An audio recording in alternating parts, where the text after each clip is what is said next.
Come one, come all, it's time for the blue fluffy dragon stream. It's Kaito, destiny dragon, the fluffy blue dragon that gives hugs and cuddles all around. Enjoy the chill vibes as he travels through the gaming world. Traveling through crafting sandbox, survival strategy, shooter, mecha, and fantasy gaming worlds. See the fluffy blue dragon gaming till he falls asleep from his sleep apnea. Chat hitting his redeems to wake him up. His kitty cat kids terrorizing him as he games. Enjoy the random silly craziness he has with friends and fellow streamers.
Am I asleep? Is this a dream? Falling through the abyss to the void. Move, wake up! Move, wake up! Move, wake up! Move, wake up! Move, wake up!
Fend off the scourge.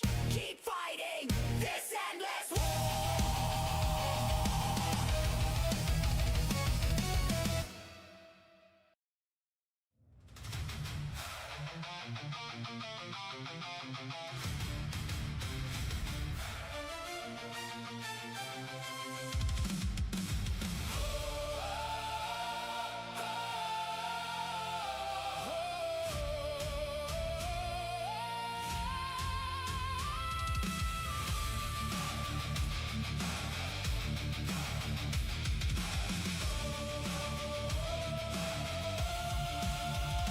Kaito, Destiny Dragon, from the Xeno Outcast Clan. Blue fluffy elemental, ruler of the Dragonlands. King of dragons, child of Xeno, god of creation's fire.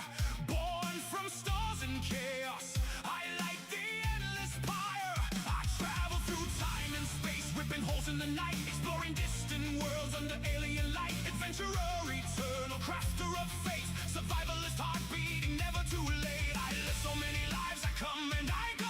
Respawn in the fire, let the new story flow. Reincarnate, stronger, no grave can hold me down. I rise from the ashes, claim my dragon crown. I travel the arcs, make a tribe, family and friends by my side. We tame the wild, we build the sky. We fight, we thrive, we survive. Blue dragon fire, fluffy and bold. King of the outcast story never grows old. Through every death, every new dawn, Kaito, destiny rises. I live on.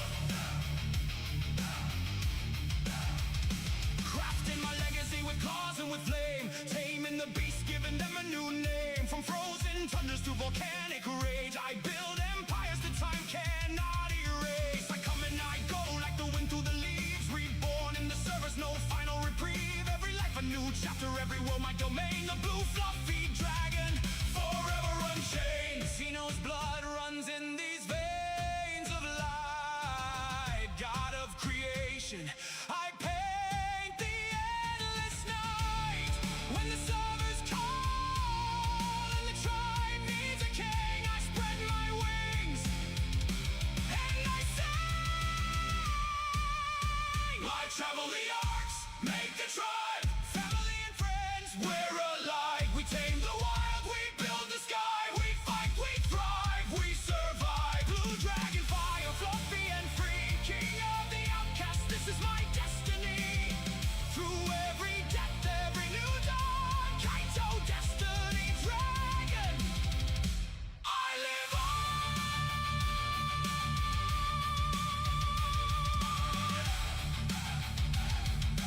Yeah, I live on.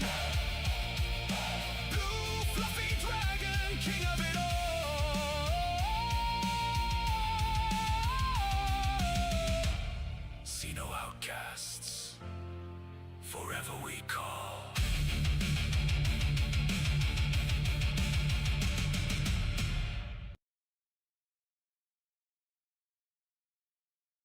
Hello and welcome everyone. I'm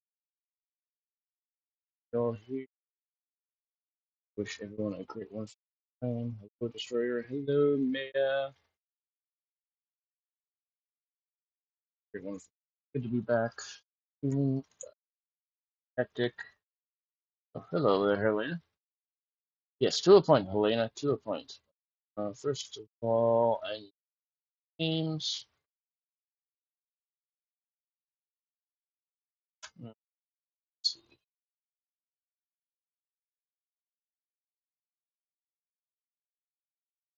Let's get this.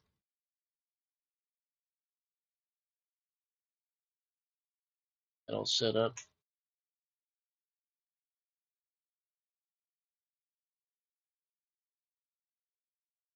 Mm,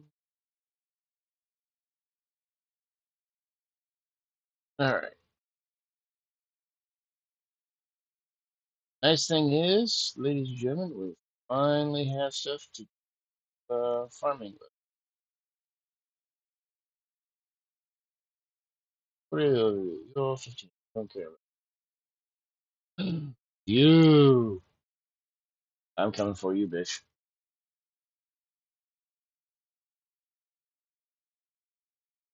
Look at my little Rascar Corsi. Oh, there he is.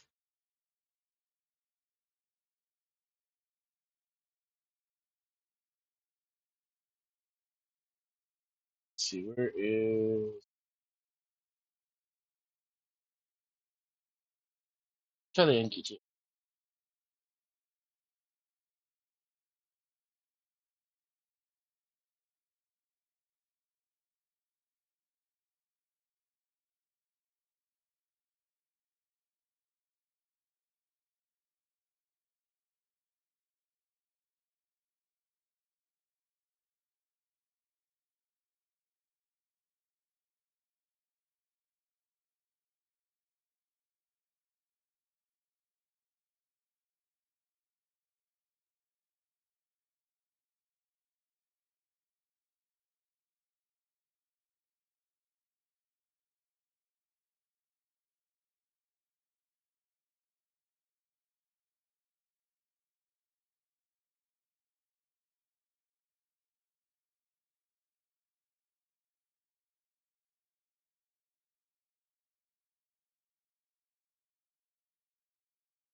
Now you're gonna die a slow bleeding death.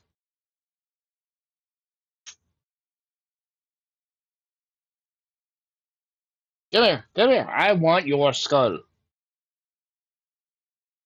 I will rip your fangs out of your mouth. Oof,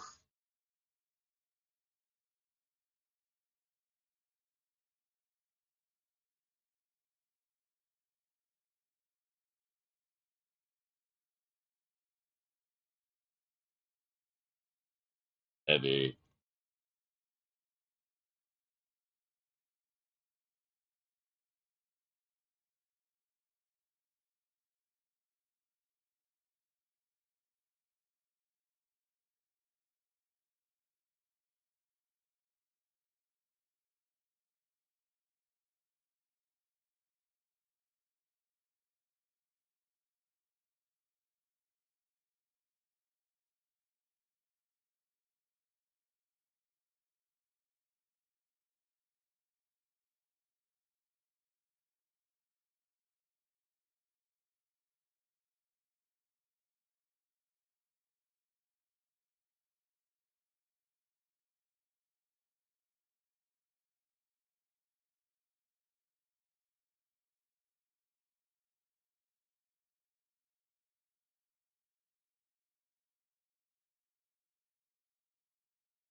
That's right, you alpha bitch. Come over here. Come here.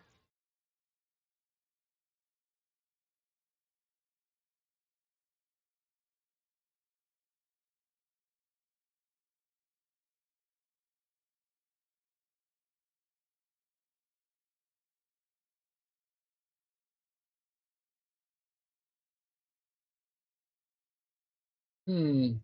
This one wants to be a little stinker.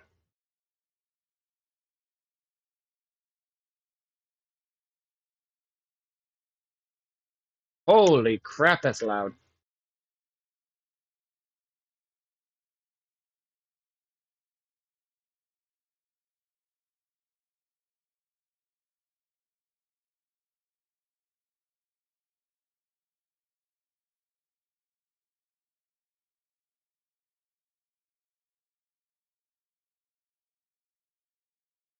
Thank you very much for your follows. Greatly appreciate it. Hope you enjoy your time here.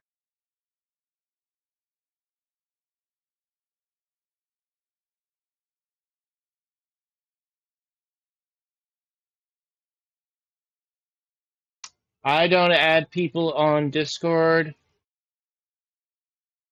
You're welcome to bring people over, but I don't add people on Discord.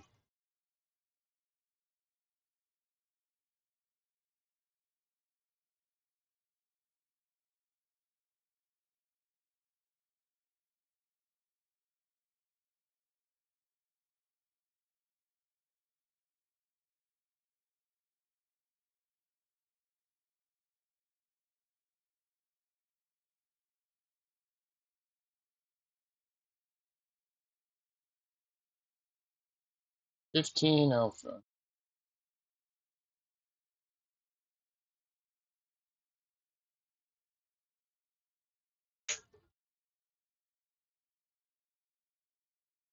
Elena, stop moving so I can check.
No, no, no, no, no, no, no. You're not going away.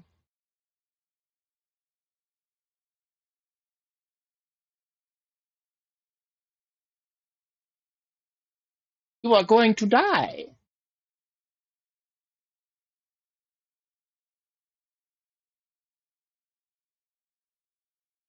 Damn, it is fucking heavy. What the hell?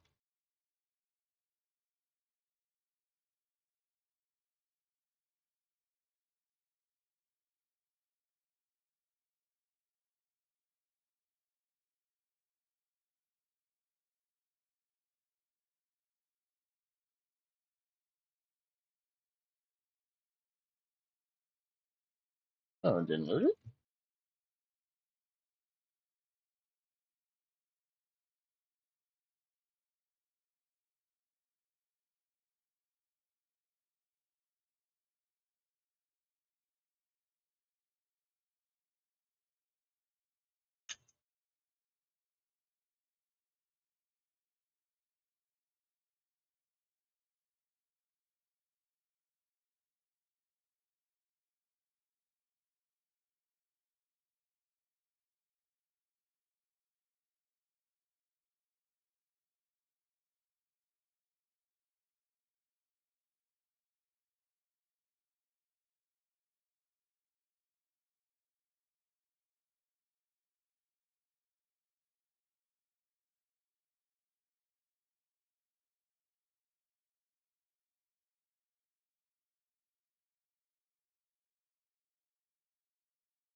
Okay, what the hell is going on? It's like, there's some bad leg.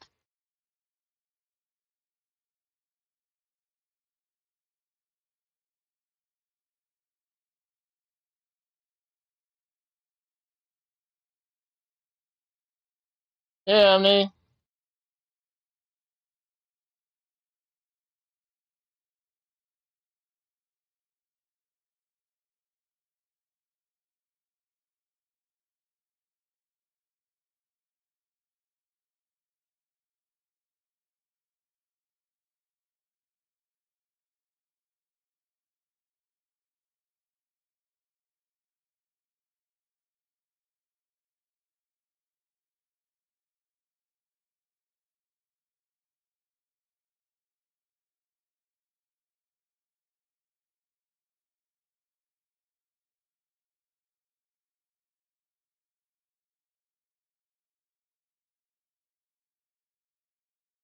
We're going in!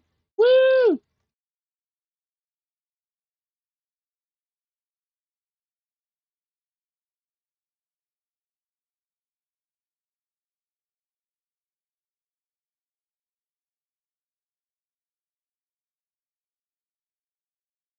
Yeah, let's take a look here. Coming right back for us.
Don't you fucking pussy out after you chase me this far.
Prevention of the king's free. This is every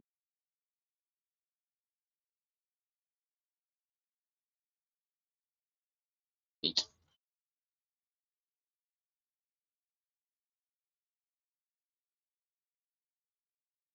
The prime. You must have the prime.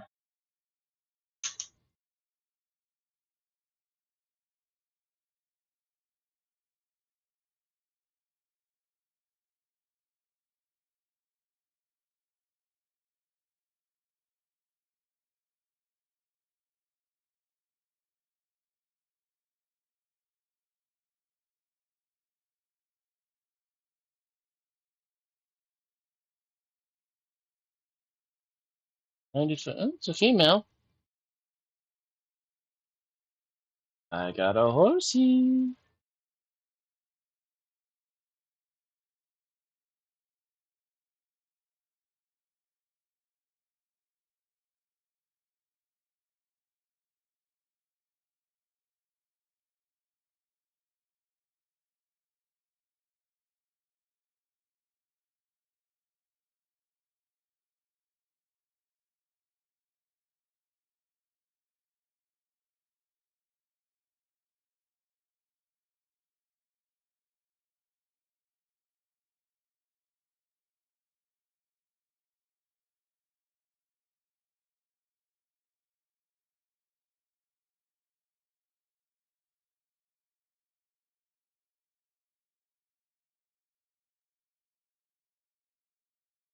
Sweetie, why do you have this on your neck again? Come here. No claws. I see this.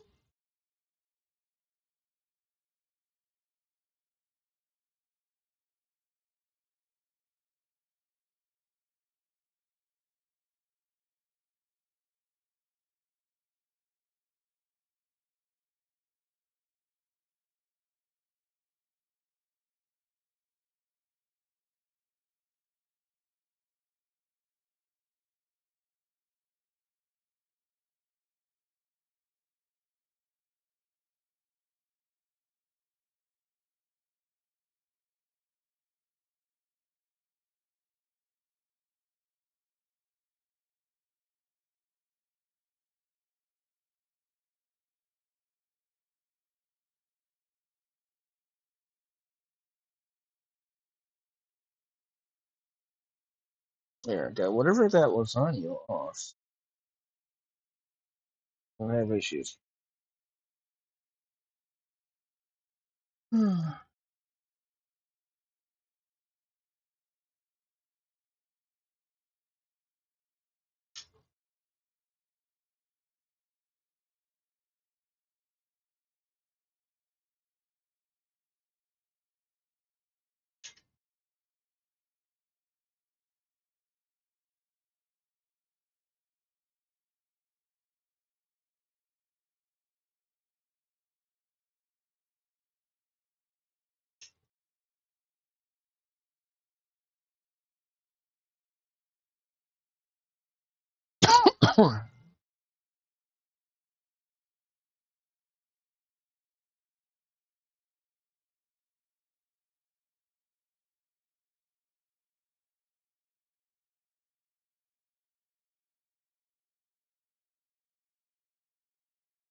Alright.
Let's see.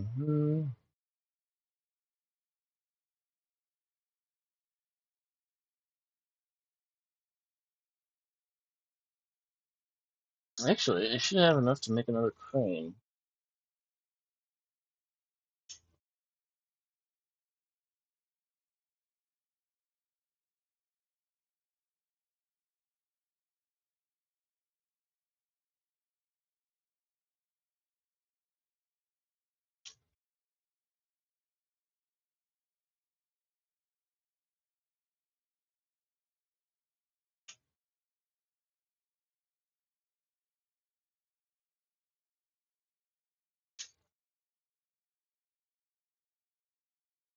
Okay, so just that works.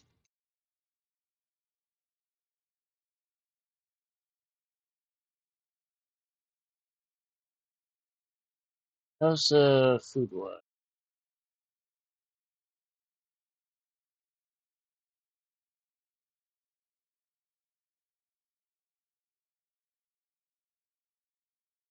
Okay, now for food, I need to move this because it's blocking the.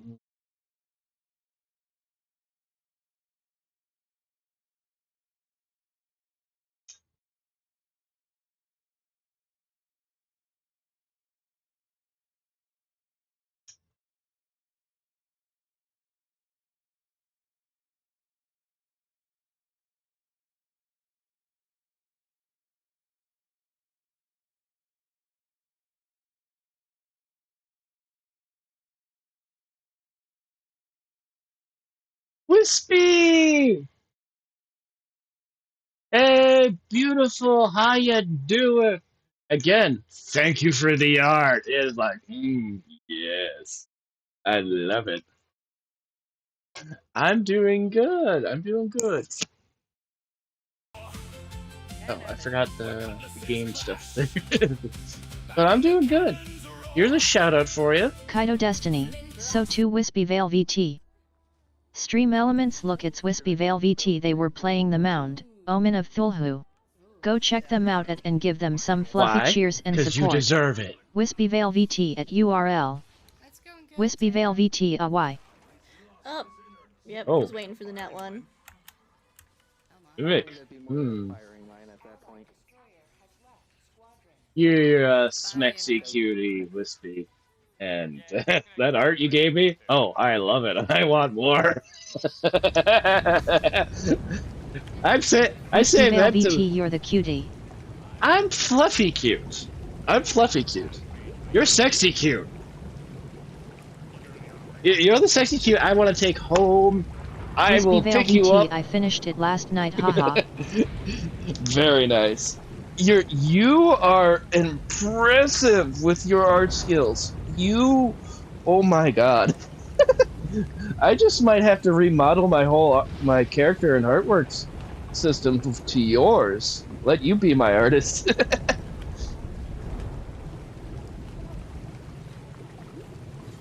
Well, what you showed me was impressive as hell. Wispyvale VT, oh god, I am not that good. I beg to fucking differ. Okay, I am literally looking at it right now, Wispy. And I'm going like, I Stream want Elements, that. welcome to the Fluffy Dragon's Den. Come sit, chill, and game a while. I want more Enjoy of that. the show and have some snacks and drinks. I hope you all enjoy your chill and relaxing time here. Carrot W carrot. I want more of it. I want to taste it. I want to know it. Wispyvale VT, it was my first attempt at a anthropomorphic animal character.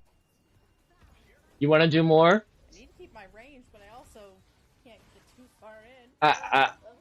I will take you as my artist. Wispyvale VT, haha. So fast.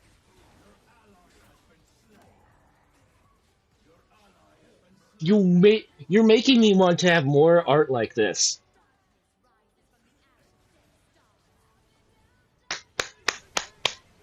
I hunger for more.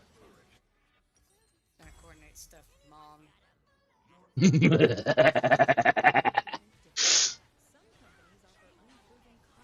If I could, I will pick you up, carry you over my shoulder, and just take you home. I'll take you to my dragon lair, and we will have fun. Art, games, food, cuddles.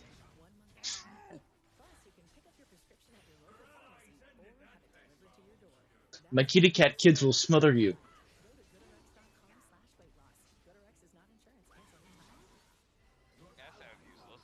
God damn it, Kyle. He doesn't like me, he doesn't like me. Here, I'll even do this. So you can tell that I love this. Like when you show up with max ammo. I don't know why that's not standard. I'm of the opinion that we're just gonna be spawning in a resupply soon. Like There, I'll add a little something else. I mean, we could just summon a resupply. Wispyvale VT, you are adorable. We could, but no. Hey, it's how my mom raised me to be. Cute, fluffy, adorable. Well, the fluffy part came from anime, actually. The cute and adorable part came from my mom.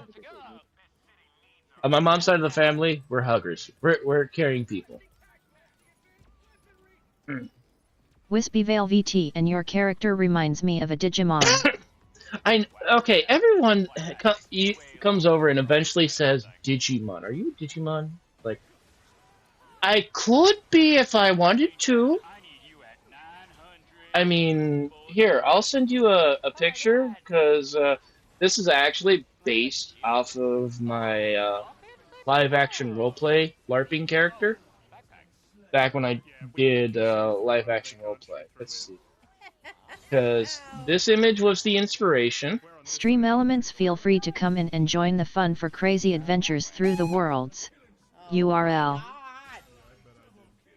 Then, where is the real-life picture?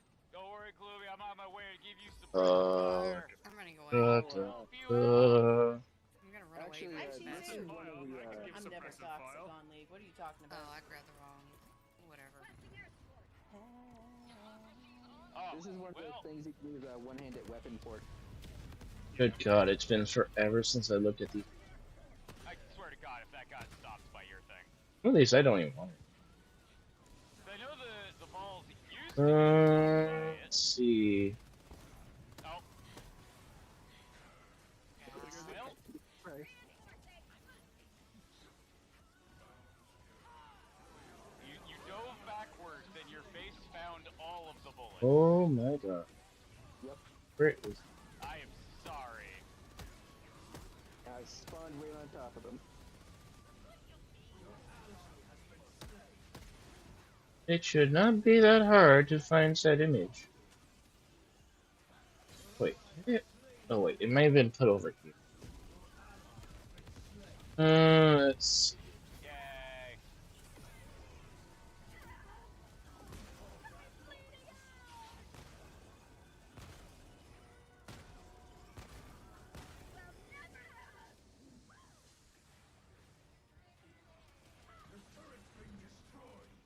I helped.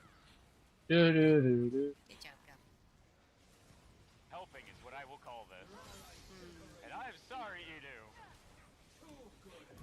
Oh, I tend to take but a lot of bullets. but yeah, it must be. The art is wonderfully done. I mean, the details. Wispy Veil VT huh a lion, I see. I honestly went wolf dragon route, that's why you have a knot. Yes. Oh, they actually let me read. Yeah, actually, that's Stupid this time. pretty close.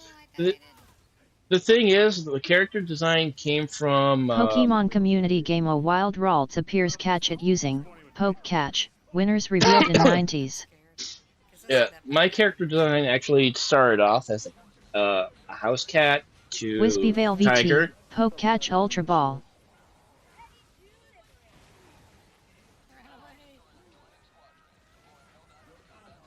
and from there I kind of went from going to like a dragon because I was kind of doing the hybrid thing, but when it came to an actual character to do for stream, it's like, I'm gonna go with a fluffy dragon. Everyone likes the fluff, everyone likes the cuddle, so I went with that. I've stuck with it even before I started to be a streamer. Where is that image? Where is it?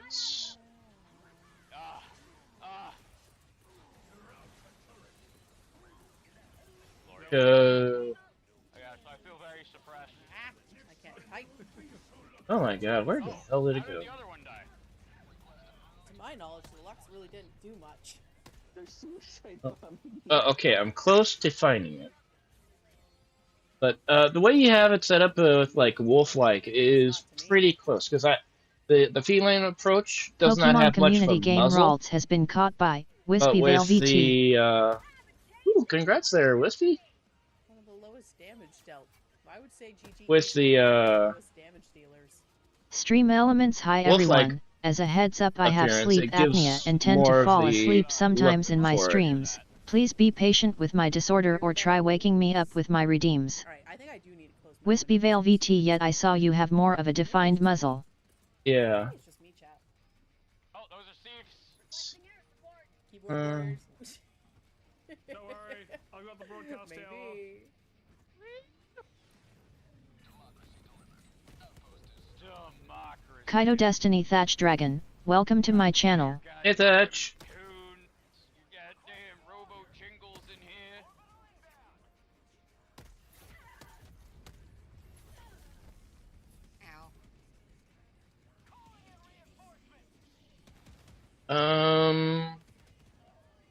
Alright. Okay. for Wispy some- Veil VT also didn't do wings because I didn't know how to fit them in the artwork. Oh, it's fine. The wings are actually supposed to be retractable for my character. Because the armor I have for my character and stuff, lore-wise. Oh no, it's a 380. Let's see, where is It was. it? I was standing next to that. Gosh, I don't know what a 380 is. Oh no, I do. Oh, here it is. I know what that is. I went past it like 5 times. Yeah, but here is the actual image from when I did my live action roleplay stuff.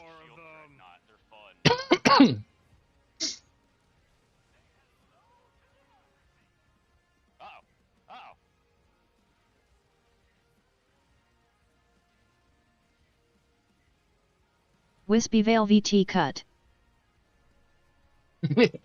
Yeah. The hair is actually a wig, but if my character did have more of a human form, it would be silver white. Wispyvale VT, cute asterisk. And you can see I have like 1, 2, 3, 4, 5, 6 swords on me and a shield with potions. And it's like, yeah, this is definitely me. Wispyvale VT TDS doesn't like cute with 2 TDS. Yeah. The text-to-speech wants a pain in the ass sometimes, but I live with it. I deal with it. I try not to worry too much.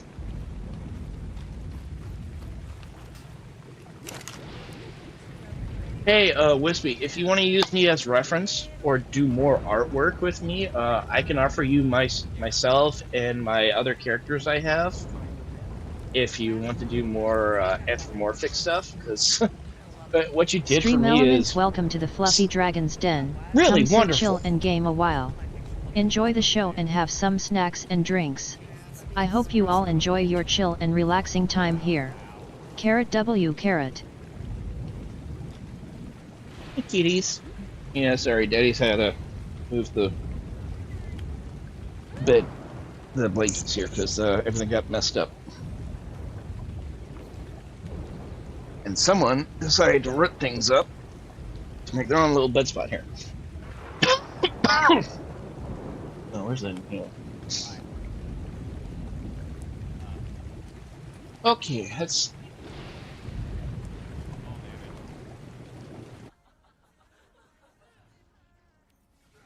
Oh, it's up there. Oh, actually, there is a something I should show you. A friend did this for me. I think I've been using it for my profile picture still here on Discord. Yeah, I have. They made an attempt to do a humanoid version of me. Let's see, where did that go?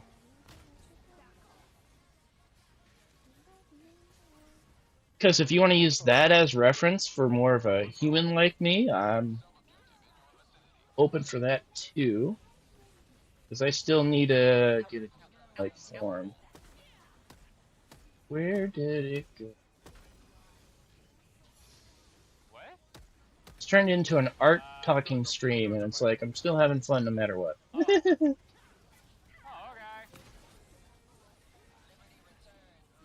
sure you drop it close to the. It's close enough. Okay, seriously, where'd it go?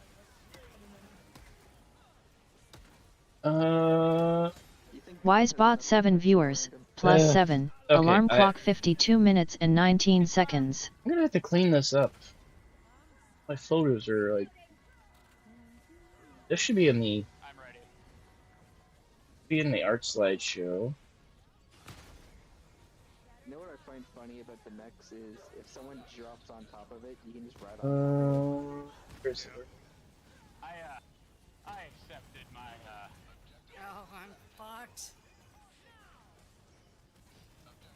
I have to recopy it. Another copy of it. towards me, What's to up? me. I shall save you. Find it. Okay. Hmm. I dive, you fucking idiot. Where is it? Where it's Fluffy, damn it. Did you just go leaping? What the fuck? Oh shit. Stream Elements, feel free to come in and join the fun for crazy adventures through the worlds. URL. I can find it really. Let's see. Where is entrance?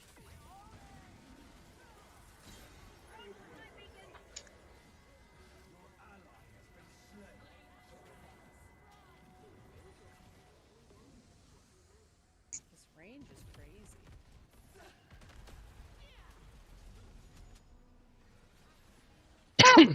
Ah, here we go. And do, do, do, do, do.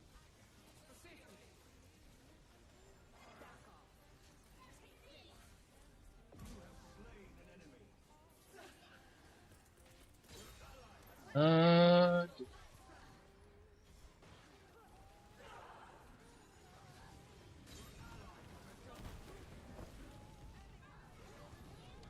Explosions.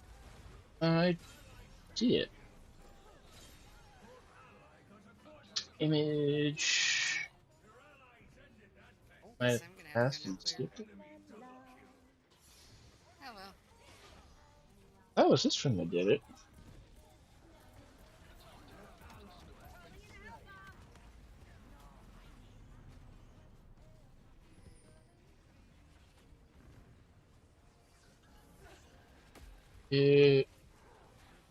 It was it before that or after?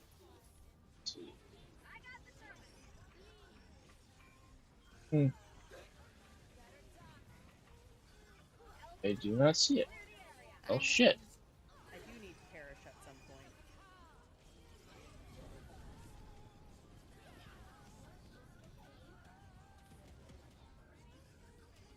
Oh, found it. Yep. Here they have. Copy image, and I'll send it to you. Yeah. Yeah, give me more range. So Buy this. Buy these. yeah, Then we're gonna buy this. on this next image they sent God, or they did for me is me in my outfit, but more human-like, and apparently with elf-like ears.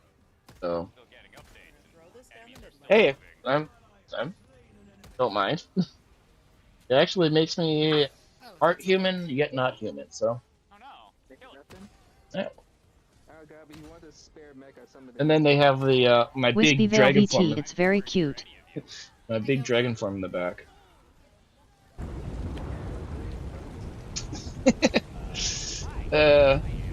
Oh, let's see. Epic.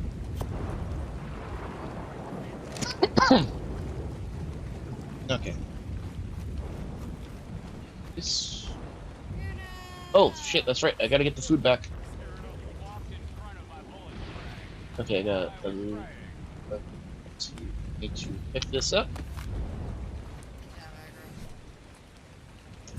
Set this down. Buy that. Max out the range.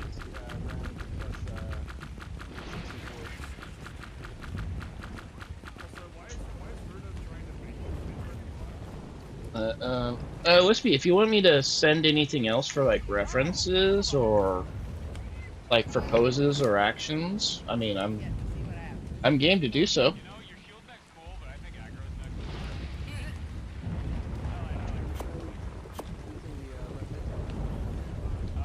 Yes, I have a bunch of things with the shield. I prefer. I mean, more artwork? I mean, I don't mind paying for it too. Why wouldn't we eliminate aggro?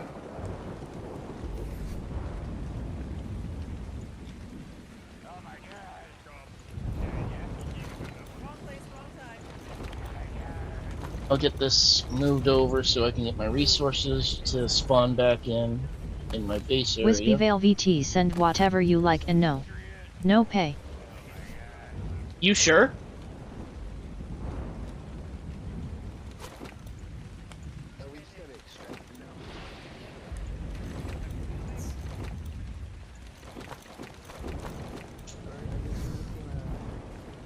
Wispy Veil VT, yes I am sure. You just opened a whole can of, oh my god, to my face, woman. I am going to love you for this. But I will do something for you in return. No. There's something that I've seen that I want to try. If No. you stand on the edge of the if you stand on top of the mech at the edge of the shield, when I shield Ow! you, What the it launches you Wait, across why the hell am I bleeding all of a sudden on my arm Good. here? I'm running away now. How's the Bye. landing? I need some life steal. Oh, I see. They That's just kill us, probably why. man.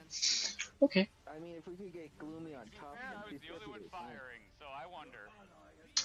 God damn. Wispy Veil VT friends never pay and I don't have commissions, it's just all for practice and personal enjoyment. Gob is still on the other side of the map. There were a lot of enemies. Wispy, I am going to love you to bits. Gob got to use the mech. He's having a. I did. And I mean it. I am going to love you to bits.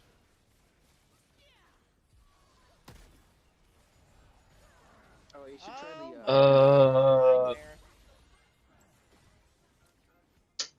the AK flamethrower. There was something here I saw that I try. Jump on top. Since you have said that, there is one thing I really wanted to try with my character. Oh, do you want to try it? Yeah, let me see if I can get on top here. I just gotta find that image now. I don't think I can. Not without a jetpack. Oh wait, maybe I can jump on. Y'all are so far away. The fuck? I wasn't fighting things for that long. How'd you get so far so fast? Ow. So, the landing is not good. But I will act as a turret on top. Pokemon community game A Wild Iron Hands appears catch it using Poke Catch, winners revealed in 90s. I'm being cute yet mischievous at the same time, so it's like, yes. Oh, I gotta turn that thing off. Wispy Veil VT, Poke Catch.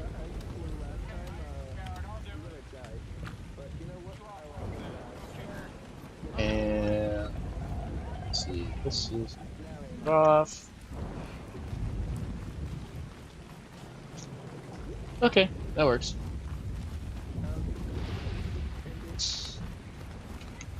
Alright, now you may comment in Discord about it. I don't mind talking about it. Let's see what else. There was Wispy Veil VT, did you want that with my character? sure.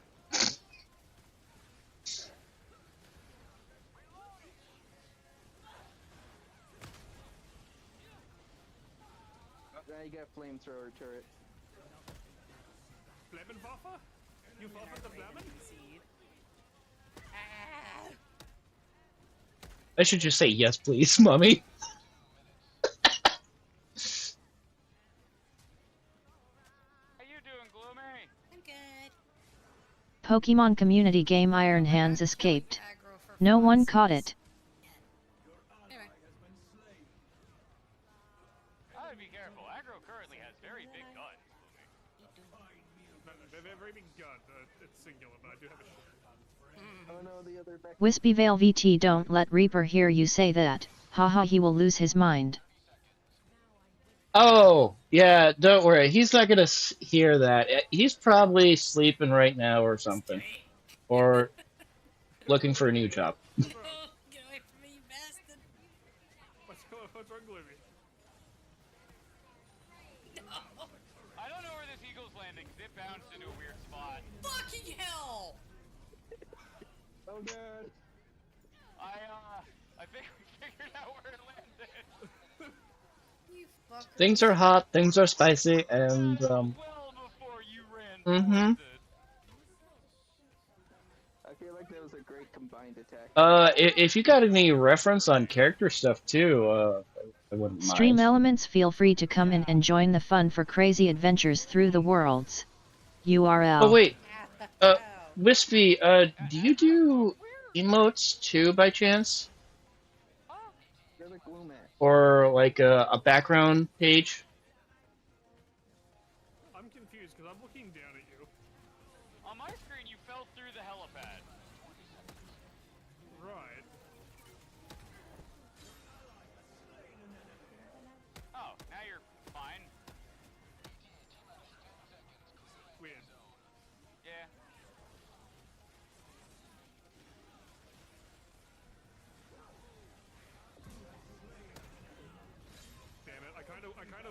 Wispy Veil VT. I did some of my own emotes, but I need a lot of practice. Oh, the shield mech? Alright, well, So durable too. And that shotgun can if I find a few suggestions, would you be okay of doing those for me, please? Put fingers together and try to look cute while asking? I think I might save up and buy this after I get the 40k war bond. Wispy Veil VT. Sure. Alright. I will get to looking for those.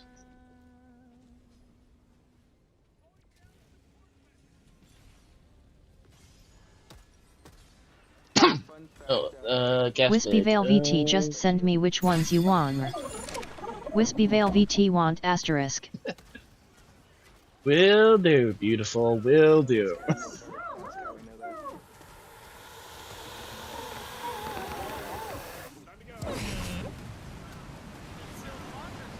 Uh-oh. This was probably a bad idea, because now I'm getting lag.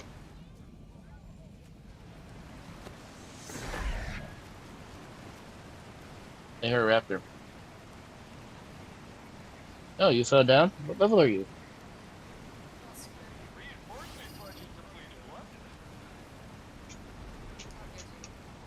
Come on, give me a... Definitely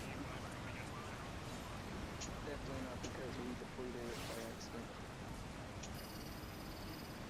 45, nah, don't want it.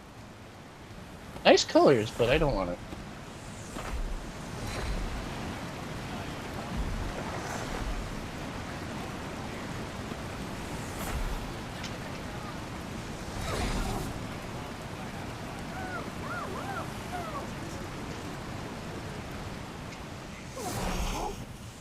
Trying to pilot one of these things is hard.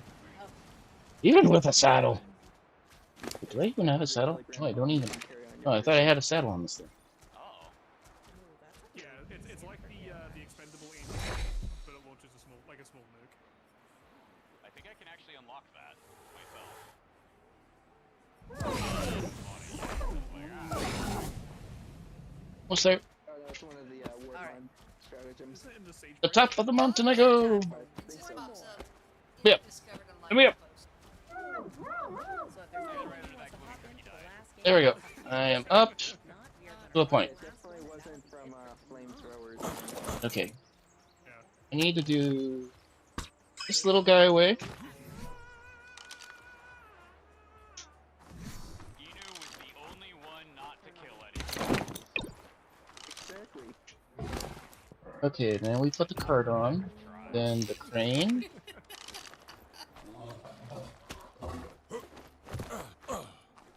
And will always be a lag fest. Stream elements. Hi everyone, as a heads up I have sleep apnea and tend to fall asleep sometimes in my streams. Please be patient with my disorder or try waking me up with my redeems.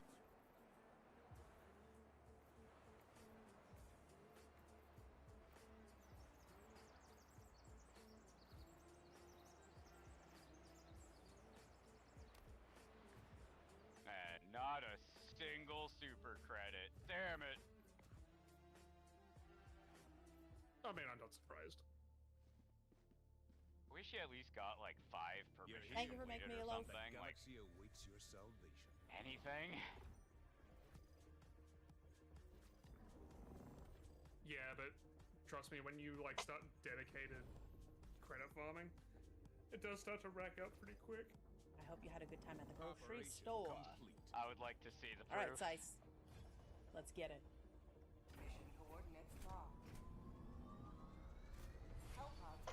You know, it's been a while since I've done heavy armor. I use Also, I think, exclusively heavy armor because teehee. I also think the others are ready to Now I gotta think of something very nice to get you. Combat.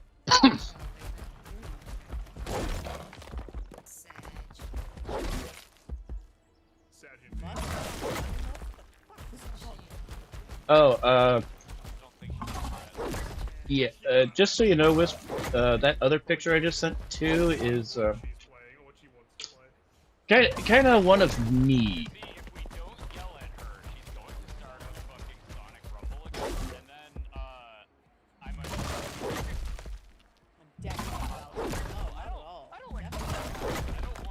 The other one you got to see was me wearing the wig, so you can't see my face. But hey, there's my face.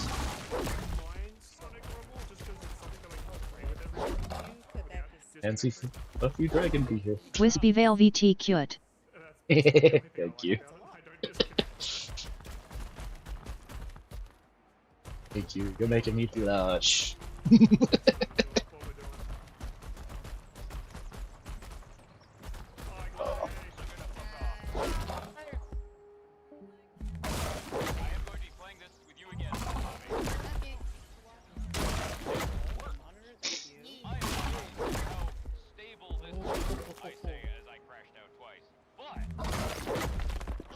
But yeah, if you want me to tease Grim more on your stream, I'm happy to do so as well. I got a lot of dirt on him. He's gonna be William's little puppy boy. Wispy Veil VT, go for it. Yes, I have approval. Wispy Veil VT, he deserves it. Indeed, he does. Not contacting us for like 2 fucking years. But I understand why, though. He had to.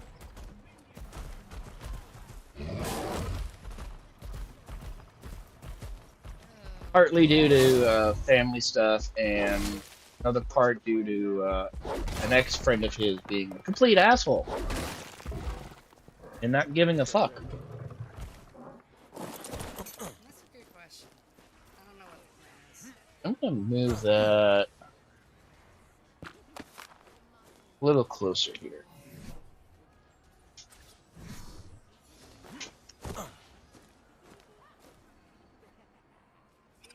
Here's a tale of Becky. Didn't know what to do with new meds prescribed. No money is spread across multiple. Here we go. Things have been pulled. And now we move.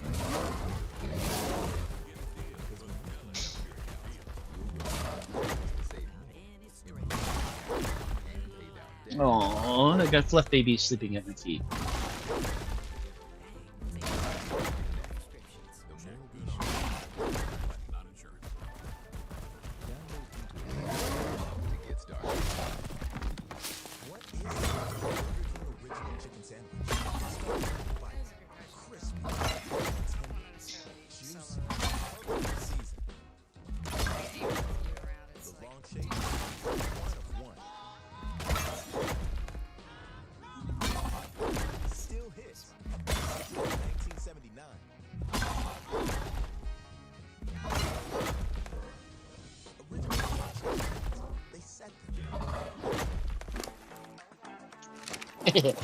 I'm getting good resources here.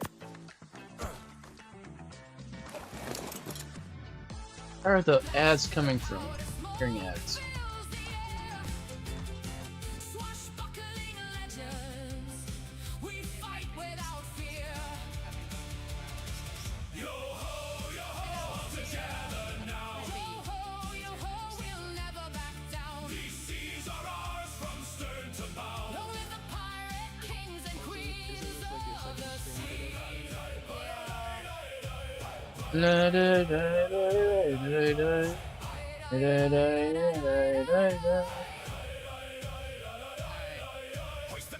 Just high and back of the...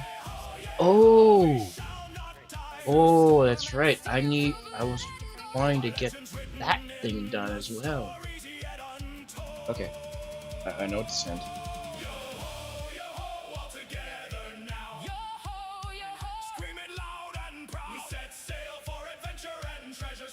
Where is that reference?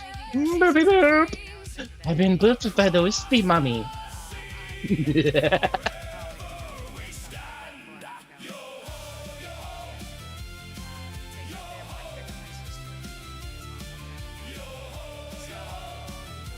Let's see. Ah, here it is.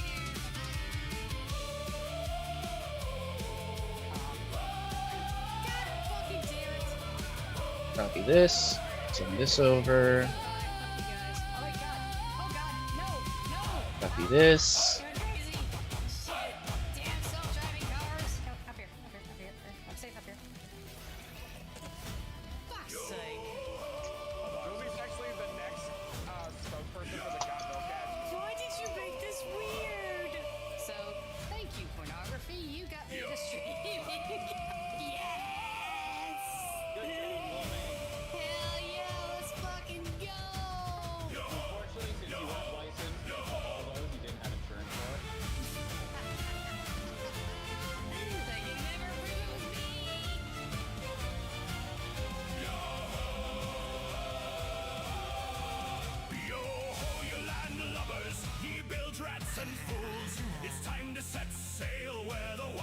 destruction rules.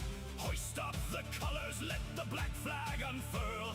We ride on the wind for the glory of the world. Yo ho, all together now. Yo ho, we sing it loud and proud. We set sail for adventure and mountains of treasure. Grab the shiny glory, make your wildest dreams come true. May the pirate kings and queens The two small images I sent, I found on Steam. They are technically ones that were supposed to be animated, but it wouldn't let me download them to be. Pokemon community game animation. Wild Impidimp appears catch it using Poke Catch. Winners revealed in 90s.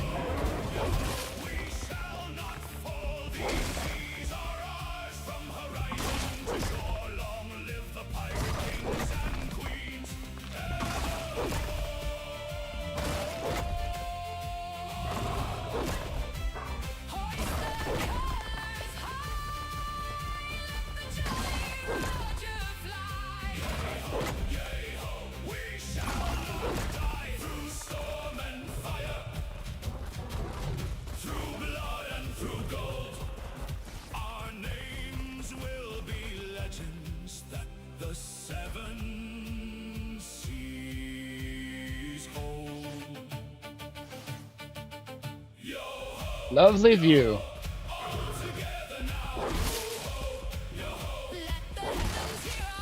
We set sail for adventure and treasure. Long live the pirate kings and queens of the sea, brave and bold. I'll save the images to that for now. I don't want to overwhelm you and make you pissed. I know how people get overwhelmed when there's too much images flooding in. Pokemon community game Impidimp escaped. No one caught it. Wispyvale VT, I am not overwhelmed or pissed. No, I'm saying reference because I've had that with other artists in the past.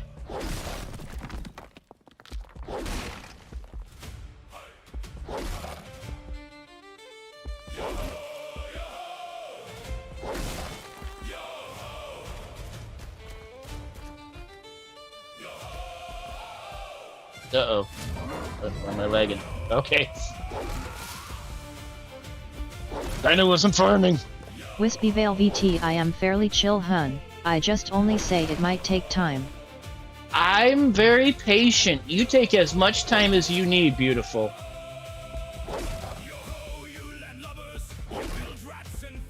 With every artist I've had in the past, I've always been very patient. I mean, I know it could take like a few days, I could take a few weeks, a month. I understand. Everyone has their own real life things they need to do as well, or their own stream stuff. I'm fine on waiting. The waiting helps me with the suspense of going like, ooh, look at the art. I got art, I got art, I got art. Fluffy Dragon likes getting art. Especially when it's art like this, it's so specialized. It's like,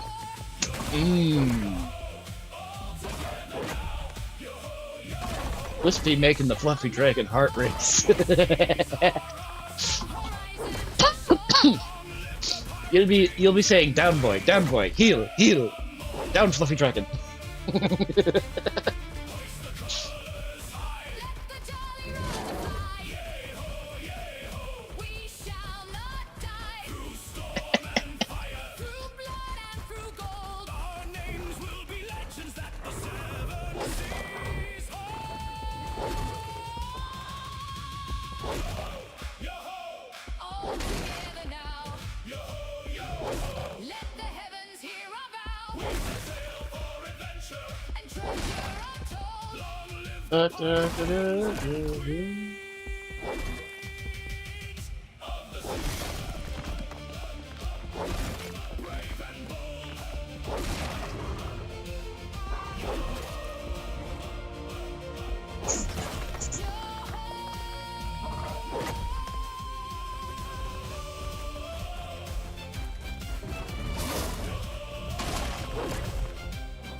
Be dragon very fucking happy. Yeah.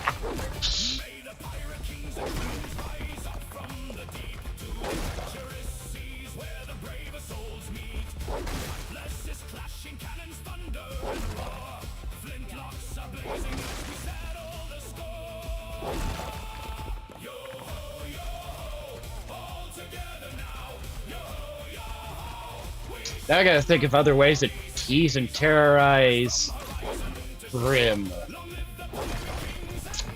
And diabolical things can I do to him?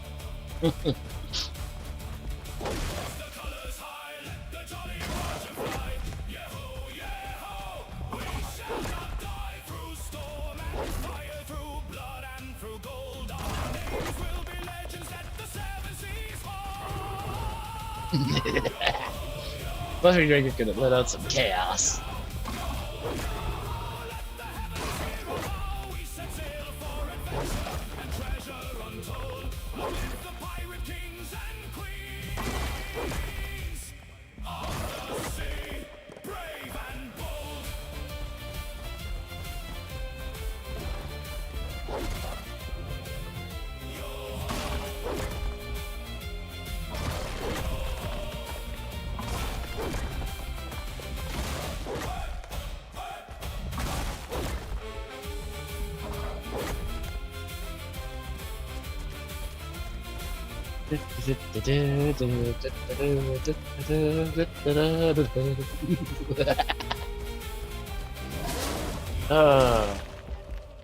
Get all these resources, and then I can upgrade. I need something to get wood decently, so I'm gonna have to go get a mammoth.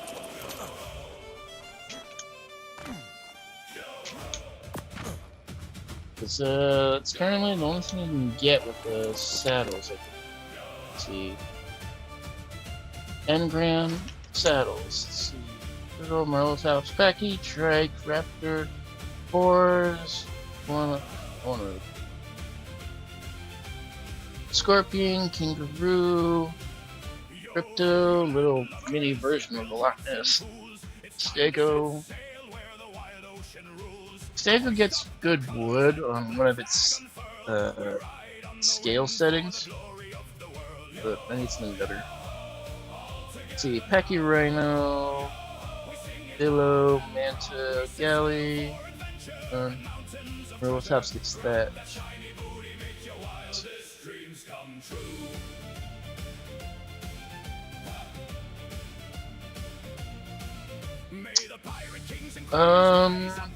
Yeah, I'm gonna have to go with the mammoth. So I'll have to go get a mammoth. Oh, kitties!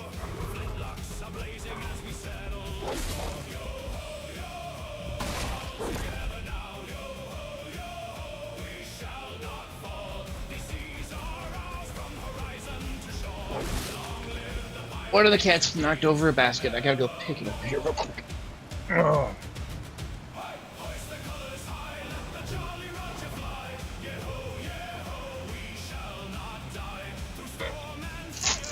You guys keep knocking it down. Yeah, it's alright, it's alright. Here. See? Yeah, see, that's all you want, right? You wanted to be in the basket? Oh. Oh, you big fluff ball. You are the chungus kitty of the family. How's your neck doing there, sweetie? It's doing better. It's healing up, so that's the good thing. One of my kitties, I think, is having a bad reaction to one of the flea collars I got him. So, let's see. Wispyvale VT, oh no. Botrix official at Wispyvale VT just reached level 1. Yeah, because she's got two patches of fur missing from her, like, one from her neck, back of her neck, and one from her left shoulder blade. And it's like, this is kind of where the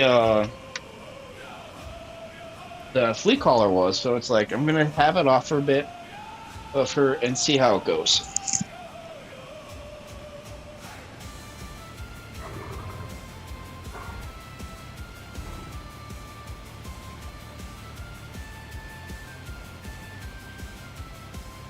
It's time to set sail, you lovers and Bildrats. Hoist your colors high and let the canvas crack.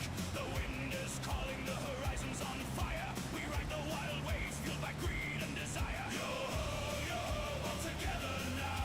Yo ho, yo. Okay. Kitties, I don't need to feed you either right now, because you guys had your food before I left for that little park event. My work had a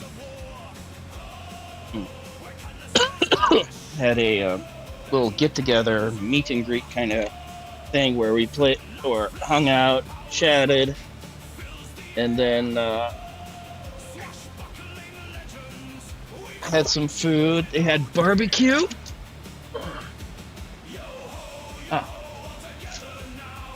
They had barbecue pulled pork, macaroni salad and potato salad, and some deviled eggs, and some kind of apple pie treats.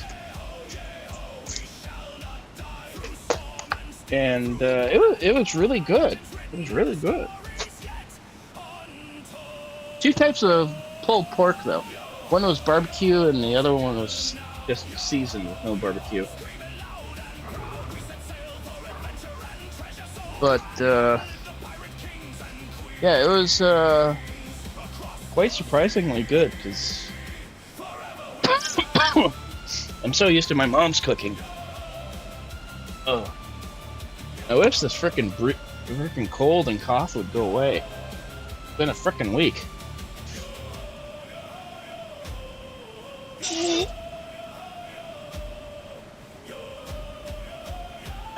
Alright. Back to farming.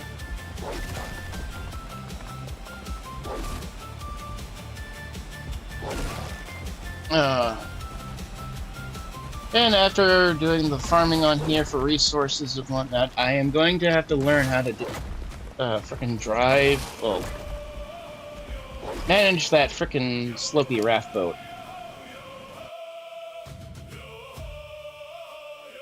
Because I have no idea how to deal with the cannons on there. It says it's unlimited ammo, but yeah, we all know how Ark is with unlimited ammo.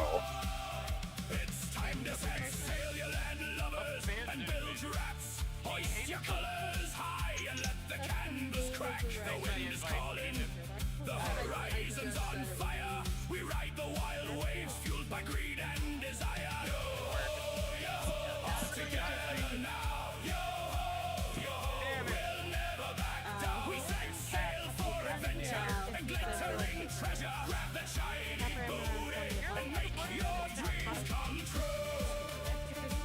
Which, stop fucking up. I wanted to send a message real quick.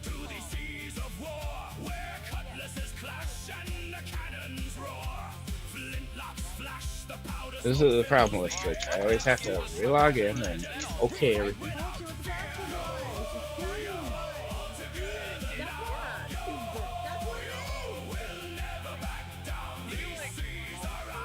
Alright.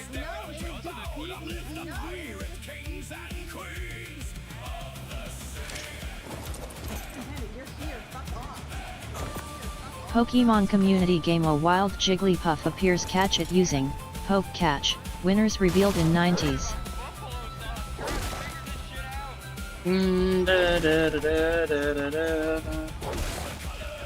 As high as the fly. Oh yeah, oh, they shall not die. Unless you don't know Brian Rose. Everything has been told. Oh yo, together now. Oh yo, sing loud and proud. Say all to the future and your pirates, kings and queens. across the sea. And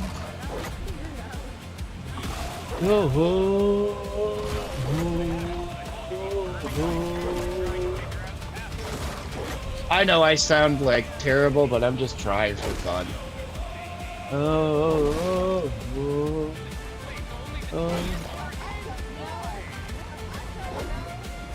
Hey, Wispy, you say I sound cute. Yes, I do sound cute, but I'm being silly.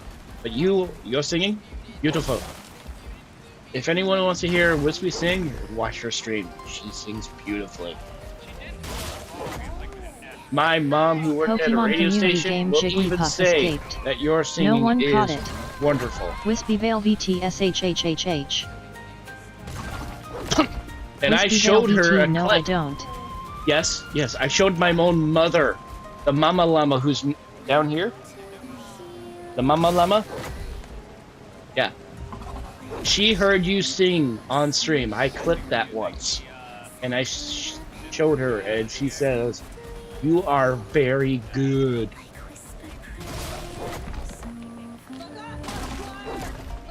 Or I should say more than good, really. You're freaking impressive. And she worked at a Wispy radio Vale station. VT Mare. Yeah, I'm making you blush. I can tell I'm making you blush right now.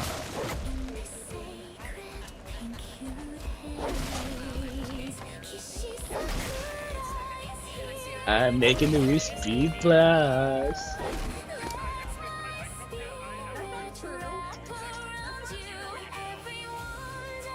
Yeah. Stream elements, feel free to come in and join the fun for crazy adventures through the worlds. URL.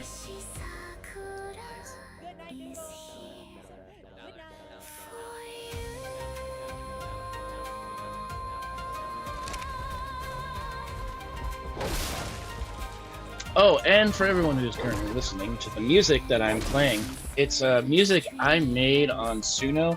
Yes, it is AI. I know people don't like AI, but hey, I have trust issues with certain music people, or any music people whatsoever, so I had to make it myself.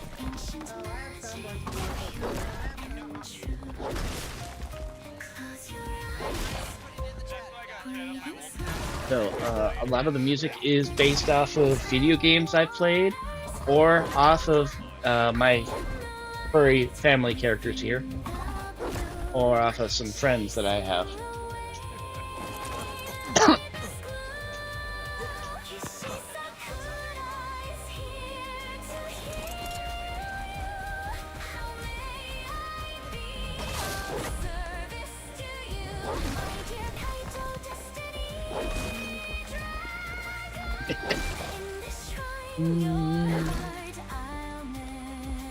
This song is currently Keisha Sakura's. He is the one on my left, so everyone on the right side. He's the blue Arctic fox.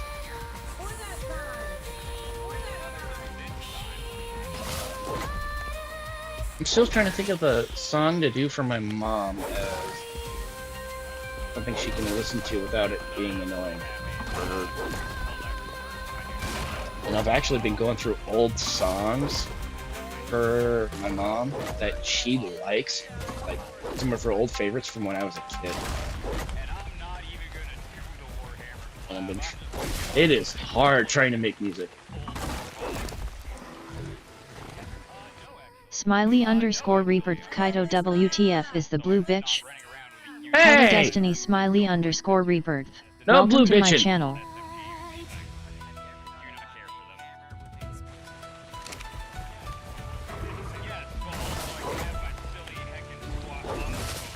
You don't blue bitch here. Wispy Vale VT at Smiley_Reaper. Hi puppy. Smiley_Reaper. Yeah. You better watch your tongue there, Reaper.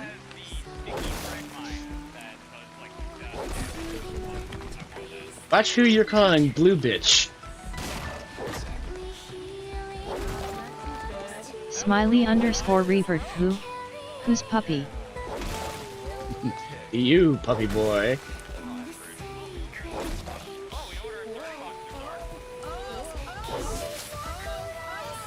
Wispy Veil VT, I am a blue bitch, haha. Hey, you're the smexy art mama blue bitch. Smiley underscore Alright. Reaper, okay.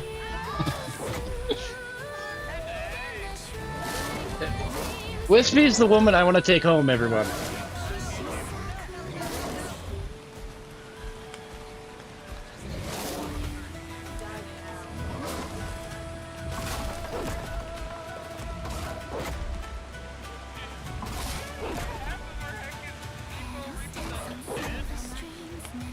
What are you doing there, Reaper?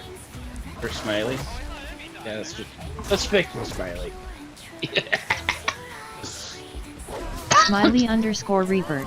Oh, that's right, we modded my new account because we didn't think I'd get this one back.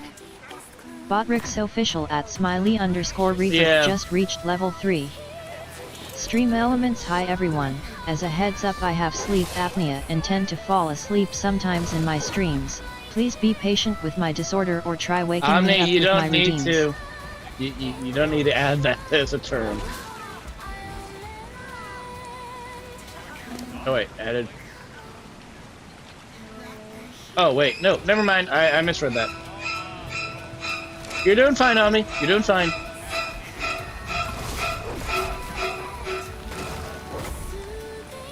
Stabby, stabby.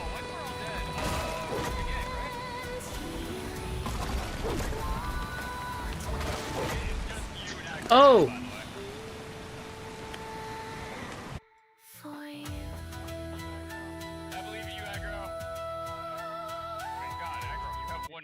Here, wait. I got an idea. Something just popped up in my head. Smiley underscore Reaper BTW. Boots don't fit, no MO.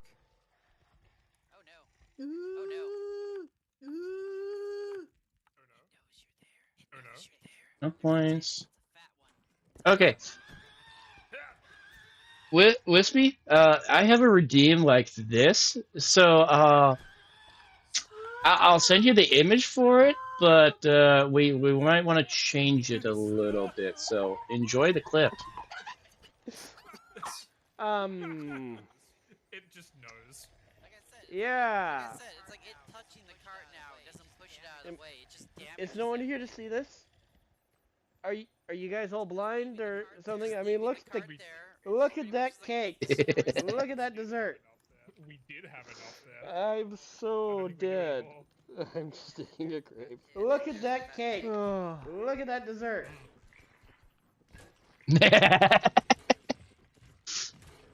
I can send the images for that for later. Oh, and for everyone who's watching, let's see. Here's a little something. This was a new redeem we had. Two new redeems actually I added. If you like pineapple on pizza, guess what? The heretic! Kill the mutant! Purge the unclean! Or if you want a Smexy dance, well, here's our Smexy dance.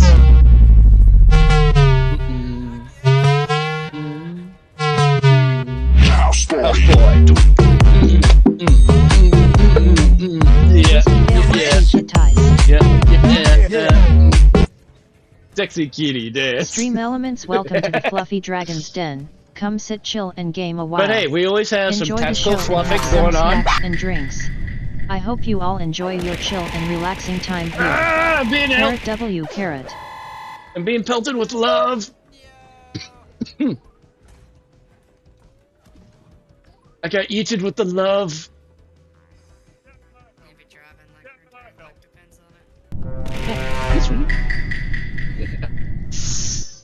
I'm gonna be abused with love. But it's fine. I welcome the love. I welcome the love and support. Of course you're a fuck the shit I'm out. Don't mind me, I'ma just grab my stuff and leave. Excuse me, please. Fuck this shit, fuck this shit, I'm out. Alright then. I don't know what the fuck just happened, but I don't really care. I'ma get the fuck up out of here. You gotta let the redeems have their 5 to 10 second cooldown. It will not work. You cannot spam.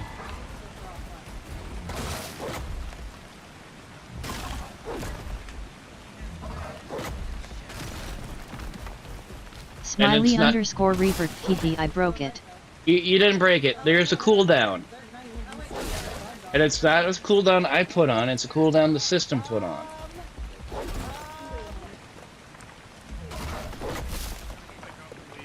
Smiley underscore Reaper, fuck. Okay, it is raining outside. Why the hell am I not getting water?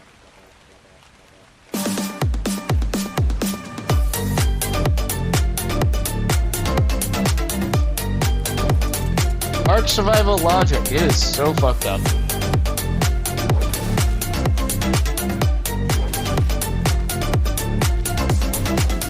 I do need to switch that image. That one is so fucking blurry.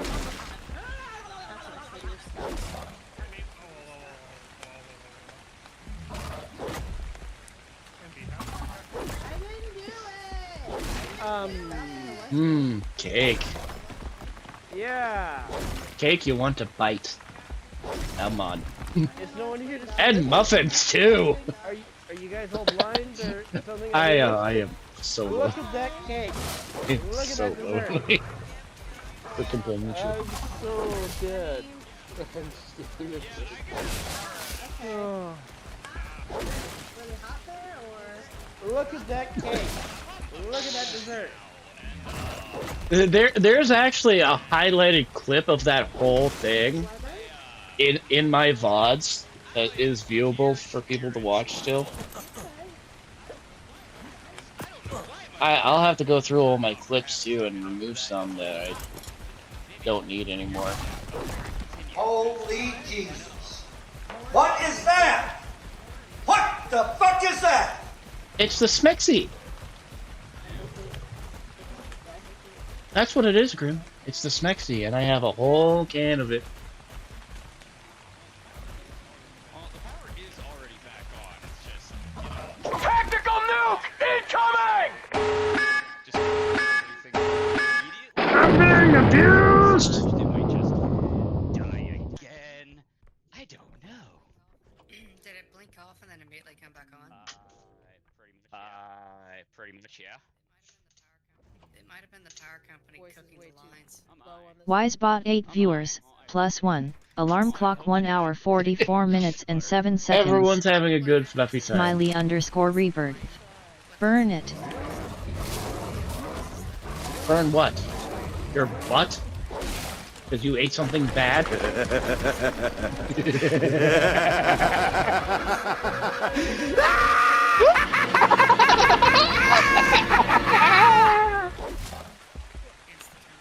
I can do it too, motherfucker.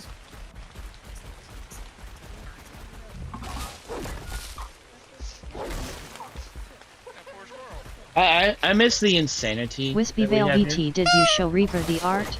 Oh no, I have not. I can. You want me to show? Huh? Do you want me? Smiley underscore Reaper, nope, don't wanna. Oh, you sure, Reaper? Because this is like... Wispy Veil VT, that's up to you. I'm gonna tease the living shit out of him with it.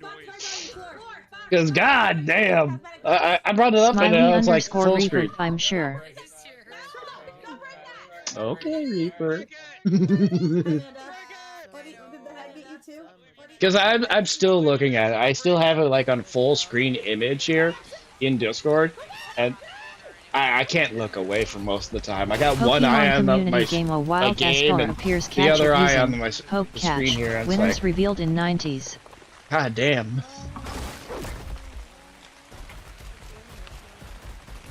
Wispy does a damn good fucking Smiley job. underscore Reaper, not really in a spicy mood. Oh, wait, actually, Smiley, you actually asked me to help you with some art. I think we can, help get you something a little better. Would you like to upgrade your profile picture?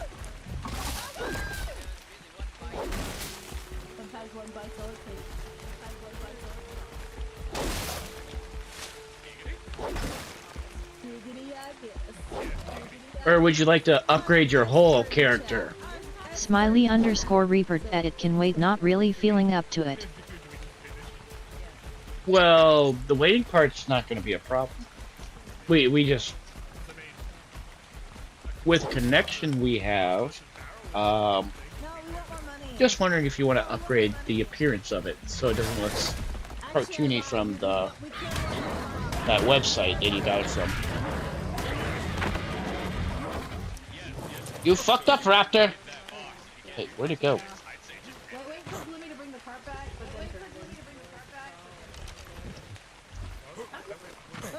Pokemon community game Espar escaped. No one caught it.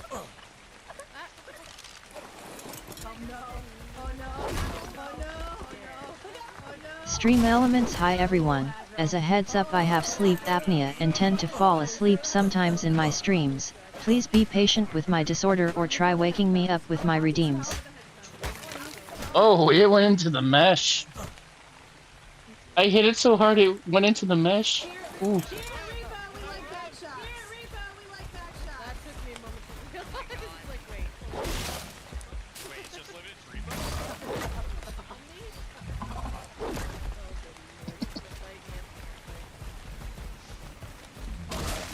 But anywho, Reaper, Smiley. Yeah.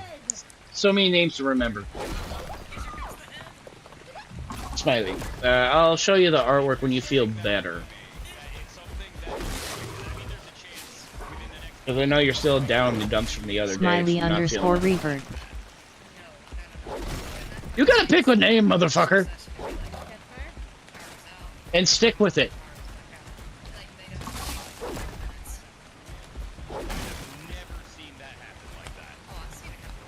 Wispyvale VT, I hope you feel better soon, Smiley. I've never seen that once in my life up here. Don't forget to do your free upgrades, people. Upgrades. There isn't any stamina. Holy shit. You hooker. What? Smiley_Reaper. Oh, I'm feeling fine. Physically. Oh, that's good. I'm going to try to swap back to my Smiley_Reaper echoes. Echo, echo, echo, echo, echo, echo, the dolphin. What'd you get, Nando? There, have some hugs, buddy. Does someone need a hug? Huggies! Does someone need a hug?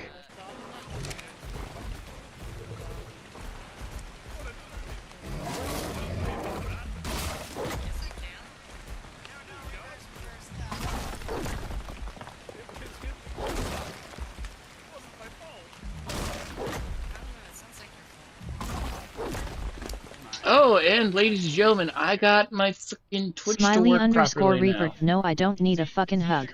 Because they're gonna blame you anyway, you might as well just throw that. No, you dude, that's just a figure of speech here. It's like saying, we hope you feel better kind of thing, or much love and support kind of thing. The only hug you're gonna get is probably from somebody else right now, not from us. Because you're in a no touchy kind of mood, aren't you? Oh, you come up Stream to see Elements, Daddy? welcome to the Fluffy Dragon's Den. Come sit, chill, and game a while. Enjoy the show and have some snacks and drinks. I hope you all enjoy your chill and relaxing time here. Carrot. Okay, sweetie. Here, lay down. I didn't know it was gonna let me change it. It's capital D's. Okay, she came up to me for cuddles and scritches, and now Kaito she ran. Destiny, a 190. Welcome to my channel. Hey, Nighty. Wispyvale VT at Smiley_Reaper. You're getting hugged, motherfucker! Oh, look at that. Oh, Wispy, that is adorable. Is that a kitty or your puppy? I cannot tell.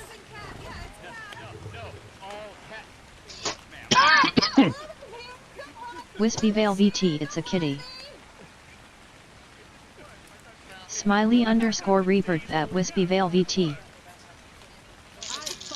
You will not hurt the new art mummy. Reaper, I will put you down. Don't make me get the whip, boy.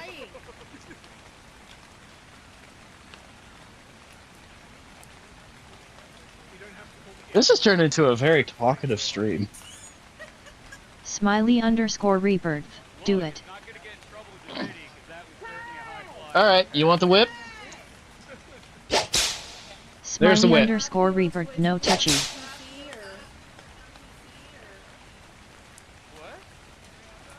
I got a whip. I literally just said, do you want us to wait? Because you said you were turning on your PC.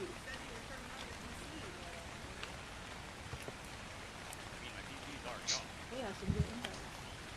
Let's see, oh, a Reaper, this one you might remember. Time to do some sketchy shit. Doo-dah, doo-dah, hope I get away with it. Oh, da doo-dah day. Hydrate, you bastard! Hydrate! Cause you got that. Cause you got that. Like you. Cause you got that. Something that I need. If I like, give it to me. Cause you got that. Like you. Cause you got that. I got a soundboard, people, and I love it. What else do we got here? Oh, this one describes Wispy. Stream elements, feel free to come in and join the fun for crazy adventures through the worlds. URL Smiley_Reaper phone. Ah, that's right, you're on a phone.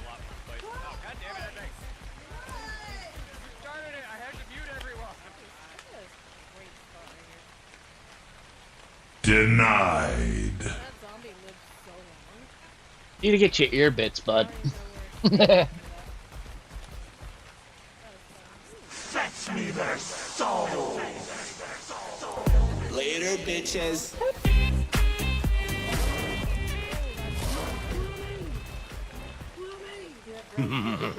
Smiley_Reaper phone.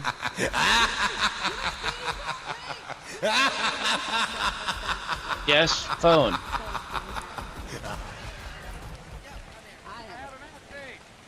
Was it too much for you? Sound-wise.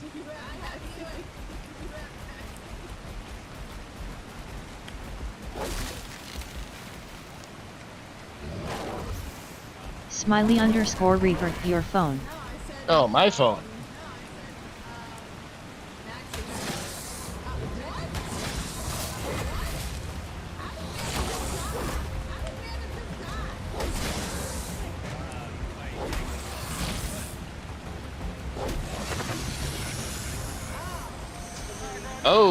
Oh, okay, yeah, Smiley, I'll talk to you about that.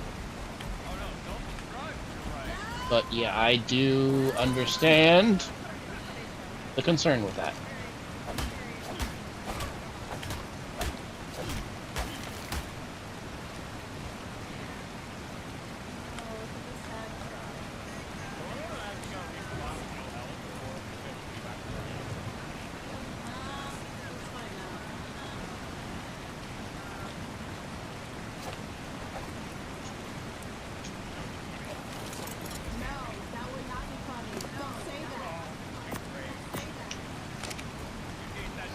I need to get to the water area so I can get the metal.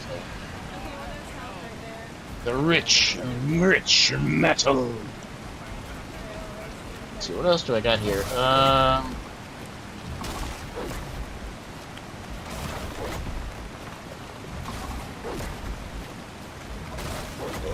my.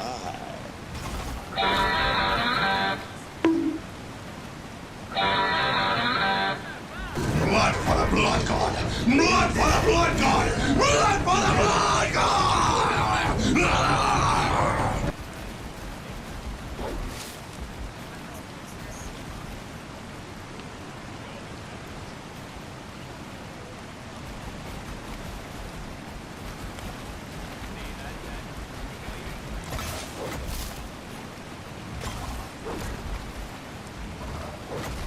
Smiley underscore Rebirth. Wait. Why the fuck am I on your soundboard?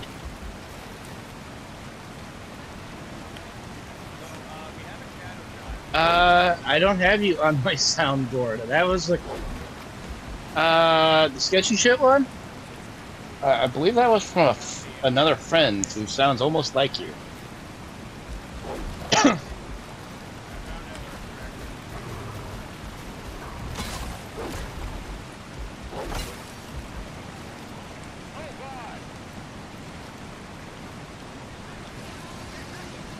Smiley underscore Rebirth. OLOL. Smiley underscore Rebirth. Weird.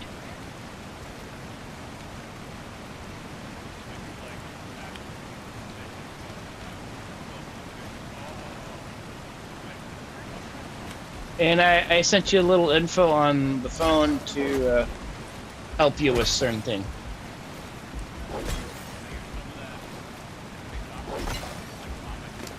All right, let's see. Would people like more music or anime and manga stories, by the way?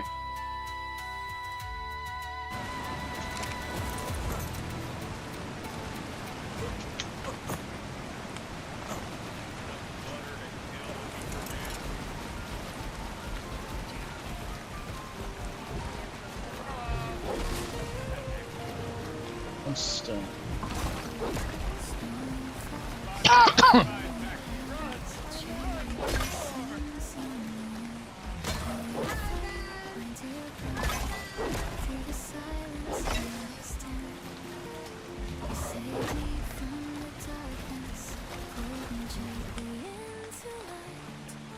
And I go, oh, come on.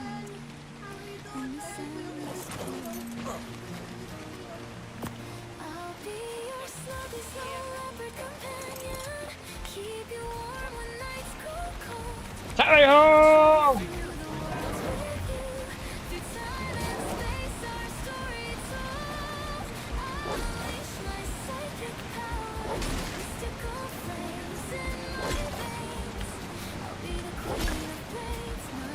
Aww.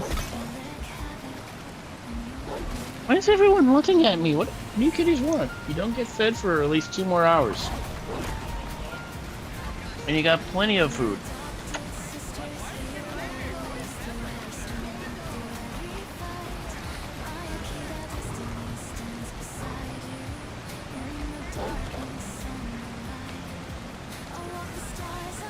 This is gonna hurt. This is gonna hurt. This is gonna hurt.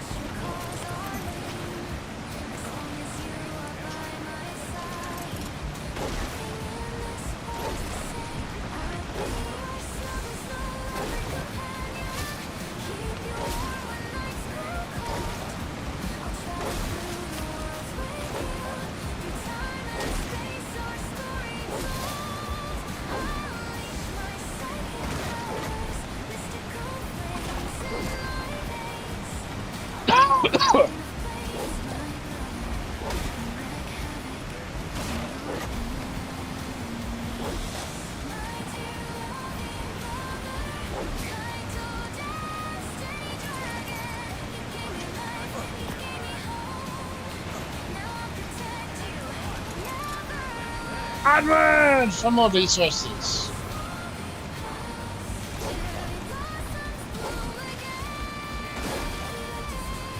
Pokemon community game A Wild Toad School appears. Catch it using Poke Catch. Winners revealed in 90s. Smiley underscore Rebirth. Who made your song? I did.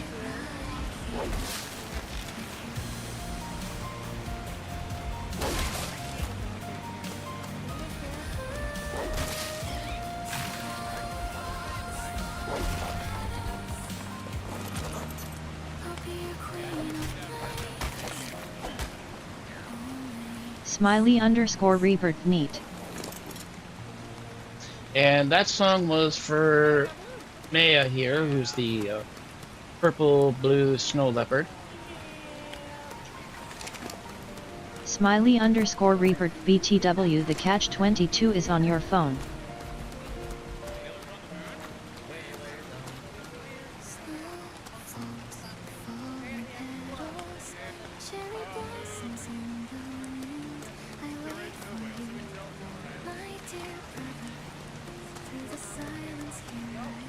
Smiley underscore revert at. Smiley underscore revert ads.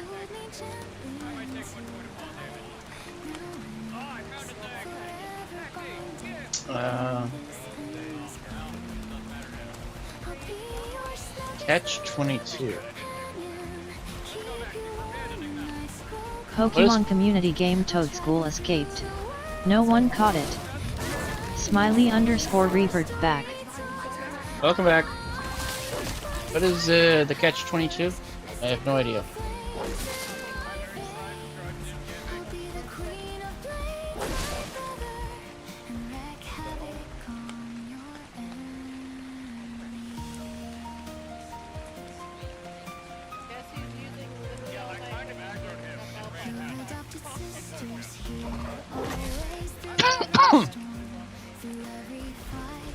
Smiley underscore revert the answer to what you sent.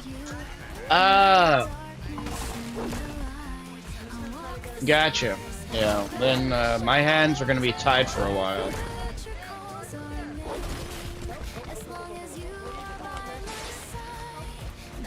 That problem you currently have is the only thing that's cock blocking everything. Smiley underscore revert yep. So, unless you can talk to the higher-up Stream agents, elements, feel free to come in and join the fun for crazy adventures and through the world. get that bastard who URL. screwed things up for you, and have them remove that because they know it is false accusations against you.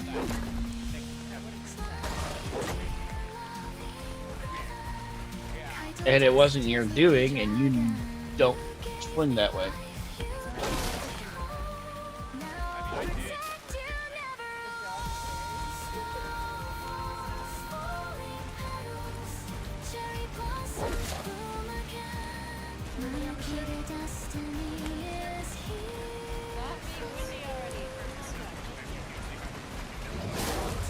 Because on over Smiley here by underscore us, revert 5 tried Alabama are the ones that are pushing it and they don't give a fuck. yeah, well, that's a lawsuit against them too. Because if they allow that kind of shit, it means those people are not fit to be in that department of law.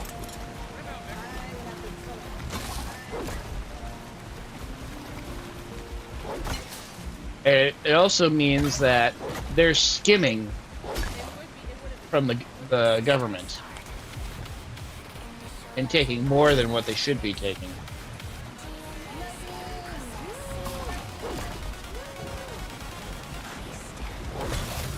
But then again, too many woke people and frickin' left-wing liberals in the government fucking things up for everybody else.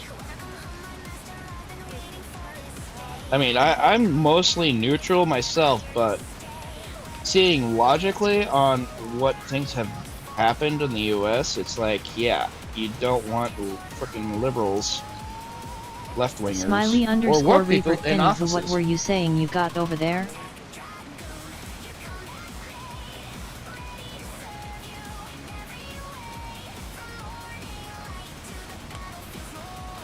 Oh, I was saying over here, yeah, there's nothing I can do until that gets removed.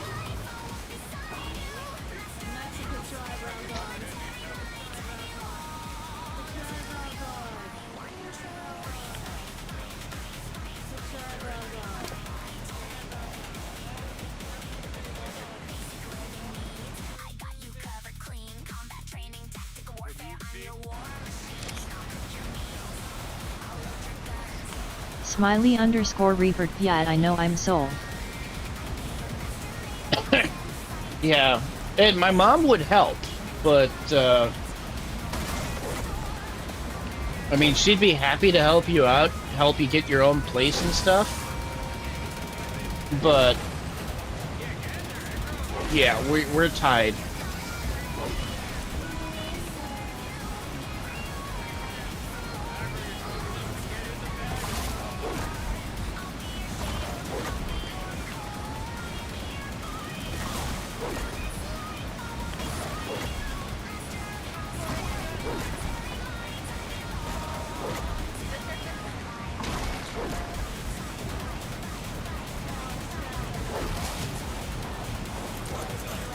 Because my Mama Destiny has a few projects that she has herself that currently she cannot do anything about this. So she says sorry on her behalf. Stream Elements. Hi everyone. As a heads up, I have sleep apnea and tend to fall asleep sometimes in my streams. Please be patient with my disorder or try waking me up with my redeems. Yeah. Smiley_Reaper. I can't wait till I get a job so I can save up money. Yeah.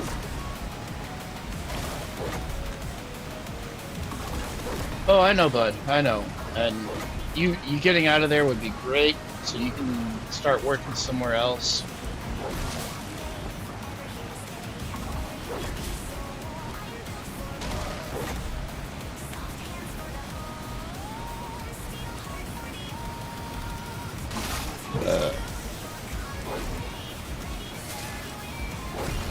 Excuse me.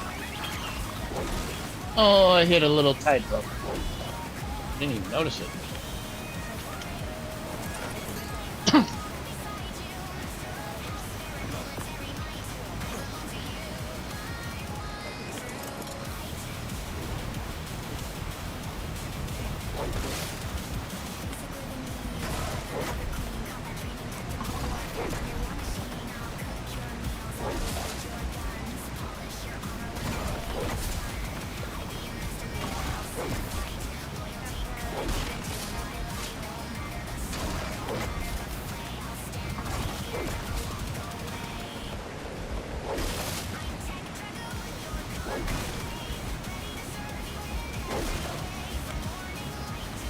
Oh, Wispy, are you still here by chance? Just want to know, when is your next stream gonna be?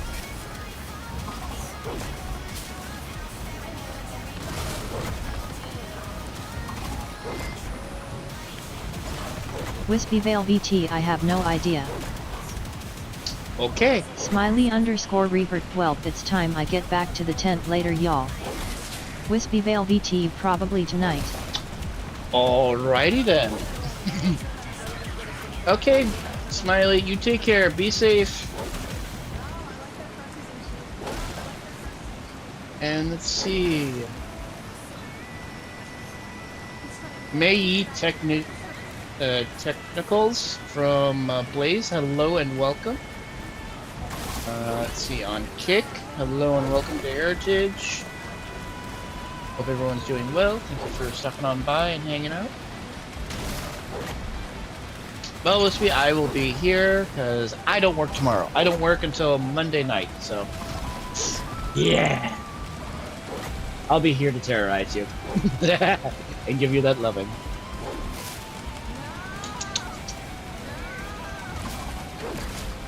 Gotta give the art mommy a Wispy love. Stream Elements. Welcome to the Fluffy Dragon's Den.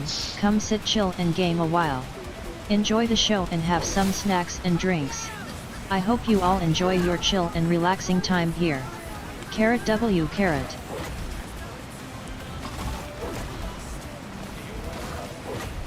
I don't know why it says Carrot W Carrot on that.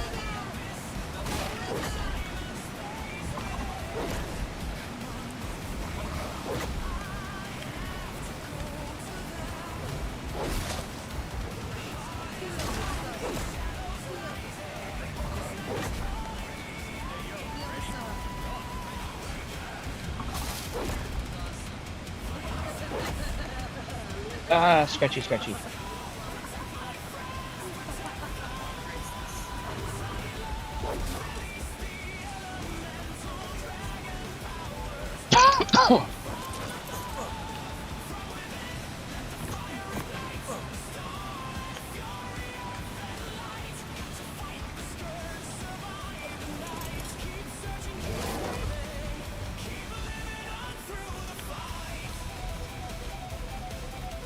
I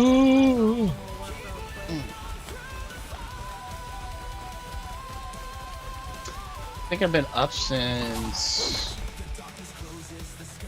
11 a.m. So I shouldn't be too tired.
Nope. Really? Fucking coming in for the bag and it just despawned. Fuck.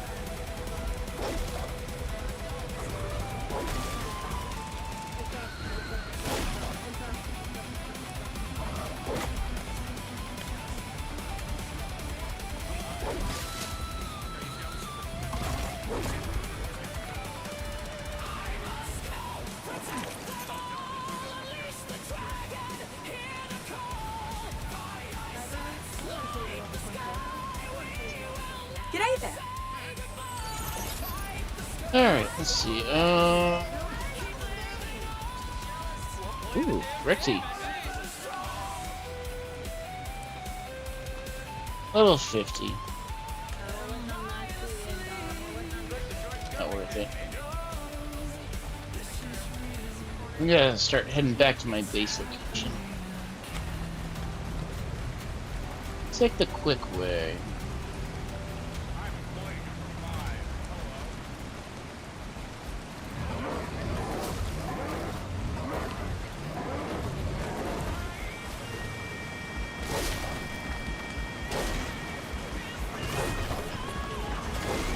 It's funny, an Anki will hit faster when it's in water than when it's on land.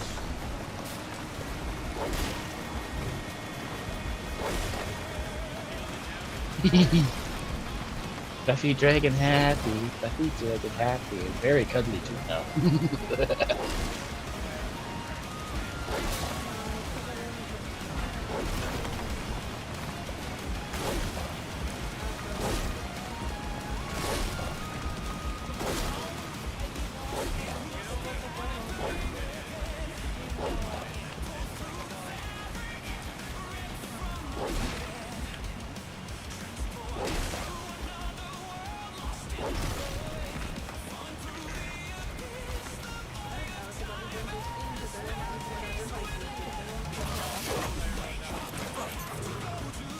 Pokemon community game A Wild Nincada appears. Catch it using Poke Catch. Winners revealed in 90s. I heard a tree fall down.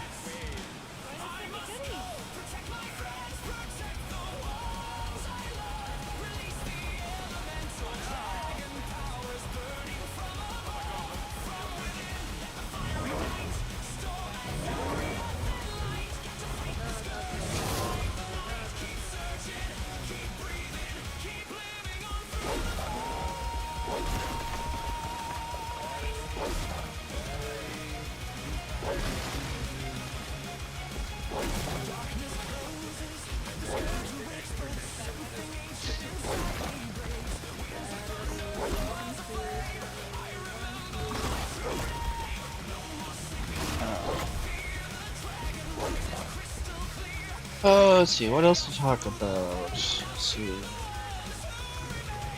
Now I got plans for this server. I need to gather resources and build some more walls.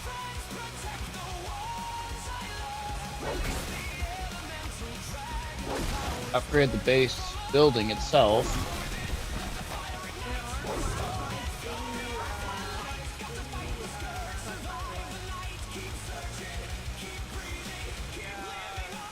Pokemon community game Nincada escaped. No one caught it.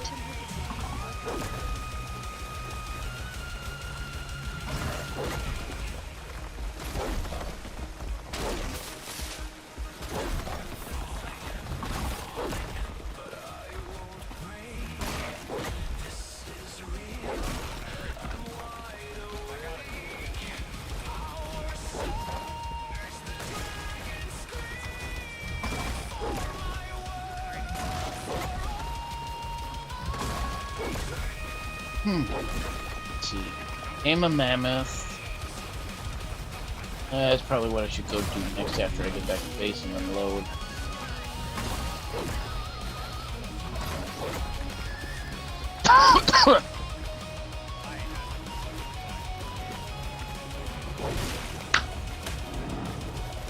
Oh.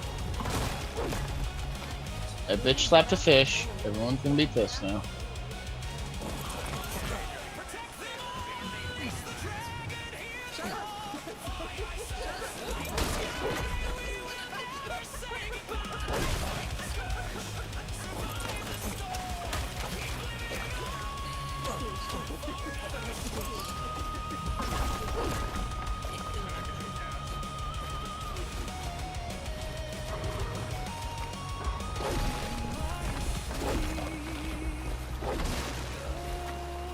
This is real.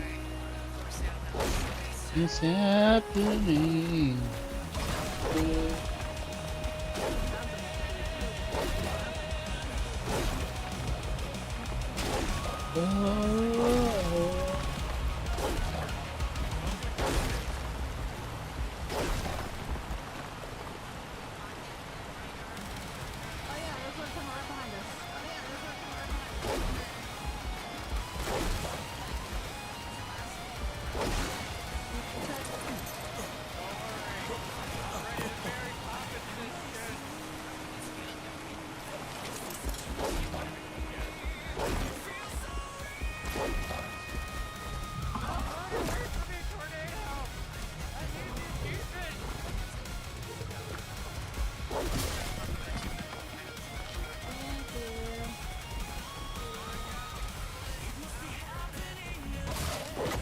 All the kitty cat kids are happily snuggling up against my feet or by me. All happy. Good. Glad for that.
I got one nestled up at my feet, and he's like, yep, not moving.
Oh, and he's get a couple more coins.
Fuck, is that the thunder outside?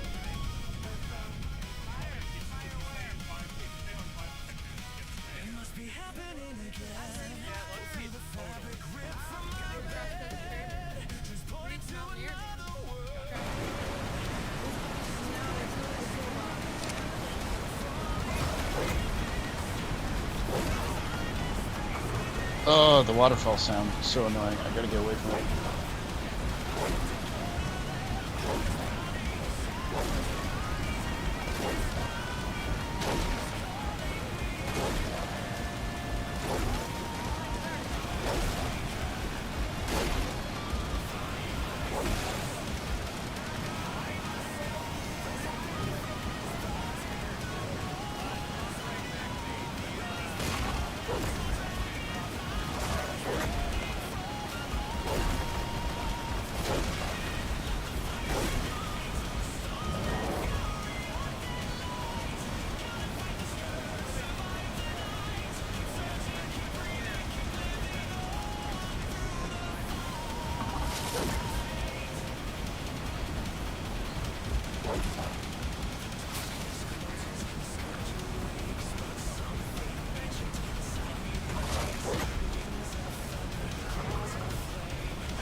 I got 4 free PDs at my feet. 4 have to keep my feet. Cut, free 2.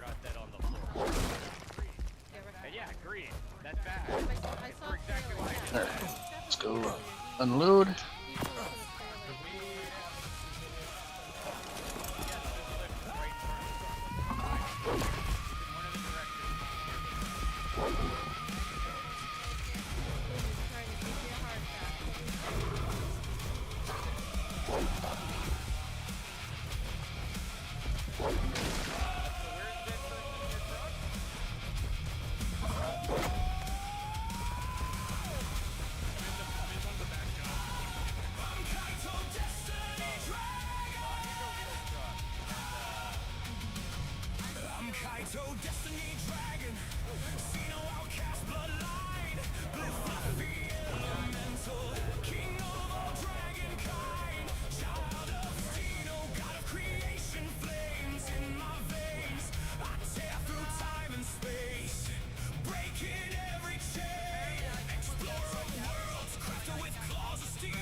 survivalist heart that never learns how to kneel. Almost right there. I live a thousand lives, I come and I go. Respawn in the fire, watch the new legends grow. Only 2 people dead, question mark? Reincarnate stronger, no death can hold me down. I rise from the ashes and reclaim my crown.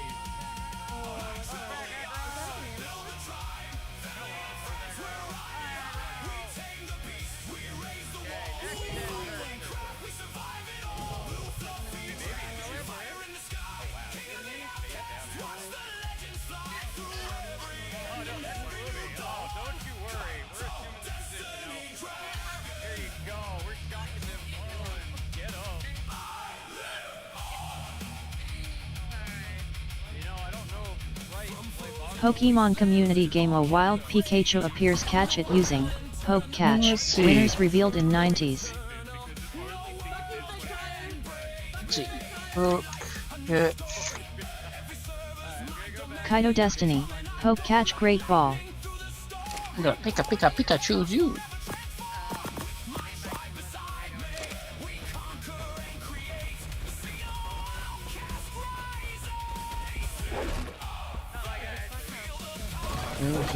Dinosaurs call my name. He's prepared Allocation of the empty again.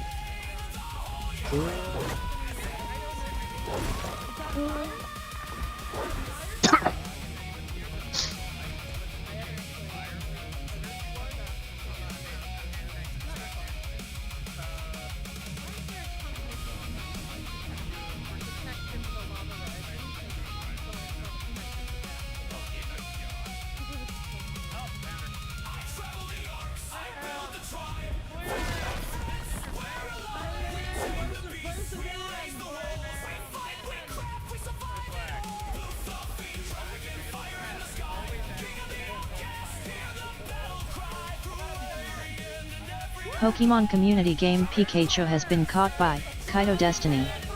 Hey! I got a Pikachu. I'm gonna Pikachu you.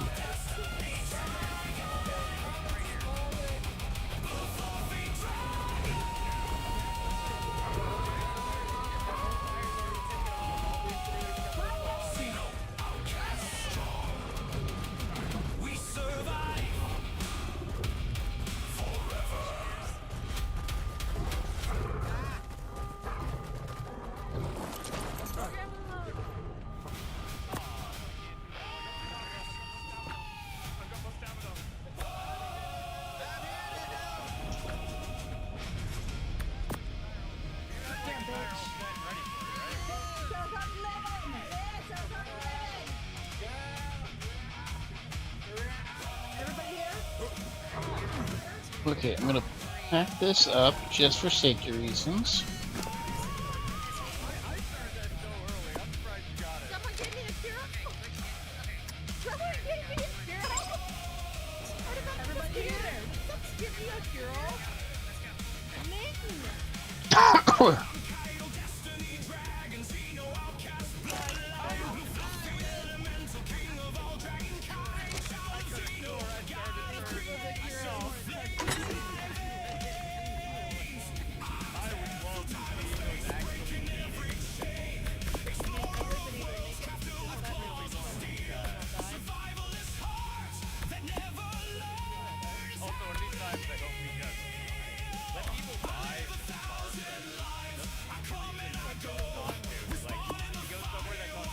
Yes.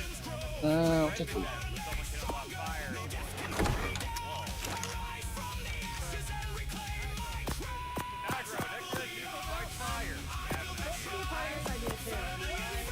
Not bad amount though.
Wisebot 2 viewers, -6, alarm clock 2 hours 35 minutes and 34 seconds.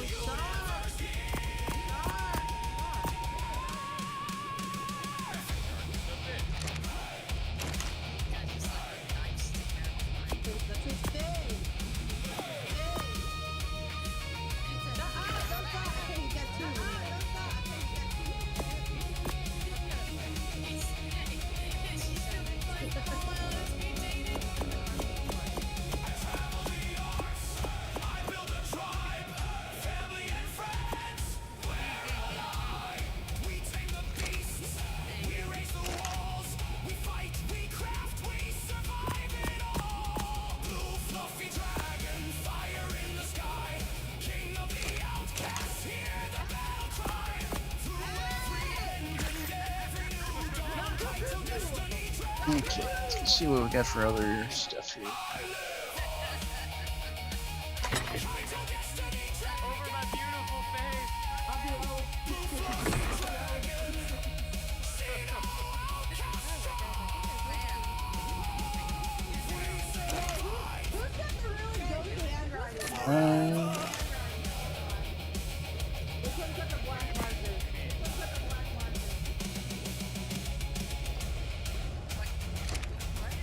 Okay, I will head out and leave. I have arrows.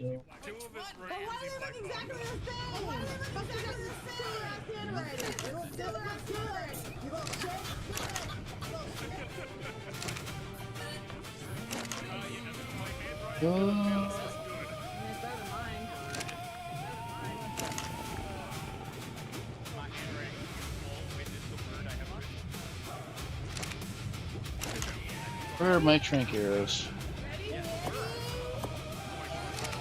I'm Kaito Destiny Blue Fluffy Elemental, ruler of the Dragonlands, king of dragons, child of Xeno, god of creation's fire, born from stars and chaos, I light the endless pyre. I travel through time and space, ripping holes in the night, exploring distant worlds under alien light, adventurer eternal, crafter of fate, survivalist heart beating. I live so many lives, I come and I go, respawn in the fire, let the new story flow. Reincarnate stronger, no grave can hold me down, I rise from the ashes. Grab my chest armor. Grab my gloves. Tame the wild, we build the skies. Blue dragon fire, fluffy and bold. King of the outcast, story never grows old. Through every death, every new dawn, Kaito destiny rises.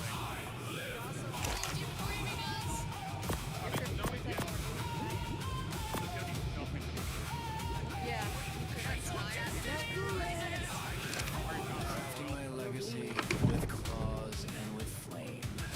Taming the beasts, giving them a new name.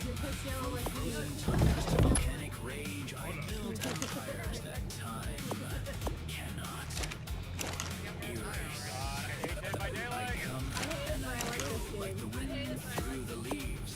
Reborn in the servers, no final reprieve. Every life a new chapter, of every world my domain. The blue fluffy dragon, forever unchained. I don't think I can. Xeno's blood runs in these veins of light. God of creation, I paint the endless Okay.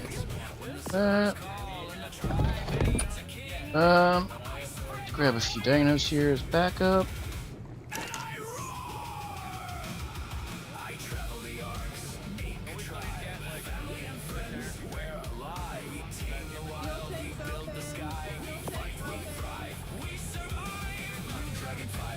Okay, I got Nene, so we got stuff to not stuff. I do need to go to the snow biome, so we get rid of the seeds.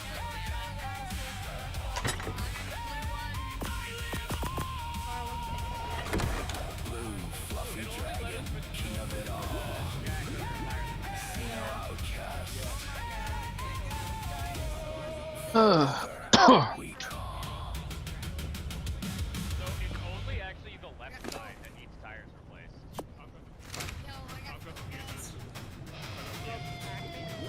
Yeah, it's gonna be the tire jack first. Tire jack first.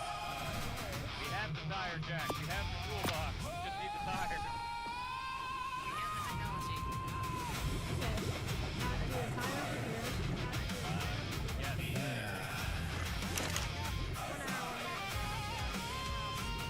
I'm Kaito Destiny Dragon from the Xeno Outcast clan. Blue Fluffy, elemental, ruler of Dragonlands, king of dragons, child of Xeno, god of creation's fire. Born from stars and chaos, I light the endless fire. I travel through time and space, ripping holes in the night. Exploring distant worlds under alien lights. Adventurer eternal, crafter of fate, survivalist heart beating, never too late. I live so many lives, I come and I go, respawn in the fire, let the new story flow. Reincarnate stronger, no grave can hold me down. I rise from the ashes, claim my dragon crown. I travel the arcs, make a tribe, family and friends by my side. We tame the wild, we build the sky. We fight, we thrive, we survive. Blue dragon fire, fluffy and bold, king of the outcast. Story never grows old. Through every death, every new dawn, Kaito destiny rises.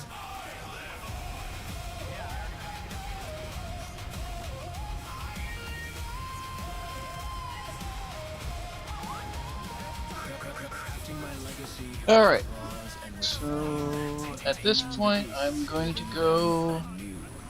From frozen tundras to volcanic rage, I build empires that map.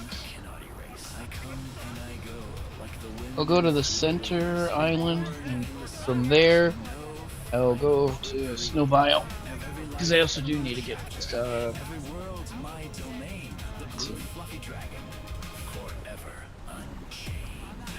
Xeno's blood runs in these veins of light. God of creation, I paint the endless night. When the servers call and the tribe needs a king, I spread my wings and I rise. I travel the arcs, make a tribe. Family and friends, we're alive. We tame the wild, we build the sky. We fight, we thrive, we survive. Blue dragon fire, fluffy and free. King of the outcast, this is my destiny. Through every death, every new dawn, destiny dragon, I live on.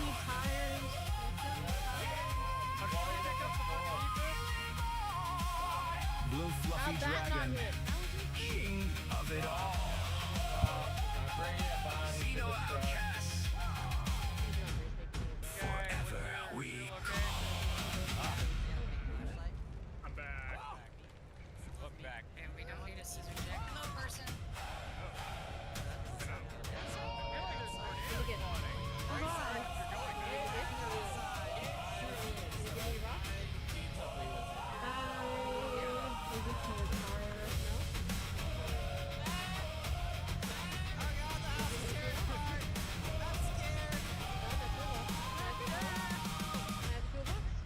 I'm Kaito, destiny dragon from the Xeno outcast clan. Blue fluffy elemental ruler of the Dragonlands. King of dragons, child of Xeno, god of creation's fire. Born from stars and chaos, I light the endless fire. Space ripping holes in the night, exploring distant worlds under alien light. Adventurer eternal, crafter of fate, survivalist heart beating, never too late. I live so many lives, I come and I go. Respawn in the fire, let the new story flow. Reincarnate, stronger, no break can hold me down. I rise from the ashes, claim a dragon crown. I travel the arcs, make a tribe, family and friends by my side. We tame the world, we build the sky. We fight, we thrive, we survive. Blue dragon fire, fluffy and bold, king of the outcast. Story never grows old. Through every death, every new dawn, Kaito destiny rises. I live on. So maybe stuck in here until a tornado hits it, but I've been here. My legacy with claws and with flame, taming the beasts, giving them a new name.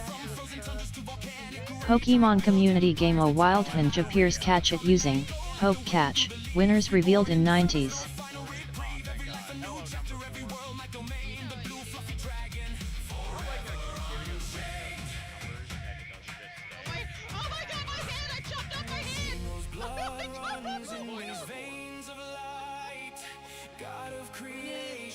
And I got threads on blankets coming off.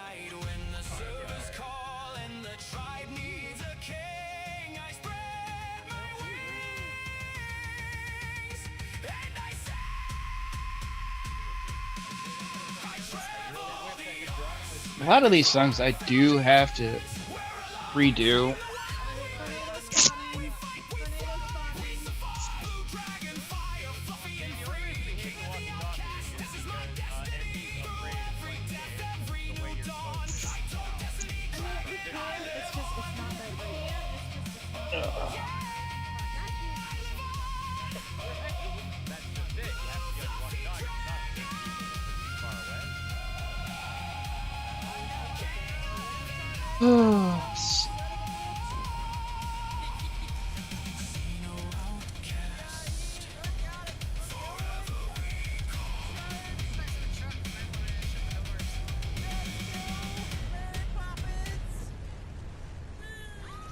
Pokemon community game hinge escaped. No one caught it.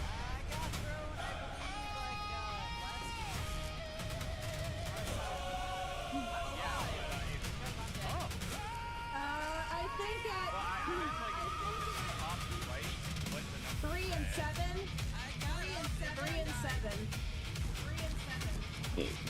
7.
Angry tuna?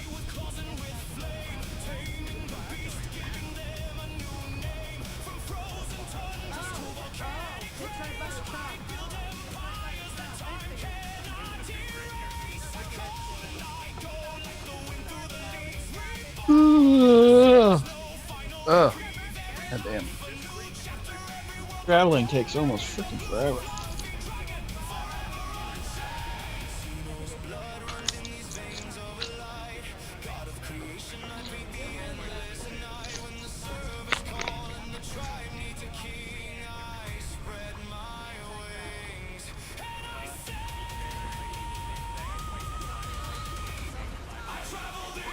Come on, off my leg.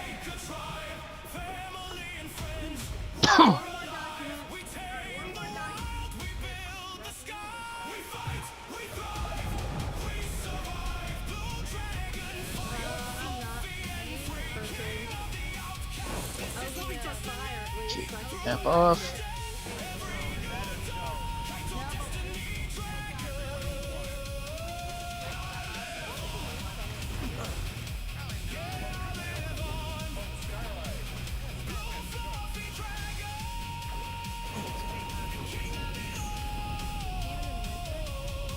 The fuck?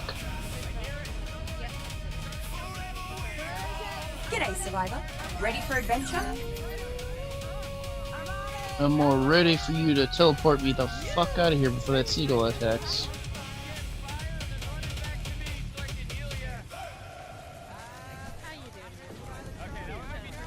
Let's see. Cool. Or that's your favorite, right, Gomo? I Um, literally just switched the past. I got set on fire. 24.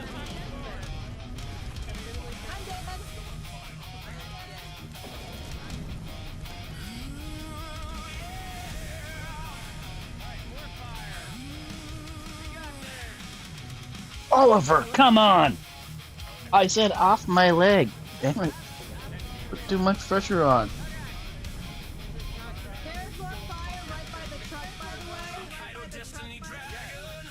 Yes, that's what I thought you were going to go with. 44. Alright. You're ready.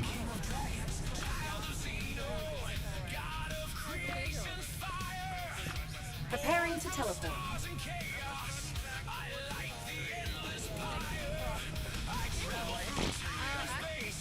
Oh, if I need to fight, me and the Sego are ready.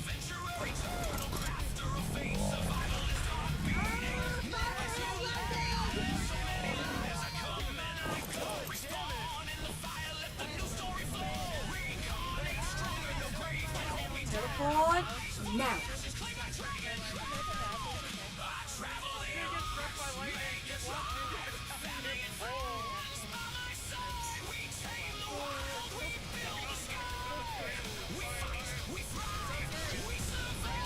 Coordinates confirmed.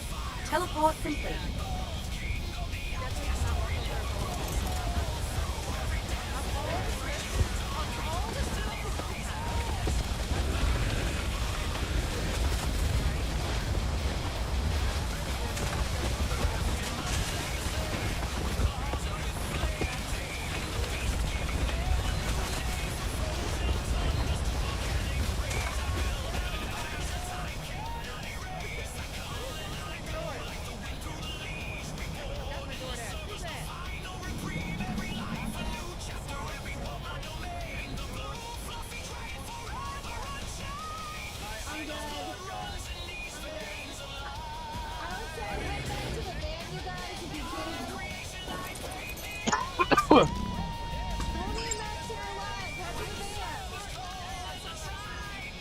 Okay, let's see. Nene, the forest.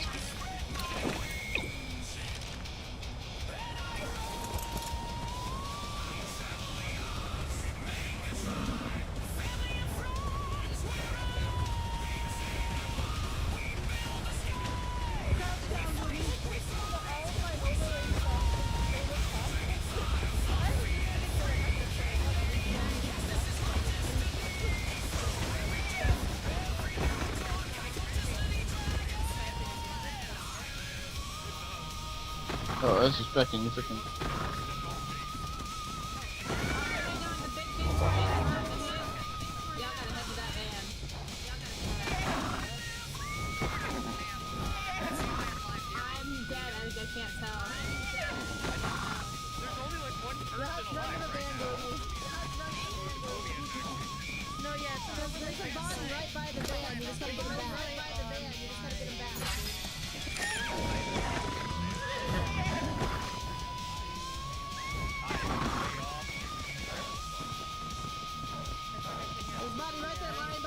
Okay, this is the dead end.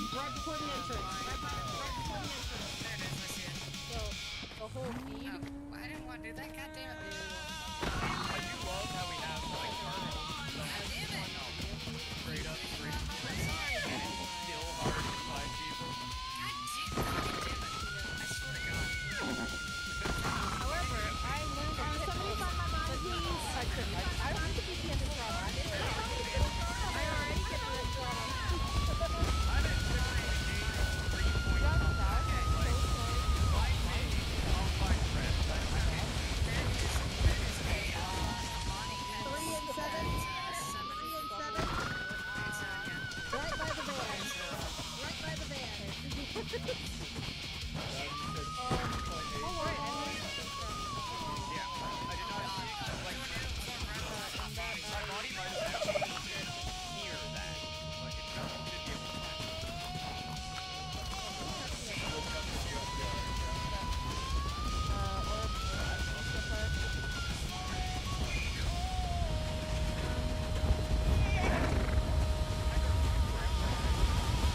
Take cover!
No, no, no, no, no, no, no, no, no, no. Come here, Wolfie. Ah!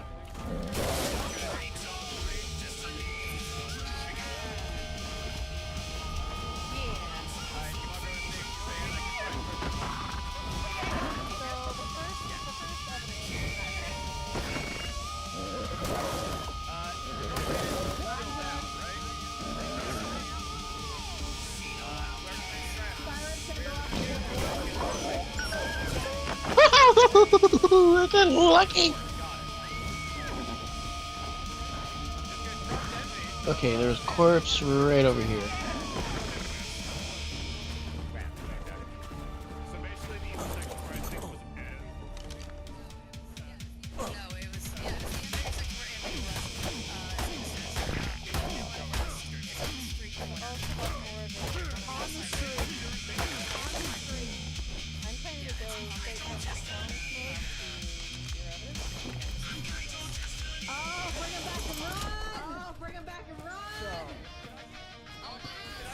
Oh, there's a baby sheepy here. Oh, little baby. Come here, come here. I can at least take you home. Oh, your sibling died right underneath the rock.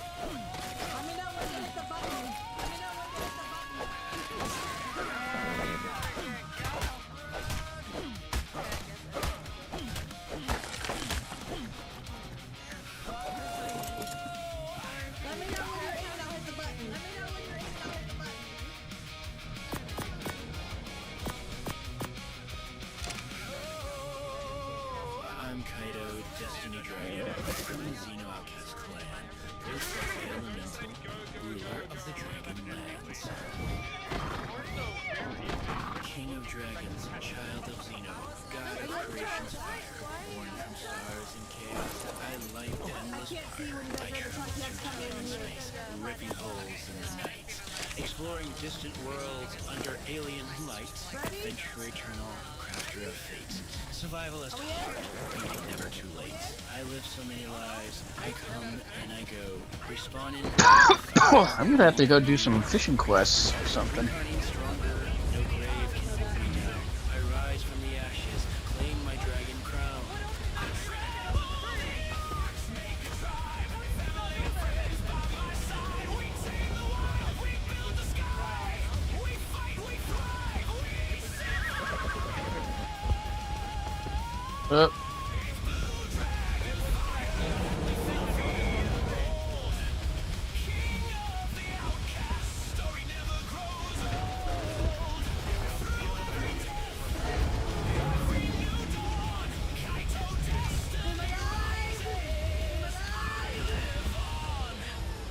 Crafting my legacy with claws and with flame, taming the beasts, giving them a new name. Both female. From frozen tundras to volcanic rage, I build empires and that's all you cannot erase. Pokemon Community Game A Wild Dug Trio appears. Catch it using Poke Catch. Winners revealed in 90s.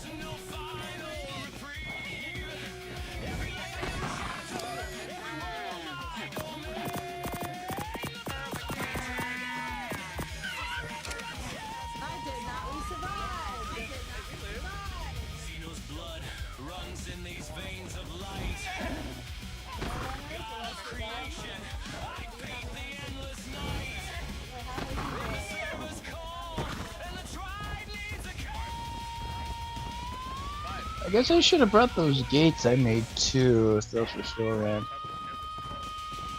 And I could knock some stuff out.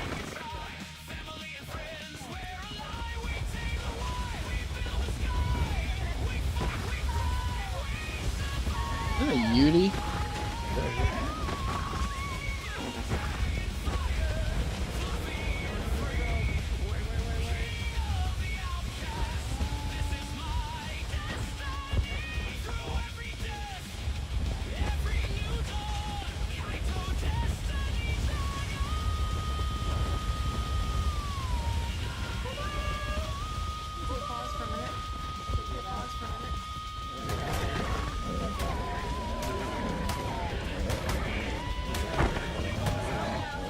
Pokemon community game Dugtrio escaped. No one caught it.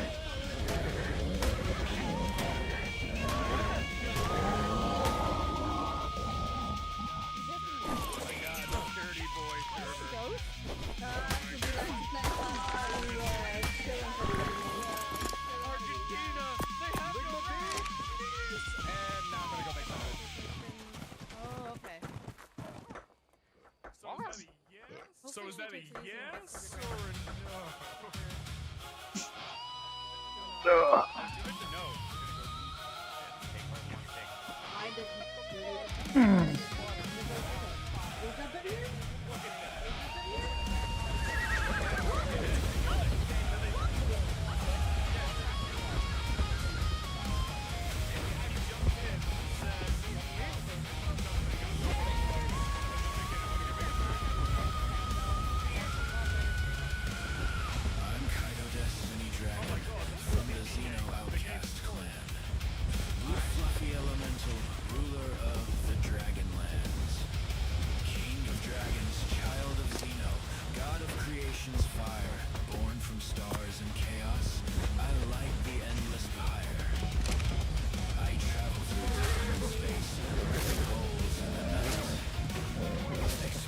Distant worlds under alien light.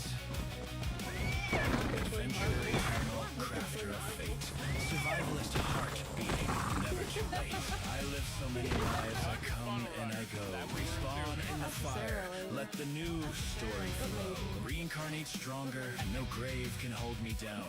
I rise from the ashes, claim my dragon crown. I travel the earth, make a tribe, family and friends by my side. We take the wild, we build the sky, we fight, we fly, we survive.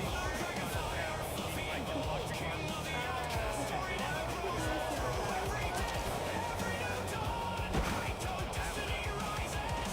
I live on.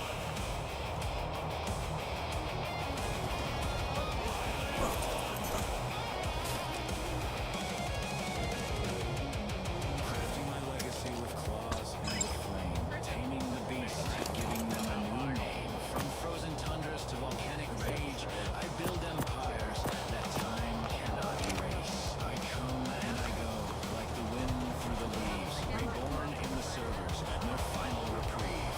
Every life a new chapter, every world my domain. Okay, I've got 2 more bites there probably for aiming it.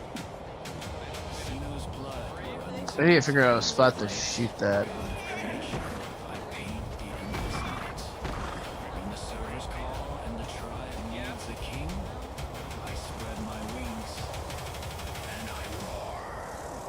I travel the earth, make a tribe, family and friends, we're alive. We take the wild, we build the sky, we fight, we fly, we survive. Dragon fire, fluffy and free, king of the outcast, this is my destiny.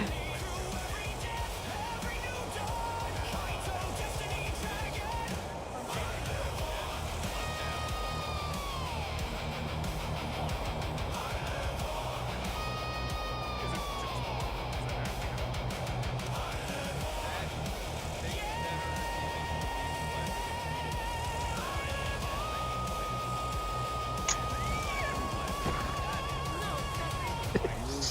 I have a fidget spinner. Keys are going like that. Xeno outcasts.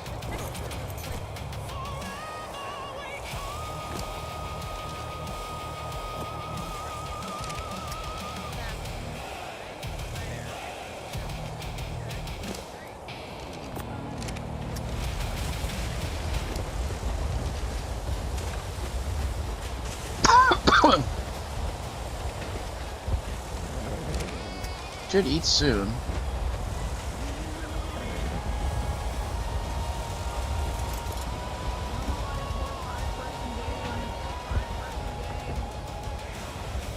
It says parent, but I didn't see a child. Oh, goodness.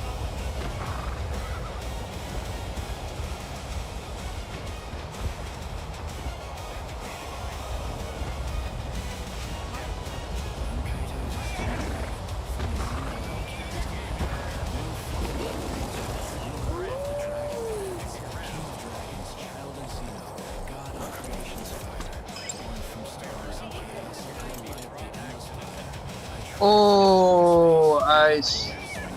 That was a sliver of, oh my god.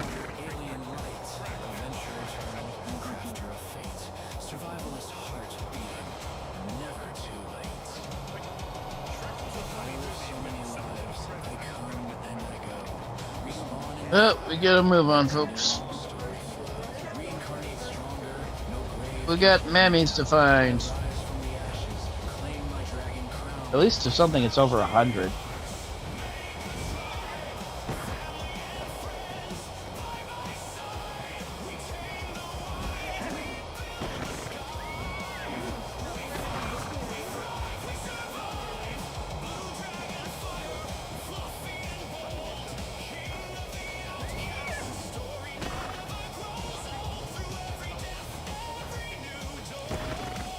Kaito destiny rises.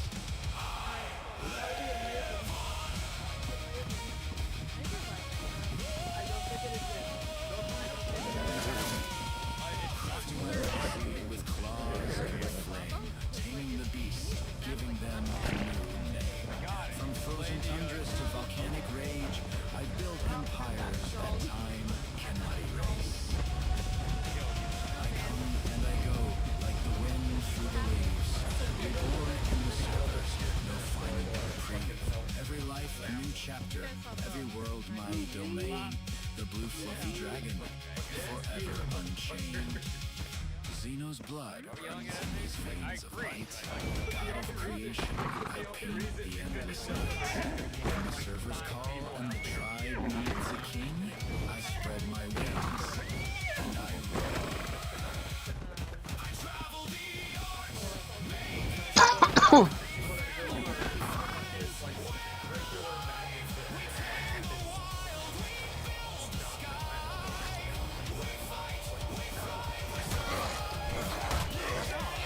Oh, you are that. All right, Bola.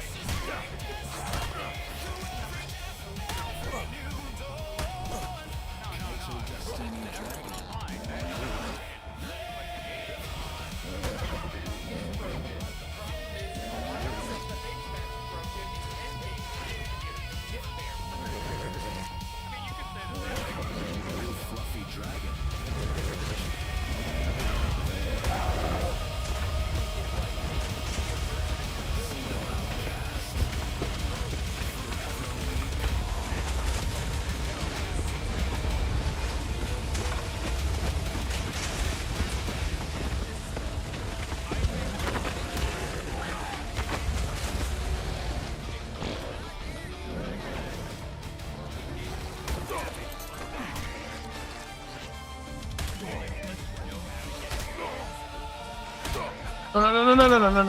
No.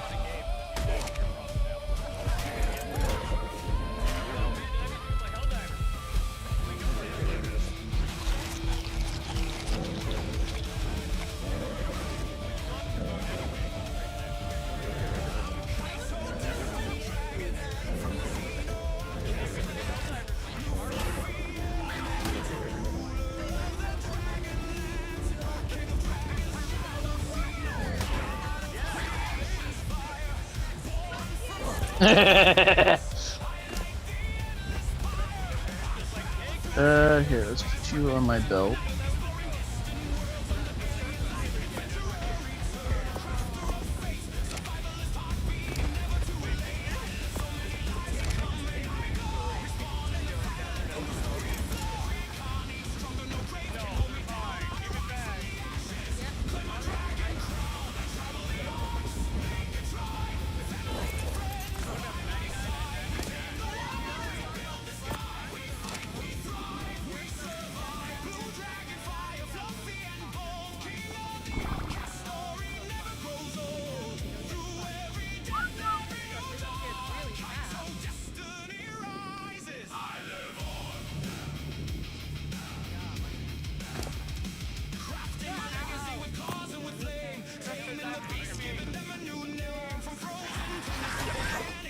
Oh, you really want to do this,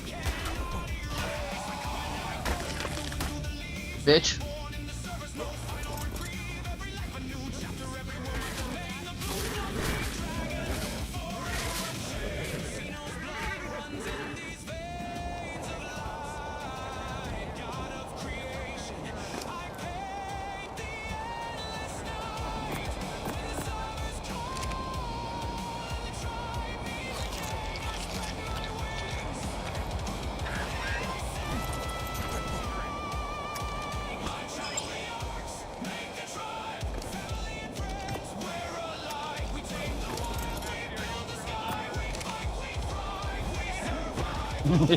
I'm going to have little terrors.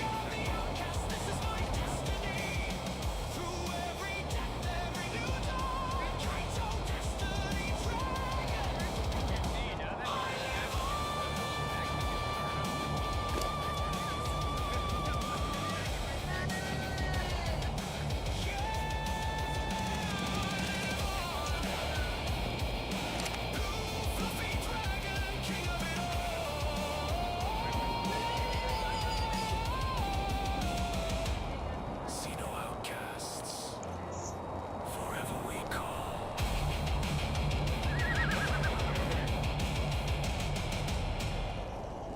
So are we doing? What are we doing? I'm so confused.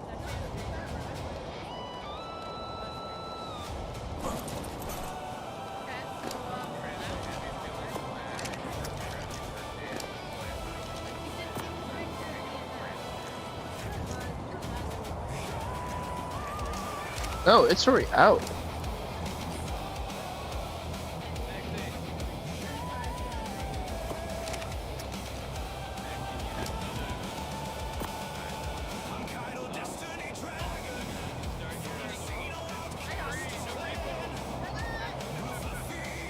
I thought I gave it like 10 once.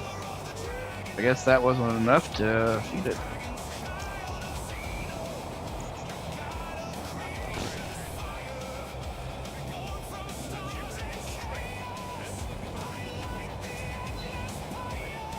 I got a kitty here being a nuzzle butt.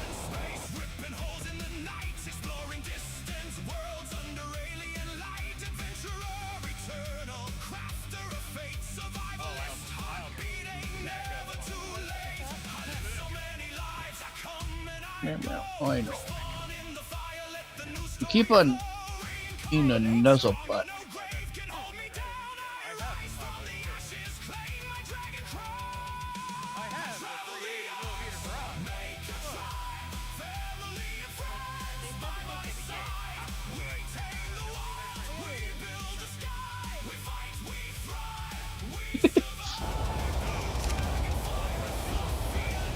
Effectiveness. Why did I lose effectiveness? I didn't even get it hit another time.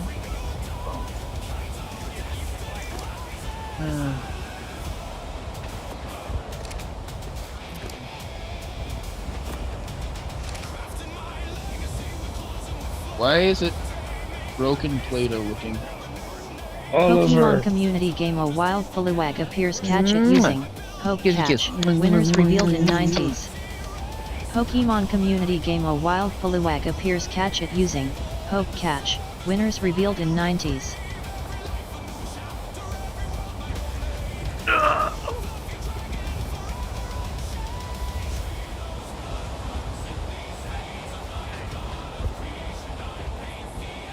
Yeah, the effectiveness man went down because there was no food in it. But then again, it's not starving.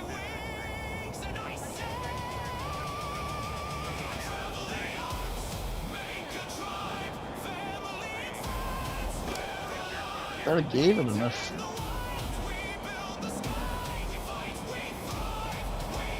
No, you don't need to be on my belly. You don't need to be on my belly.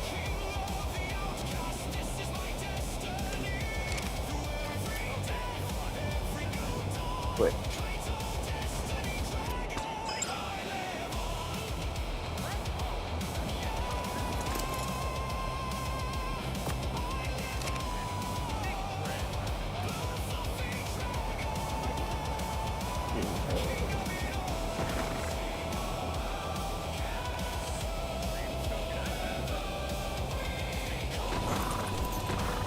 Pokemon community game Poliwag escaped. No one caught it. Poliwag, wag, wag, wag. Poliwag.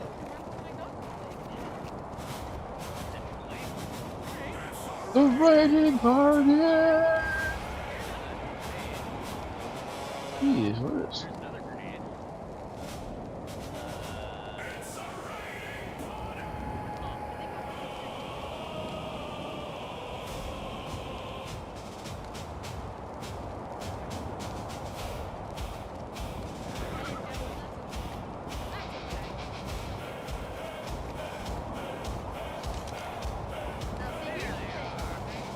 I am not taking the drop down.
Oh, come on, I bitch slapped you. Uh-oh. Right before Kong gets to me.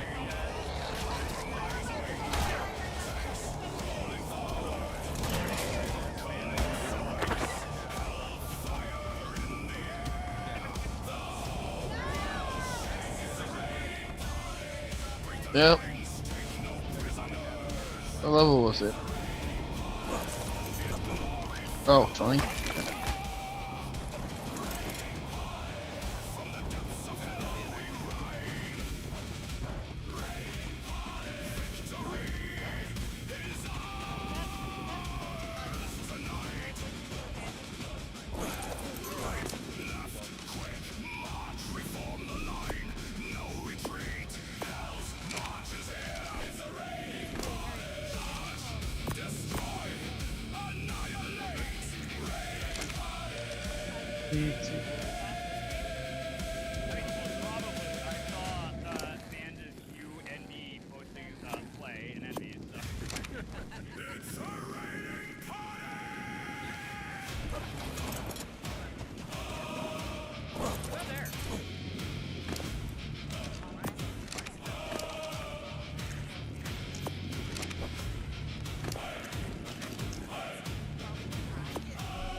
one or two more bites.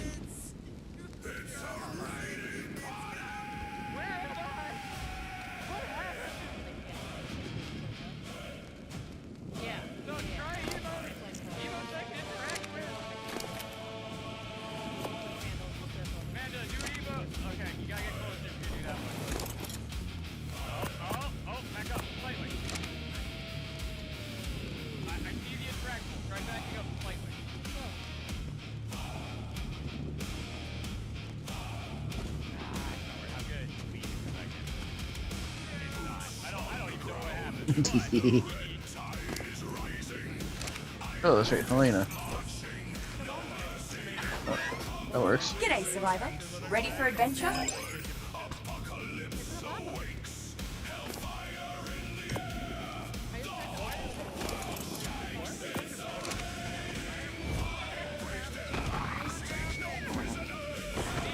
Micro terrors.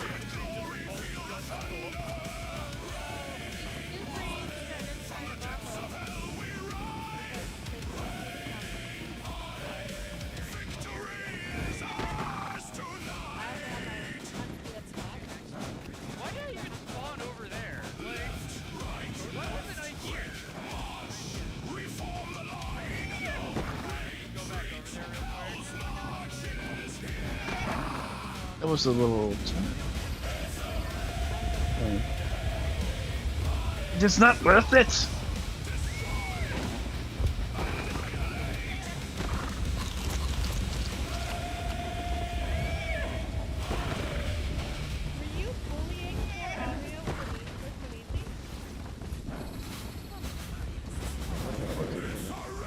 Alright, down into the depths of the frickin' ravine. We're on the hunt for a mummy.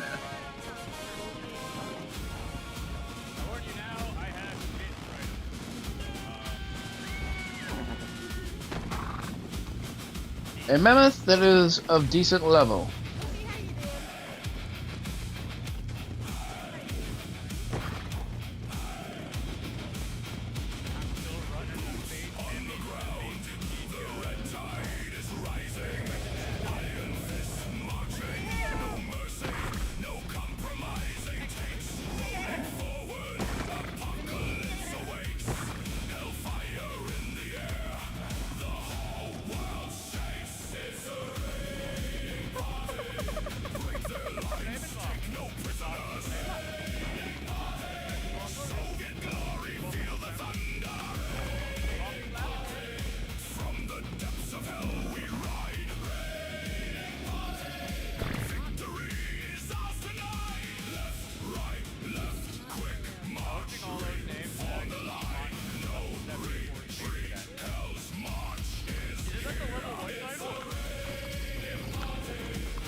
Okay.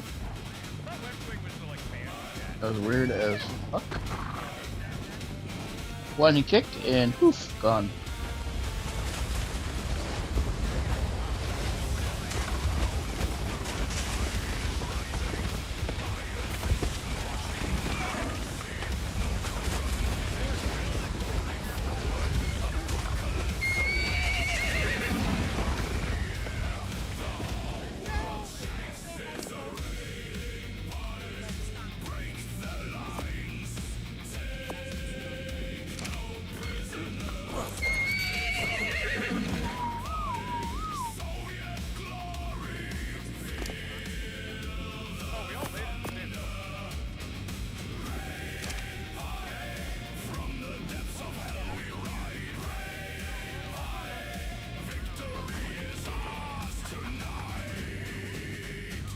What level bun bun are you?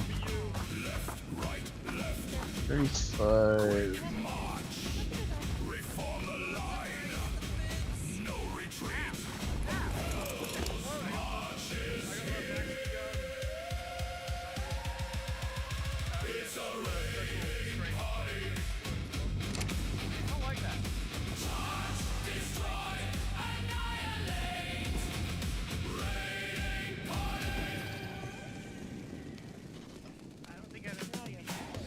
Happy birthday to you. Happy birthday to you. You've leveled up through life. Happy birthday to you. Another year unlocked. Now you're stronger, shining bright. Keep grinding your levels. Happy birthday to you. 130. You have leveled up through life. Happy birthday to you. So fucking much over. Happy birthday to you. Happy birthday to you. You leveled up through life. Happy birthday to you. Another year unlocked. Now you're stronger, shining bright. Keep grinding your levels. Happy birthday to you. You have leveled up through life. Happy birthday to you. Happy Monster birthday or I don't know. to Everyone's got you. names. Happy birthday. Someone walked in front of me while I was firing, and I could not stop my 900 subscribers. Let's take a looky there. I hear requesting orbital, and I'm just sitting here reloading next to someone being. It's fine. Alright. Mammoth. Mammoth.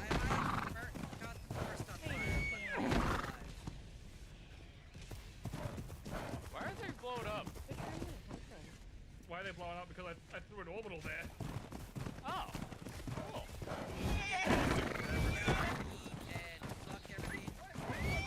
Alright, there's a hellbomb over there. Be careful about that.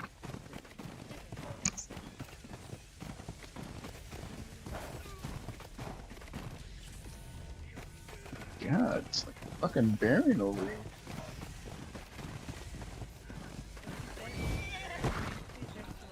Ah! A laser! There's the laser! Pokemon community game A wild Nincada appears catch it using Poke Catch. Winners revealed in 90s. I think we're doing great. I see an L, so therefore someone's still alive. Yeah, I'm alive! For now. Ooh, Nincada. I think I'm alive.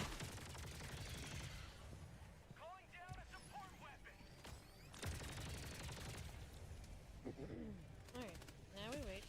There's a 100.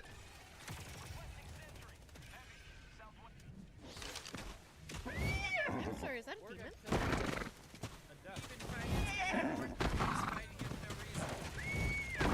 Wait, Ugh. Don't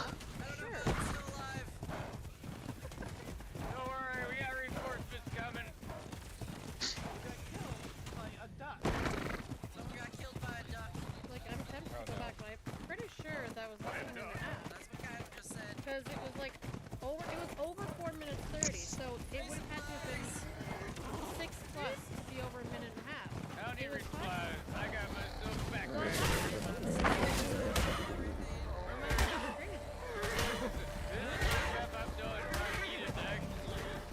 My backpack too. Pokemon community game Nincada escaped. No one caught it. Ice cream is melting. I'm just fucking crazy. Okay. So I did hear it That must have been that exactly a minute and a half then. That must have been the exact See, I would probably have got that if I had decided to stay and actually do any more.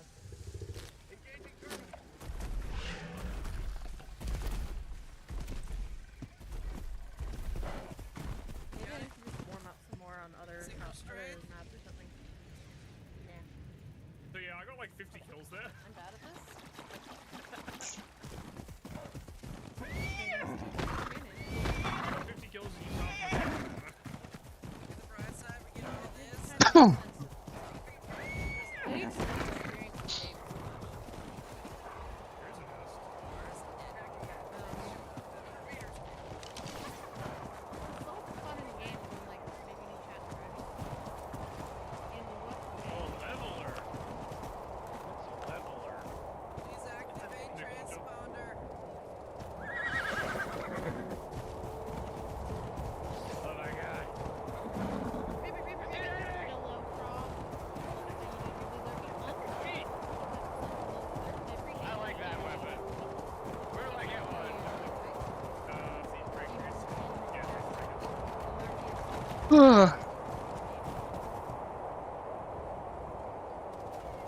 The fuck is that? Dude, Bigfoot over there looking like a creeper.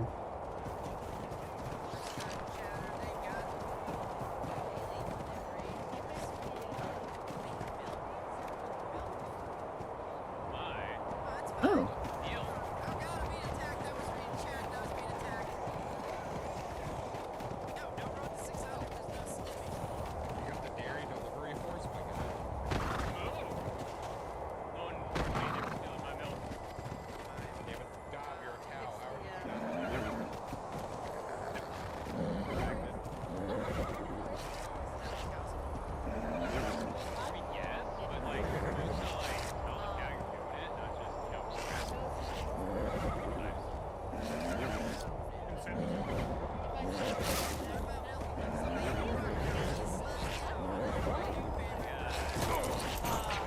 You fucking kidding me?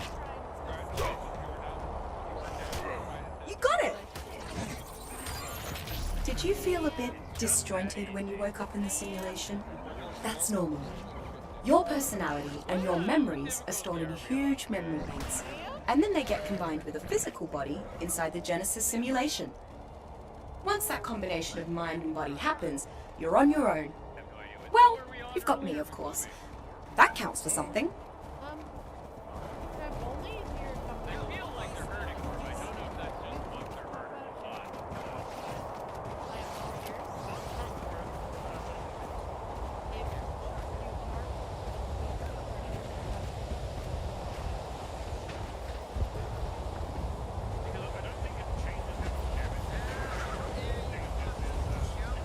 Oh.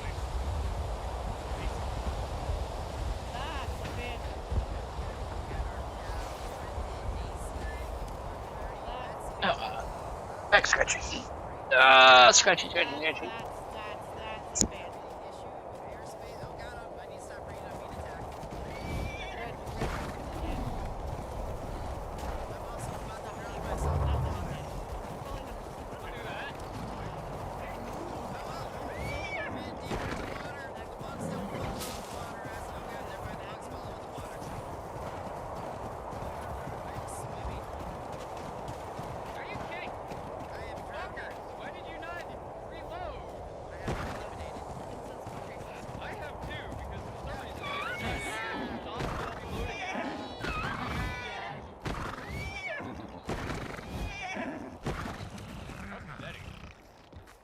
Good God, all these levels just suck today.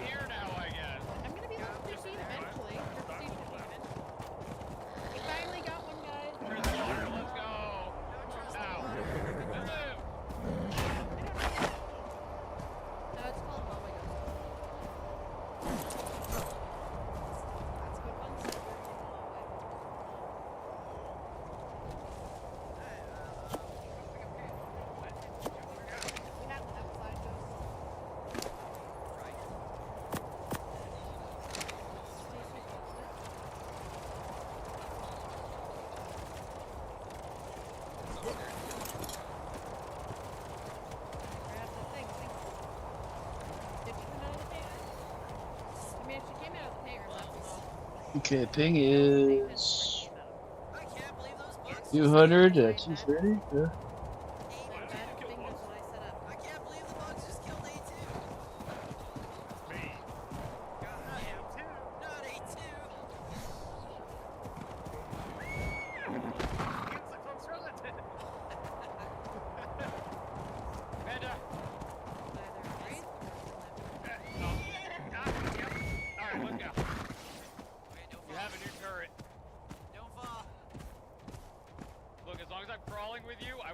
off, I think.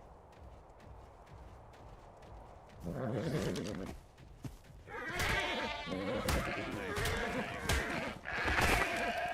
I'm just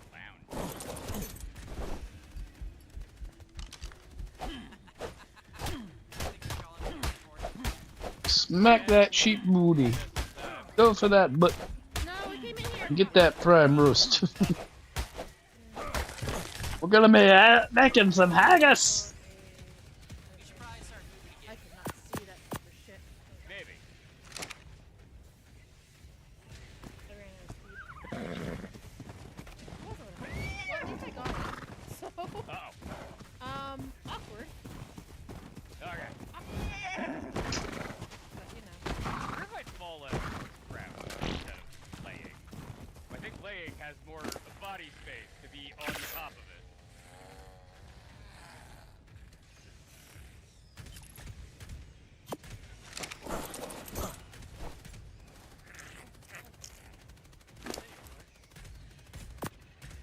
Brought friends. I brought friends.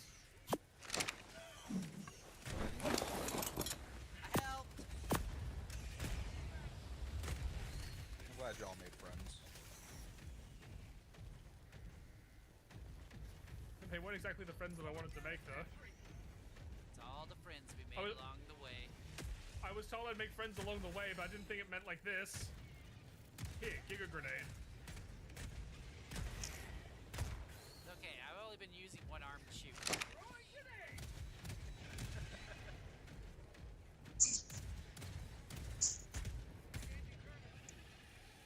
I dare them bring a charger, see what happens to it. I didn't bring no small fucking weak gun arm. Hey, see, they keep doing stuff over there, so I'm putting this over there. Alright.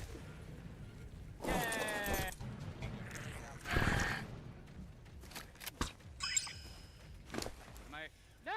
What do you mean you're leaving to resupply? I had 4 treasure runs to do! You bitch! Hey, the missile doesn't blow up. I don't know. You should figure it out. I'm so angry. It's just you know, it's continental. 50.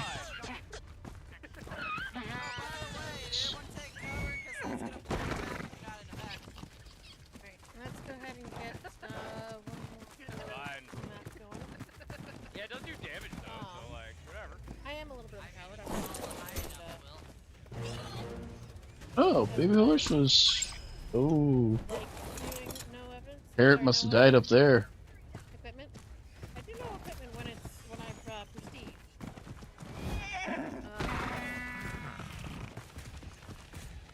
But I don't like doing no equipment when I have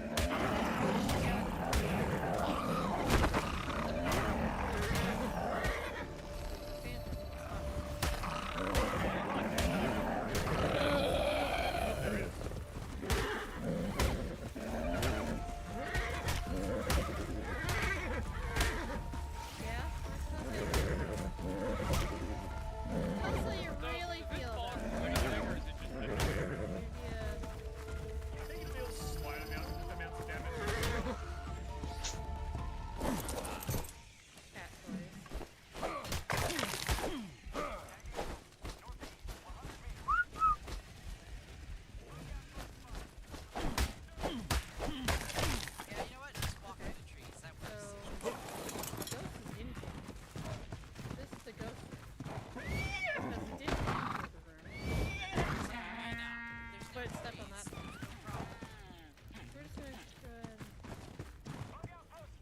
Okay, now you're just following me around. Can you not follow me around? I hear all high and then I hear all of that. No, it's not. It can't be. So I started unloading my guns on.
Pokemon community game A Wild Starly appears catch it using Poke Catch, winners revealed in 90s.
Pokemon community game Starly escaped. No one caught it.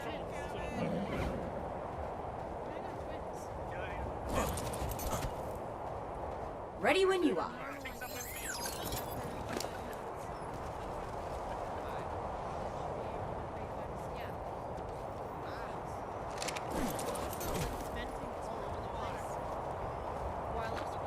Got some hexagons you're keen to spend?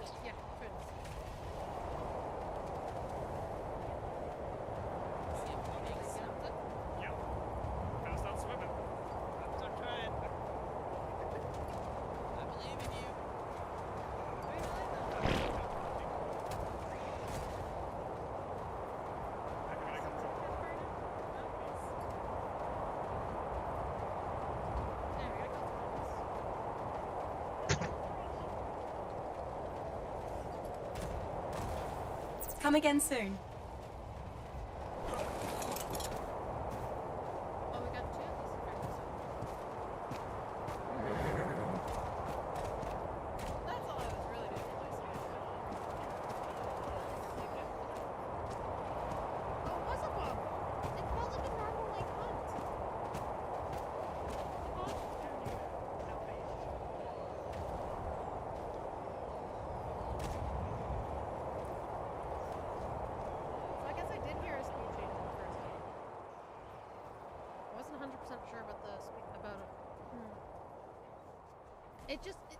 Look, why would it...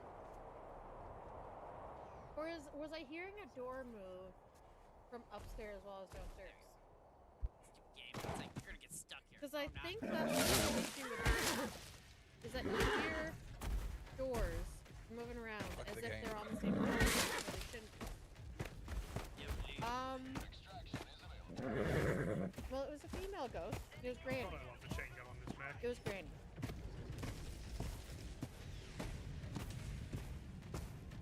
It was grandmother.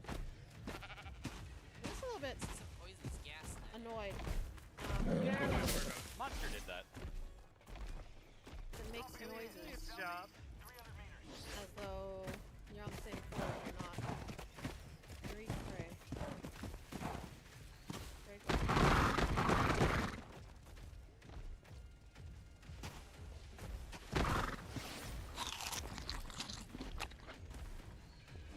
I could tell there was the speed differences. Charger!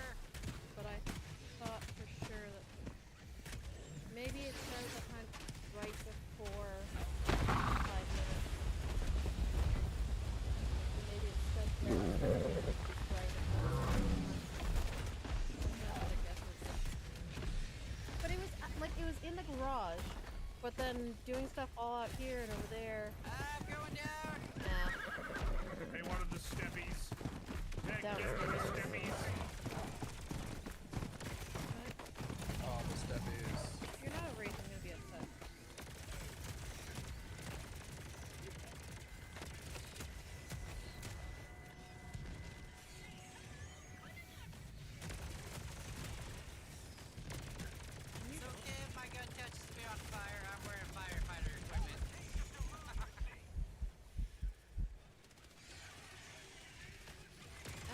very You basic. know what time it is? Okay, so it's not raid. Hammer time. Nope. Da da da da. You play marbles? Kill it! Oh, I'm messing with my The Pokemon cards fuck? and watching anime. Oh my. You're opening Pokemon cards? No, I'm messing with them. Looking I at the think ones the I source got. is that What'd you get? just up in another Like the one from the knockout. show. Nothing new. Oh, okay. Yeah, I got a stack of bulk I gotta sort out.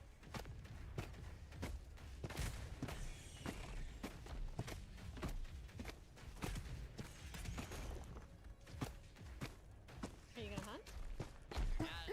Say something. Hey, I'm not gonna lie, I kinda wanna send this Ponyta in for grading too. I would do it first. See if The it's back worth is it. a mix of the back. Oh my gosh, I was gonna say Arcanine and I was looking at Blacklight and I was like, okay, well, nope.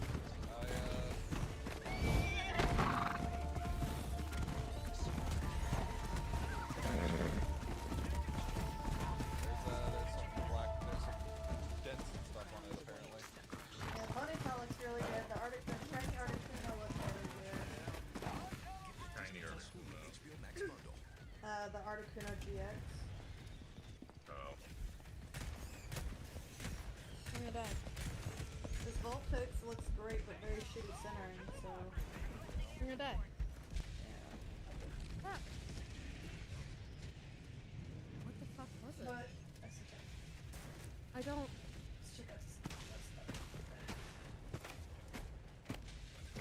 What the fuck was it? Oh, wait, maybe that's how Man, I really wish I It was an didn't al- pick up your sweeper gun. I would love to be back to my I good didn't gun. even hear it go slow. I What do you didn't mean? even The hear sweeper's it slow. fucking epic. Oh, Sure. goodness. Like shotguns. That's okay, you guys didn't need to see me fail. It's fine, you don't need to see me fail. Which I do. I would love to go back to my little just energy pew pew fucking rapid fire gun. That was No, unfortunate. the sweeper is the one for vision. Well, I should have moved from that spot. Oh, I just noticed there's a little baby Articuno in this fake shiny Latios card. I love it 10 times more now. I should have moved from that spot. What? It did a red light event. It did a miscall. It did something else where it I'm out of stepped top fast, loaders. and I don't know what. No, I might have to. Oh, so y'all were good. I would like to go snot. I dive Can you backwards just... into a rock. Thank you. Here. I think it's dead now. I've had 2 assholes. Shuttle aborting. already Where the today. fuck is What extraction? happened? So it tried to hunt on me. I moved to the kitchen. I think It it's hunted on me kinda 3 was a times little while I too was far away. crouched in a hiding Hannah, spot. do you wanna go? Man, it kind of just decided, fuck Eventually, it, I'm hunted triggering from it here, now when no went one's nearby. straight to me in there, but it was a child. I was It was fighting. a child Go model. for that last bit. I die. And as the child model... Oh, don't tell me.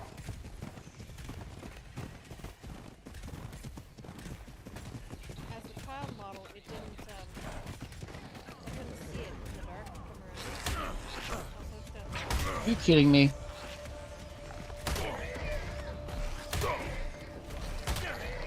Man.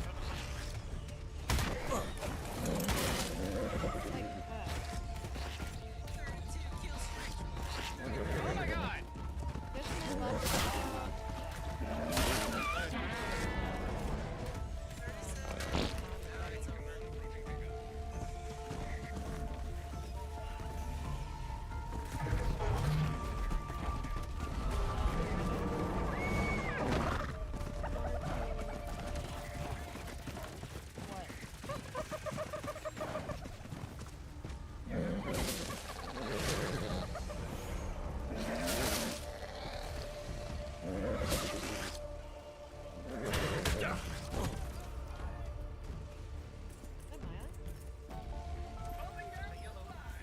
Oh my god. Thank you. Thank you, game.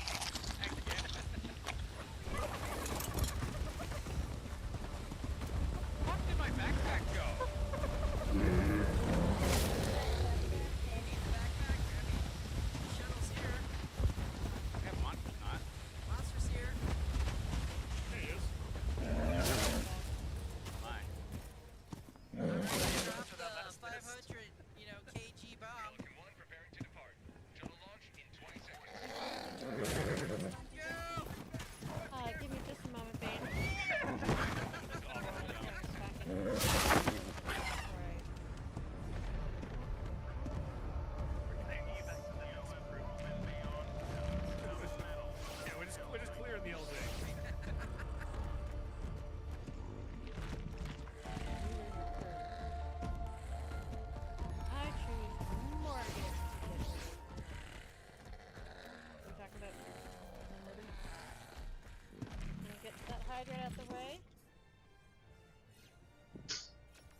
Thank you for that hydrate, Bane. I hope you're having a good evening.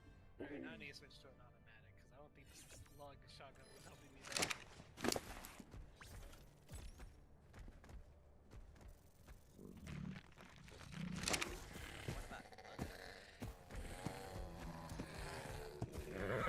Everywhere.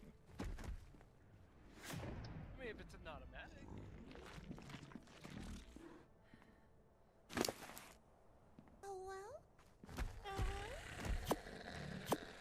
Gotta be Cammy again. He's the only one that does that.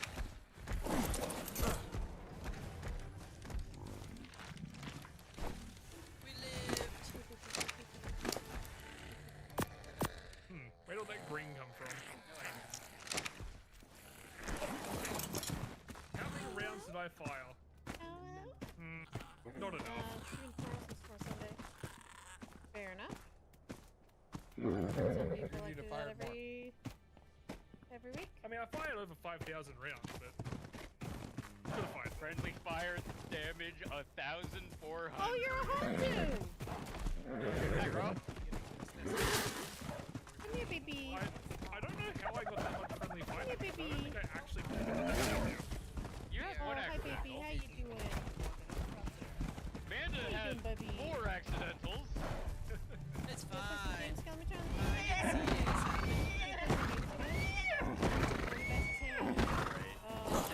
Too right! Look around this biome. Or any of them, really. And you'll see why the Genesis simulation makes a good testing ground for you survivors. Two. It's so bloody hard to build something here. Depending on where you are, you've got avalanches, lava, earthquakes, or an utter lack of solid ground to deal with. All of that makes keeping your buildings upright quite the task. I bet some of these glitches came into being when someone built their dream structure in exactly the wrong spot. And kaboom! Some part of the environment huffed and puffed and blew their house down. Oh, for fuck's sake, again with the basket.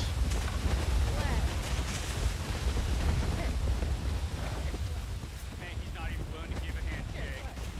I can't believe it. What a man. Also, it depends.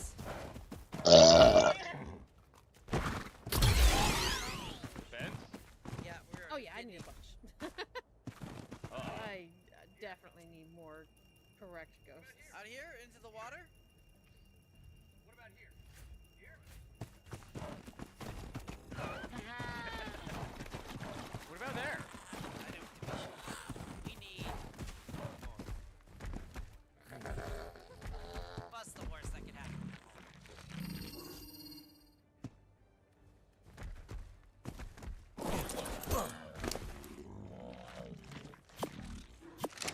What you do is you get people to do the clips for you. They go to menu clips, and then that way you don't have to do any work. Why'd you do this? Continue to ask me? I mean, yeah, and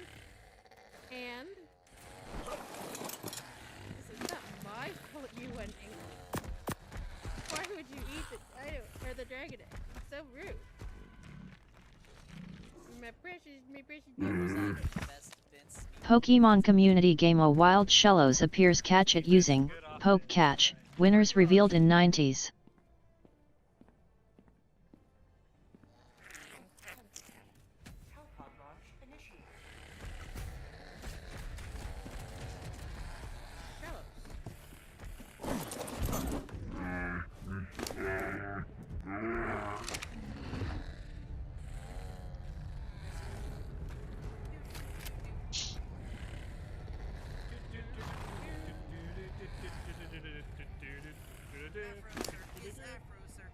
Everything is getting thrown around. Exactly, they're for collecting, not eating. Where did the coconut come from? I remember coconuts, and then I was like, hey, I got a lovely bunch of coconuts. Yeah, that's from the in the road. How am I getting all these unique sweet ghosts? One was me doing this. Streiten dort zwei Wachstumskanal, Strabievchus and Bay. Two was obviously eating the egg. Jokes called Wal, Sakon Small, Sakshaham Sakat.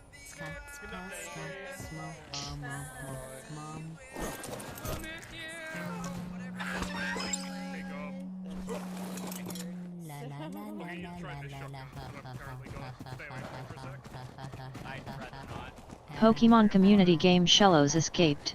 No one caught it.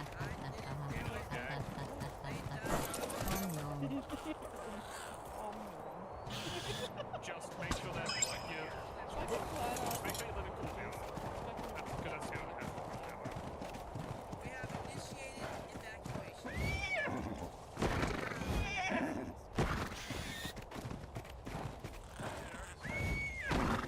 Yeah. Usually gives you time to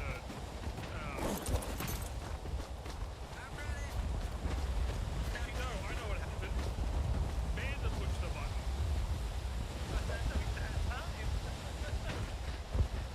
Yeah, we would have still had time if Vanda didn't push the button. Don't worry. 380mm barrage. That's not fine.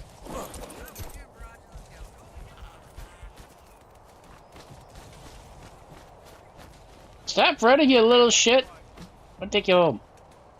Yeah, you're over in that, huh, monster? Good luck, everybody else.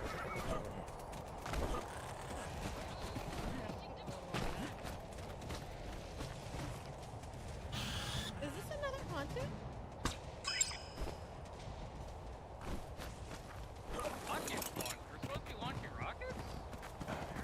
Is this Yeah, another so pontoon? basically what's happening is we're putting high-value civilians on a I don't like Oh, it's... It is a pontoon! Hey, baby. I know you want to play some games when you get there. Are we supposed to, like, go do something to get them in, or are they just...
Here, kitty kitty.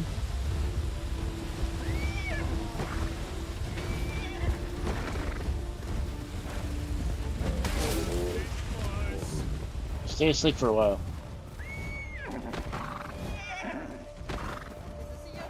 Oh, hit a bug.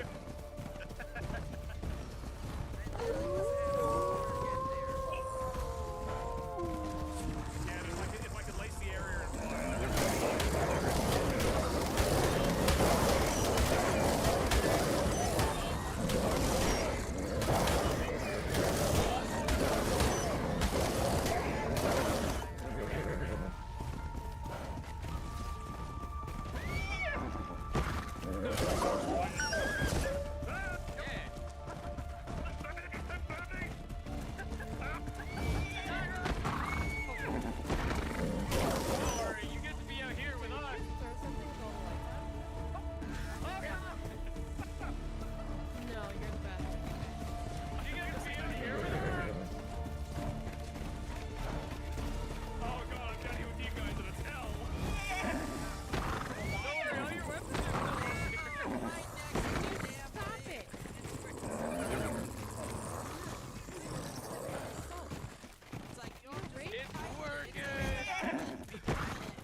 Nowhere near the pile.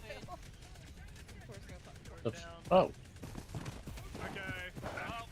God damn, that wolf is going distance. I was expecting it to bounce. It did not. What killed me? Ah, what the fuck? Oh god! What killed everyone else? What killed all y'all?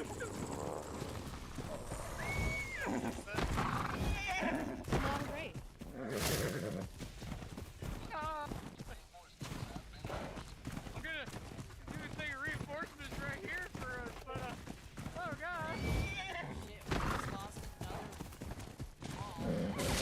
Okay, you're getting a little bit on. What's happening? You know, I'm just gonna do the last gate just in case.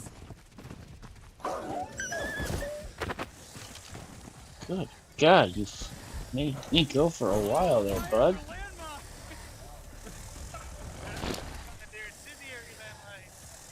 Oh, that makes it so much better. Oh boy, I love it. The sound of Gob screaming is just great. Fucking chef's kiss.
Howdy ho!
I don't know how stray that shot was.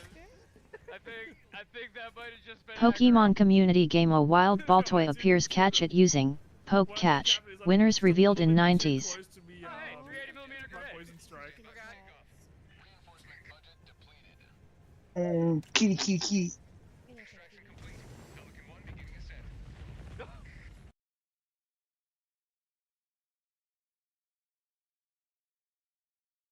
Alright, so now we are waiting for...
Pokemon community game ball toy escaped.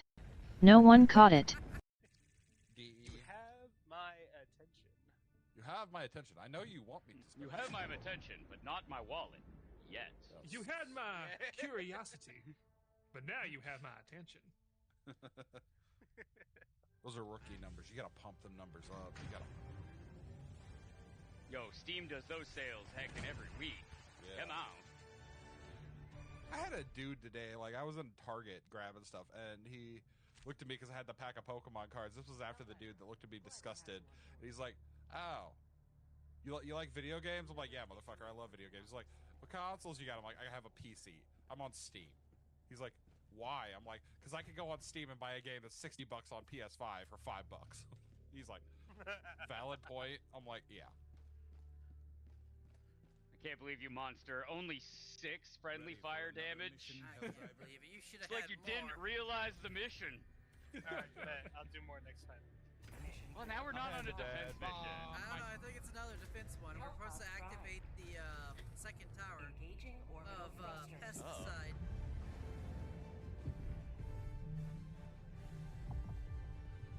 Orbit synchronized. The second tower? Oh no.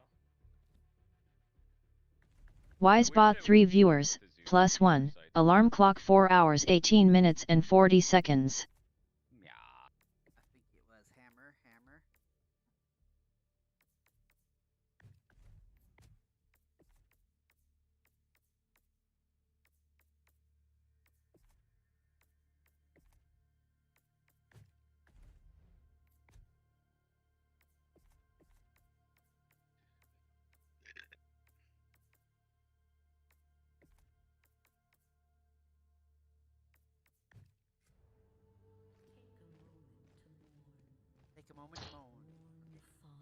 Alright, let's see. The monument. The monument. Night Blue! You're gonna miss the moment of morning. Ah, almost done.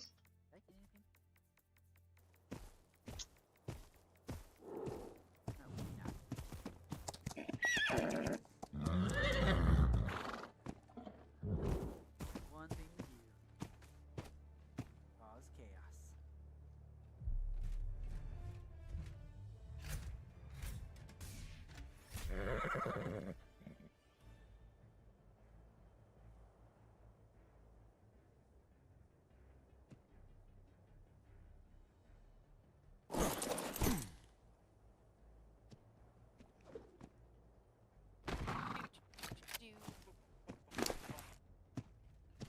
I hope at some point they add, like, at least one expansion to the base war bonds.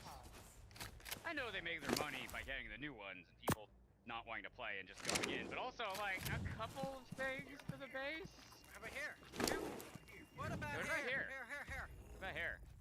Well, I mean, I'm pretty sure if you fully complete the base war bond, you get enough super credits to buy another war bond. I don't believe so, unless it's like just a special thing of once you're done, you get given 1,000. Well, the thing, I came out here just to look for a mammoth, and I have not found a decent one. Okay. Well, at level 100, but...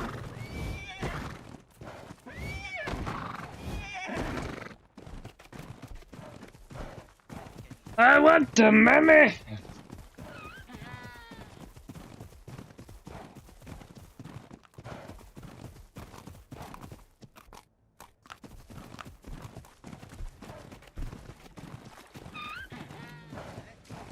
There's some weird colors here. Why am I the only one all covered in fucking blood? No idea.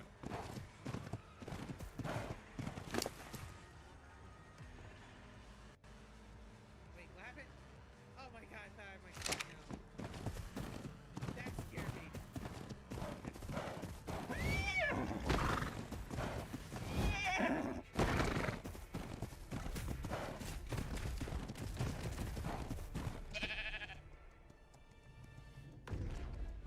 Wimmy's waiting at the airport. I see. The airport. Powerful. At least it's on LAX. Could be far worse. Yeah, could be worse. So you'll be like, you can't wait in here unless you're like an hour or so before your flight.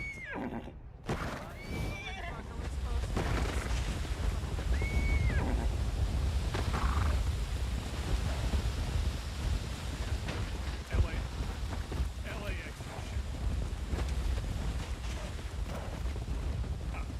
Good Robin. Okay, so I already see leaking some blue smoke. Is blue smoke good? Yeah. I'm gonna stand in the blue smoke. It's not gonna hurt me, is it? Looks cool. I'm gonna stand in this blue smoke. It's not like I'm gonna get blue cancer, right? Not gonna get blue cancer. I have no idea where we're supposed to be defending, so I'm just gonna send these into directions and hope I it's useful believe wherever it's they this land. tower here, or these towers, and we're supposed to activate them.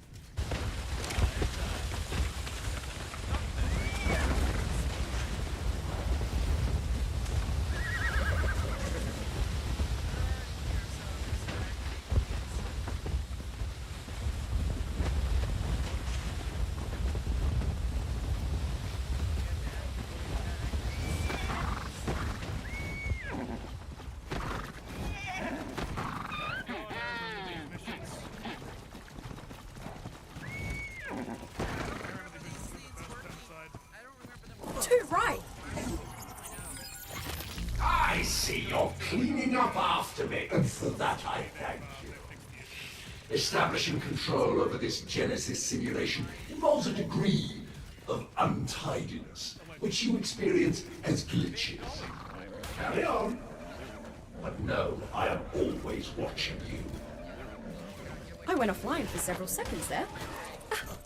Sorry about that. I miss anything?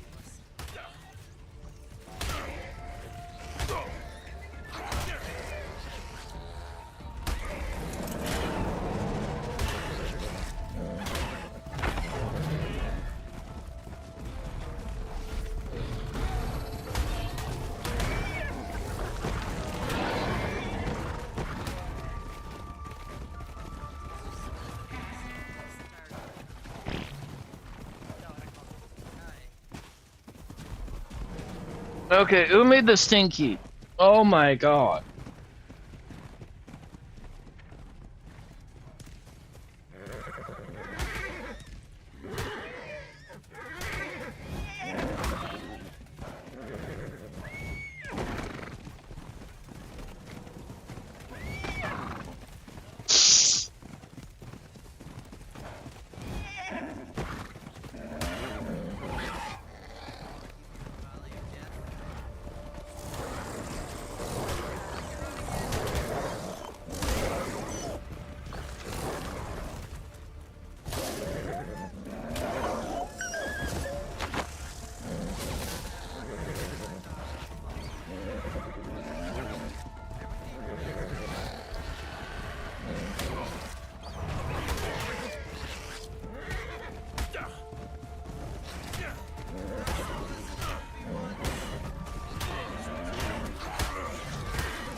What the fuck is with everyone's colors?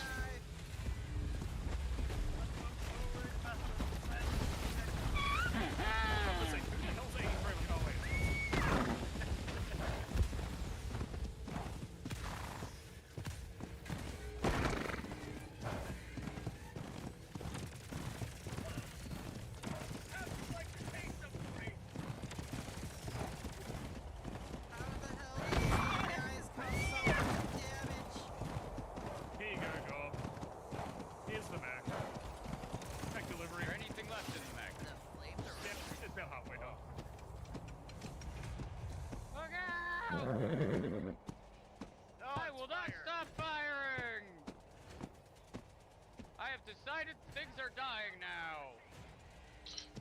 145 somewhere new.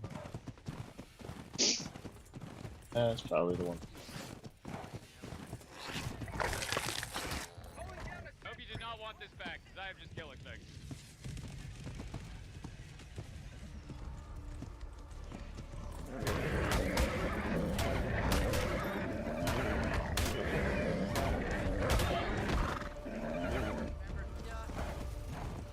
Gatling gun might shoot off at any moment.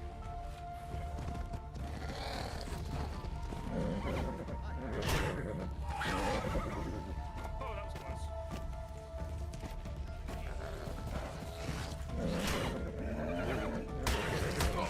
Are you? Bullshit. Get it, Nene. I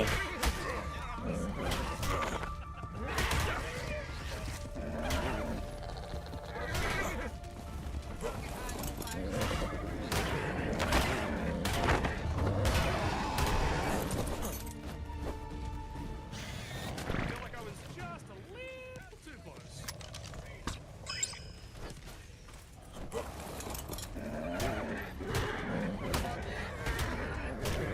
Get off my horse.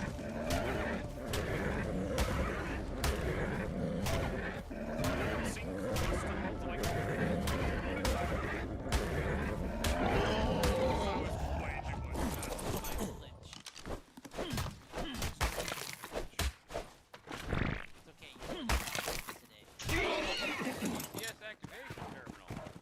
That's time for the last one. I think that's like the main building you get.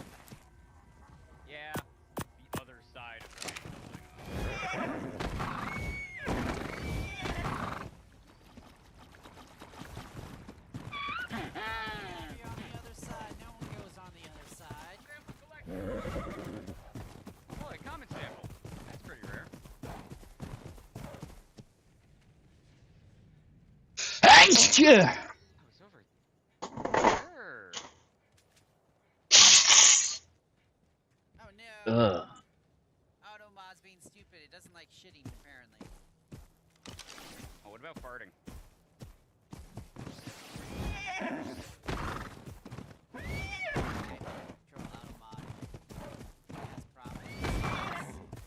Technically, it has different levels, and you can set them to lower or just off, but it's like.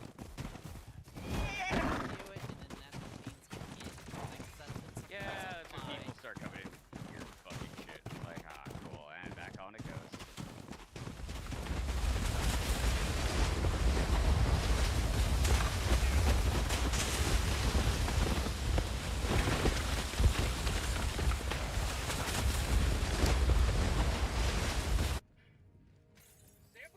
Pokemon community game A Wild Phalanx appears catch it using Poke Catch. Winners revealed in 90s. Why are you in the back? I was collecting a sample. I was expecting far worse.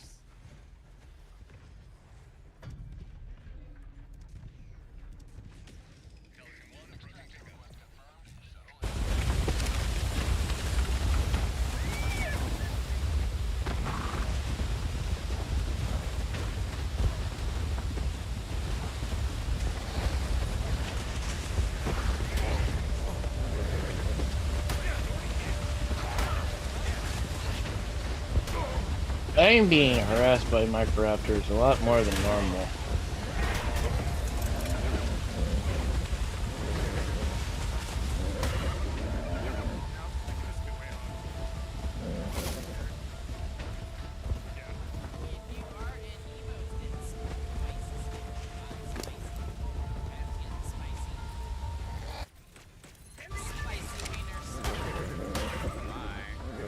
Is everybody up here, or are we still waiting for Amanda?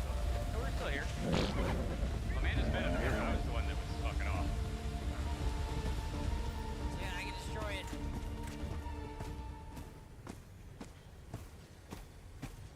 We can't let them grow bigger. What are you aiming for, Amanda? Pokemon community game Phalanx escaped. No one caught it.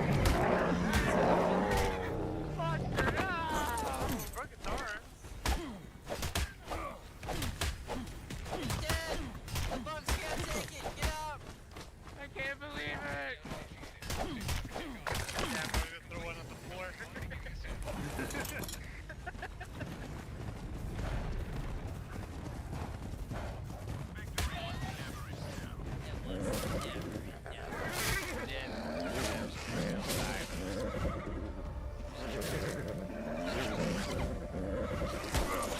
Oh, come on!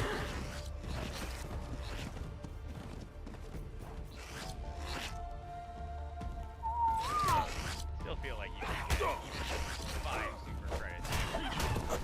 Like,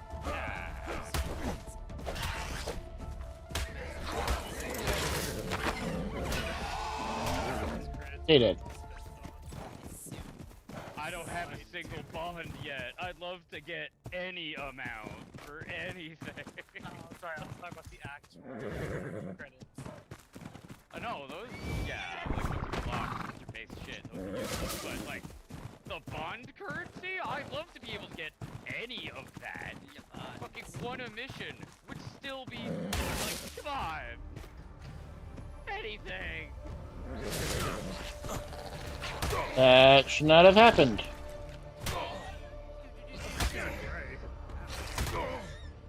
I'm pretty sure Blue means squids. Squids? Damn, 92% accuracy on aggro. Yeah, because I was using a flamethrower for most of it. Shots fired, 14. Is that my stats? Yes, you fired 14 shots, and the flamethrower doesn't count. Yeah, the shots would only be from the AT gun. Missile, which is pretty good.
midnight here. I was gonna be done regardless myself, so.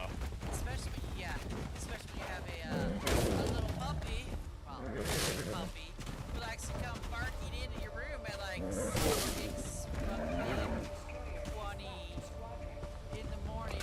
This is your normal time you get up. Your alarm goes up. It's like, that's the work day. That's my second alarm. Damn it, the bean. It's like, get up, play. It's like, but yeah, copy and paste that raid message. We're gonna go say hi to Kaito. Oh my god. Botrix official at Mundler Shadow, thank you for raiding me with 11 spectators. Frosty Tools, so 3 at Mundler Shadow is raiding in from streaming Helldivers 2. Kaito Destiny 11 raiders from Mundler Shadow have joined. Streamlabs Mundler Shadow just raided the channel with 11 viewers. Well. Legerd for Mandalore for Mandalore for Mandalore for Mandalore for Mandalore for Mandalore for Mandalore. Kaito Destiny Legerd, welcome to my channel. Mundler Shadow for Mandalore for Mandalore for Mandalore for Mandalore for Mandalore for Mandalore for Mandalore. Kaito Destiny Mundler Shadow, welcome to my channel. Stream Elements, hi everyone. As a heads up, I have sleep apnea and tend to fall asleep sometimes in my streams. Please be patient with my disorder or try waking me up with my redeems. You will go to Slippy Slip!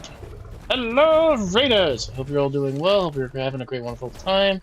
Holy crap, the colors on this meme. Ooh, it's 140. Perfect. What I need. But hello and welcome. I hope you're all doing well. And I hope you're having had a wonderful time playing Helldivers 2 with everybody. Did you kill plenty of the bugs? And those clankers? And those gooies? Where'd the kitty go? Oh, strike. Fuck!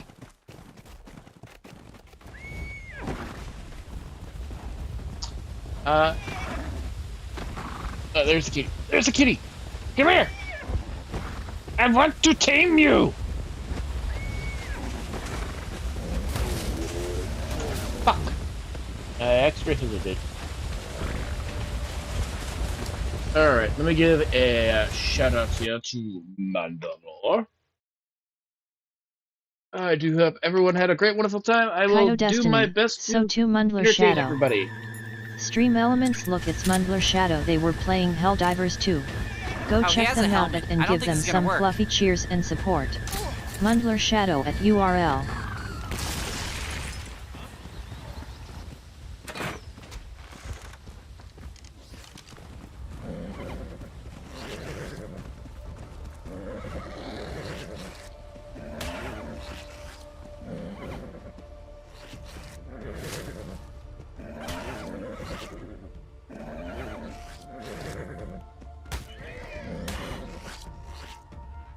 I hate microfactors so Kaito much. Destiny Dakar 0I, welcome to my channel.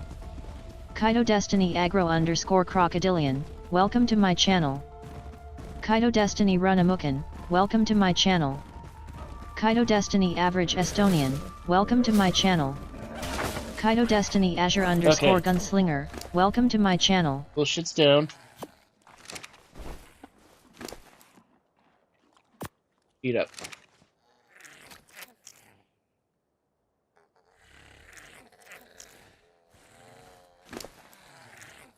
Stream Elements, welcome to the Fluffy Dragon's Den. Come sit, chill and game a while. Enjoy the show and have some snacks and drinks. I hope you all enjoy your chill and relaxing time here. Carrot W carrot. Alright. So, let's see, who else? I don't know who here to give shoutouts, but I will give shoutouts to all the people I know who are the streamers. Kaito Destiny, so2 Agro _ Crocodilian. Stream Elements, look, it's Agro _ Crocodilian. They were playing Mech Warrior 5, Mercenaries. Go check them out and give them some fluffy cheers and support. Agro _ Crocodilian at URL. Kaito Destiny, so2 Dakar 0I. Stream Elements, look, it's Dakar 0I. They were playing Getting Over It with Bennett Foddy. Go check them out and give them some fluffy cheers and support. Dakar 0I at URL. Kaito Destiny, so2 The Legerd. avocado dip? Stream Elements, Sounds look, it's absolutely Legerd. They were disgusting, playing but that's Pal just 'cause I World. hate avocado. Go check them out Those and give them cheese some fluffy Those cheers and cheese support. balls, they do things Legerd to a at person. URL. Oh my god, I said before, I'd marry someone if they ever made me those heckin' onion ring cheese sticks. You make me them cheese balls, oh my god, you're going to the basement and never leaving. Oh, you will be mine. You will be gobs forever. Okay. Firm kick. Oh, righty then. Well, we know what Legert wants. Kaito Destiny Omnirk, welcome to my channel. Alright.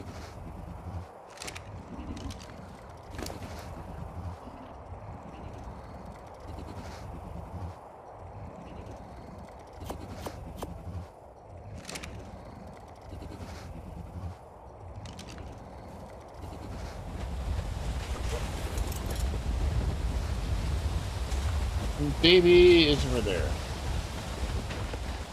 The other parent is over here.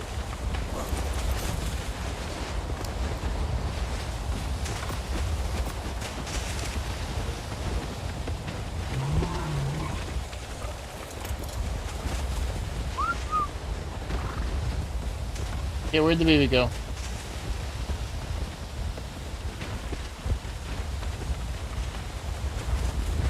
There it is. Come here, baby. Come here. Let me hit you.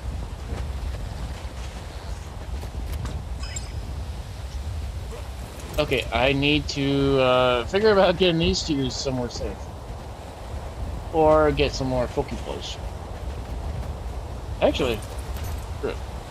Elena, Stream Elements, feel free to come in and join the fun for crazy adventures through the worlds. URL. G'day, Survivor. Here's what I've got.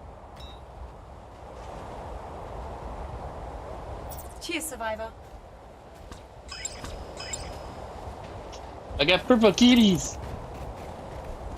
And now that mammy is the target I need. Okay. Fantastic. Alright.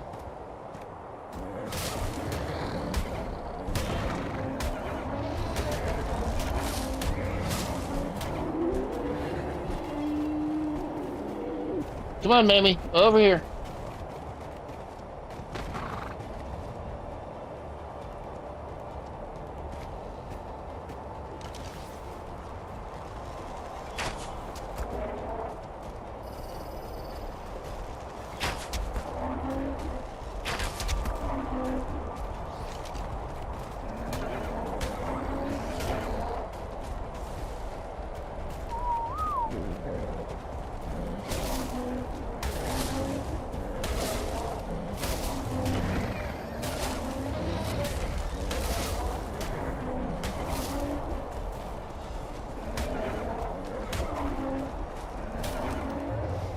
Mammy down! Mammy is down!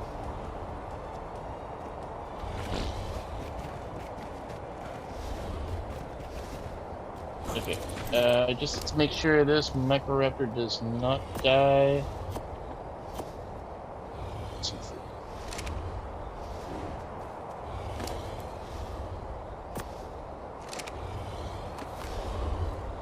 You big guy. Oh wait. See? My horse is called Nene.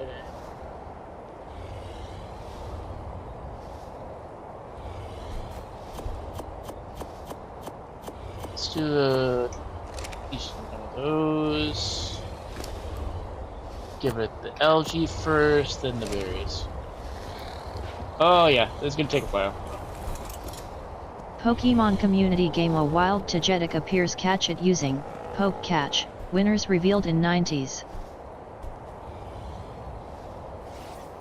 How about you, Bigfoot? What level are you?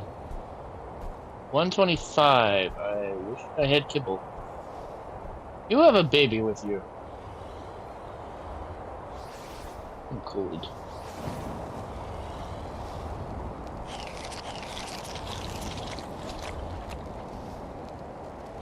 Alright, so, ladies and gentlemen, for everyone who's coming in from the stream, hello and welcome. My name is Kaito Desnian, the Blue Fluffy Dragon. Sorry for the havoc and chaos just now. I was taming stuff while you guys were coming on in. Kitty cats are all cuddled up and snuggled in blankies and baskets. But anywho, do hope you all have a great, wonderful time. Please make sure to rest up after stream. Go get food, snacks, drinks, bathroom breaks, all that good self-care stuff. Because I know I've got to do a little bit of a stretchy stretch here because my legs are getting sore.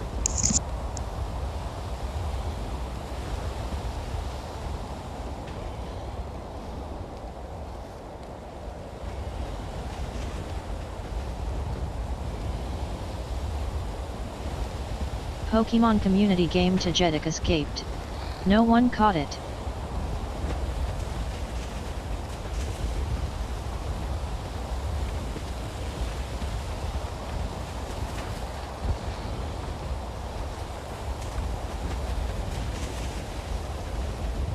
Oh, I swear to God, this cough is like killing me slowly.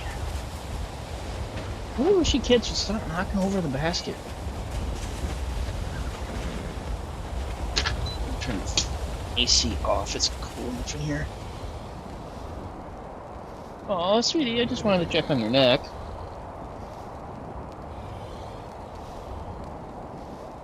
Kitties.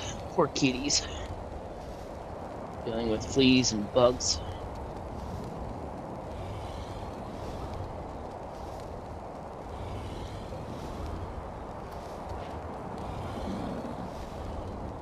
At least with this mammoth, I'll be able to start doing a wood farming.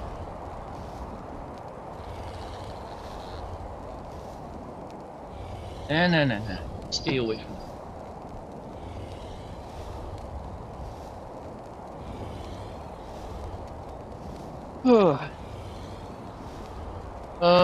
Emmy is 1/6 the way done.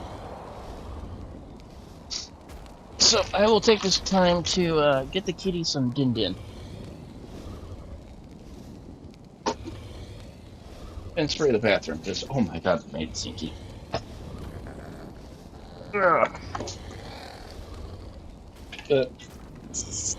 I did tame a bunch of dinos while on this adventure to find a mammy. I'm being hit with love. What is this? Who is hitting me with love?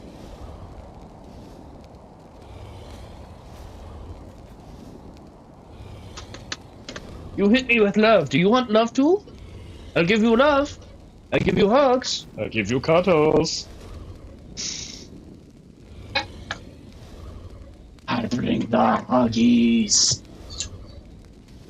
Of snuggle cuddles.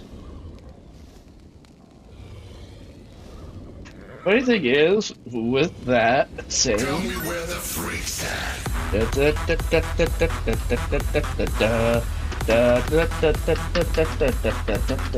Hey, welcome to the stream, ladies. Welcome to the Fluffy Madness.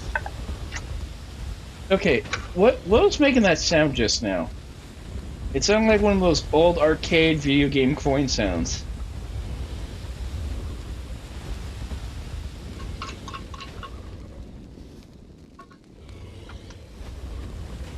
Because I know for a fact I did not add that.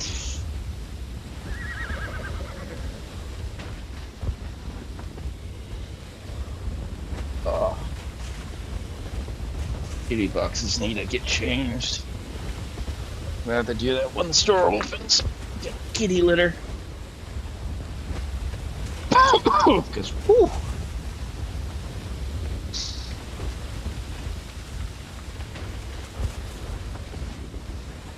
Manda always trying to see the ladies.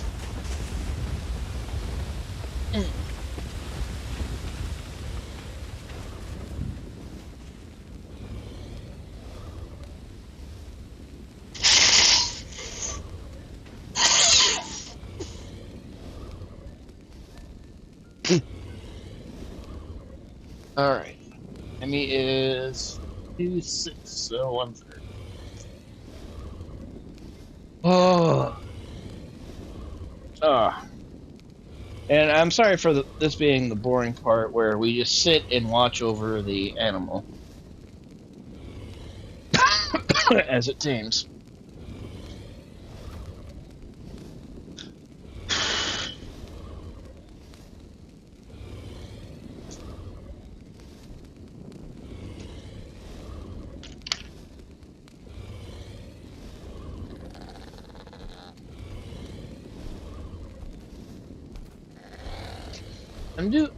I'd like to give a personal shout out here to Omni for his good work as being an admin here for my streams.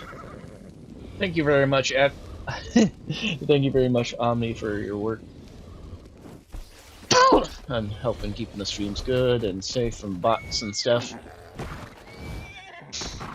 Take a looky though.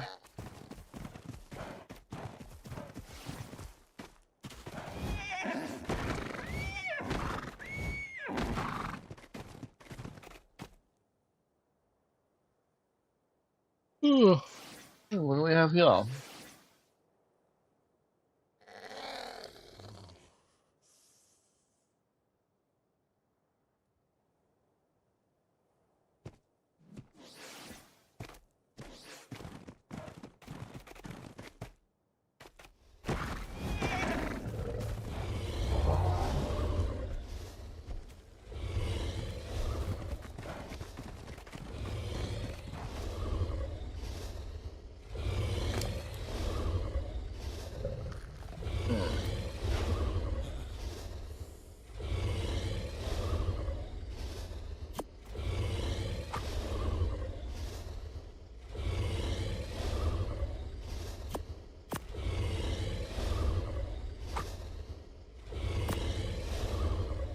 Okay.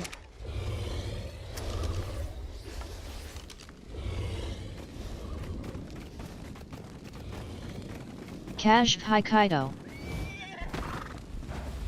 Hey, Cash. Hope you're doing well. Thanks for stopping by, like always.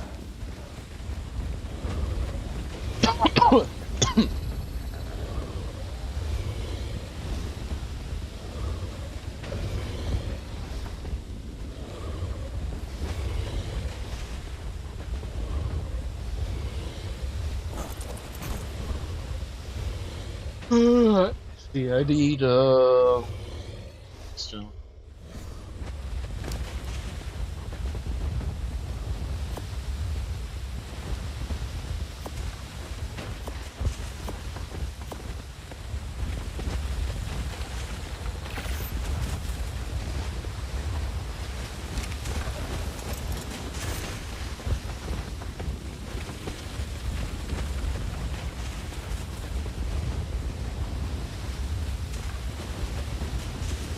Okay.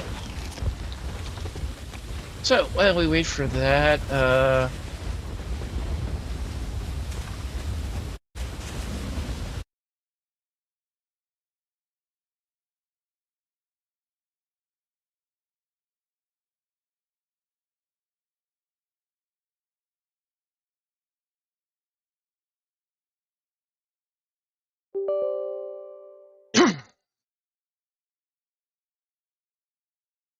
that off. It's just that. Oh.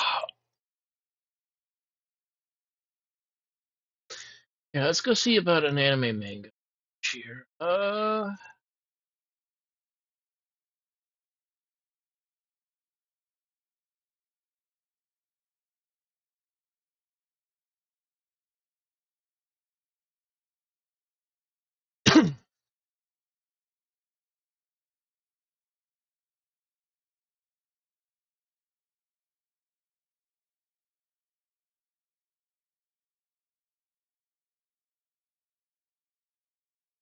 Let's see.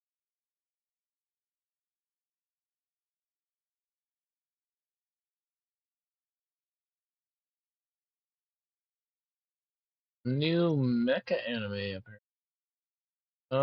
What's it? Something like a Voltron? Oh no, yeah.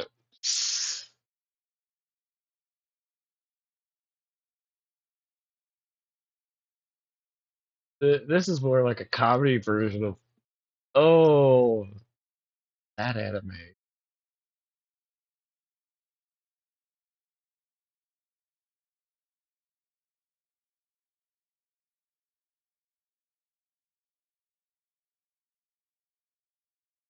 Why do the enemies look like they're from freaking Mobile Suit Gundam?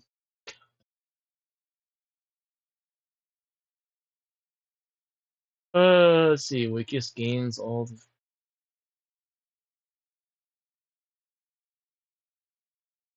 see.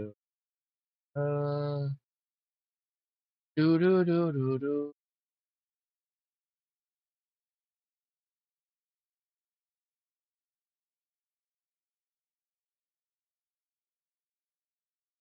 How's the Mammy?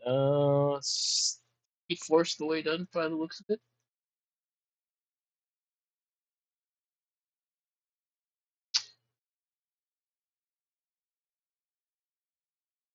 Oh, apparently there's talk about the new uh Rogue Gundam game being the greatest.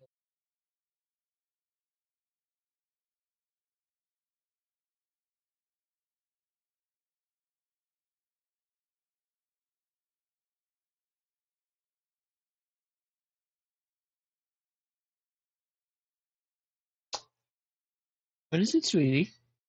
You looking up at me, or you looking up at something on the ceiling? Let's see. Overpowered Rebel Lord was mentally ready of Princess. Armored Core 6.5 is finally here. Aftermath mod.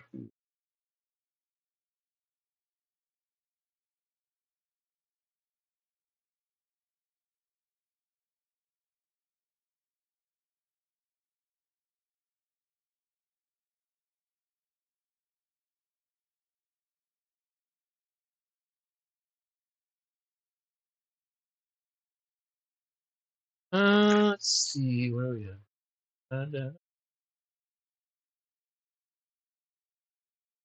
Betrayed by his fiancée. Mastered time manipulation. Oh. Oh, okay, yeah, this one. We can watch this one.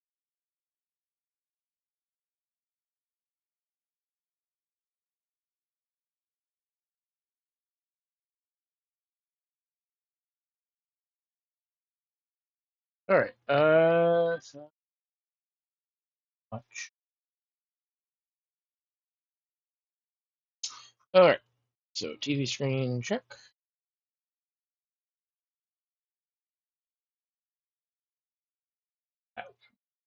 Okay, so we got one for Zoids.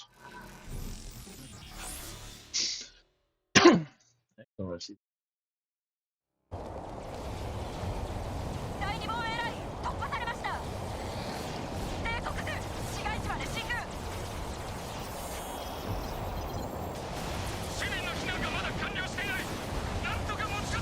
Oh, people and the Zoids are actually fighting together, not just the Zoids.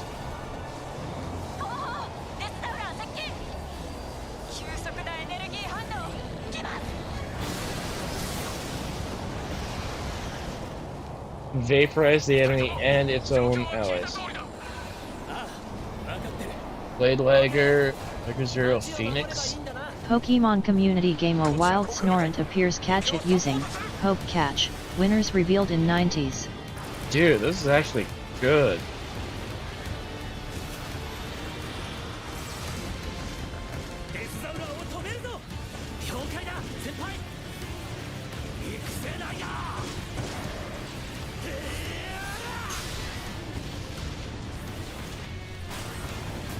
Yeah, those iron Kongs are going down fast like butter. Wait, that's a Blade Lagger with a Panzer system?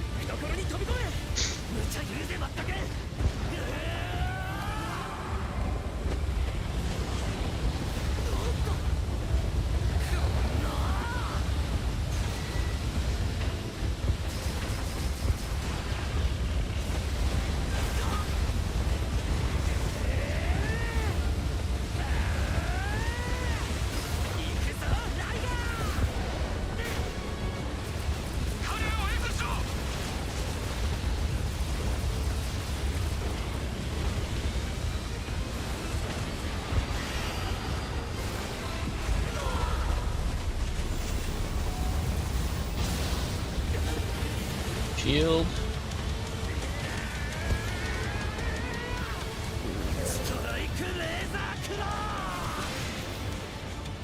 Pokemon community game Snorant escaped.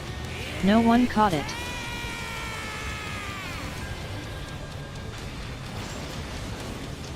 That is actually cool. This is called Zoid's Battlefields. Mammy's up.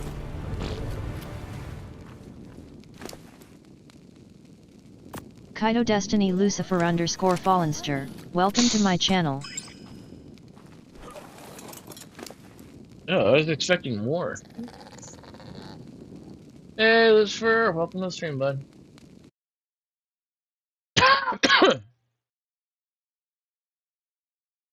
This is a revenge anime manga. We start deep inside a dark dungeon. Our main character thinks he will never escape and expects to die there. People call him incompetent and look down on him. But then, he discovers his real power. Suddenly, a monster attacks him. He decides to fight back using his ability. His right eye changes. The pupil becomes a gear. A clock-like magic circle appears on his fist. He swings his hand and the magic circle blasts the monster away. This is the story of the so-called useless clock user, who was kicked out of the Craftsman Guild but finds his true strength deep inside the dungeon. Some time ago, in the Royal Capital's Craftsman's Guild, Cyclo finished fixing a clock he was asked to repair. From the outside, the clock looked fine, but inside he saw that some gears were bent, which made the whole clock shift. He discovered this using his skill, Clock Appraisal. Then he used his clock storage skill to find parts to replace the broken ones. Since the clock was pneumatic, he planned to tell the owner to move it to a safer place later because it could break easily. He carefully put the parts together in silence. His smile showed that he liked his work. A few minutes later, a guildmate told him that the guildmaster wanted to talk to him. But then the guildmate saw Cyclo shaking at the table and asked if he was okay. Cyclo was excited because he finally touched a pneumatic clock in real life, something he had only read about in books. He couldn't stop looking at how the clock worked and all its gears. The guildmate thought Cyclo had finished fixing the clock. Cyclo said he was just doing the final check to make sure it worked. Since the clock was fixed, Cyclo used his skill called Clock Stop on it. This stopped the clock from moving to protect it from damage caused by vibrations and to keep it as it was. This rare clock was left behind by a nobleman. The nobleman's usual repairman couldn't fix it, so he gave it to the guild. The guildmate said that no one else but Cyclo could handle the clock. He called Cyclo amazing when it came to clocks. Cyclo smiled a little and said this was the only thing he was really good at. His skill, called the Clock User, was Cyclo's special ability.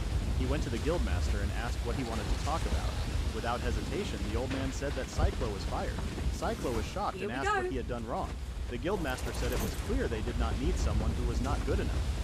Cyclo said he had helped the guild well and told how he had fixed an old clock from the palace. The Guildmaster said that the job should be given to a more talented craftsman.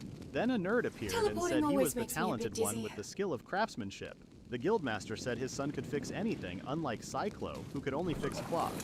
The Guildmaster said he had enough and told Cyclo to leave the guild. Cyclo asked him to think again, but the Guildmaster simply kicked him out of the building. Cyclo walked around town thinking about what to do.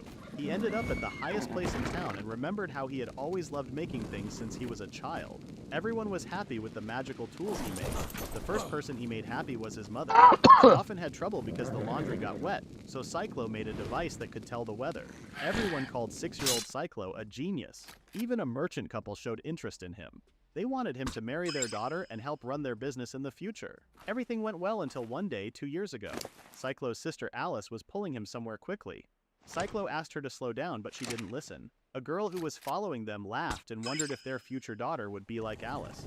Cyclo asked what she meant. The girl reminded them that they were engaged, but Cyclo said that was only something their parents decided. The girl asked if he didn't like her. Cyclo couldn't refuse her. Alice got jealous and kept pulling her brother. The girl did the same. The three then arrived at the church where their skills would be chosen. In the kingdom of Heinberg, when citizens turned 16 and became adults, they always took part in this ceremony. Teenagers lined up while adults like parents and professionals watched. The girl was surprised to see many people there. Alice said that the most important people from guilds all over the country were attending. Cycle said anyone could be noticed and chosen right away because of that. When someone prayed in front of the crystal, a character would appear. The words shown by the crystal became the granted skill. Then it was the girl's turn. Cyclo wished Maria good luck. As Maria knelt and prayed, the crystal shone brighter than it did for anyone else. Even the priest was surprised by the characters that appeared. Maria had received the saint ability. Everyone was happy to see a saint appear. While people from the church gathered around Maria, Alice asked if the saint was the most special skill. Cyclo said it was a rare profession that had not shown up for decades. He thought Maria was amazing. There were two types of skills, general skills and profession skills. General skills showed up because of a person's natural traits, while profession skills appeared because of many traits combined. Profession skills were rare, and the law said people had to work in jobs that matched their skills. In this country, skills were more than just talents. They were a person's fate. After seeing how Maria became a saint, Cyclo hoped to get something just as good. Alice asked if they should go next. Cyclo asked for some time to build up his courage. Alice decided to go first. She told him not to think she was going first to be selfish. Cyclo told her to go ahead and patted her shoulder. Alice felt tears in her eyes.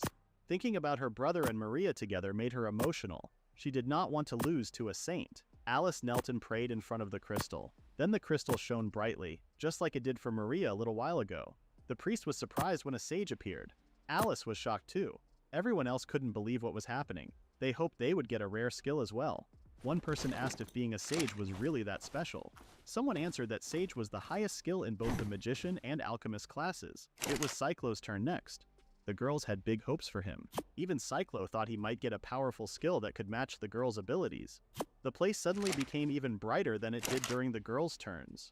Everyone was silent, amazed at what they saw. Cyclo somehow found himself in a strange dimension filled with floating gears.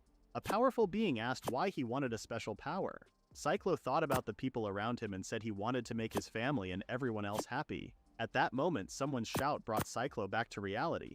He wondered if he had just been daydreaming. But more importantly, he asked what his skill was. The priest then announced that he was a clock user. Cyclo didn't understand what that meant, so the priest said it was someone who worked with clocks. Everyone who heard it thought it sounded boring, especially since the crystal had shone so brightly earlier, making them expect a powerful or exciting skill. The priest opened a book and read that the clock user was the person in charge of a giant clock tower.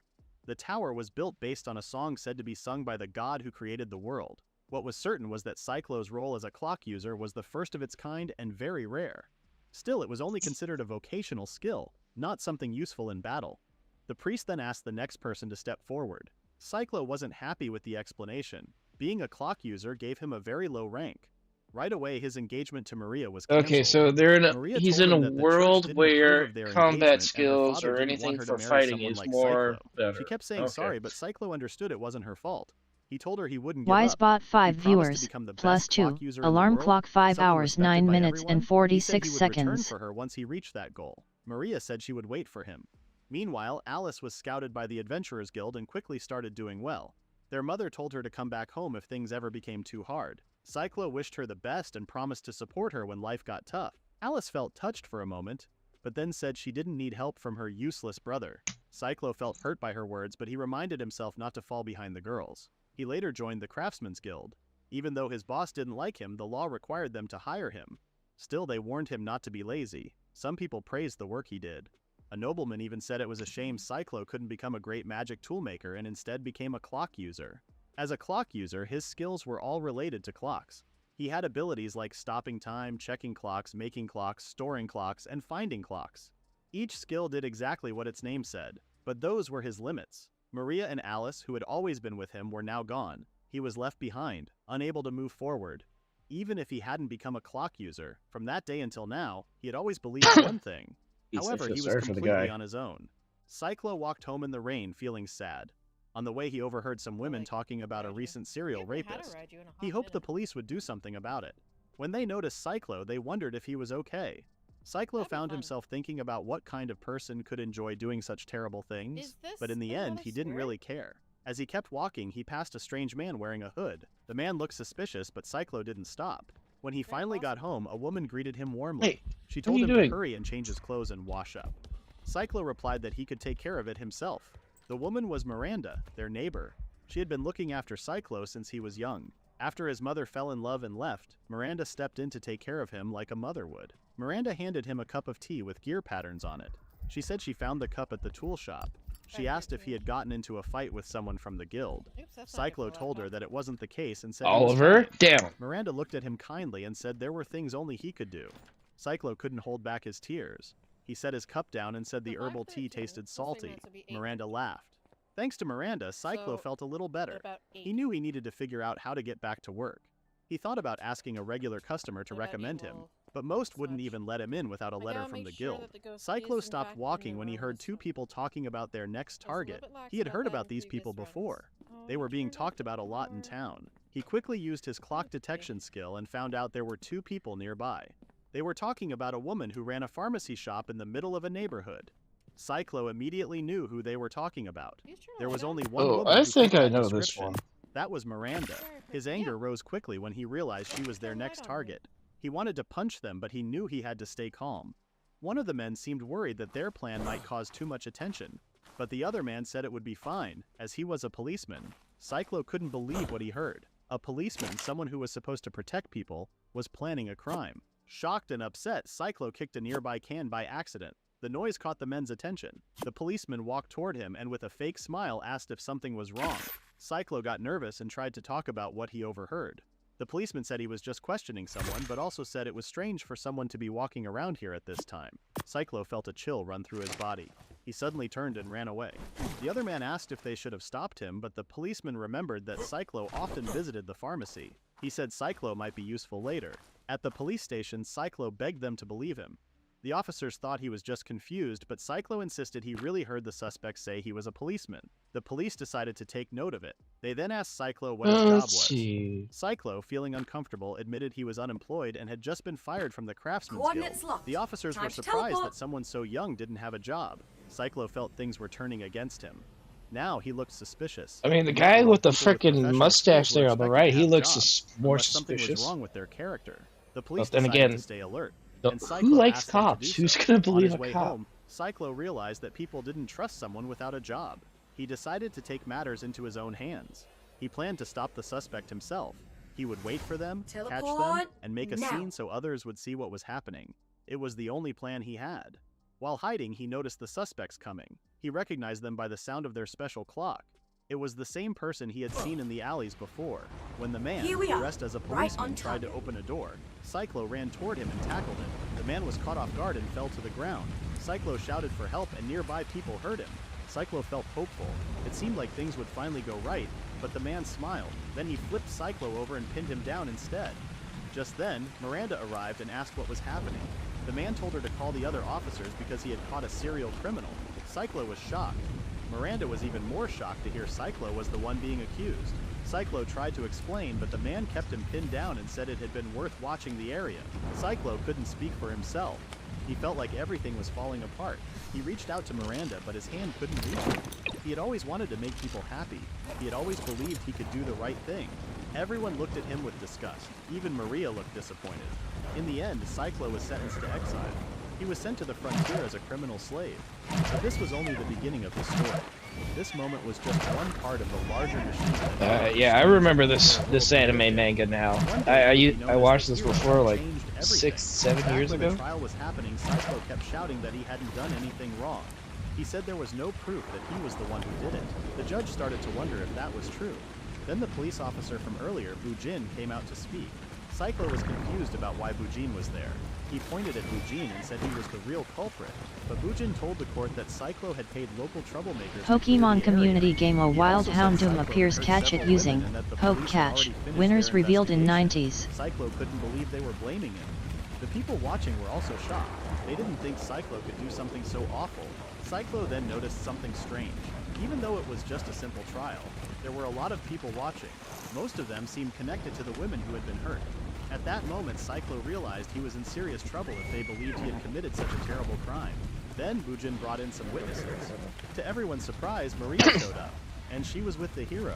People wondered why the protectors of the capital came to such a small place. Cyclo was even more shocked when he saw Maria standing on the other side. She looked at him and started to feel sick. The hero told her it was okay and encouraged her to tell the truth, promising he would stay by her side. This moment touched the crowd. Seeing how close the hero and Maria were, many believed they would get married soon.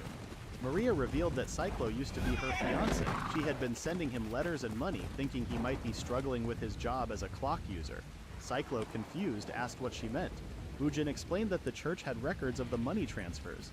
Cyclo said he never received any money. The people watching couldn't believe he kept denying it. Then Bujin called someone over saying it was Cyclo's accomplice. But it turned out the man was actually working with Bujin. The man claimed Cyclo gave them the money and told them to leave the area, saying they didn't know what he might do next. Miranda was shocked by what she heard. Cyclo said he didn't know the man and had never done anything like that. Maria Pokemon community game Houndoom escaped. No one caught it. Instead, he called her and the church lying. He called him the lowest kind of person. Cyclo felt trapped. He could only remember the promise they once made. He tried to get close to her, but the hero pointed his sword at him and told him to stay back. He called Cyclo a cruel man who didn't care about Maria's kindness. Cyclo shouted, asking why no one believed him. He begged Miranda to speak up for him, saying he wasn't the kind of person who would do something so wrong. But Miranda only looked away, clearly upset. At that moment, Cyclo felt everything was lost. He was just a clock user standing against a saint, a hero, and a policeman. With people like them around, no one would listen to him. Yeah, well, the hero in this story is also a corrupt cocksucker. Afterward, Bujin took Cyclo to the prison cells and thanked him for taking the blame. But Cyclo angrily promised to take Bujin down with him someday. His eyes changed and his pupils looked like turning gears. Bujin told him to go ahead and insult him one more time. Once Cyclo was locked up, Bujin went to another room. There, the hero was surrounded by a group of young girls. Bujin told him that the criminal's transfer was done. When the girls saw both the hero, Raven of the Crowheart family, and Officer Bujin of the Bojack family, they were amazed. They believed that a person's strength could be seen in their appearance, and the two men looked impressive. Those two are posers! Later in the same room, Raven said he didn't expect things to go so well. He admitted that Cyclo had caused him trouble too. I mean, you Bujin could just asked look how at him. Raven got the saint to speak up. Raven replied that he only told her the truth. Apparently, the saint didn't know someone from the church had been stealing the money she sent and burning her letters. Still, Raven thanked Bujin for handling Cyclo. He said all he had left to do now was comfort Maria, who was heartbroken. Bujin joked that Raven was a wicked noble, but Raven pointed out that Bujin, a Viscount, wasn't any better. Bujin said the world was boring unless they kept chasing after women. Raven agreed with a laugh.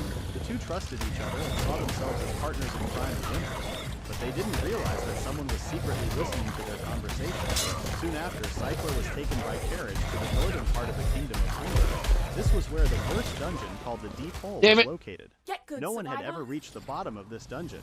It was Elena, also shut a up. place where adventurers fought dangerous monsters that came out of it. Because of the dungeon, the area grew with new buildings and businesses to support the adventurers. This place marked the edge of the land known as North Floria. Later, at the Adventurers Guild, everyone watched as Cyclo was dragged inside. A man saw him and assumed Cyclo was the new porter sent from the capital. The man introduced himself as Guan Koyaj, the leader of the Adventurers Guild. He said he had heard stories about Cyclo from the Great Sage. Cyclo thought things might get better since he was related to Alice.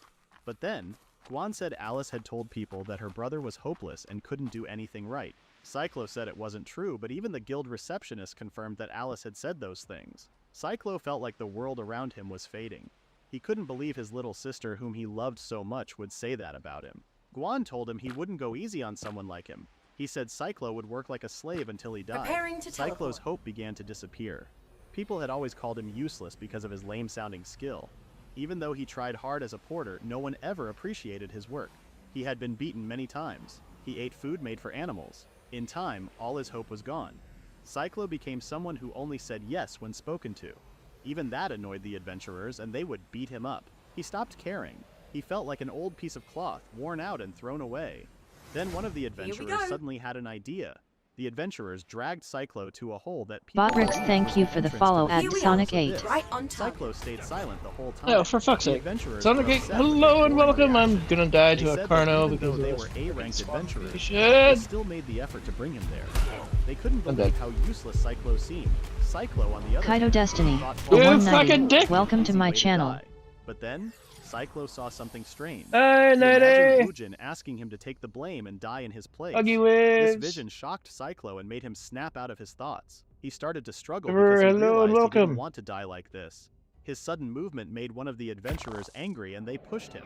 Cyclo fell into the hole, screaming as he dropped into the darkness until his voice faded away. Welcome Later, to the fluffy Cyclo woke madness, up and everyone. looked around. He was surprised to be alive. It felt like a miracle. Even though he had thought life didn't matter, now that I he had didn't almost click died, this. he realized he still wanted to live. When he looked up, he saw thick spider Coordinates webs locked. above him. Time to They had teleport. slowed down his fall. The fact that he was light and unconscious also helped him survive. Since he was still alive, Cyclo decided to figure out what to do next. He made a clock and saw that more than half a day had passed since he fell. He checked what he had with him: 1 bottle of water, a metal match, and a knife. His next worry was the monsters. He knew he was in a part of the deep hole that no one had explored before, so he needed to move carefully. At that moment, something hit the top of Cyclo's head, making him jump in Teleport shock. activated. He looked up to see what it was. Above him was a giant creature. It had the body of a tall human, but Coordinates its head confirmed. looked like a monster. Teleport The complete. strange creature was eating another monster. Cyclo couldn't believe what he was seeing. He stayed quiet and watched as the monster finished its meal. Then the monster slowly turned toward him. Its face had no eyes, but it growled in his direction. Cyclo froze. He had just seen this creature eat something way bigger than him. Before he could run, one of the monster's tentacles moved. It had an eyeball at the end, and it spotted him. Cyclo took off, running as fast as he could. He knew he was in serious danger. He found a hole and jumped inside. The monster's attack barely missed him. Cyclo kept crawling deeper into the hole while the monster tried to reach in after him. He believed he would be safe if he kept moving. After a while, he saw a light up ahead, but when he got there, it wasn't a way out. It was a dead end, a huge drop that could lead to his death. No matter where he went, danger was waiting. 5 days had passed since Cyclo entered the hole. He noticed the monster still waiting outside, as if it was saving him for later. Cyclo was weak and tired. He looked like a mummy. He couldn't remember the last time he ate a real meal. He wished he could eat his mother's meat pie again. At that moment, Cyclo started seeing things. He saw Maria and Alice calling out to him, telling him to Bullshit! They said he didn't need to go through more pain. Feeling happy to see you're them, gonna be just Cyclo stood up fine. to go with them. But Elena, suddenly shut their up. voices changed. They said someone like him, who was useless, should just die. Cyclo screamed as he came back to his senses. He had almost jumped off while seeing those visions. Then he saw a lizard nearby. He said sorry to it as he picked it up. Without thinking, he ate it. He Teleport groaned in ready. disgust as he chewed. When he saw the lizard's cut-off tail, he realized he was just like it. Because he couldn't protect himself, others had thrown him away when he became a problem. He got angry as he remembered everything: how he got his skill, lost his job, got blamed for something he didn't do, and how Maria left him. He couldn't believe it, and he cursed out loud. He punched the wall again and again until his fists bled. He swore he would take revenge on everyone who had looked down on him. He wouldn't forgive them. Teleport He promised himself he now. would live no matter what. He shouted that he wouldn't die in a place like this. His anger Coordinates caused a confirmed. pillar of light to shoot Teleport up from the complete. deep hole. The guards at the border saw it and rushed to report it to the Lord. Even Guan didn't know what was going on. Cyclo didn't understand it either. A glowing magic circle appeared around him shaped like a clock. His eyes started to look like turning gears. He stood there wondering what had just happened to him. Cyclo felt confused and wondered if the strange feeling was because of the lizard he had eaten. But that didn't make sense. His hunger was gone, and even his wounds had healed. He realized the feeling in his stomach was his body's internal clock. Using his powers, he turned his body back to a time when he was still full and healthy. Suddenly, images of himself flashed in his mind. He used Time Stop, and just like he thought, his energy and strength came rushing back. He found this helpful. He just needed to keep fixing his body and survive by drinking only water. Since the monster was still outside waiting near the exit, he chose to stay inside and think of a way to escape. Before this, Cyclo could only use his powers on mechanical clocks, but now it seemed the same was true. The more you use a skill, the better you get. His clock user abilities had grown. Now, he could control hourglasses, water clocks, and sundials, anything with the word clock, or anything that worked like a clock. He decided to start training. First, he made a water clock and a sand timer. By studying and analyzing them, he understood how they worked. Then, he removed the containers and used his magic to control just the water and sand. Next, he created a sundial and made a small sunlight orb using his life energy. It was only as big as his fist. To make a bigger one, he knew he had to improve his physical strength too. 1 month passed by with just physical training. Cyclo concentrated as he created the 3 types of clocks: sundial, water clock, and sand timer. He tried to heighten his awareness as he concentrated. He then used Time Stop to freeze the clocks in their perfect states. Cyclo was glad that he did it. He managed to finish the first step. Next thing to note was his skills application in battle. For now, he wrote down everything he had learned from studying the 3 types of clocks he could make. He was still worried that his clock perception wasn't very accurate because things like walls got in the way, and he knew he needed something better than just using his eyes. When he saw the sundial's sunlight orb shine on a water bottle, he got an idea. He could use the shadows instead. Discovering new things made Cyclo feel like a curious kid again, but this time he was also driven by the need to take revenge on those who had hurt him. To do that, he had to keep improving his skills. 2 months had passed since Cyclo started researching his power. He had made a long list of what he could do now, and he felt proud of what he had achieved. The only thing left was to defeat the monster. Went over to Cuddle Daddy again? Cyclo then used his clock sense and clock generation skills at the same time. Through practice, he had made the sundial's search and the water clock's water perception much stronger. Now he could sense the whole level around him. By combining clock sense and the water clock, he could find anything living that had liquid flowing inside, like blood in animals. He also learned how to create a small sunlight orb from the sundial using clock generation. This could help him sense things too, by using the shadows it made. Even in faraway places, Cyclo could now understand where everything was, almost like he was holding the whole area in his hands. As Cyclo kept watching, he thought the monster at the entrance was sharpening its claws, but in reality it was forcing its way through. Cyclo couldn't believe the creature was able to squeeze through such a small opening. It let out a loud roar like it hadn't eaten in days. Cyclo had been training for this moment for months, but he was still surprised. The monster had also been slowly breaking the rocks around the entrance. His legs were shaking, so he punched them to stop the fear. He made up his mind. He had to fight. He tried to use his clock user power, but the monster attacked first. Tentacles flew at him. Cyclo barely dodged them. If he hadn't, he would have been finished. He ran to create space between them and thought about what to do. He realized the monster's eye was the problem. Cyclo used clock generation, but only called out the sand from his sand timer. He shaped it into a sharp slash and sent it flying at the monster. The sand cut off its tentacles, and the monster screamed in pain. Cyclo felt like he had done well, but then the monster started shaking and going wild. It smashed everything around it. Cyclo had to keep running to avoid the attacks. As the monster continued thrashing, the entrance collapsed behind it, sealing them both inside. The whole place turned dark. Cyclo thought this might be the end. That one's landed. But then he noticed something. The monster had stopped attacking. It had lost track of him in the darkness. Cyclo used clock sense, and he was able to find the monster by sensing the fluids in its body. Using this chance, he activated clock generation again and formed a blade. He slashed at the monster and cut it in half. What he used was the guiding hand of a sundial, shaped into a blade that sliced straight through his enemy. Cyclo was out of breath. He created a small light from the sundial to see better. The monster was no longer moving. He used clock perception to check the monster's body fluids. Since they weren't flowing anymore, he knew it was dead. Cyclo started to cry. He couldn't believe it. He had defeated a monster. At that moment, he felt something warm flow through his body. He realized this was what adventurers called a level up. By killing monsters, people could grow stronger by taking in their power. Now, Cyclo knew it. If he kept defeating monsters, he could keep getting stronger. A small smile appeared on his face. His journey for revenge had finally begun. The gears that once stopped were turning again. Cyclo smiled widely and activated his clock user powers.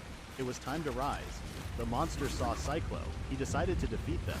Cyclo used his clock generation skill, and sharp blades made of water sliced through the monsters. This was another way he used the water clock, which could create fast-moving water blades. One monster tried to attack from behind, but Cyclo dodged it. He thought maybe leveling up helped him see their attacks more clearly. The monsters then used their tentacles to strike from a distance. Cyclo used his skill again, this time turning the water clock's container into a shield. He also made a clock's hand and used it as a sword. The clock generation skill didn't just make clocks, it could also create parts of clocks in any shape he wanted. If Cyclo knew the material, he could make almost anything, even the best metals. His sword was made of orichalcum, and he used it to cut through the monsters. He had clock sense active and noticed smaller monsters nearby. Using his skill, he threw sundials on the monsters' bodies, slicing them in half. Cyclo felt magic power flow into him as he leveled up again. Then something huge showed up. It was twice the size of the other monsters. Cyclo realized this was the boss monster. The boss attacked, but Cyclo was fast enough to dodge. He used clock generation to create sand and water, firing them as sharp blades. Pokemon community game. A wild giraffe F appears. Catch it using Poke Catch. Winners revealed in 90s. He made another clock hand to use as a sword, but the monster surprised him. A few more. Tentacles came out from the ground behind Cyclo and trapped him in a ball-shaped net. Just in time, Cyclo made a shield. He said he couldn't hold on much longer and asked for help. The monster growled, thinking it had won, but Cyclo smirked. He had only been pretending. He created 3 full clocks at once, breaking out of the tentacles. The boss monster screamed as its tentacles were cut and burned. Cyclo said his perception was perfect. He could sense everything the monster did because of the fluids in its body. Then he showed the monster his most powerful clock. Somehow, the boss monster's body Ascended sickle, hell yeah. It seemed Cyclo had taken control of its body clock using clock generation. The monster let out its dying and last roar. Cyclo finally calmed down a bit and started moving forward. The monsters were now scared and tried to escape. However, since the tables had turned, he asked the monsters how they feel that they are now the preys. He activated the magic power he could, not letting the monsters escape. After some time, Cyclo's clock sense confirmed that there were no more monsters left in the dungeon lair. He opened his clock storage and gathered all the dropped items and monster bodies before getting ready to leave. In the past, the clock storage could only hold clocks, but now it could store almost anything, and there was no limit to how much it could hold. Cyclo finally took a break. He drank some water from his water clock. He also had cubes he called energy cubes. These cubes helped him recover his strength. Pokemon community game. Giraffe F escaped. No one caught it. Just a little energy. It could restore his stamina 100 times over. Once the clock storage confirmed that everything had been collected, Cyclo decided it was time to move on. But before leaving, he noticed some wilted flowers. He was surprised to see flowers in a place like the Abyss. He touched one and used his skill, clock operation. The flowers slowly came back. Cyclo had only turned back time a little, but he wished the flower would keep hanging on, just like he was trying to do. To him, it felt like the first beautiful thing he had seen since being banished from the royal capital. Cyclo kept moving deeper into the dungeon. A glowing sunlight orb lit the way as he walked through the dark tunnels. Eventually, he found stairs going upward. He realized that he just Fucking had to keep raptors. climbing, and soon he could That's begin his pretty plan for revenge. So he continued moving upward, defeating every monster he met along the way. After each battle, he would take short rests, then go forward again. Along the way, he even learned how to shoot fireballs by using the heat from his sundial's sunlight orb. It didn't take long before he reached a floor shaped like a round arena, surrounded by flames. Cyclo used his clock sense and confirmed that no living creatures were on that floor. But then he heard a cold, eerie voice. It sounded surprised to see a human coming from below. Cyclo was shocked because his detection hadn't picked up anything. He quickly created a shield and a sword from his clocks. The voice laughed and told him not to rush. Then it introduced itself as the guardian of the Labyrinth of Judgment's middle layer. From the dark flames, a face appeared. The figure called itself the Elder Wraith. It laughed and used magic to reveal its full body. Cyclo could feel right away. This enemy was nothing like the ones he had fought before. When Cyclo heard the Elder Wraith speak, he realized that the deep hole was actually called the Labyrinth of Judgment. He also couldn't believe he had made it to the middle layers. Magic circles appeared around him, and the Elder Wraith said this would be the end for Cyclo now that they had met. The monster shot snake-shaped flames at Cyclo and demanded his life. Cyclo quickly used his water clock to create a shield, but the heat was too strong. The shield wasn't enough, and the heat made it hard for him to concentrate. The Elder Wraith kept attacking, telling Cyclo to burn. But to the monster's surprise, Cyclo managed to block the attacks just in time. Cyclo then used the water from his water clocks to form ice walls. At that moment, Cyclo figured out that the enemy was a spirit type. Since the Wraith had no blood, Cyclo's clock sense didn't detect it.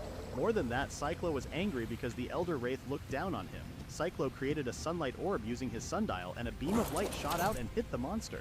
The Elder Wraith groaned in pain as the spot exploded. Cyclo was happy that it worked. The Elder Wraith was shocked that a human could use magic that could hurt him. Cyclo told him to shut up and disappear, then made more sunlight orbs. The monster couldn't believe what he was seeing. He couldn't avoid the light beams and got hit again. As he faded away, the Elder Wraith said he couldn't believe he was lost. When he vanished, a cloak of shadows dropped to the ground. Cyclo looked at it and wondered if he had really won. Then he laughed a little and said that the Elder Monster wasn't so tough after all. As Cyclo tried to collect the monster's body, the Elder Wraith smiled from the shadows and began swirling around him. The Wraith had been waiting for the right moment to catch Cyclo off guard. Cyclo had forgotten that Wraiths were known for tricking people and taking over their bodies after death. This Wraith was even more dangerous because he was stronger than usual. The Elder Wraith praised Cyclo for lasting this long. But now he said it was time to curse Cyclo to death and use his body as a new vessel. The Wraith then stabbed Cyclo in the heart with his claws. Cyclo screamed in pain. He felt both the stabbing wound and the curse slowly spreading through his body. As the Elder Wraith grinned, Cyclo panicked, unsure of what to do. But Cyclo didn't wait any longer. We're running out of time. He created a ball of sunlight in front of him, catching the Wraith by surprise. The Wraith asked if Cyclo planned to burn both of them. Cyclo confirmed that. He wanted to see who would last longer. He challenged the Wraith to a battle of endurance. The Elder Wraith thought Cyclo was crazy. Still, he watched as Cyclo struggled through the curse and the heat. Cyclo was reaching his limit. The Wraith only needed to wait a little longer. Then the Elder Wraith slipped behind Cyclo. Cyclo lost control and screamed in agony. The Wraith knew he had won. He took over Cyclo's body. Cyclo's hair turned white and his arms dropped to his sides. Now in Cyclo's body, the Elder Wraith laughed. With his new form, he planned to hunt humans once again. Let me guess. But I before should the have seen Elder the one Wraith that could got take away. a step forward, he felt something was wrong. Cyclo's spirit was still awake. He couldn't let a monster like that eat more people. He forced himself to take out the energy cubes and threw them into his mouth. He didn't want his own body to hurt anyone. The Elder Wraith was shocked that Cyclo was still fighting and wouldn't let him take over his body. Then Cyclo's body healed right away, and the Elder Wraith was pushed out of him. The Elder Wraith couldn't believe it. When he saw the cubes, he realized Cyclo could create life energy. Cyclo stared at the monster and used his skills again. He promised himself that he would escape the dungeon and prove the world wrong for turning its back on him. The Elder Wraith called his goal a foolish dream, then used his final spell. Both of them fired their magic at the same time, but Cyclo's power was stronger.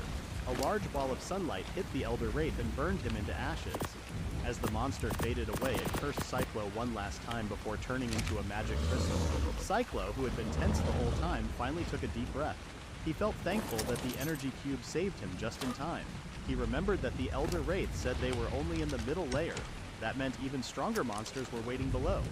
Cyclo also realized that his clock user skill wasn't all powerful.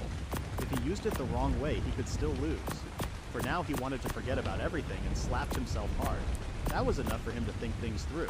At that moment, he noticed something strange when he looked at a broken piece of glass. Damn He it, created again. a shield using a mirror. That's when he Jesus realized his hair Christ, had what turned is white. with you, cat? He wondered if it was Kids because in of the the basket. curse. He hoped he could fix it, but since it didn't hurt him, he decided to ignore it. After that, Cyclo decided to leave. He walked past many adventurers and camps. His main goal was to reach the exit at the top of a long staircase. When he finally got there, he began to cry while smiling. He shouted with joy because he had made it back to the surface world. People outside saw him and wondered what was wrong. They thought he had finally gone crazy inside the dungeon. But what they didn't know was that Owen had just become the first human to clear the middle layer of the worst dungeon all by himself. Meanwhile, back in the capital, without Cyclo, things were starting to fall apart. The Craftsman's Guild was losing business. Miranda was chained and finally turned into a plaything, and Maria was being taken advantage of by the Twisted Hero. At the same time, Alice had just finished hunting a dangerous monster. Someone asked if she was going to send the reward to her brother again. Alice said yes. She explained that her brother couldn't take care of himself, so she had to help him. Big changes were coming, not just for Alice and the others, but for Cyclo too. The scene moved to the old clock Cyclo had been working on before he lost his job and was exiled. An old woman had believed Cyclo was the only one who could fix it. She looked like a queen. She then gave a command. She told her servants to search for the clock user, Cyclo Owen. no matter what it took them. Cyclo finally came back to town and pulled out his exploration permit from his clock storage. When he thought about it, he might have been the first person to reach the middle layers. A guard asked for his permit. Cyclo happily showed it, but the guard gave him a disgusted look. Cyclo didn't understand why until the guard called him a criminal slave and rudely told him to go inside. As Cyclo walked through the streets, he tried asking people how to find the Adventurers Guild, but people thought he looked dirty. When they saw his collar, they wondered if he had escaped from somewhere. Cyclo had forgotten about the collar and tried to explain, but no one wanted him near. A child even threw a rock at him from a window. Without looking, Cyclo caught it with his bare hands. Everyone around him was shocked. That moment reminded Cyclo that no matter how strong he was still seen as a criminal slave. Cyclo decided to stop asking for help and tried to remember the way himself. While walking through an alley, he saw a place where light was shining. When he peeked inside, he found a young girl chained up. He was shocked to see a child in such a place. The girl noticed him, and Cyclo quickly apologized for staring. He told her he was lost and asked if she knew the way to the Adventurers Guild. The girl stared at him, You up for a spot and of fishing? Cyclo guessed she was scared of him because of the collar. But then, she slowly raised her weak arms and pointed in a direction. In a quiet voice, she gave him the answer. He thought she meant the stairs, and she nodded. Cyclo smiled and thanked her. The girl seemed surprised, but then he left her behind. Cyclo thought she reminded him of the white flower he once saw in the depot. Because of her, he felt ready to move forward again. He then pushed the guild's door open hard, surprising everyone inside. But someone was even more shocked. They recognized him. It was the same group who had pushed Cyclo into the abyss. Cyclo asked to see the guildmaster and said he had returned from the depths of hell. From that moment on, he chose to change his fate. At the Craftsman Guild in the royal capital, the bald guildmaster angrily threw some papers on the floor. He shouted, wondering why so many contracts were suddenly being canceled. His son tried to calm him down, but the guildmaster blamed him instead. He was upset that his son had failed to fix Lydia's valuable clock. It had broken again after only 3 days. The guildmaster said his son was even worse than Cyclo, someone he already thought was useless. His son argued that he wasn't that bad. He said he had found a useless part that Cyclo had added and removed it. He blamed Cyclo's poor repair work for breaking the clock in the first place. Suddenly, someone burst into the office. A group of other craftsmen followed, all staring angrily. One of them shouted that they had had enough. They said they were tired of being treated poorly and paid so little, like they were beginners. They also complained that jobs were being assigned poorly. New workers who didn't know much were leading, while experienced ones were pushed aside. They said they couldn't work like that anymore. The guildmaster yelled at them to be quiet. He couldn't believe they were calling the new leaders newbies. He said those people had general skills and many certificates, unlike the craftsmen, who could only do one thing. He told them they should at least be thankful they were getting paid on their days off. The room went quiet, but the tension was still there. Nice then, fish. the bald craftsman leading them stepped forward. He had reached his limit and punched the guildmaster. The guildmaster's son just hid in the corner and watched. The craftsman said they were done with the guild. They planned to leave and find work on their own. As they walked out, they said firing Cyclo had been a mistake. They didn't believe he was a criminal. They thought he had been falsely accused and knew that Cyclo only cared about clocks. The guildmaster got up and his son asked if he was okay. He told his son to shut up and stand. Then he looked at the pile of canceled contracts. He lost his temper again, yelling and throwing a fit. Even then, he still wanted to blame Cyclo for the broken clock, which started this mess, and make him apologize. Meanwhile, Bujin went to the neighborhood to visit Miranda. He brought her a smile and some flowers. He said sorry for the trouble, but he told her it was okay because it was his job as a policeman to help people. Miranda still couldn't believe that Cyclo was the serial rapist. She used to think he was a good person and hoped he would change. Bujin told her that Cyclo had been sent to a faraway town to work as a servant and get help, thanks to his family's connections. But he didn't tell her the truth that Cyclo might be going through something worse than death as a criminal slave. Miranda thanked Bujin for what he did. He smiled and reminded her about the proposal he had made before. But behind that smile, he was hiding something dark. After that, Miranda rode in a carriage to visit Bujin's land. He had suggested the trip to help her relax, and Miranda thought it was kind of him to arrange the carriage and even a coachman to go with her. But then the carriage suddenly stopped. A man with a wide grin stood in front of her, holding a knife. He called out to someone behind him. When Miranda turned to look, she saw it was the coachman. Before she could react, the man covered her mouth. He quickly said he was only doing his job. Miranda had no idea what was going on. She started to panic and hoped Bujin would come to save her. At that moment, she heard a familiar voice. It was Bujin thanking the coachman and giving him money. Miranda was shocked. She looked at Bujin, trying to ask for help, but Bujin only gave her an evil smile. That's when Miranda understood. Bujin had tricked her. She also started to wonder if Cyclo's case had been a lie all along. Cyclo's identity was finally confirmed because of his collar. He said sorry for disappointing them by returning.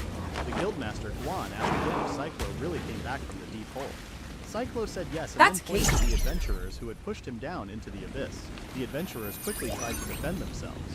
Guan remembered a report that said Cyclo had gone crazy after seeing a monster and had fallen off the cliff on his own. But Cyclo said that wasn't true at all. He explained how the others had treated him badly. Not much time left. He said they teased him about being pushed off, and in the end, they actually did it. Guan said that if what Cyclo said was true, then the others would be held responsible. He also added that giving a false report was another serious offense. The adventurers started to panic.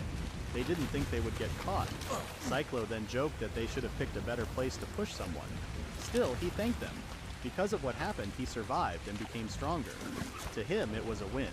He even told them they should be thanking him.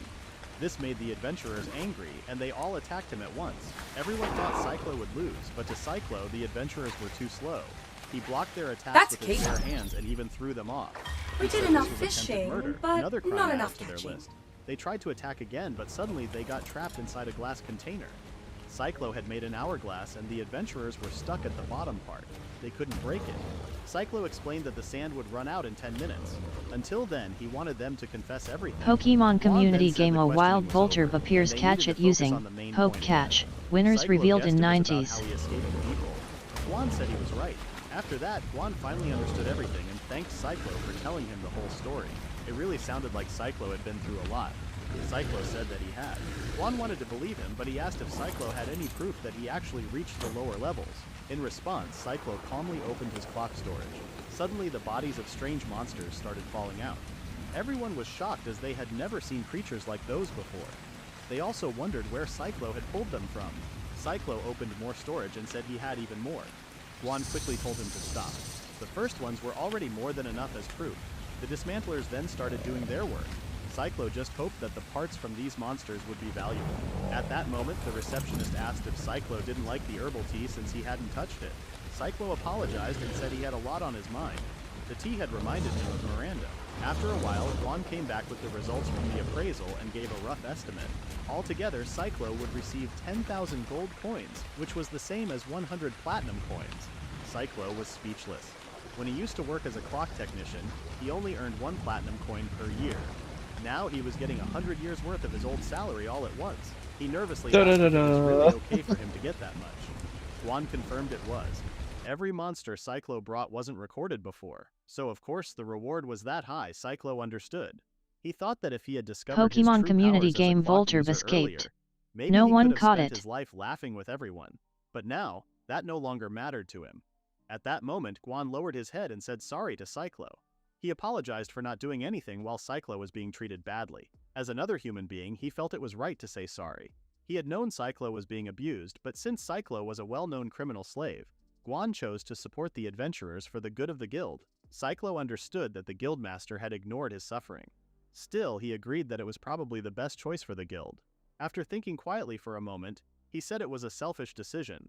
Guan asked him to try and see it that way. This moment helped Cyclo realize that the guildmaster wasn't his enemy, so he asked for 100 platinum coins to buy his freedom from being a criminal slave. He also showed his criminal document, which stated that he had to pay 10,000 gold coins. Guan had almost forgotten about the guild's redemption system. Cyclo said he wanted to be free and become a legal adventurer. He asked if the guildmaster could help with that. Guan smiled and said he would. Cyclo was happy that Guan understood him quickly, and without waiting, he broke his own collar. The next morning, Cyclo woke up feeling rested. It had been a long time since he last slept in a real bed. When he looked out the window, he remembered going back to the garbage dump, but the girl he saw earlier was no longer there. He thought he must have imagined her since it didn't make sense for anyone to be there. Later at the Adventurers Guild, the receptionist greeted him and said she would call the guildmaster right away. Cyclo thanked her, though he still wasn't used to how differently she treated him now. Soon, Guan showed up and said Cyclo's adventurer registration was complete. The receptionist also confirmed that his deposit account had been set up.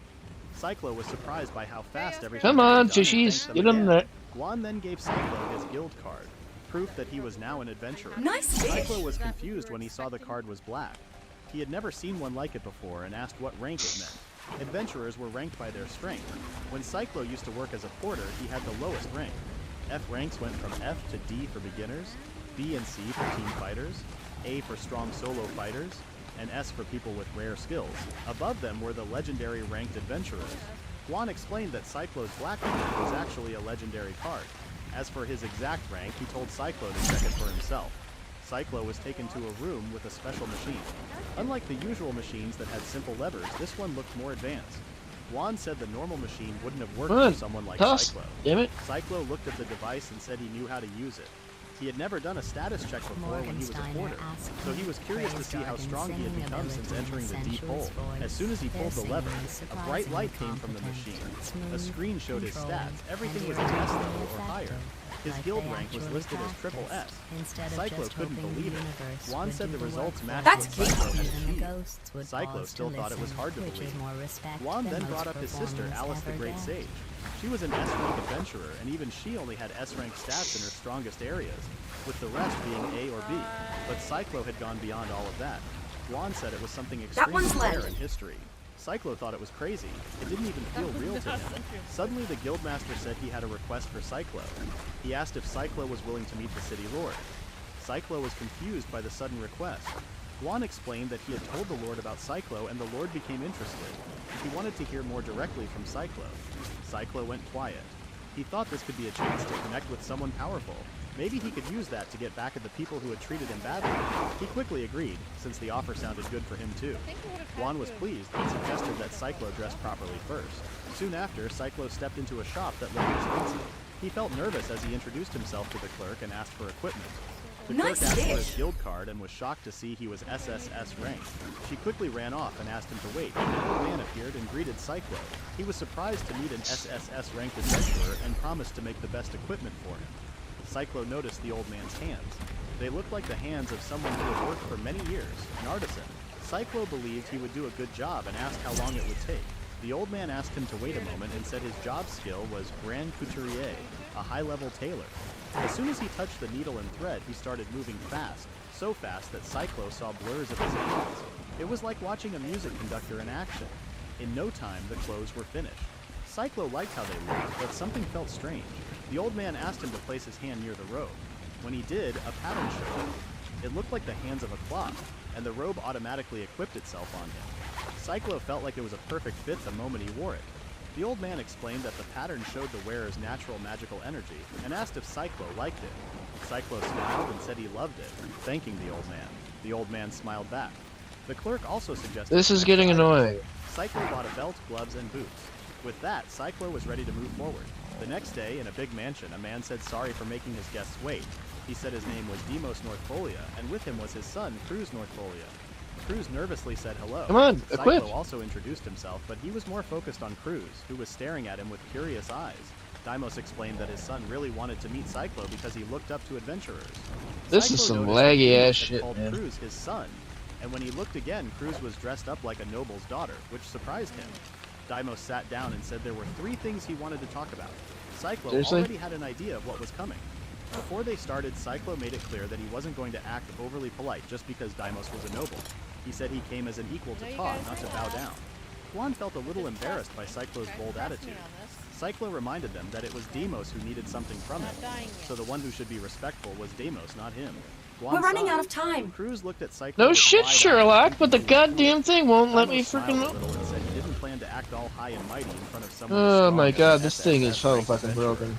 Cyclo told Guan that Deimos seemed like a reasonable man after all. Then Deimos got to the main point. He wanted to buy information about the deep hole and was ready to pay at least I 100 can't platinum fucking coins. fish because it won't Cyclo let me was fish. surprised. Deimos asked if that amount was enough, and Cyclo said it was fair. Cyclo told Deimos everything he saw and went through inside the deep hole. Deimos thanked him because the information was already more than enough. Still, he couldn't believe that the place Cyclo fell into was only the middle layers, not even the deepest part. Cyclo reminded him about the Were the fish being Deimos shy told him not today? to worry and moved on to the next No, the topic. damn Deimos said he fucking didn't game believe can't be Cyclo was fucking a criminal. optimized to work Cyclo properly. was surprised and asked if that meant he was wrongly accused. Deimos said yes. You know what, I'm gonna go He to the checked the different trial bits. records and found them full of problems. To him, calling an SSS ranked adventurer a criminal based on those records didn't make sense. He wanted to say more, but since it was getting late, he invited Cyclo to stay for dinner. He also said his son would be glad. Cyclo tried to say no, but then saw Cruz looking sad, so he agreed, and Cruz looked happier. As the food was being served, Deimos continued talking. He said he didn't know what the capital had decided, but in his land, where they had their own rules, Cyclo was free. He told Cyclo he could accept requests like normal. Cyclo stayed quiet for a moment, then called Deimos a weirdo. Deimos said he heard that often. When all the food was ready, Cruz said he wanted Cyclo to try all of Northfolia's special dishes.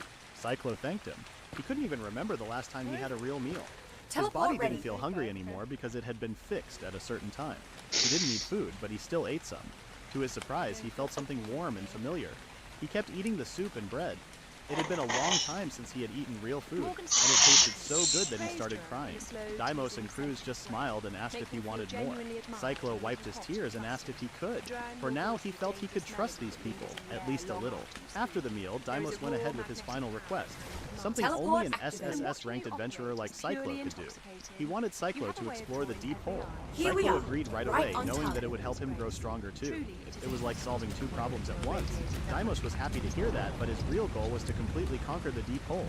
Fully conquering a dungeon meant beating the guardian that protected the deepest floor and shutting down the dungeon's power. When a dungeon was conquered, the traps disappeared, the number of monsters dropped, and the whole dungeon slowly stopped working. Cyclo asked if that was really okay. After all, Northfolia had become rich and strong because of the dungeon. Deimos admitted that was true. The land's success had grown with the dungeon. But the disasters that hit the land also came from the deep hole. Cyclo remembered how monsters once poured out from the dungeon in an event called a stampede. He also pointed out that Northfolia had to rely on the dungeon's resources just to fight off those threats. If fully conquering the dungeon could lower the danger, then Deimos would be thankful for his help. Cyclo imagined a monster from the middle floors destroying the whole city alone. He remembered the kind people he had met in Northfolia. That helped him decide. He agreed to take on the third request and asked what the reward would be. Deimos calmly told him to name his price. Cyclo asked if he really meant it. Deimos promised to give any reward Cyclo wanted, as long as it was something he could provide. That made the mission clear. They had to conquer the deep hole to protect the people from future monster attacks. Cyclo smiled for a moment and said that Deimos was not like other nobles. Deimos was glad to hear that, but he also told Cyclo there was one more thing he needed to complete the conquest: a party. Cyclo suddenly felt angry. He didn't understand why he needed others when he could handle the dungeon alone. Then memories of Maria and Alice came back to him. He told Deimos that he was done trusting people who might betray him. Deimos had expected that answer, so he recommended a place where Cyclo might meet people he could trust. Cyclo went to a place that didn't look like what a nobleman would have suggested. He expected it to be fancy, but it wasn't. Deimos had suggested buying slaves who were controlled by subjugation magic. That way, they would be at least a little more trustworthy. Cyclo thought that made sense. Not long after, a slave trader greeted Cyclo with a smile. He asked what kind of slaves Cyclo wanted. Cyclo explained that he needed slaves for dungeon exploring, and they had to be bound by subjugation magic. The shop was located just behind the Adventurers Guild, so there was a cycle happening. Some slaves became adventurers, and some adventurers ended up as slaves. Cyclo couldn't help but think the guildmaster must be unusual for letting this happen. The slave trader soon brought out a group of strong-looking male slaves and even a dog. They were former B and C ranked adventurers. One bald man joked that he was just babysitting someone in a dungeon and called it an easy job.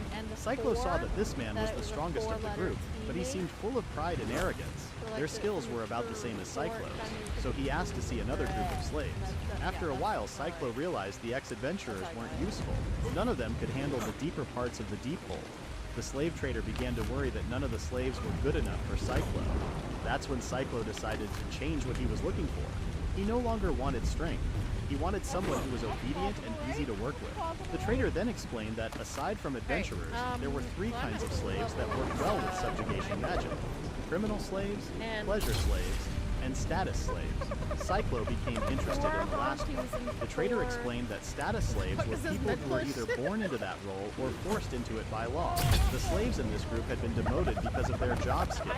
Cyclo was surprised to hear that and asked the trader to bring one out. The trader asked if he was sure, and Cyclo, getting annoyed, told him to do it already.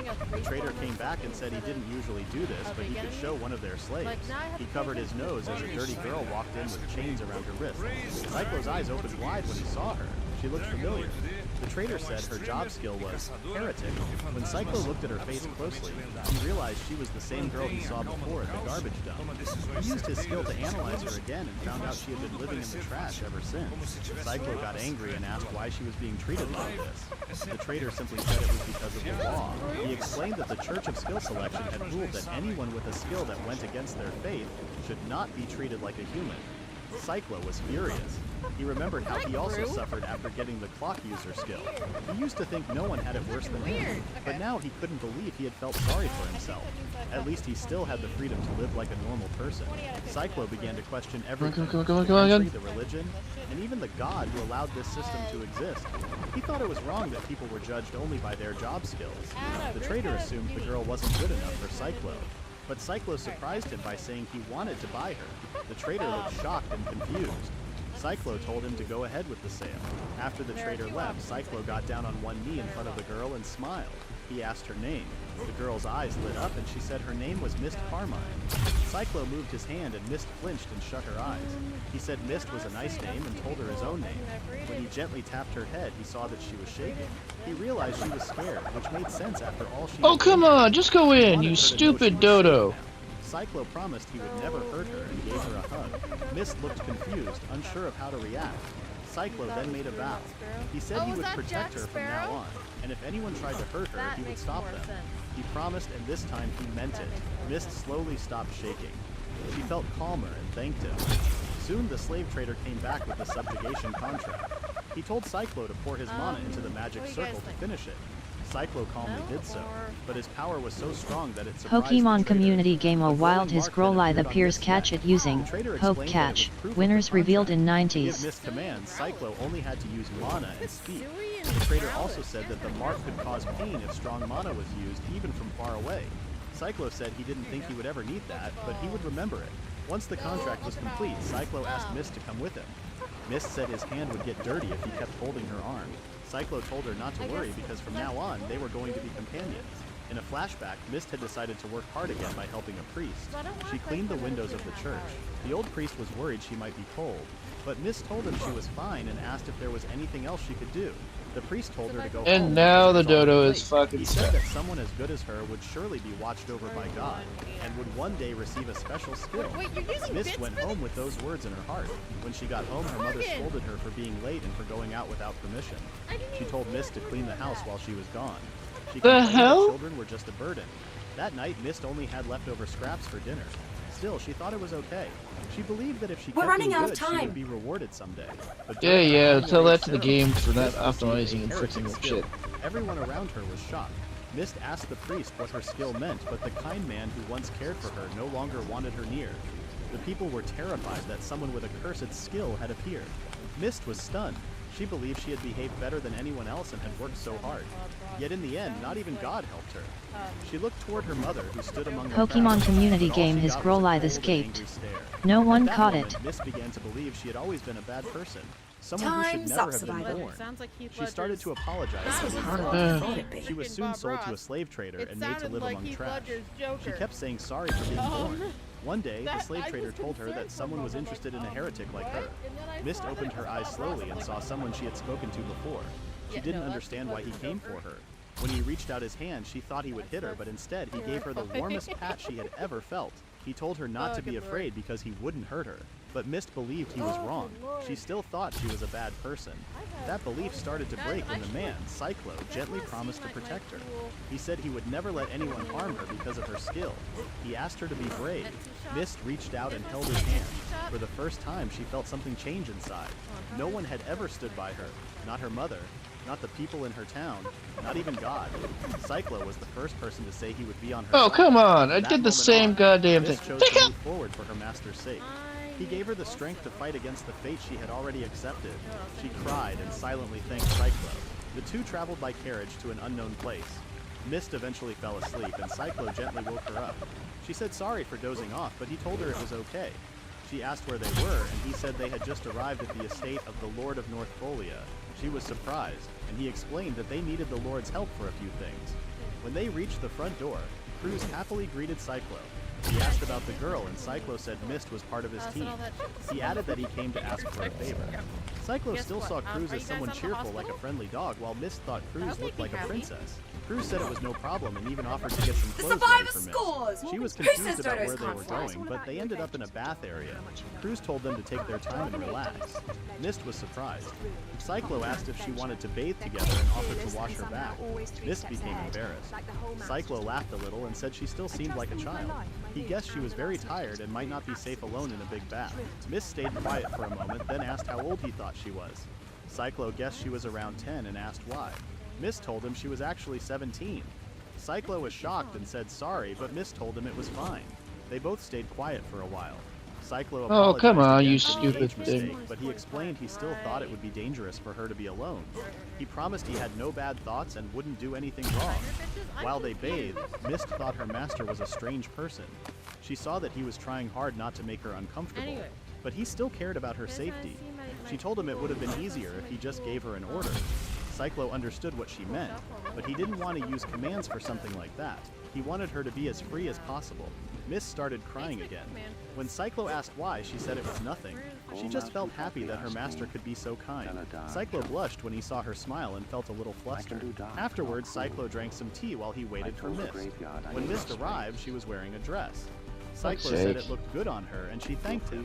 She shared that the people in the mansion dressed her using Cruz's old clothes and even fixed her hair. G'day, She felt it was Survivor. more than she Ready for deserved. adventure? Cyclo only smiled. He then wanted to talk about her health.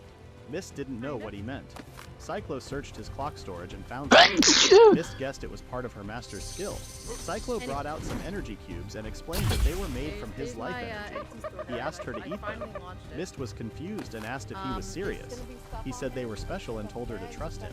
Mist was unsure because they didn't look like food and her eyes were starting to tear up from worry. Cyclo asked her to believe in him because he was her master.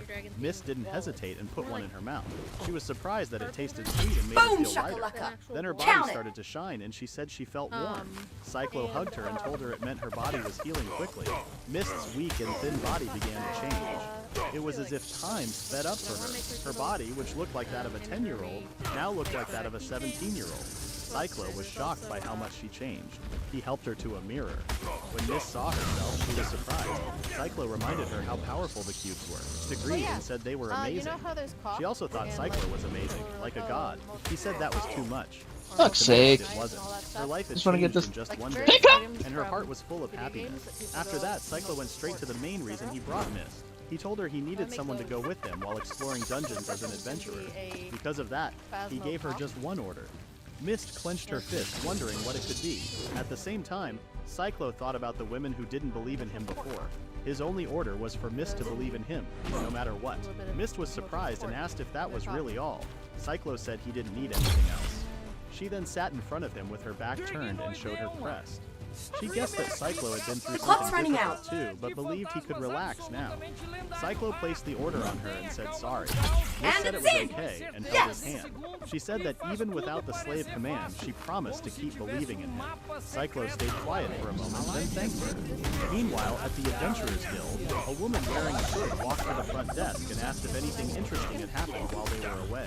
Other adventurers nearby talked about how she was part of an all S-ranked team. The receptionist then told her about a skilled adventurer who had just returned from the Time's up, unexplored parts Survivor. of the deep pole. Fucking bun! Piss off! Next time, She Survivor. asked to hear more about the story. Soon after, Cyclo told Mist it was time to try using her skill, so they went outside together. Mist looked worried and asked if it would be safe. She said her skill was called Heretic, and if it turned out to be dangerous, it might hurt Cyclo or the people in the mansion. Cyclo called her kind and told her it would be okay. He promised to handle whatever happened. His words helped Mist feel calmer, and she said she was ready. Cyclo said he would send some Come here, mana bitch. to her and told her You to fucked try and up my fix it. game. That was how We're gonna she kill learned you. to sense mana. Mist said she would do her best. When he started, she made a small sound. Cyclo asked if she was okay. Mist said she was just a little surprised. He focused again. Normally, people learned to sense mana when they got their job skill. Cyclo wondered if no one had taught Mist this Douchebag. before. Mist then asked if something was wrong.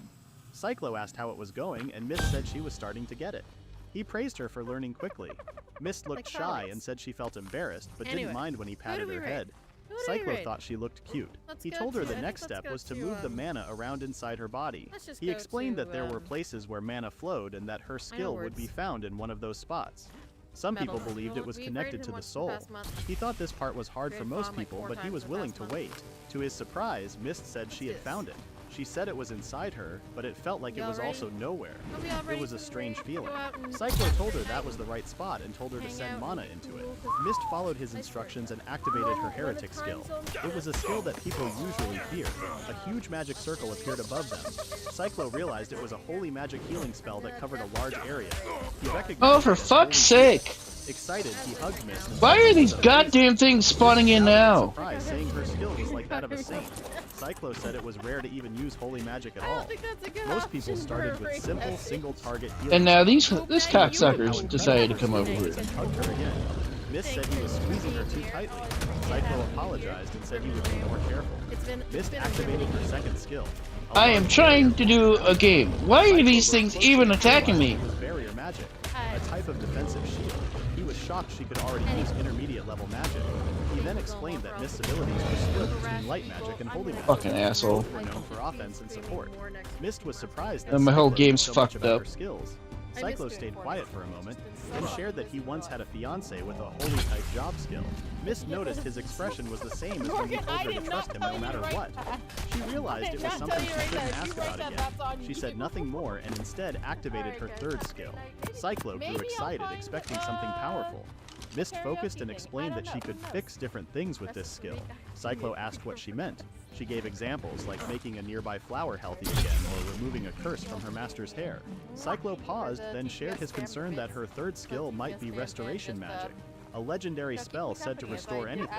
Mist was shocked and asked if she really had such power. Cyclo said he had only heard of it before. He wondered if those were her only skills, but Mist said she had 2 more. Cyclo thought for a moment. Even saints were only known to have 4 skills. Mist had 5, and each one was as strong as or even stronger than a saint's. Holy magic users were rare and respected by the church, so he didn't understand why Mist was rejected by them. He began to question if the skill selection ritual was truly accurate, but in the end he no longer cared. What mattered now was Mist's power. He asked her to activate her 4th skill. When she did, a pair of transparent wings appeared on Cyclo's back.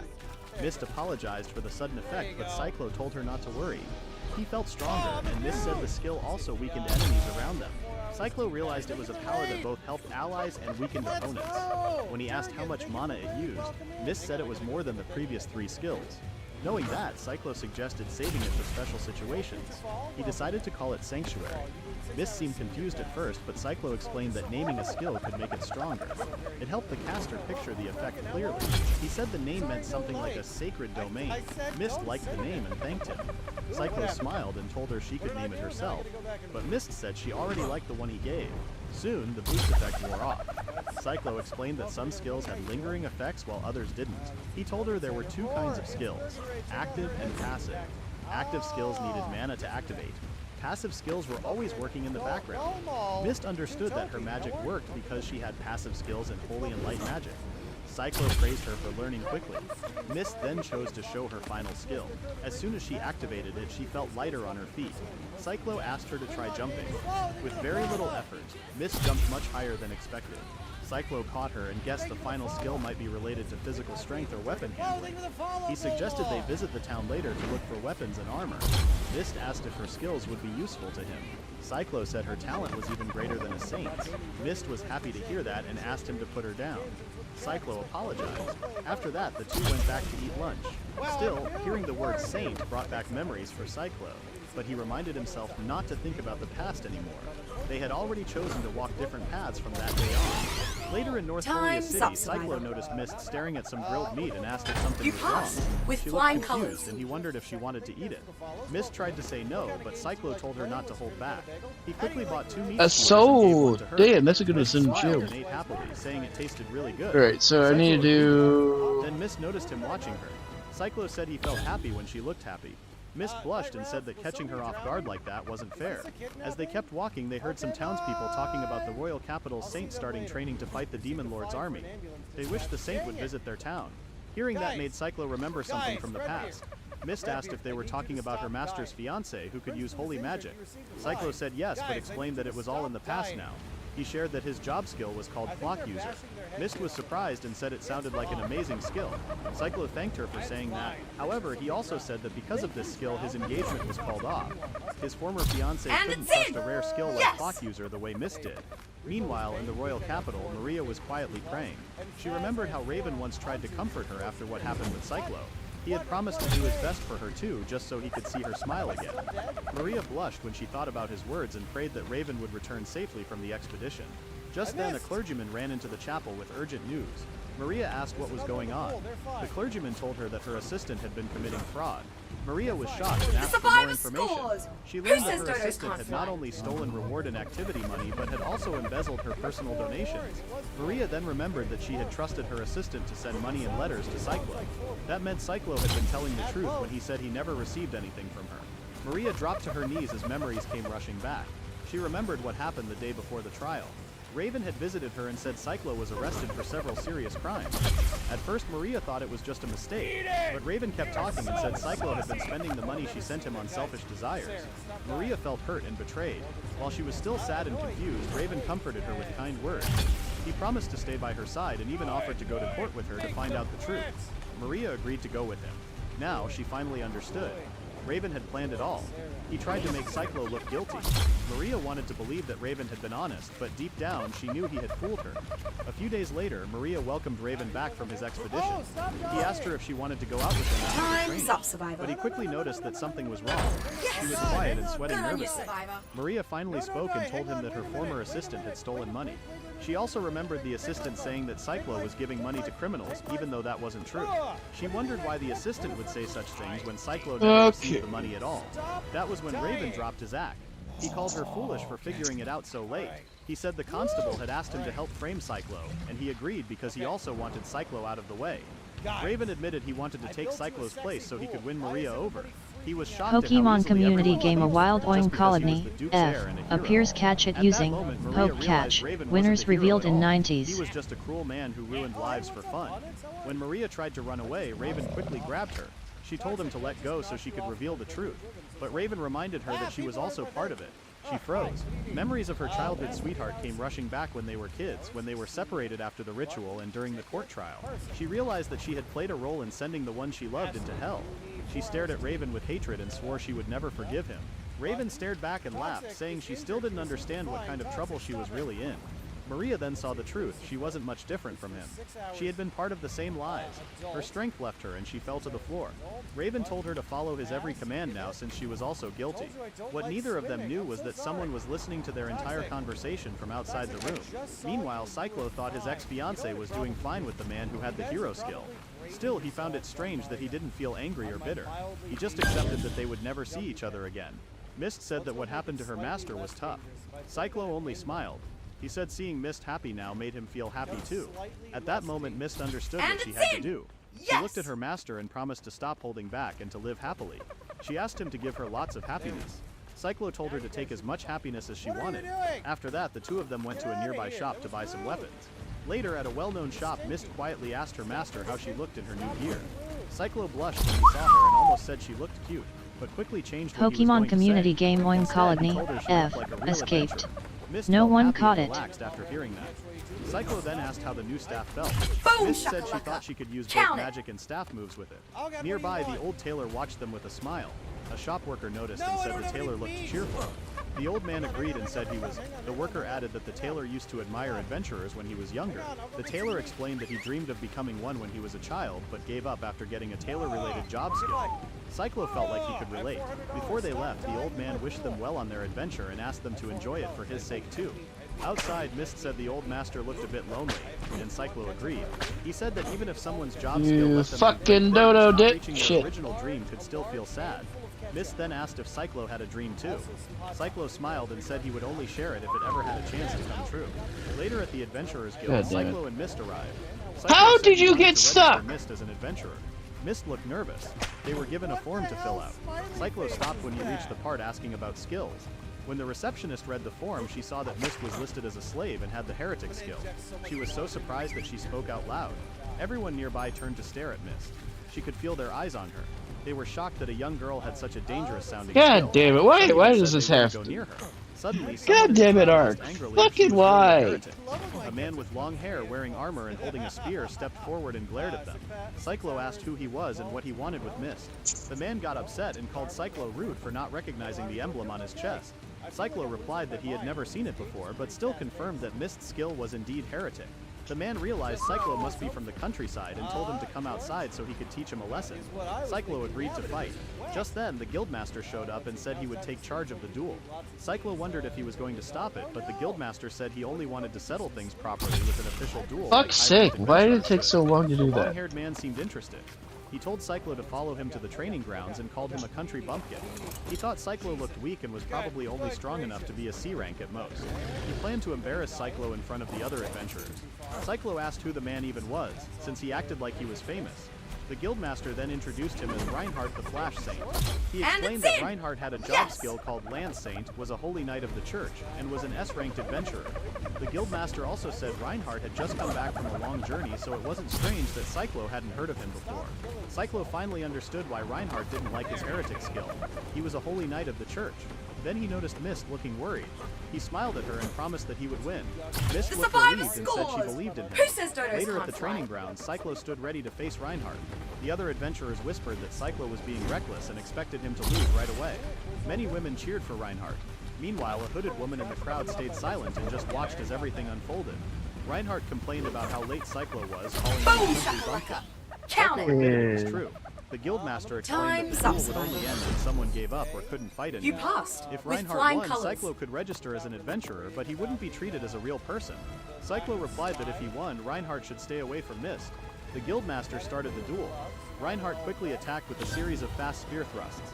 He was sure Cyclo couldn't dodge them, but since it was a duel, he aimed away from the vital spots. Cyclo calmly avoided every attack and pulled out his clock sword.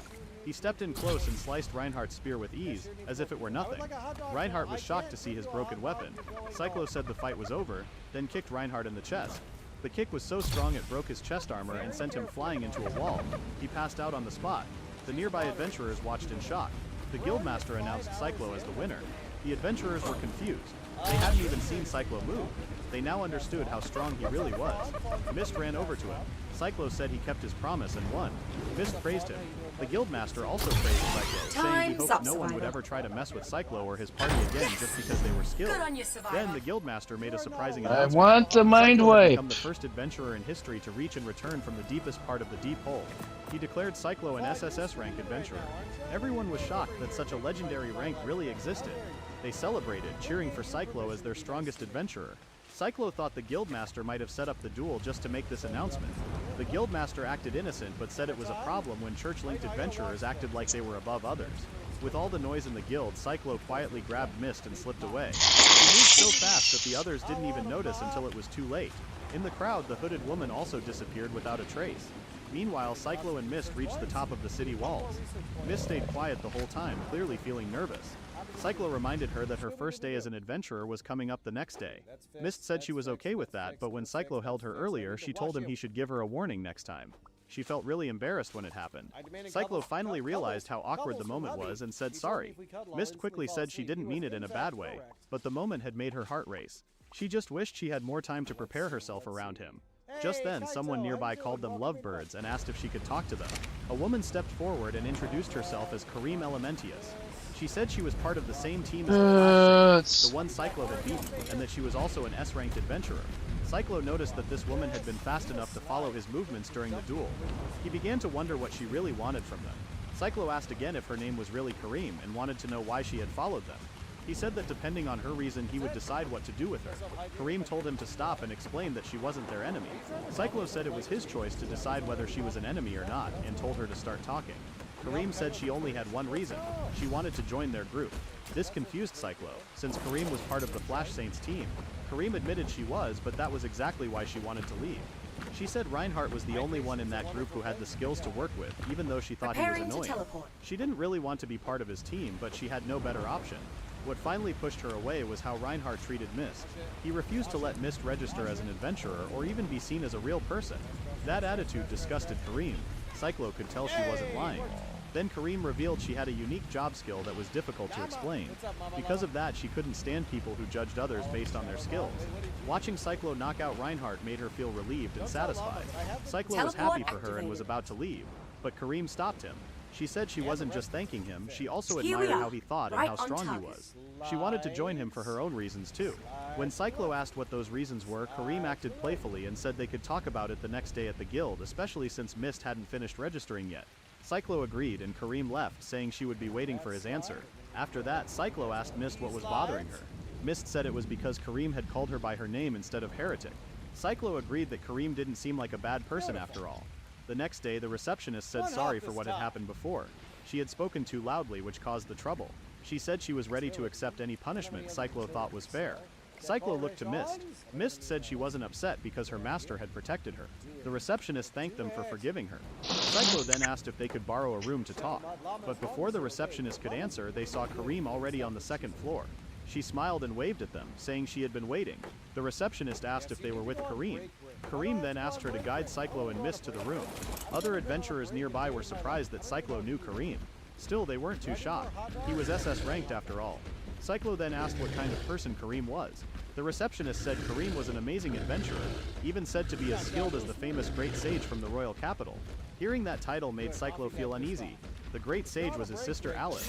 He remembered how the Guildmaster once told him that Alice supported the reports about him, but also said her brother was a hopeless failure.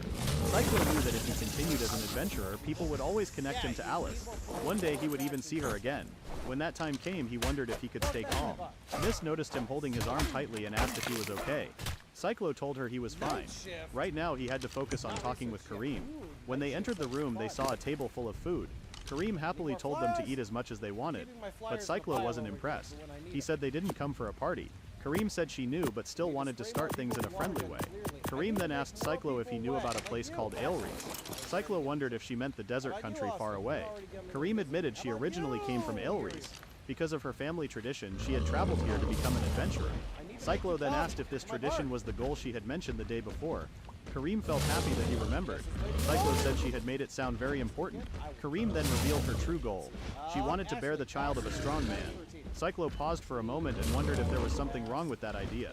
His calm reaction shocked Kareem, and she called him dense. She explained that she wanted to have a baby with him, which was the reason she wanted to join his party. Cyclo could not believe what he had just heard. Mist immediately objected. She said it was not allowed. She strongly believed that wanting a child for such a reason without love was wrong. Kareem understood Mist's feelings and apologized for what she said. Even so, Kareem still truly wanted to form a party with Cyclo. She asked him what he thought about it. Cyclo took a deep breath and tried to calm himself. He said he wanted to explain his position first. He explained that he did not trust anyone except Mist.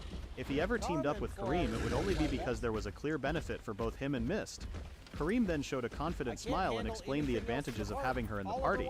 She said there were 3 clear benefits. The first was her experience as an adventurer. She pointed out that Cyclo and Mist barely had any real adventuring experience. That was where she could help them. She could teach them important survival skills that every adventurer needed. The second advantage was party balance. Kareem noticed that Cyclo always fought on the front lines while also protecting Mist at the same time. She explained that this was not what a balanced party should look like. Cyclo realized she was right. Both he and Mist were better suited to stay in the rear and provide support. They clearly needed someone to stand at the front and draw enemy attention. Kareem explained that she had sword-type profession skills. If she took the front position, the party would become much more stable in battle. Cyclo thought Kareem was making sense so far, but he felt something was still missing. He believed her explanation needed one last push to fully convince him. He then asked about the third advantage she mentioned. Kareem explained that it was not meant for the whole party, but for Mist alone. She reminded everyone how Mist's heretic skill had been revealed during the duel. She said the Guildmaster had given a warning, but only a small number of people were likely to listen. Because of the skill selection doctrine, citizens treated those who stood out very harshly. Cyclo agreed that this was true, but he did not understand how it connected to their current situation. Kareem then clearly pointed out that Mist would now face open hostility wherever she went. Cyclo stayed silent and looked at Mist, who could not hide the worry on her face. Kareem continued by saying that Mist was a girl, and Cyclo could not possibly stay by her side all the time. Because of that, she believed Mist needed someone else to protect her, and she was willing to take that role. Cyclo said that this would only make sense if Kareem was truly trustworthy as a bodyguard. That's Kaito. Kareem earnestly pleaded with him and said she truly wanted to protect Mist. She explained that judging someone just because of their skill felt wrong to her, and she could not accept that kind of thinking. Cyclo and Mist were both surprised by her words. Mist then told her master that she believed it was fine HLNA to trust Kareem. reporting for Psycho adventure. asked if she was truly sure, since he remembered that Mist had once been afraid of other people. Mist explained that even though she was a heretic, she still wanted to believe in someone who showed her kindness. She said that because Cyclo had treated her so kindly, she had learned to feel the same way toward others. Cyclo became flustered and awkwardly agreed with her. Kareem felt relieved that things seemed settled. However, Cyclo admitted that he still did not fully trust Kareem. Because of that, he decided to test her. He said he wanted her to fight him and prove that she was strong enough to become his teammate. Kareem broke into a cold sweat and admitted that she would not be able to defeat him, even if he put it that way. Cyclo said he already knew that and only wanted to see how well she could hold her ground against him. He expected strength worthy of someone close to S rank. Kareem replied that she would do her best. Later in the Lord's mansion, Cyclo kept himself busy by drawing drafts of clocks once again. He focused on the papers in front of him and felt satisfied with his progress. His hands moved with care as he refined each sketch. It had been a long time since he had felt this calm and focused. Mist entered the room and gently reminded him to take a break. She placed a hot drink on his table and watched his work with interest. Cyclo explained that he had been creating designs for a magical device.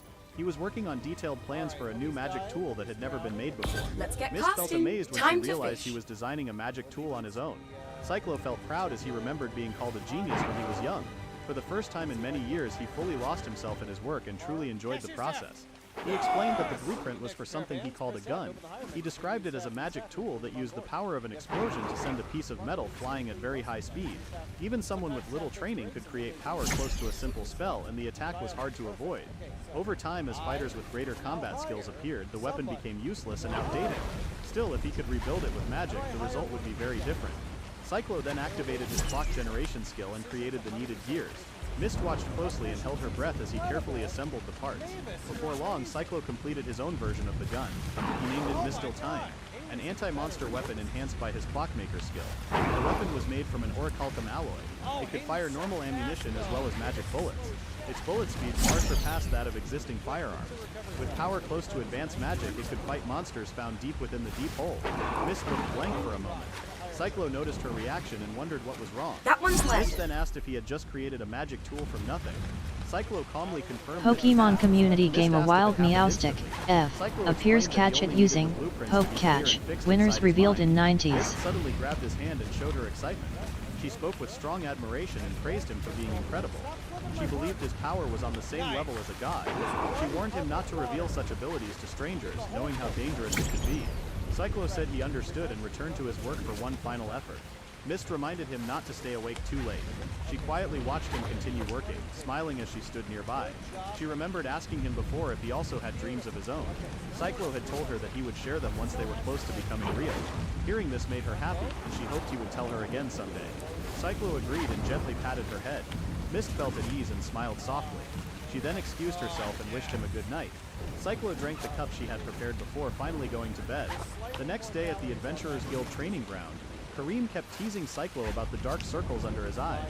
She assumed he had not slept well and grew excited, acting like a child before a school trip. Cyclo followed behind her and told her to stop. Kareem said she would not go easy on him just because he lacked sleep. Cyclo told her to fight seriously. Both of them stood at the center of the training ground. Kareem drew her sword. Cyclo pulled out his gun and fired several shots, one after another. Kareem ran across the field and avoided the bullets as she moved. She could not believe he was treating the fight lightly by using a long-range weapon like this. From the side, Mist watched the battle closely. She remembered her master explaining that the Mistil Time created for this fight had its power carefully adjusted. Pokemon Community Game Meowstic, F, escaped. No one caught it. When the critical moment arrived, he would be depending on her healing magic.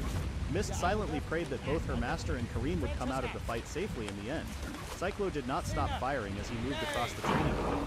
At the same time, Kareem kept dodging every bullet with ease. He assumed she was reading his aim, his body movement, and even the angle of his gun. He then realized her skill went far beyond what he had imagined. Because of that, he calmly added a second gun. Kareem was shocked by the sudden change. Cyclo noticed her reaction and wondered what was wrong. Come The on! fight had turned unfair with two guns in play. Give Even me so, a she mind continued wipe. to avoid the non-stop rain of bullets, though she knew she That was one's left. pushed into a corner. With normal guns, she could wait until the bullets ran out and then move in close. However, Cyclo's weapons were created through his own skill, and they would never run dry. With no other choice, she decided to risk everything on a single move. She chose to close the distance at once and rush straight towards Cyclo. That's quite a Both haul. Cyclo and Mist were caught off guard by her sudden charge. Cyclo wondered what she was planning and assumed she had finally lost control. He switched to different bullets and kept firing while daring her to come closer. The bullets locked onto Kareem as they flew toward her. Even then she showed no fear. She moved with confidence and sliced the bullets cleanly in half as they came at her. Cyclo was You up stunned for a by spot what he of saw. fishing? The moment he lost focus, Kareem used the opening to strike. The sound of metal being hit rang through the field. Mist turned away and covered her eyes. Kareem's cape fell to the ground.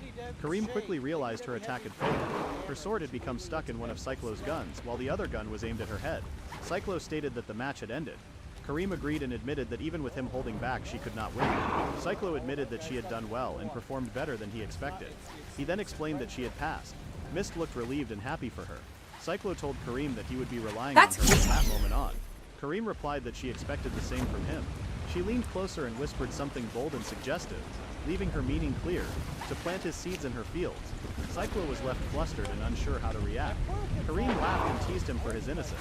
Mist asked what Kareem had said to her master, but Kareem brushed it off. After that, she urged them to officially register as a party. Dude, Later at the Adventurers Guild, the receptionist confirmed that the three had formed a party. She asked for the party name, and Cyclo chose the Wheel of Fate. On the way home, Cyclo thanked Mist for suggesting the name. Mist explained that she felt their party had been formed through a series of fateful meetings that all centered on her master. Cyclo agreed and said he liked how the name fit. Kareem mentioned that her idea, the lovey-dovey heart-throbbing love nest party, was also good, but Cyclo quickly rejected it. Kareem then asked what the next step would be. Cyclo explained that they would start by helping Mist gain combat experience and levels. He planned for them to hunt weak monsters near North Folia. Kareem agreed that the plan sounded fine. Mist promised that she would do her best. Kareem added that a light leveling session should end quickly and suggested celebrating the formation of their team afterward. Cyclo stated that he would only go for food and nothing else. Kareem teased that the phrase nothing else might be linked to her goal, but Cyclo denied it. As Cyclo walked behind the two girls, he looked at the walls of North Folia. Not long ago, he had always passed through the gate alone. Now he walked with two companions at his side. Mist noticed him slowing down and wondered if something was wrong. Kareem urged him to keep moving, saying that Mist was getting excited. Cyclo smiled without realizing it. For the first time, he felt that he finally had companions he could truly depend on. Just then, someone called Cyclo her big brother. Cyclo broke into a cold sweat as he recognized the voice and slowly turned around. Alice stood there crying as she looked at him. She asked if it was truly him. Inside his mind, Cyclo questioned why this had to happen. She was the last person he ever wanted to see again. Alice tried to run toward her brother, but Cyclo angrily told her not to come any closer. This caused Alice to stop where she stood. Cyclo coldly asked why she was in North Folia. Alice explained that she had heard he was sent north for a crime he did not commit. However, her stubborn side surfaced, and she claimed she was not that worried at all. Even so, she had still come because she believed she needed to help her helpless brother. Instead, she was told that he had died. She could not believe it, so she stayed in the city and waited for him to appear. She cried endlessly during that time. Seeing him alive filled her with relief and joy. Cyclo could no longer hold back his anger. He angrily apologized for surviving. He apologized for being a worthless and useless brother who failed to die as he was supposed to. The girls around him were left speechless by his words. Alice tried to ask what he meant, but Cyclo accused her of pretending not to know. He blamed her for spreading rumors that called him useless and trash. The guildmaster had once mentioned how Alice said those things many times. Because of that, it became common knowledge among adventurers that the great sage Alice had a useless and trash brother. Cyclo could never forget those words, even after being abused by adventurers and thrown into the deep hole. At that moment in the past, he realized that even his own family had betrayed him. Alice asked in worry what he was talking about, as she had never done such a thing. Cyclo told her not to come any closer. He claimed that just seeing her face made him feel sick. His words shattered Alice and caused her to fall to her knees. She cried and asked why this was happening. She looked like a helpless child crying on the ground as Cyclo turned his back on her. Listening noticed Cyclo's face filled with pain, and Alice was crying like a child. That one's left. She did not understand what had happened, but even so, no matter what choices her master made, she decided she would always stand by his side. In the end, Cyclo and the girls left the city together. After hearing her own brother say that seeing her face made him feel sick, Alice wondered how everything had turned out this way. She had finally traveled so far just to see him again, yet this was how he reacted. 2 months earlier, Alice remembered her brother while holding a pendant in her hand. She had only wanted to see him one more time. That alone would have been enough for her. The pendant had been his birthday gift to her. He had said it was a charm meant to protect someone as reckless as her. Her brother had always been kind to her, and she believed she could do anything for his sake. Because she loved him deeply, she swore to work harder for him than for herself.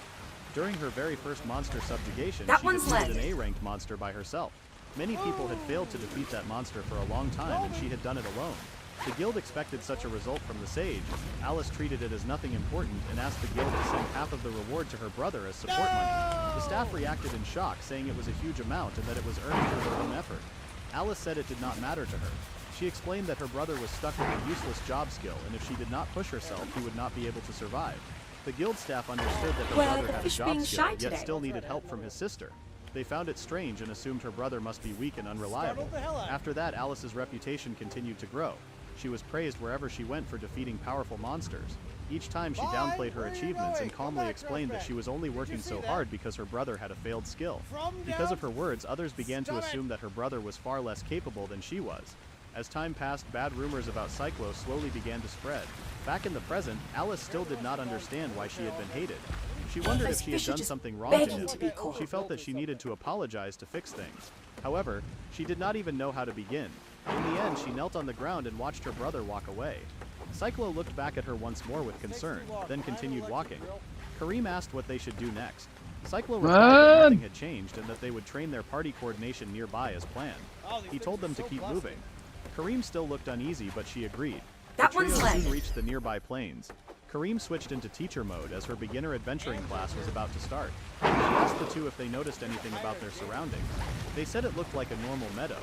Kareem confirmed that this was useful information. If the area was just a plain meadow and there were no game trails, then there were likely no large monsters nearby. Still, she warned them not to ignore small animals. She picked up a stone and threw it, knocking out a nearby rabbit. She explained that it could be used as food or as bait to attract monsters. Mist said she understood. Cyclo, noticing something else, assumed Mist had seen it too. Kareem asked what he meant. Cyclo then took out his gun and fired a shot. The bullet flew toward a snake and struck it. Both Kareem and Mist were shocked. Cyclo said the snake had been creeping closer, trying to ambush them. Kareem could not believe how quickly he had started acting proud. She said it was useful, but she banned the use of skills for this training. She told them she would watch from a distance and ordered the two to hunt and take down an animal on their own. She added that if Cyclo failed, he would be stuck with her for extra hot, steamy lessons. Cyclo grew uneasy, sensing that she was serious.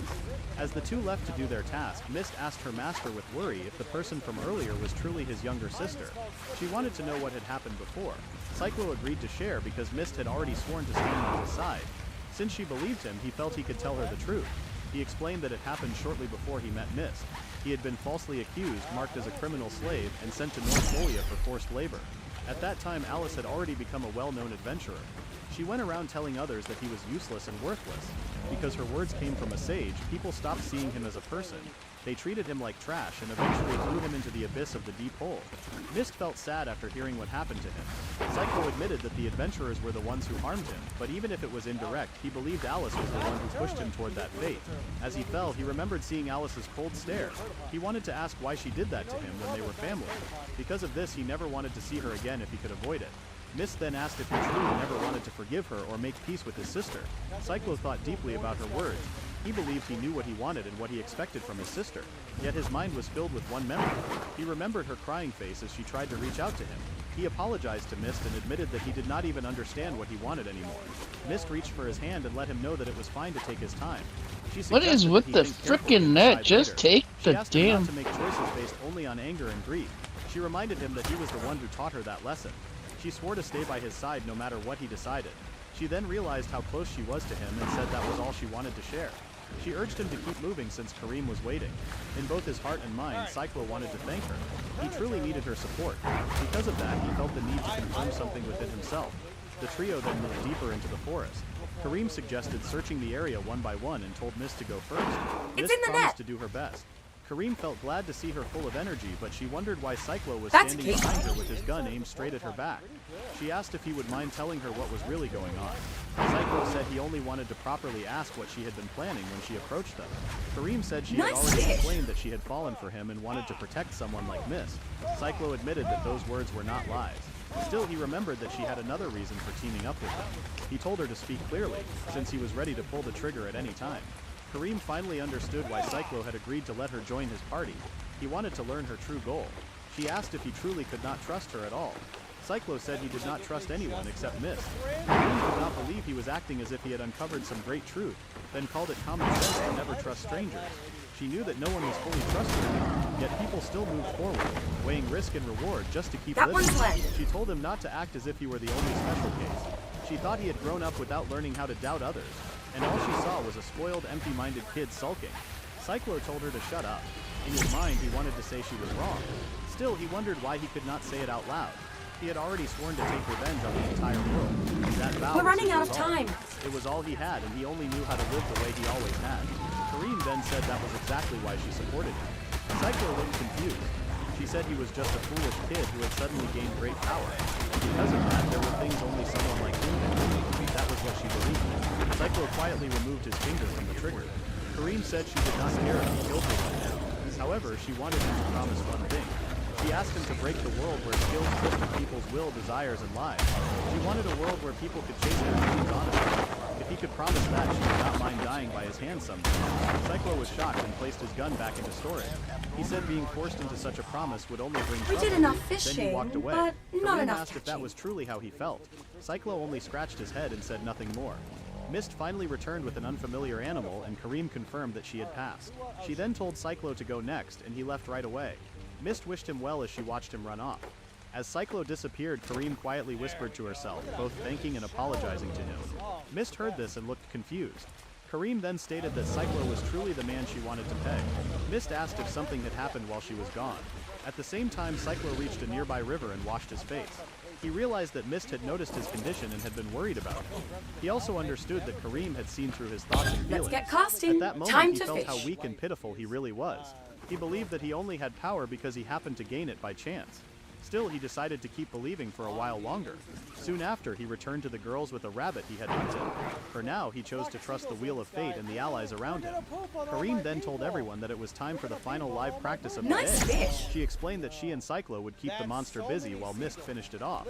This plan would allow them to test their teamwork and help Mist level up at the same time. The younger members understood the plan clearly. It did not take long for them to find a target, and it was a dangerous one. They discovered a horned bear feeding on a smaller animal. Kareem checked if they were ready, and the other two confirmed it. With a single step, Kareem quickly closed the distance and slashed the monster's back. The beast roared in pain, turned toward them, and began to fight back. While keeping the monster distracted, Kareem told Cyclo that she was counting on him. Cyclo showed his confidence and moved into position behind the monster. He began firing his shots, but lowered the power of his weapon on purpose. Kareem also appeared to be holding back.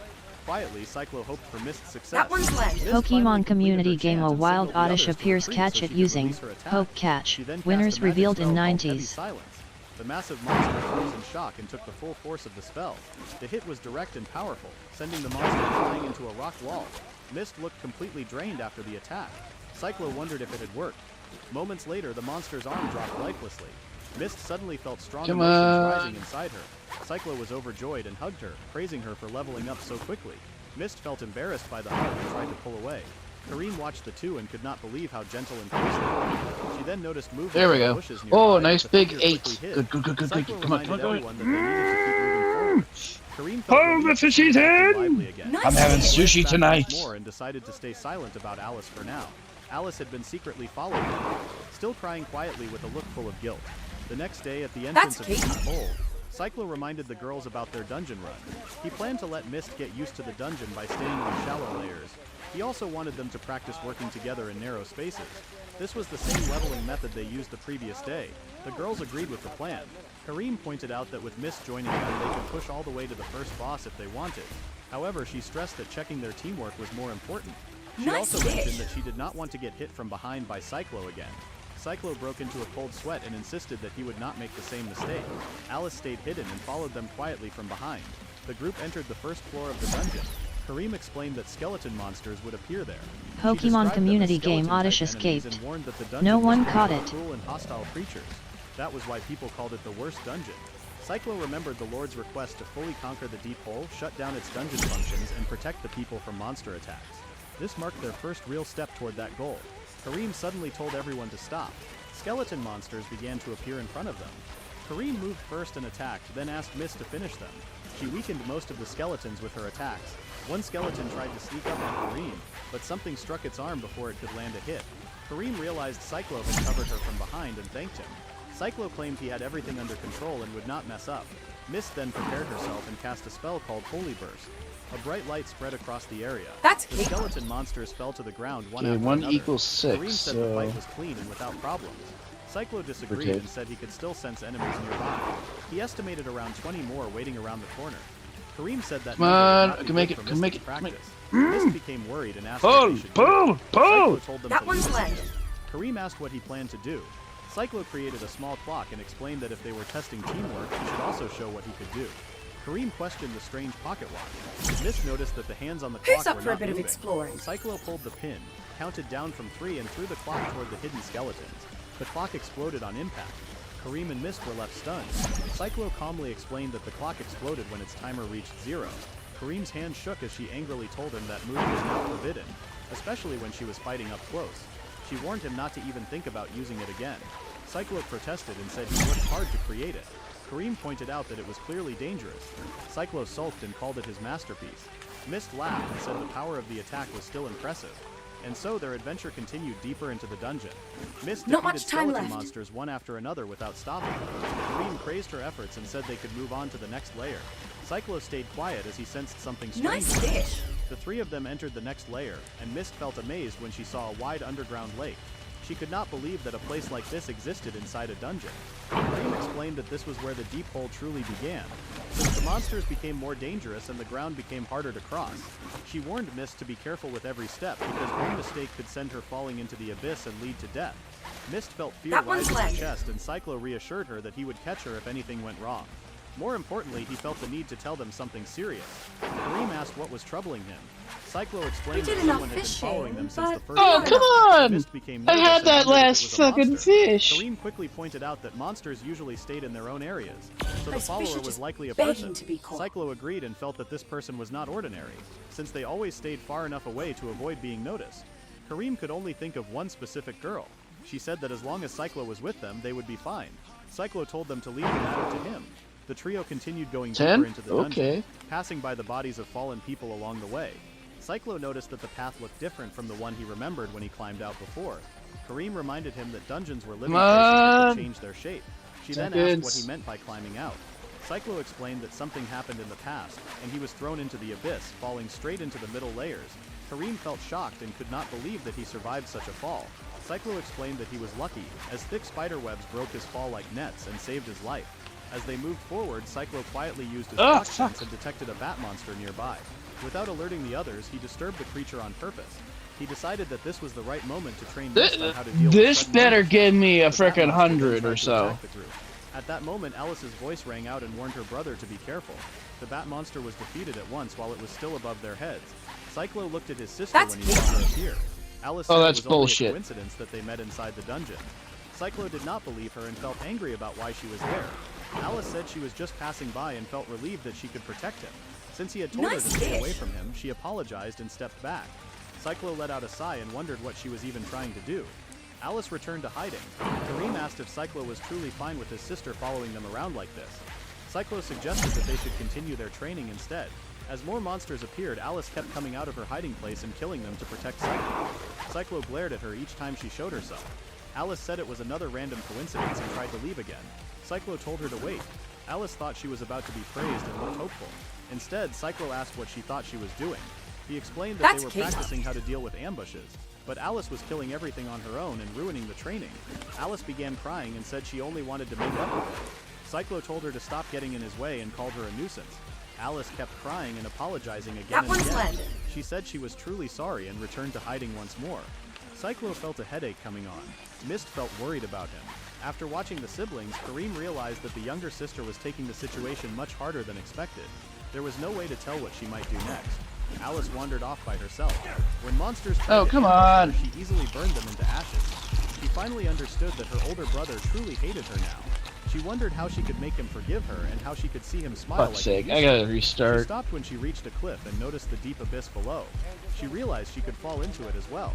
By doing that, she thought she might understand her brother better. Wisebot As 4 she stared viewers, down, she -1, hallucinated and saw her brother alarm at the clock bottom, 6 hours reaching his hand 52 for her. minutes and He called 31 for her to join seconds. him. Alice did not hesitate and ran forward, shouting her love for her brother. She fell from the cliff and promised to do her best. A while earlier, the others took a short break. Mist asked her master with worry if he was alright. Cyclo assured her that he was fine and suggested that they continue their training. Kareem then asked if he truly felt fine leaving his little sister like that. Cyclo grew angry and asked what she meant by it. Kareem explained that she was not trying to interfere or force him to fix things with her. However, she had noticed how cornered Alice looked and there was no way to know what she might do next. Cyclo admitted that he could not allow Alice to cause more trouble. He then suggested that they follow her, since she might be planning something. Kareem had not meant it that way at first, but she accepted this idea and agreed to move in that direction. As they traced the path back, they noticed a tall hat lying along the way. Cyclo recognized it as Alice's, and immediately ran ahead, leaving the others behind. While running, he remembered a time from their childhood. Alice had been crying without saying a word. Cyclo had told her that he could not understand her feelings if she only cried in silence. Alice had asked why she did not have a father and said that others called her strange because of it. She had also been teased, with people saying that she and Cyclo were not real siblings. Cyclo had reassured her that none of that mattered and that she was still his precious little sister. His calm smile had made Alice smile as well, even though tears continued to fall. Cyclo wondered when he had forgotten those feelings. No matter what happened, Alice was still his family. He then noticed his little sister walking toward the edge of a cliff with an empty look on her face. He called I can't out to her, fucking but she could oh no my longer god. hear him. She only whispered that she loved him. She then jumped off the edge. Cyclo shouted her name and formed a clock that worked like a grappling hook gun. He fired it as Not he much leaped time after her. left. When the hook caught onto the rock No wall, shit, Cyclo Sherlock. swung through the It's air been and grabbed fucked Alice up. just in time. Alice looked shocked and confused. She clung to her brother and asked why he had saved her. Cyclo warned her not to harm herself and told her to stay quiet. Alice stopped speaking and held on to him even tighter. As the two returned to the edge, Mist and Kareem ran toward them. Mist felt relieved when she saw that both of them were safe. Cyclo assured her that nothing was wrong. Alice stood there without knowing what to say. Fucking Cyclo leeches. clenched his teeth and grabbed her shoulders with force. He angrily Why'd asked they why she change could do it? Back something in that Evolved, you could do said it was no missions and different stuff from and not suicide, have to questioned if worry she even about understood that she couldn't stuff die. attacking you. Alice cried out that she did it because she had done something terrible let to me him. guess. She I believed should've that seen if the she one went that through got the away. same pain, he might forgive her. Cyclo was shocked by her words. Alice said that if she could not even do that, then her dear big brother would hate her. Coordinates locked. Cyclo suddenly Time pulled to her into a teleport. tight hug. Alice asked what was wrong, confused by his reaction. Cyclo asked what she truly meant by those words. He said that while he could not forgive her yet, he did not hate her enough to wish her dead.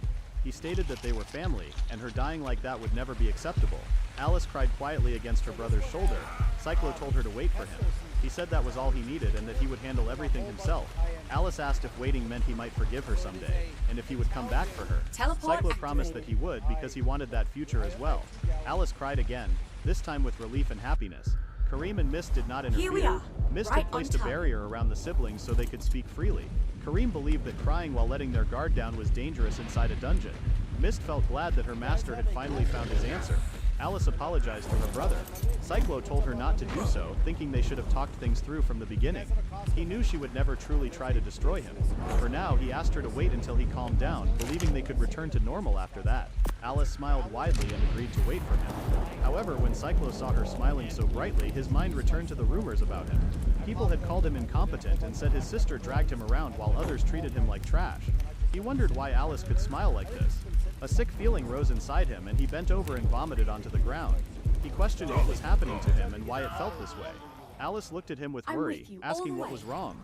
Kareem, watching from nearby, sensed that the situation had become even more troublesome. Alice became worried and asked what was wrong. Mist quickly ran to her master's side. Cycle suddenly felt sick. He wondered why those painful memories had come back without warning. He knew he should not have been afraid of those people anymore. Kareem said it was trauma. She explained that if an adventurer almost died after being attacked by a wolf monster, they could freeze in fear later, even when seeing a normal wolf or an ordinary dog. She believed Cycle was going through the same thing. Mist asked if there was any way to treat her master.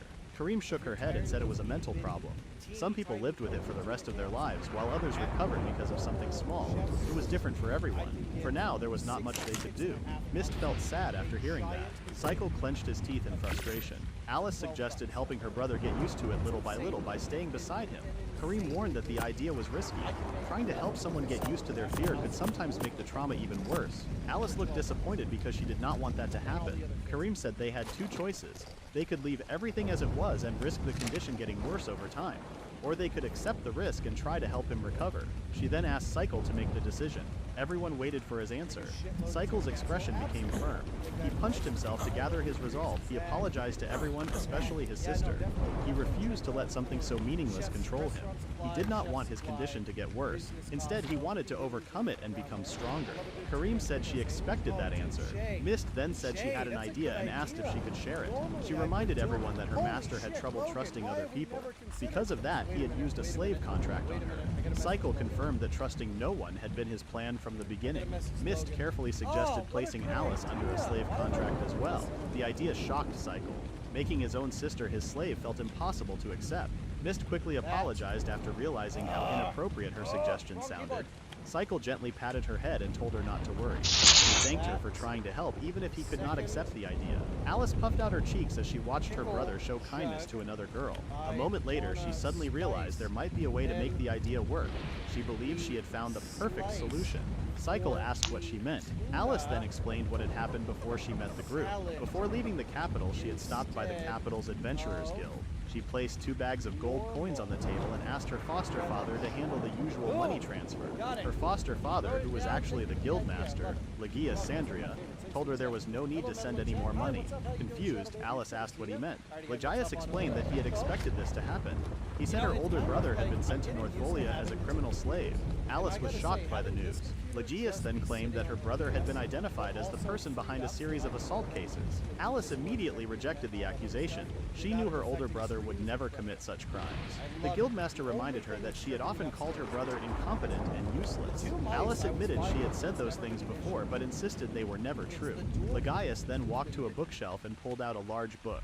He said he had something important to show her and told her to open it. Alice was confused, but she did as he asked. To her surprise, the book was actually a hidden key case. Legias pressed a secret button behind the books. The bookshelf slowly slid aside and revealed a decorated door. He proudly explained that the son of the craftsman's guildmaster had made it as a special order just for her. He encouraged her to unlock it. Instead of using the key, Alice threw it aside and broke the lock with her magic. When she opened the door, she froze. Inside was a huge pile of familiar bags. She quickly realized they were all the bags of gold coins that were supposed to have been sent to her brother. She stood there without saying a word before glaring at Legias in anger. The guildmaster calmly admitted the truth.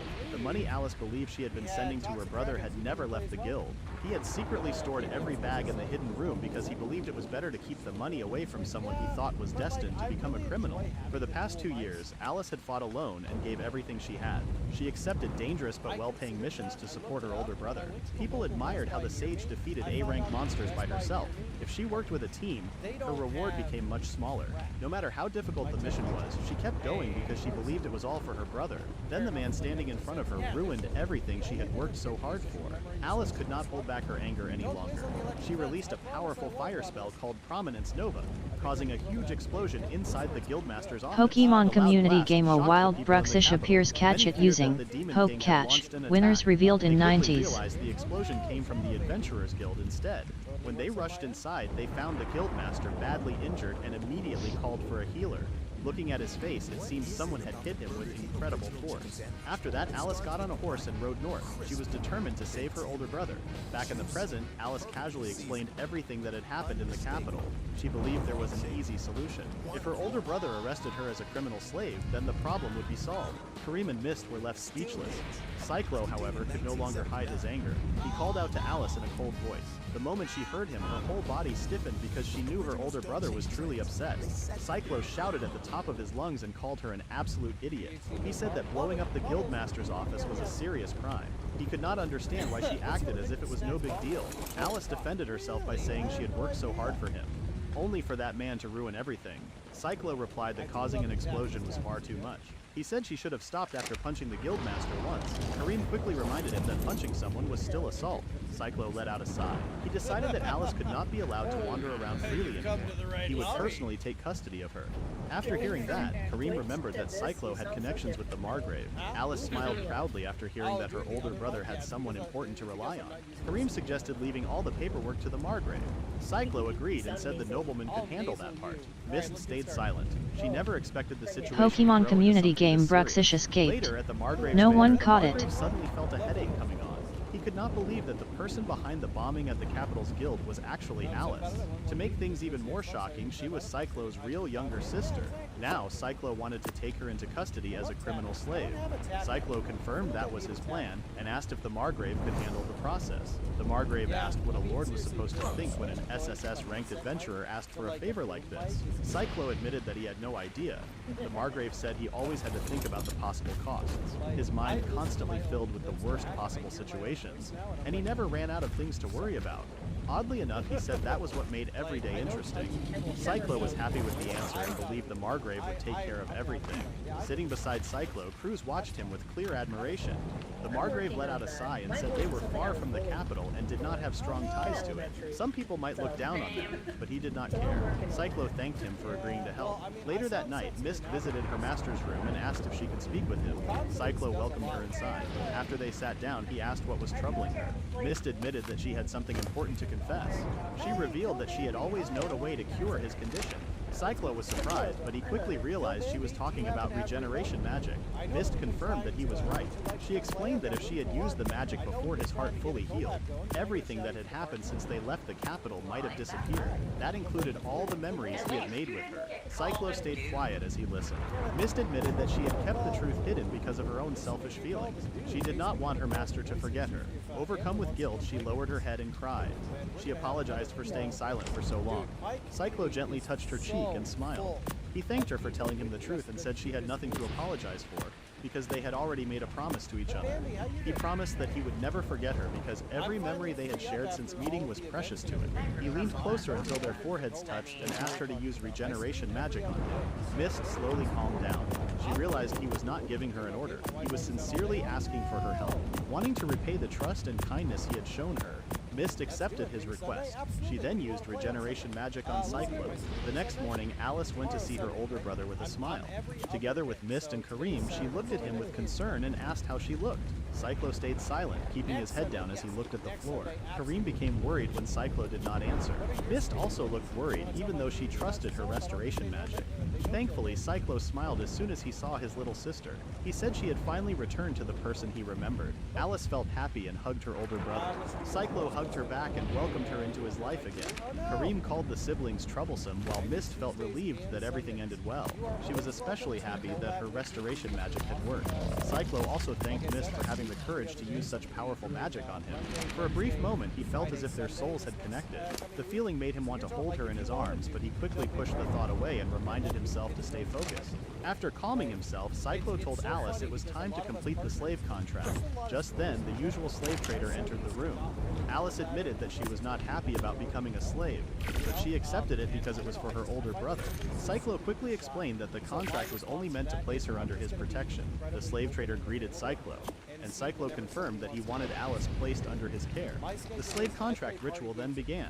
Cyclo placed his hands on the contract and it gave off a bright light. Cruz watched with amazement because it was the first time he had seen a slave contract. The slave trader was also impressed by Cyclo's large amount of mana. Moments later, a slave mark appeared on the back of Alice's neck. She gently touched the mark and quietly accepted that she had finally become her older brother's slave. Cyclo then said he had 2 orders for Alice. Alice swallowed nervously as her older brother gave the first one. He told her to learn some common sense. Alice did not expect that and became upset. She questioned what he meant because she believed she already had common sense. Cyclo explained that people with common sense did not destroy buildings just because they could. Alice could not think of anything to say and only pouted. Cyclo then gave his second order. He told Alice to be more honest. He said it would be both his first and last order for her. Alice's face turned red and she could not find the words to answer him. Kareem thanked both of them for their hard work. Cyclo apologized for making Kareem and Mist wait. Mist said she was happy to see Alice and her brother make up. Alice agreed and said it was only a matter of time before they did. She then admitted that she loved her older brother so much that being treated like his property even felt like a good thing. Everyone immediately fell silent. Alice froze after realizing what she had just admitted. Her face became even redder and she had no idea what to say. She quickly realized that Cyclo's order to be more honest had forced her to speak her true feelings. She found the situation extremely embarrassing. Cruz wondered if the slave Teleport contract had some kind of brainwashing effect. The slave trader dismissed the idea and said Alice was only imagining it. Cyclo told his sister to calm down. Teleport He reminded her that she already knew he cared about her as well. Alice curled up on the floor and covered her bright red face. She said that was not what embarrassed her. She then admitted that when she said she liked her older brother, she meant that she wanted to marry him. Cyclo was left completely stunned. Mist looked even more shocked, while Kareem quietly found the entire scene interesting. Oh, sweet home Alabama. Alice reminded Cyclo that when they were children, he had once told her he would marry her someday. Cyclo quickly reminded her that they were real siblings, so marriage between them was impossible. He also questioned whether he had ever actually said that. Alice asked if the noble law would allow them to marry. Cruz explained that the law only applied to nobles. If Cyclo became a noble by earning great achievements, then marriage between the two of them would be allowed under that law. Alice realized that was the answer. If they conquered the deep hole, Cyclo would become a noble, and she wanted to help him reach that goal. Cyclo replied that it was much harder than she made it sound. He guessed that was one of the reasons she had herself adopted. Alice tried to deny it at first, but she soon admitted that it was half the reason. Cyclo could not believe what he was hearing from his own sister. He even started feeling sorry for the guildmaster in the capital. Alice told him there was no reason to feel sorry for someone she considered a creep. Cyclo said this was exactly why he had ordered her to learn some common sense. At that moment, Alice suddenly felt a sharp sting from her slave mark and asked what had happened. Cyclo explained that the pain came because she had gone against his first order. Instead of complaining, Alice enjoyed the feeling. She reacted with excitement because it made her feel like her older brother was training her. Kareem joked that Cyclo was bold enough to charm even his own younger sister. She then noticed Mist standing completely still without saying a word and asked if something was wrong. Mist quickly came back to her senses and wrapped herself around Cyclo's arm. She refused to let Alice get so close to her master. Alice immediately held onto Cyclo's other arm, refusing to back down. Cruz praised Cyclo as a hero surrounded by beautiful girls.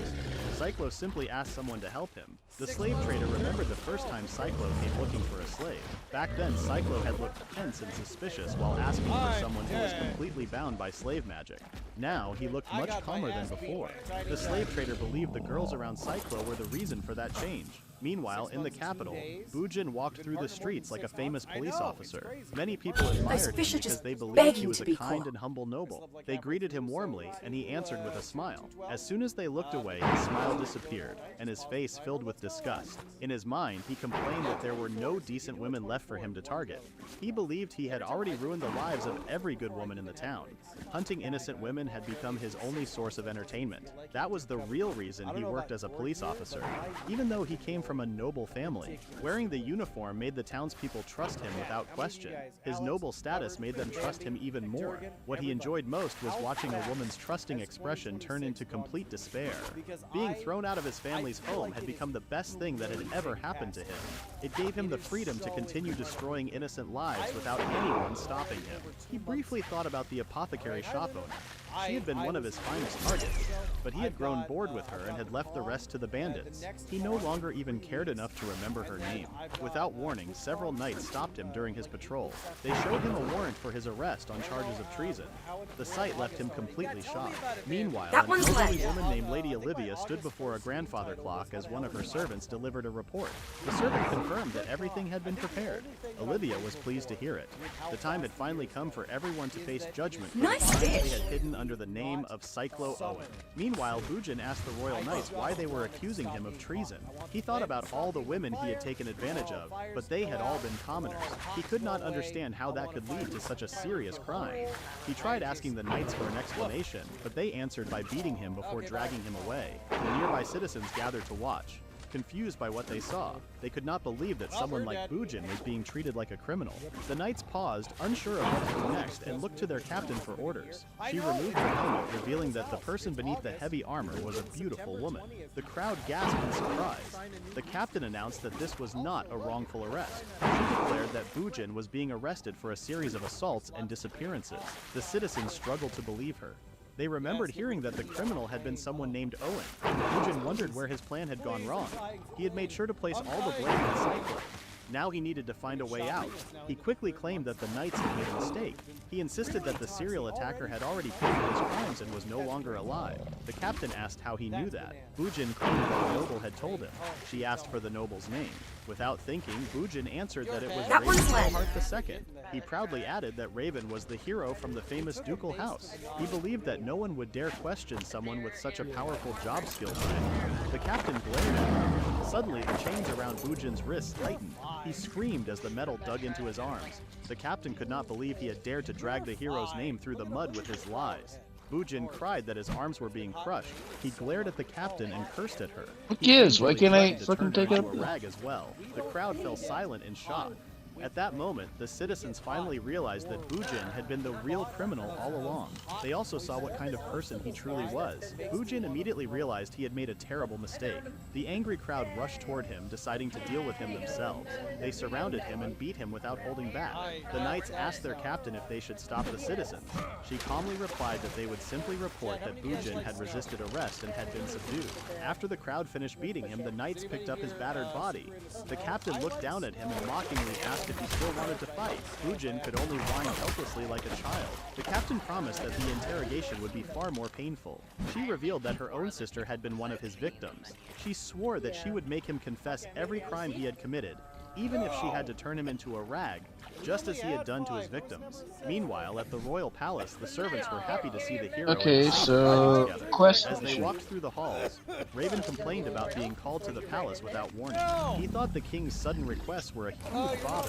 Maria quietly followed behind him and simply agreed with what he said. Raven found her response dull. Ever since that day, Maria had become completely obedient to him, almost like a puppet. At first he enjoyed it, but now he was starting to lose interest. When they reached the throne room, Raven announced their arrival outside the large doors. The guards did not even greet him, which annoyed him. He silently thought they were being rude. Inside the throne room, the king sat on his throne. We're running out of time. The hero and the saint for only one reason. Raven bowed his head and respectfully asked what it was. The king answered that it was about his grandmother. Raven felt confused. The king usually told them they could raise their heads, but this time he did not. The king explained that his grandmother had come from a distant land to marry into the royal family. As a wedding gift, she received a beautiful mechanical clock. It was built with such special craftsmanship that only one person could repair or maintain it. That person was the clockmaker. The moment the king mentioned the clockmaker, Cyclo's face appeared in Maria's mind. The king continued by saying that the clockmaker had later been expelled from the Craftsman's Guild. Not long after that, he was captured in Northolia as a serial killer. Oh, let me Raven's guess. face turned I pale should have as he seen the one that realized got where the away. conversation was heading. Maria also broke into a cold sweat. The king revealed that the clockmaker's name was Cyclo Owen. Let's get He then costume. asked Raven Time if the to name fish. sounded familiar. Raven flinched and tried to explain as he slowly lifted his head. Before he could speak, the king coldly asked who had given him permission to look up. Raven quickly lowered his head again. The king then said that the kingdom could not risk damaging its relationship with the church's skill selection. Raven agreed because the kingdom was still fighting the neighboring Lustgald Empire in its war against the demons. The king said that this was exactly why they could not ignore people with special skills, even if they treated ordinary citizens cruelly. Raven froze That and one's sighed. left. The king had already discovered the secret games he had been playing with the common people. This time, however, things were different. The king coldly accused Raven of indirectly raising a weapon against the royal family. He explained that the young man Raven had killed was a craftsman the Queen Dowager had depended on. Raven quickly asked the king to wait. Wearing a fake innocent expression, he insisted that a hero like him would never do such a thing. At that moment, he realized how serious the situation had become. He wondered where he had made a mistake. He believed Maria had reported everything he had done. The king decided to show Raven what would have happened if he had not been the hero. Bujin was dragged into the room, badly beaten and barely able to stand. The king asked Raven if he truly did not Pokemon community game A wild Clefairy appears. Catch it using Poke Catch. Winners revealed in He believed his 90s. hero skill had saved him from that fate. Because of that, he firmly denied knowing Bujin at all. The king then announced Raven's punishment. He declared that he would issue a royal order that suited a hero and would do so in front of everyone. Raven was confused. Even after everything, he was still going to be punished. The king ordered Raven to earn glory by fighting on the front lines of the war against the Lustgald Empire. At first, Raven believed the order would be easy for someone like him.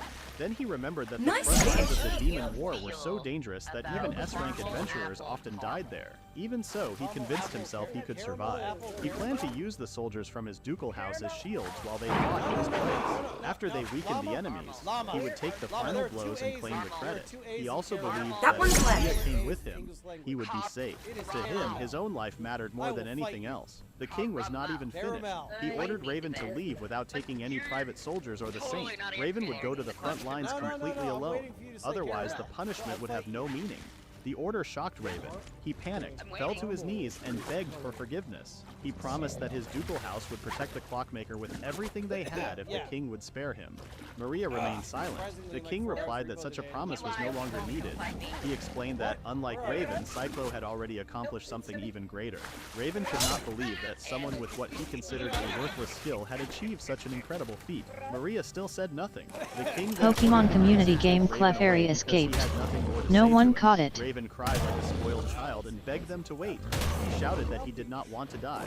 He pleaded with the king for mercy, but the king remained silent as he sat on his throne. After Raven was taken away, the king said it was time for the saint to face her own punishment. Maria accepted his decision without arguing. The king ordered her to serve at a monastery in the distant Dragon's Hidden Land. She would not be allowed to return to the capital until she finished her duty. The knights were shocked because the place was known to be very dangerous. They were even more surprised when they saw Maria smiling. Ever since the day she betrayed Cyclo, Maria had wanted someone to punish her for what she had done. She believed Raven's punishment was not enough. To her, the king's order was the perfect way to make up for her sins. She lifted her head with a relieved smile and accepted the punishment. The king's grandmother, Lady Olivia, soon received a report about everything that had happened. She thanked her maid for bringing the news. She knew Cyclo would finally return. The maid then carefully asked why Lady Olivia cared so much about Cyclo. Olivia explained that Cyclo was as precious to her as her homeland because he was the only person who could repair her mechanical clock. However, that was not the only reason. She believed he was someone who would accomplish great things. The maid thought Cyclo was lucky to have earned the favor of the Grand Empress Dowager. At that moment, another servant rushed into the room with urgent news. He announced that they had finally discovered Cyclo's location. Cyclo had returned from a depth of the deep hole that no one had ever reached before. Because of that achievement, he had been recognized as the legendary Triple S ranked adventurer. Why is this breaking so fucking much? And was already heading back to the deep hole to conquer it. The maid asked if the report was really true. The servant confidently answered that there was no clock's doubt. running out. Lady Olivia let out a soft No laugh. shit, Helena. How about you help me get the frickin' net out, because the net's not coming out. Use mission equipment. Yeah, I have been pressing the goddamn button, but it's still broken. In her heart, she quietly wished him success. Northfolia was the northernmost city in the Heinberg Kingdom. The village farther to the north was a frontier settlement where the first settlers had built their homes. Whenever monsters appeared near the village, adventurers from Northfolia were sent to deal with them. That became the next job for Cyclo and the girls. Mist felt excited because it was the first mission for their party. Alice, looking a little unhappy, claimed she could have handled the job by herself. Were the fish Cyclo being gave shy her a today? sharp look. Alice quickly admitted she was happy to be part of the team. Cyclo realized the order that made You her up for a be spot more of honest fishing? was still affecting her. He remembered that Alice had always worked alone and asked if that had been difficult. Alice said it had been fine, but after reaching S rank, many nobles and members of the royal family started hiring her. Her job skill Sage allowed her to use all 6 elements of magic. Most of her spells focused on attacking, but she could also combine elements to create barriers, cast healing spells, and perform many other types of magic. She admitted she was not as skilled at healing as Mist, so she usually depended on potions. She showed the group several bottles. Cyclo was surprised because they were top-grade potions. Alice explained that a sage could also use alchemy. However, it was rare to find a sage who could master all of those abilities. Feeling proud, she confidently told everyone to leave all item crafting to her. Mist looked at Alice's large chest before glancing down at her own flat chest. Kareem asked what was wrong. Mist then noticed that Kareem also had a large chest. She stayed frozen, feeling disappointed in herself. Later, the group arrived at the frontier village and entered through the gates without any trouble. Kareem suggested meeting the client first so they could gather information. Alice also wanted to go shopping because herbs and other materials were cheaper there than in Northfolia. The two quickly divided the tasks between themselves. Cyclo was speechless. He had not expected the two of them to be so dependable. Mist assured her master that everything would be fine and encouraged everyone to do their best. She decided to go with Alice. If they found any damaged items, they could buy them and use her restoration magic to repair them. Cyclo said that was a smart idea. He then decided to go with Kareem to meet the village chief. As Mist walked with Alice, she realized it was the first time they had been alone together. She looked at Alice with some hesitation and noticed that Alice acted a lot like her master. Alice suddenly called out to Mist, which caught her by surprise. Mist quickly thanked Alice for healing her older brother's heart. She became embarrassed and said it had been the only thing she could do. After a moment, she carefully asked if Alice had any concerns about her job skill. Alice confidently asked if Mist knew who she was talking to. She reminded Mist that she was an arch-sage and told her not to underestimate her. Alice explained that she could read a person's mana flow better than almost anyone. From what she had seen, Mist's skill looked perfectly fine. She also said that her older brother trusted Mist, and that was enough for her to trust Mist as well. Mist felt deeply moved and tears filled her eyes. Alice told her not to cry because it would make her seem like the bad person. She then told Mist it was time to go. Mist happily followed behind her. Meanwhile, the village chief welcomed Cyclo and Kareem and thanked them for coming. Kareem explained that they had arrived to confirm the details of the request. They had heard that the hellhounds in the nearby forest had been acting strangely. The chief confirmed the report. He explained that the hellhounds had started gathering in packs and hunting closer to the village. The villagers had become frightened because they feared the monsters would eventually enter the village. Cyclo understood the situation. He suggested exploring the forest first to find the cause of the problem. Kareem agreed with the plan. She told the chief that they would stay in the village for a few days. The chief offered them an empty house on the edge of the village and asked them to use it. Kareem thanked him and Cyclo smiled as he looked at her. After leaving the chief's house, Cyclo and Kareem walked together in silence. When they reached a bridge over a quiet river, Kareem looked around. The peaceful place reminded her of the day Cyclo had pointed his gun at her. Just like before, they were alone.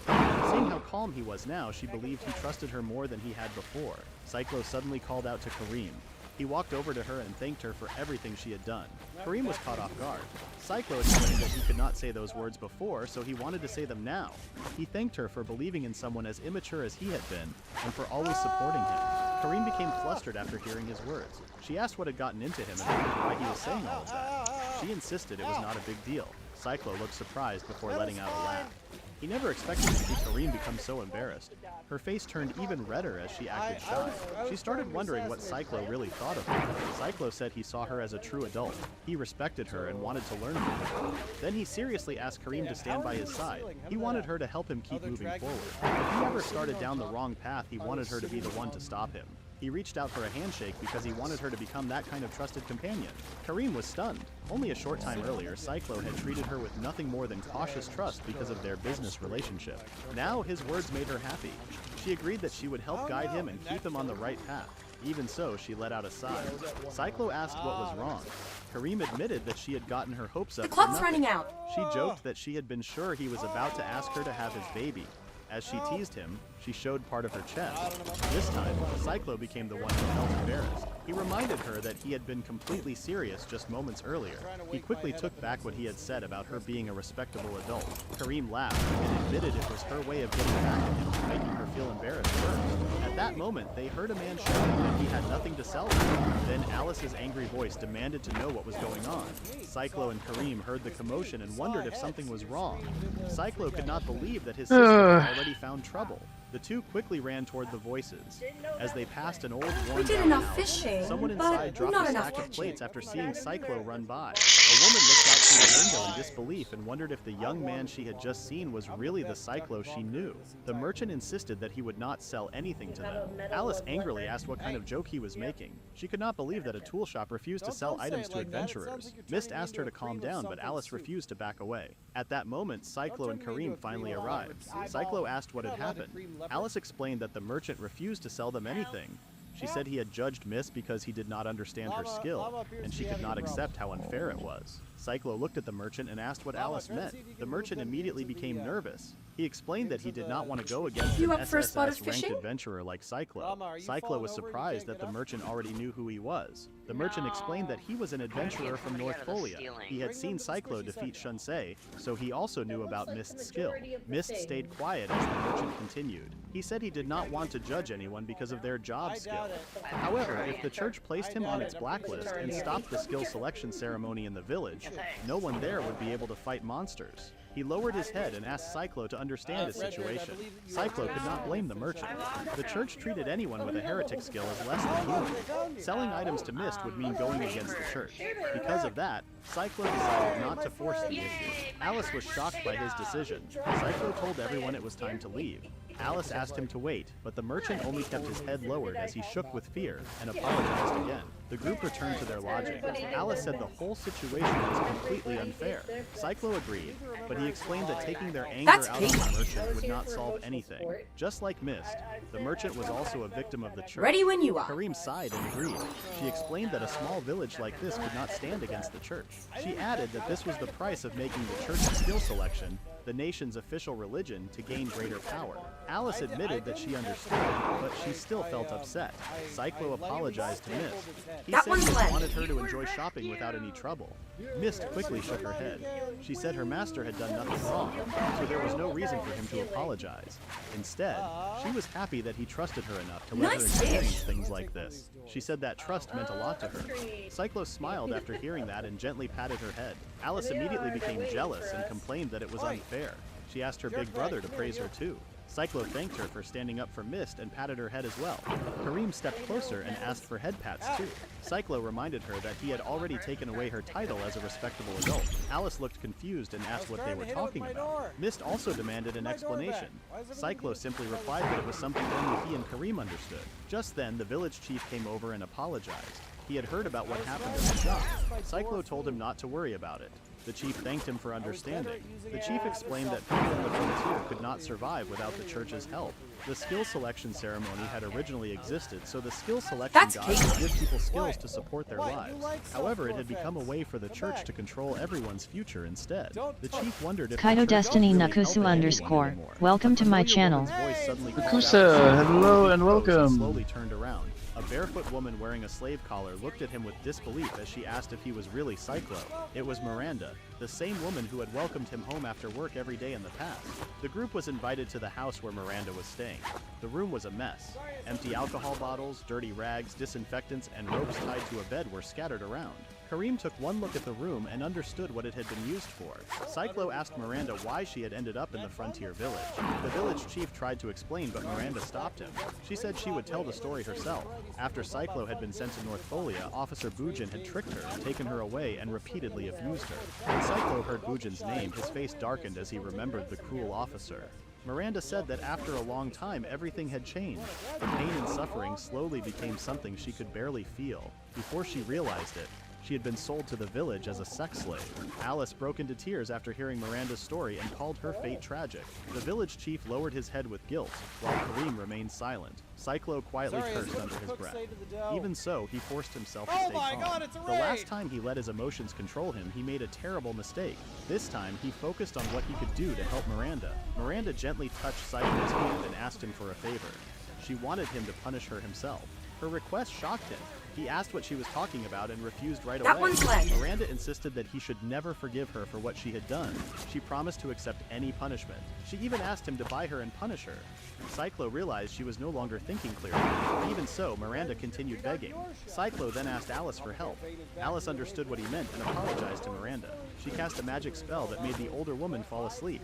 Cyclo caught Miranda before she fell and carefully laid her on the bed. He wanted her to rest until morning. After Mist healed Miranda's wounds, the group went outside with the village chief. Cyclo thanked Alice and Mist for helping. Curious, Mist asked Maybe you want to fish too here, Elena, huh? Get your robotic butt over here to help, because your damn thing's glitching. Children, almost like a parent. Cyclo then turned to the village chief. The older man flinched in fear. Cyclo said he wanted to return the reward for the request and asked the chief to release Miranda to them. The village chief begged for mercy. He explained that Miranda was the reason the village guards remained in the village. If she left, there would not be enough young men to protect everyone. Cyclo tried to argue, but Kareem decided to step in. She said it would not become a problem. She pointed out that the reward money was enough to buy 10 female slaves. She explained that a shop in Northolia sold former We adventurers did enough who had become fishing, slaves. but Since not enough Cyclo knew the catching. slave trader, Oh, she shut offered up. to introduce the village chief to them. The village chief asked what she meant. Kareem explained that many female adventurers fell into debt while trying to repay loans. If the village treated them well, some of them might choose to stay even after paying off their debts. Since they had once been adventurers, they could still help defend the village. Pokemon community The village game A chief Wild realized the idea Lilligant could appears benefit catch the it village using in the long run. Poke He Catch. said he would Winners discuss it revealed with in the other 90s. villagers before making a decision. After that, he left. Cyclo thanked Kareem for helping. She told him it was nothing to worry about. Cyclo apologized for making the decision on his own and for involving everyone. He asked if they would continue to support him. The girls agreed without any hesitation. They trusted him because he was their leader. Cyclo thanked them. This time, he promised that he would be the one to save Miranda. That night, Miranda cried quietly in her sleep. Early the next morning, Cyclo told the girls it was time to leave. Their mission was to kill the target and find out what had been causing the problem. Kareem could see how determined he was. Mist said she would do her best since they were trying to save the person who had helped them. Alice, however, complained that it was still too early and she was still tired. Cyclo simply told her to get moving. At the same time, Miranda woke up in a panic. She wondered if Cyclo had already left. She rushed outside while calling for him, but by the time she reached the village gates, he and the girls were already gone. She wanted to catch up because there was something she needed to tell him that she had not been able to say the day before. Meanwhile, Cyclo used his clock powers and found a pack of wolves nearby. He told the girls there were monsters farther ahead. He reminded them that this was not the time to practice and told Mist to stay close. Although she looked tired and was breathing heavily, Mist said she understood. Cyclo realized the journey had been much harder for her because everyone else in the group was a high-ranked adventurer. A moment later, Kareem stopped and said Cyclo had been right. In a clearing deep inside the forest, a pack of Pokemon monsters community game had Lilligant escaped. hunted. No As one soon as caught the it. wolves noticed the group, they attacked together. Kareem calmly stepped forward and cut down every wolf that came within reach of her special blade. She believed the first strike decided the battle. When two wolves tried to attack her from both sides, they were stopped as bullets pierced through their heads. Cyclo had joined the fight with his gun. He kept firing at every wolf that charged toward them. Alice told Kareem to fall back. As soon as Kareem moved away, Alice cast her air pressure spell. A powerful blast of air crashed down on the pack and defeated the remaining wolves. Mist stared at the fallen monster in shock. Cyclo asked what was wrong. Embarrassed, Mist admitted that everyone was so much stronger than she was. Alice reminded her that they were all S-rank adventurers. Even so, Cyclo thought the wolves' mutations were far more severe than he had expected. Kareem agreed. She said the creatures had developed far beyond normal hellhounds. Cyclo guessed they had been created artificially. After hearing that, Alice said alchemy might be involved. She quickly mixed a few reagents and poured them over the dead wolves while watching for any reaction. Cyclo realized the sage skill could be frightening at times. To everyone's surprise, the wolf corpses reacted. Small worm-like creatures crawled out through the bullet wounds. The sight disgusted the siblings. Alice grabbed onto Cyclo and begged him to do something about them. Cyclo complained that she always expected him to deal with things like this.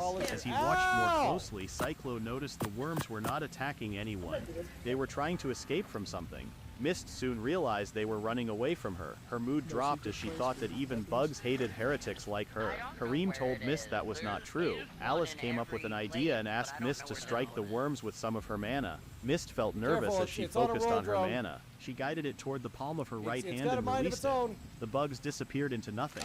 Alice realized that the bugs had been weak against holy magic all along. Mist felt happy that she had been able to help. Cyclo patted her on the head and praised her. came for a race, Alice survivor? asked her brother to praise her too. Karim could not believe the three of them were acting like that again. As the group continued through the forest, Alice explained that parasites first needed a host. After finding one, they spread to others. win the race on That foot. was how they had Mount gotten up. into the Hellhounds. She believed the main host was somewhere that monsters had gathered in large numbers. She asked if her big brother could find something like that.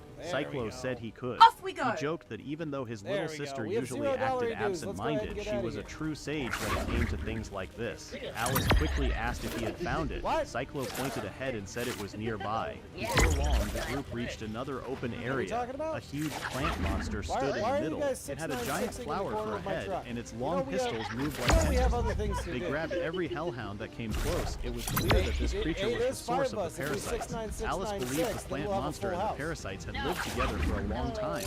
However, she still did not know where they had originally come from. For some reason, they only infected hellhounds. After the infected monsters swelled up, they were drawn into the clearing to feed the giant plant. Cyclo pulled out his gun and guessed the problem would end if they destroyed the giant plant and the remaining hellhounds. Alice eagerly agreed. Cyclo jumped into the middle of the monster pack and fired without stopping. A storm of bullets hit the giant plant, but he soon realized that simply hurting it was not enough. Karim rushed in to help and told Cyclo to focus on reducing the number of hellhounds. Cyclo warned that it would be difficult for her to fight them all with only a sword. Karim smiled with confidence and said she had a special trick. She gently held her blade close to her face. In an instant, the sword multiplied into many glowing copies, leaving Cyclo stunned. Karim revealed her secret art, Blade Dance Array. The blazing sword spread out like flower petals. Every time she swung her real sword, the copies followed her movements perfectly. They cut through the tentacles and burned everything in their path. The giant plant sensed the danger and struck back with its remaining tentacles. Karim calmly sliced through every one of them with her blades. Watching her fight, Cyclo finally understood that Karim had been hiding an impressive skill all along. Meanwhile, Alice and Mist had already finished chanting their spells. Alice praised Karim for her attack. Then she told Mist that they could not let Karim do all the work by herself. She told Mist they should attack together, and Mist agreed. Alice cast the spell Flame Pillar, while Mist used Holy Ray. The two different types of magic hit the giant plant monster at the same time. The monster was burned and purified together, causing it to wilt. The girls wondered if they had finally defeated it. Then the giant plant monster suddenly began to shake. The burned layer of its body peeled I'm getting away. so much lag. This It had was an incredible ability to even on beta. Alice This realized they would is not have horrible. enough time to finish another spell. Even I Karim got to was worried. At that 14. moment, Cyclo said The it was course time was to use his trickier secret than I weapon, thought. a large and heavy No, gun it's the appeared in his leg hands. sucks to The girls ass. stared at it in surprise and Time for a confusion. race. Cyclo explained that it was a flamethrower. Since it used a huge amount of energy, it was not meant for small spaces, but it was perfect for fighting something as huge as the giant plant monster. He aimed the flamethrower at the monster and fired a massive Can't win stream the of race on flames. foot. The blast was Mount as powerful as a dragon's fiery breath. In just a moment, the giant plant monster was completely burned to ashes. After the attack, Cyclo said the battle was over. He told everyone that all they had left to do was collect the monster's remains. The girls quickly ran over and hugged him. Karim praised him like an older sister. Alice said her big brother was amazing. Mist said her master was incredible. Cyclo reminded the girls that they were still in the middle of the fight. Alice replied that everything was under control because they had already defeated the smaller monsters while he burned the giant plant monster. Cyclo was surprised for a moment, then he smiled. After that, he told them to finish off the few enemies that were left. After taking down many monsters, the group made their way back to the village. They kept defeating monsters along the road as they traveled. Suddenly, Cyclo sensed monsters nearby. At the same time, he heard a familiar woman's voice. He recognized it right away, but he refused to believe it belonged to someone he knew. He told himself he was only imagining things. He tried to believe that she was safe in the village. Soon he reached the place where he had sensed the two hellhounds. He froze in shock when he saw them feeding on Miranda's body. The sight filled him with anger. He cursed the monsters, grabbed each one by the neck, and threw them away. They exploded the moment they hit the ground. Cyclo quickly rushed to Miranda.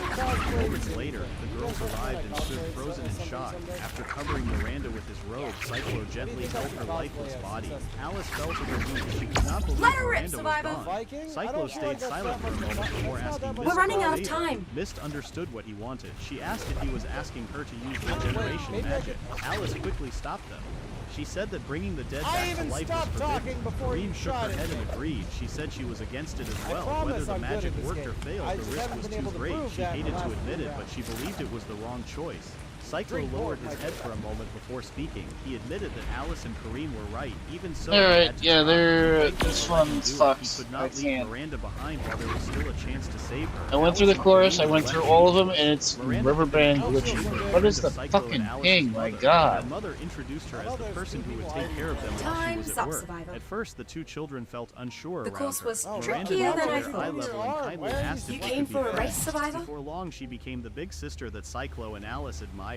Now that warm smile was gone. Miranda lay motionless in Cyclo's arms. He begged everyone to let him try to bring her back to life. Alice hesitantly Let's spoke mount up, up and but get our Karim race only on. let out a Speaking of sigh and gravy, said what do there you was guys like nothing about they the could gravy? do. White She gravy believed or that what they brown truly needed was Mist's power. there a gravy She that also I'm not assumed big enough? Cyclo wanted everyone to stay silent about breaking the taboo. Off we go. Cyclo admitted that was true, but he also said they were comrades, so they deserved to be considered as well. Karim saw the determination in his eyes. In the end, she looked away and chose to ignore what he was about to do. Soon she heard a scream. She quickly chased after Cyclo, who had already gone ahead with Mist. She asked if he was really sure about this. Cyclo said yes. Alice did not know what to say. Kareem suggested they head back first, and Alice agreed. As the two girls walked away, Cyclo thanked them. They turned back for one last look before leaving. Cyclo felt grateful to have them by his side. Mist then asked what they should do next. She reminded Cyclo that they did not have much time. Cyclo told her to begin. As Cyclo removed Miranda's robe, Mist gasped when she saw the terrible injuries covering her body. Cyclo explained that he would use clock manipulation to return Miranda's body to the way it had been before the attack. He then asked Mist to restore Miranda's soul, just as she had healed his heart before. Mist's hands shook with fear as she quietly said she would do her best.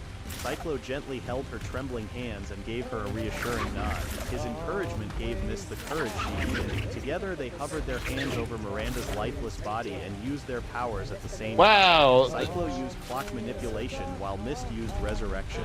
Meanwhile, Kareem and Alice went to the nearby river. Kareem hoped the resurrection had worked. As they sat on the riverbank, Alice quietly answered, "Yay." Kareem became worried and asked if she was really okay with everything that had happened. Kareem sat beside her and said it had been Cyclo's choice. Even though bringing someone back to life was forbidden, she knew Alice had also wanted to save Miranda. Alice slowly nodded as tears filled her eyes. Kareem said that was enough. Alice looked at her with surprise. When Kareem asked what was wrong, Alice gave a gentle smile. She said she had just realized that her beloved older brother had found such wonderful friends. Kareem felt embarrassed and blushed. Alice laughed and pointed out that she did not even look like Cyclo, so there was no reason for Kareem to blush. A bright light suddenly appeared from where the others were waiting. Kareem and Alice quickly ran back to see what had happened. Alice called out to her brother and Mist, but stopped when she saw Miranda. She looked like she had fully recovered. Kareem eagerly asked if the resurrection had worked. Alice stayed silent. Cyclo confirmed that it had, saying Miranda's body and soul had been restored. She praised Mist for all her hard work. Mist smiled, although she looked completely exhausted. Kareem felt relieved. Everything he could do now was wait for Miranda to wake up. Alice looked troubled and tried to tell Cyclo something, but before she could speak, Miranda slowly opened her eyes. Resting in Cyclo's arms, she softly called his name. She weakly asked what had happened. Cyclo explained that monsters had attacked her and badly injured her, so everyone had treated her wounds. He suggested they all return to North Folia together. He even promised to buy her new clothes because the ones she wore had been torn apart. He then turned to Alice, knowing she understood Miranda's favorite style. That was when he noticed Alice crying. He quickly asked what was wrong. Alice explained that the mana flowing through a person's body normally worked like one machine, with every part moving together. But Miranda's mana was different. It was like broken gears spinning on their own without working together. She said the resurrection had failed. Alice broke down in tears. The others stood in silence, unable to say anything. Cyclo felt completely crushed. Just then, Miranda thanked him. She said she knew he had only wanted to save her. She never expected to see him again. She admitted that she had been the one who chased after him, so everything that happened had been her fault. With tears streaming down her face, Miranda gave him a heartfelt apology. She said she had always regretted not believing in him back then. She had wanted to say she was sorry for a very long time. Cyclo could no longer hold back his tears. He hugged her tightly and cried. He told her it was okay. None of that mattered anymore. What mattered most was that she, their older sister, had been alive and happy. Miranda cried against his chest. She quietly said it would have been wonderful if that happiness could have lasted forever. As Cyclo held her close, he felt her body becoming colder and colder. Miranda then turned to Mist and asked if she had been the one who called her back. She said it felt as if she had been surrounded by Mist's kindness. In the end, she wanted Mist to hold her hands and send her off. Mist looked at her with worry, while Cyclo stood frozen in shock. He begged her not to talk about the end, especially not her. Miranda gently held his cheeks and told him to stay strong. She wanted him to become so strong that even from heaven she would never stop watching over him. She said she finally understood that he had done nothing wrong. Because of that, she asked him not to carry any regrets. Cyclo cried out and called her big sister one last time. A bright holy light then covered the area. Tears filled Mist's eyes as she quietly sent Miranda on her way. Beside Kareem, Alice broke down in tears. With a gentle smile, Miranda finally closed her eyes. The tears ran down Cyclo's cheeks as he held her tightly in his arms. In the end, they were finally able to find closure. Soon after, Cyclo stood on a cliff and looked out at the sea. He held his blood-stained robe tightly as he remembered Miranda's words telling him not to regret anything. Even so, he kept asking himself what he could have done differently. Mist watched her master from a short distance, looking worried. Kareem then arrived and said she had already reported to the chief that the mission was complete, although the details were still unclear. Alice explained that she had made sure Miranda would be returned after receiving the promised reward. She tried to stop herself from crying but could not. She asked her brother to use his skill to bring their older sister back home. Cyclo agreed and thanked them once again. Mist then asked her master if he was still filled with regret. Cyclo admitted that he was. He felt like every choice he had made was the wrong one. He believed he had lost so much because of his own mistakes. Looking back, he realized he should have done better. Mist gently held her master's hand. She told him it was normal to look back and feel regret. However, she reminded him that the past could no longer be changed. Instead of letting those Pokemon community game A Wild Mook appears catch it using Poke Catch. Winners revealed in 90s. Mist shared that she had gone through many painful experiences herself. Even so, Cyclo had chosen to accept her despite her life as a slave. Because of that, she had found happiness. You came for a race, Cyclo Survivor? had changed her future. Cyclo was left speechless. Mist hugged him tightly and asked him to keep moving forward. She promised to stay by his side and continue proving that the future could still be changed. The others smiled. Kareem agreed that Mist was right. She admitted that Cyclo made mistakes, but his heart was always in the right place. Alice also promised that she would always be there to support her brother whenever he was hurting. Cyclo had almost forgotten about it. Because of her job skill, Mist had once been treated as if she were less than human. No one should have been judged because of the skill they were born with. He also remembered the promise he had made to Kareem. He had promised to help create a world where people could honestly chase the dreams they believed in. Then he remembered what Miranda had once told him. She had said there were things only he could do. At that moment, he finally understood what she had meant. He realized the girls had been right all along. Instead of letting his frustration and sadness hold him back, he turned those feelings into strength. He decided to change the world. He wanted to end a world where skills decided a person's value. He wanted to stop people from being treated like objects. He wanted everyone to have the chance to follow their dreams instead of giving them up. He also wanted to change the system that the skill selection church had accepted and made seem normal. He wanted to fix this broken world. Still, he knew he could not do it by himself. He reached out his hand. Pokemon community game Mook escaped. No one caught it. She said she would always follow her master. God damn it, just take the goddamn thing and let me go. Said this was the Cyclo she had been waiting for. Alice placed her hand with the others as well. She promised she would work as hard as she could for her big brother. Let her rip, Survivor! With tears in his eyes, Cyclo thanked them. He said he was lucky to have the best companions by his side. Later in Northolia, Cyclo and the girls visited the Margrave's residence. Deimos, the lord of Northolia, nervously asked why Cyclo had come to his home. If he remembered correctly, Cyclo and his group had accepted a request from a village near the frontier. Cyclo stood up and lowered his head. Before talking about anything else, he asked for permission to apologize. He apologized to the Margrave for his rude behavior and unreasonable demands. He said he truly regretted the way he had acted. Deimos We're running out of asked what time. caused this sudden change. No shit, Helena. I'm only halfway done because the goddamn thing glitches. And the rings aren't fucking working when I go fly by. Explained that many S-rank adventurers had unpleasant personalities. If he complained about every one of them, it would never end. Kareem quietly looked at Alice. Even so, Deimos knew Cyclo's true feelings had not changed. Cyclo admitted that was true while keeping his head lowered. Shut up. Deimos accepted the apology and said They should use a different have character an for even better you. relationship I prefer the from Japanese now on. lady better. Cyclo She's smiled with relief and Sounds thanked more the pleasant. Margrave. The girls were happy to see the misunderstanding settled. Deimos then asked why they had come. Cyclo explained that many things had go fuck happened and yourself. there was something We'll have he had another to go do. when you're not That was so- why he had come Now. to ask for Deimos' help. The Fuck Margrave you. left For a him race, satisfied, Survivor? expecting another difficult request. He asked what Cyclo needed. Cyclo looked at him with a serious expression and asked him to lend them his strength to help change the world. Seeing the determined looks on Cyclo and the girls' faces, Let's mount Deimos up and broke get into our a race cold on. sweat. He could only stare at them in confusion. The Margrave looked confused and asked if Cyclo had really said he wanted to change the world. Cyclo confirmed it without hesitation. Ever since he fell into the deep hole, he had kept thinking about why people were judged and treated differently because of their skills. Spending time with his companions only made that feeling stronger. He believed that if this unfair system disappeared, many more people could live happier lives. Deimos already understood. Let me up, god damn it! Still asked him to explain I freaking branch on the tree, or web on the tree, and I'm getting like flung and. people's futures. Deimos broke into a cold sweat. He said the goal was far too great for a single adventurer to accomplish. Cyclo agreed that it was a huge goal, which was exactly why he needed the Margrave's help. He made it clear that he was not asking for help without giving giving something in return. The Margrave could use him however he saw fit.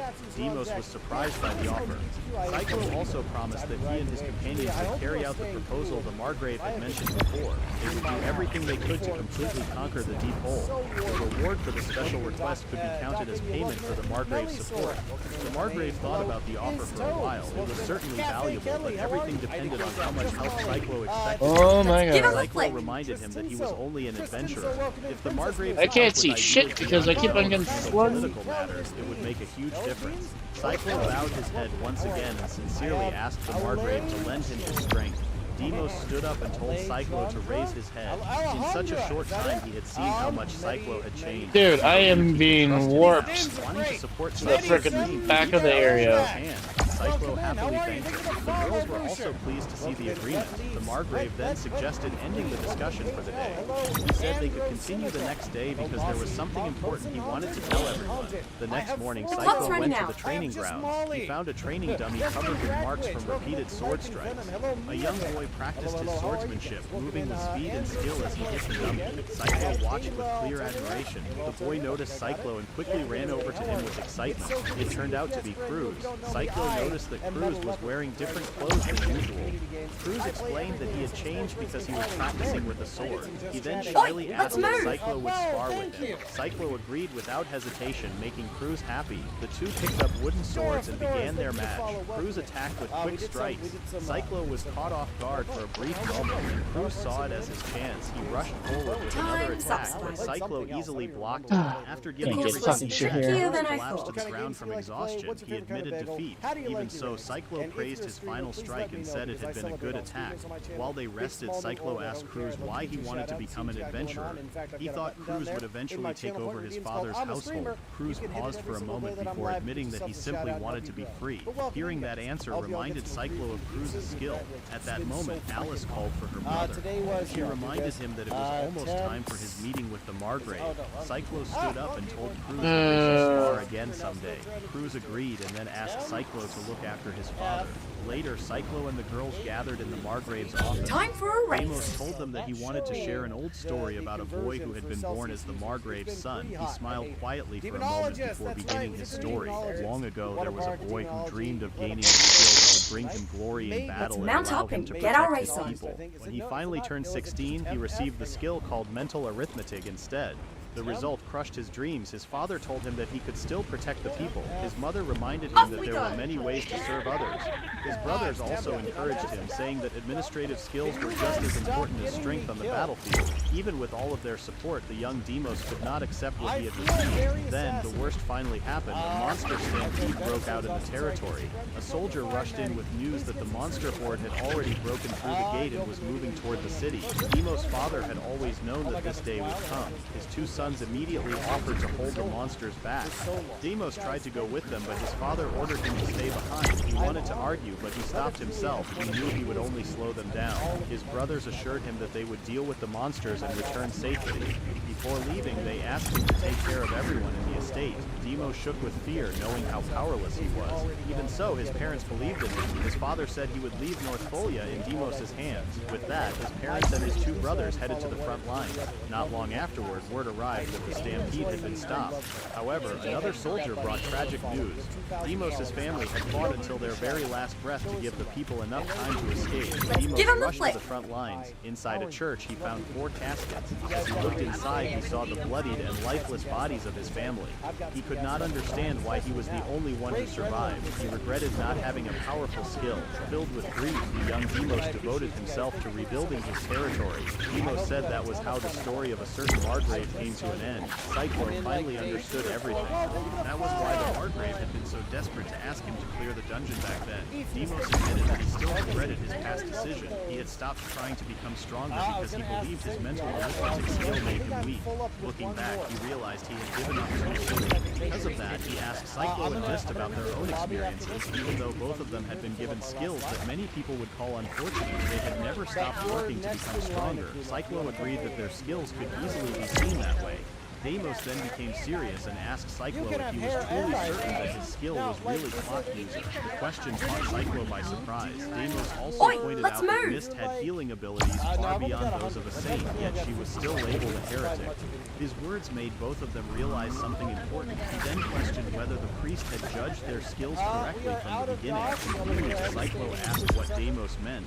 Without answering right away, Deimos walked over to a wall covered with paintings and activated a hidden mechanism. A secret compartment slowly opened. He explained that he had investigated the truth himself. Behind the door was evidence of a secret that the Skill Selection Church had hidden for many years. At present, people worshipped 4 gods. They worshipped the Skill Selection God of the Hainberg Kingdom, the demon god of the demon-ruled Rustgard Empire, the mother goddess of heaven and earth of Eldenheim, the land of the elves, and the sun god of the desert nation of Airless. Deimos believed everyone already knew about those 4 gods. However, he wondered if anyone had heard about the god who came before them. Cyclo asked what he meant by the god before them. Mist then mentioned the creation god, the god who created the world. Everyone was shocked. Mist explained that she had heard a fairy tale about the creation god when she was little. The story said that after creating the world, the god grew tired and fell into a deep sleep. Deimos asked where she had heard the story. Mist said a priest at the church had told it to her. Cyclo found that strange and Alice agreed. If the creation god was important enough to be remembered, they wondered why no one worshipped him anymore. Deimos confirmed that followers of the creation god had once existed, however they had all disappeared over time. He used magic to unlock a sealed case hidden inside a secret compartment. Inside were several pieces of parchment. He explained that the documents revealed why the followers of the creation god had vanished. They also recorded the history of destruction and persecution secretly carried out by the Skill Selection Church. Cyclo and the girls were stunned by the truth. Deimos explained that the church had worked hard to destroy the lives, culture, and history of the creation god's followers. Because the church wanted the Skill Selection God to be the only true deity in the world, the existence of the creation god became a threat. The language spoken by the followers was erased and labeled as an ancient language. Over time, the creation god was reduced to nothing more than a character in fairy tales. Kareem said he was not surprised the church had done something like that. Alice then asked how the Margrave had learned about these hidden events if the story was true. Deimos explained that everything had started with Cruz. When Cruz turned 16, they traveled to the royal capital for the skill selection ceremony. During the ceremony, the priest announced that Cruz's skill was courtesan. Both father and son were shocked. Deimos questioned whether there had been a mistake. The priest calmly replied that the selection had been correct. He then looked at Cruz with a creepy smile and reminded the Margrave that all professions were equal. He added that the church could take Cruz into its care. The priest's unsettling stare made Cruz freeze. His expression showed that of a carnivore looking at helpless prey. The priest confidently claimed that Cruz would carry out his duties well. Deimos could not believe what he had heard. Anger quickly filled him, but Cruz stopped him. Cruz quietly assured his father that he would be fine. As Deimos felt his son's trembling hands, he remembered how his own hands had shaken when his family abandoned him long ago. The memory helped him calm down. During the carriage ride home, Deimos told Cruz not to worry about the priest's words. No matter what others said about him, he promised that he would protect his son. He encouraged Cruz to follow the future he truly wanted. Hearing those words, Cruz broke into tears and quietly agreed. Back in the present, Deimos questioned what a skill really meant. He wondered if the courtesan skill even existed. I just need a mind wipe. To investigate the truth himself, Cyclo could hardly believe what he heard. At that moment, he finally understood why Cruz had wished for freedom. During his investigation, Deimos discovered that the words shown in the crystal ball during the skill selection ceremony were actually written in an ancient language. This revelation shocked Cyclo and the others. To uncover the truth, Deimos secretly welcomed a minority group that still understood the ancient language. He gave them a safe place to stay on his estate and asked them to translate the ceremony's results again. What they found was a shocking secret hidden by the church. The church had been deliberately mistranslating skills that did not support its claims. The discovery left Cyclo and the girls stunned. The new translation showed that Cruz's true skill was Moon Reader. Long ago, a woman who served as an apostle of the Earth Mother God had the same skill. An apostle was someone who lived close to the gods. Because that skill belonged to a rival religion, the church had changed its name during the translation. Karim looked troubled after hearing the truth. Cruz then guessed that Mist's skill had also been mistranslated. Deimos confirmed her suspicion and revealed that he had already investigated investigated it. Mist's true skill was the Great and Holy. It was the same skill possessed by an apostle of the creation god who became known for saving people through incredible healing powers. Mist stood frozen. The truth brought back painful memories of the years she spent being treated as a heretic. That's Seeing her struggle, Cyclo gently hugged her. Tears filled Mist's eyes as she finally realized she had never been an unwanted or evil child. She was never the kind of person everyone claimed she was. Cyclo held her tightly and reassured her. He believed she had done nothing wrong. He had trusted her from the very beginning. Mist admitted that the feeling was difficult to describe. She felt happier than she ever had before, yet the pain in her heart still remained. After Mist finally calmed down, Deimos revealed that he had also investigated Cyclo's skill. He assumed Cyclo would naturally want to know its true meaning. Cyclo quickly agreed. He had always wanted to understand the purpose of his power. The girls also waited with excitement, eager to learn the real name of the clock user skill. Deimos then revealed that the skill's ancient name was the Sacred Singer. The answer left everyone confused. Cyclo wondered if it had something to do with singing. Kareem pointed out that the name sounded very vague. Then he remembered something the priest had said during Cyclo's skill selection ceremony. The priest had mentioned both a song and a clock. Deimos believed the priest had been referring to the holy song, a famous clock tower. The tower with that name stood at the church's headquarters. Cyclo guessed Pokemon community game A Wild Electrike appears. Catch it using Poke Catch. Winners revealed in 90s. He was right. Cyclo explained that he had once done similar work himself. Alice finally realized why the skill had been mistranslated as clock user. However, since the term had already existed within the church, Karim believed Cyclo's skill carried a much deeper meaning. Deimos confirmed that belief. He explained that the holy song originally referred to the song the creation god had sung while creating the world over 7 days. It was also a concept that had existed alongside the creation god from the very beginning.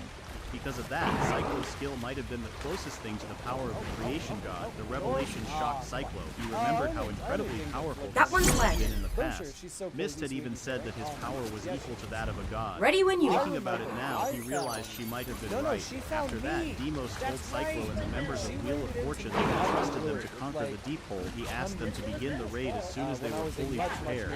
Cyclo and the girls... It's funny, in single player I can do this just fine, but when I do it on a server, it's like utter fucky-wucky. That of a god, he wondered if he could even control it. What made him even more curious was that it was the same creation god mentioned in the book. For some reason, he felt as if he had seen that god before. His thoughts ended when his sister called his name. She could not believe he had not been paying attention at all. Cyclo apologized and admitted he had been lost in thought. He then asked what was happening. Alice explained that they had been discussing their plans. Cyclo said they needed to gather supplies. Pokemon community game Electrike escaped. No one caught it. She also said there would be no hard feelings today. Confused, Cyclo asked what she meant. Alice told her brother to choose which of the girls We're he running wanted out of to spend time. with. Kareem watched with an eager expression, while Mist looked nervous. Cyclo had never expected to be put in a hot seat in front of the girls. Alice asked who Cyclo wanted to go shopping with and urged him to decide. Cyclo thought about it for a moment before refusing. His answer confused the girls. He explained that he did not want to shop with only one person. He wanted everyone to come with him. The girls could only stare at him in silence. Alice let out a sigh and said that was not the point. Mist simply smiled. Kareem was not surprised because she expected someone as clueless as Cyclo to give that kind of answer. For the time being, he suggested that they decide the Okay, order that's among bullshit. themselves. I should have done it all. Alice proposed switching every 2 hours and We asked did if enough Mist was fishing, fine with it. but Mist not enough agreed. catching. Seeing how well the girls got along, Cyclo smiled. Later, in North Folia's commercial district, Alice You up happily for a announced spot of that she had fishing? drawn first place so she would go shopping with her big brother first. She proudly felt like she had become his #1 girl. Cyclo reminded her that they were not there to play. Alice said she already knew that. She understood that they needed to buy potions and medicinal herbs. Cyclo asked if she knew where the shops were. Alice confidently replied that she had already memorized most of the area. As Cyclo watched his little sister walk ahead, he remembered the day they reunited. Alice had burst into tears after finding out that he was still alive. He walked over to her, wrapped an arm around her waist, and Fucking terrible! Really? He apologized for making her worry for so long. He explained that many things had happened. He knew she had been waiting for a long entire time, and he sincerely regretted causing her so much worry. Alice's eyes filled with tears as she turned to face him. She complained that he had taken far too long to come back and said he should have told her much sooner. The siblings finally arrived at the shop, and Alice happily declared that it was time to start shopping. Cyclo agreed. Together they looked for many kinds of medicinal herbs and potions. The store clerk was stunned by how much they bought. On the way back, Alice said she could handle the rest with her alchemy. She also pointed out how useful Cyclo's storage skill had been. She suddenly paused and stopped walking after noticing something. Cyclo followed her gaze and saw that she was looking at a boutique filled with cute women's clothes. He asked if she wanted to stop by the store. He remembered how she used to look at every clothing shop they passed in the royal capital. Alice said not today. Instead, she wanted to take him somewhere else. The two soon arrived at another shop, and Cyclo looked surprised. The store was filled with all kinds of magic tools. His eyes lit up as he looked around. Alice explained that this shop had a much better selection than the ones in the royal capital. Cyclo asked if she would mind letting him look around for a while. Alice agreed and quietly watched as her brother became completely interested in the magic tools. After about an hour, Cyclo said it was time for them to head back. He asked if there were any other shops she wanted to visit. Alice said there were, but before they left, she told him how happy she was to see her big brother enjoying their outing. She was also glad they were able to spend time together like they used to. Cyclo felt surprised. He had not expected his request for her to be honest to actually work. Alice quickly tried to deny what she had said, but Cyclo gently patted her on the head. He promised that no matter what happened, he would always be the most important member of his family. Alice froze for a moment before letting out a quiet sigh of relief. She closed her eyes and softly muttered that for now that was enough. Cyclo did not hear what she said and asked if she had said something. Alice simply replied that it was Oh, for fuck's sake, just get caught. I can have up to 10 fish or 15 in here. She noticed that the potions and magic-related items were already taken care of, so she focused on buying weapons, camping gear, and other equipment for physical combat. She and Cyclo visited a shop that sold weapons and potions. While looking through the items, Cyclo asked how long she had been an adventurer. Karim said she started when she received her skill at the age of 18. The beginning had been difficult. Many people looked down on her because she was a foreign woman. She had even faced dangerous situations, including times when groups of men tried to corner her. Cyclo looked at her with concern after hearing it. Karim noticed his expression, lifted her chest slightly, and teased him by asking if he was worried about her chastity. Cyclo quickly denied it. He said he was only worried because they were comrades. There were many terrible people among adventurers, and he did not like the thought of her going through that alone. Karim looked touched for a brief moment before laughing. She told him not to worry because those men had received exactly what they deserved. She had beaten every one of them without much effort. She also revealed that she had earned an A rank the very first time she took the adventurer assessment. Cyclo was surprised. He had not expected her to be that strong from the very beginning. Still, he wondered why she had not become an adventurer in her homeland of Aelreese. If her goal had been to find a strong man, she could have done that there. Karim looked surprised by the question. She hesitated before answering. Cyclo asked what was wrong. Instead of explaining, Karim leaned closer and told him she would reveal the reason once they became closer. She wore a warm smile while trying to distract him by drawing attention to herself. Cyclo stared at her for a moment before calmly returning to the shelves. He said he had gotten used to her teasing.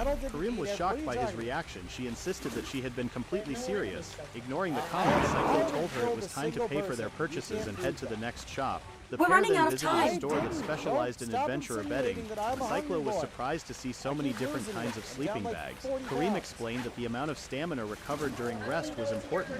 Cyclo replied that both his skill and Mist's skill could handle stamina recovery without any problem. Karim shook her head and told him Can he I was thinking please too just simply. get She the explained that she fucking was thing I talking need? about the spirit and mental strength instead.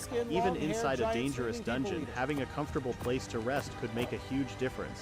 Her words reminded Cyclo of the flower he had once found growing inside the deep hole. Just seeing it back then had helped calm his mind. The shopkeeper walked over to them and said they had a great eye for quality. He began explaining the features of the sleeping bag in front of them and why it was a good choice. Karim stopped him and asked if the shop had a sleeping bag made for 2 people. Cyclo quickly said they needed 4 single-person sleeping bags instead. On the way back, Karim said she was disappointed because her sweet shopping date with Cyclo had almost ended. Cyclo reminded her that they had only gone out to buy supplies. They kept walking in silence until Cyclo noticed that many men were turning their heads to look at Karim. Some even forgot about the women walking beside them. He had never paid much attention before, but he realized Karim was actually very pretty when she stayed quiet. Karim caught him looking and teased him about staring at her. Cyclo quickly denied it. She only teased him more and said she wanted to show him a place that no one else had ever seen. Cyclo asked her not to say things like that while they were out on a public street. Even so, he became curious and asked what she meant by a place that no one had seen. Kareem explained that she meant her heart. She was talking about her serious side. Cyclo remembered that Kareem had much more experience than he did. Kareem said that was only natural because she had always had plenty of people to choose from.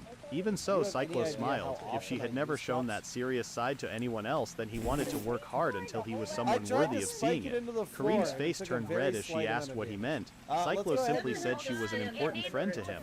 Hearing that almost made Kareem collapse in disappointment. She let out a long sigh. She could not believe this guy. Still, she decided to let it go for now. Finally, it was Mist's turn. She happily went shopping for food with her master. There we go. Alright, you guys walk it in and I'll push the cart in. Guys. I wanted to know what happened to the frickin' cop and the hero and... Perfect, we did it. I mean... you have no proof. There's so much to know. Two men whisper about the girl they saw earlier, confirming she's from Valkyria. A group of all women who are strong and despise men. They worry about the man she just dragged away, questioning if he'll be okay. Inside a cozy room, a girl with short hair excitedly talks while a young man listens intently, and a woman with a hairpin calmly eats. The young man reflects on his life, admitting confusion as he recalls always trying to stay unnoticed. Around him, the women exchange glances, one smiling. That's gently. K-pop. In a modern office, a man named Kyohei stands solemnly as a colleague warns him this is a serious problem. He internally admits he was once just a regular cog in a black company, overwhelmed by how things have escalated. He realizes that entering the workforce is not so different from school. A dull world where advancing depends more on flattering your boss than actual skill. The pounding of deadlines weighs heavily as he longs for it all to end, his hunger growing. Noticing a new ramen shop nearby, he picks up at the thought of spicy ramen. Kama, he breathes, a spark of hope flickering. Walking through the office, he recalls a surprising memory. In a past life, he was a magician. The thought strikes him as he moves among the rows of chairs and co-workers. That one's left. Suddenly snapped back to reality by a sharp voice demanding his attention. He stammers an apology, startled and flustered. Later, as evening falls, he hurries home, eager to confirm these strange memories flooding back from his past life. Even he is shocked that such words escape his own mouth. Alone in his kitchen, he tentatively commands, "Create water." Dark liquid swirls and forms in his outstretched hand, manifesting his magic in the present. Water surges uncontrollably from his hand, drenching him as he struggles to control the magic, frustrated. He admits the power is harder to manage than expected and decides to try dialing it down.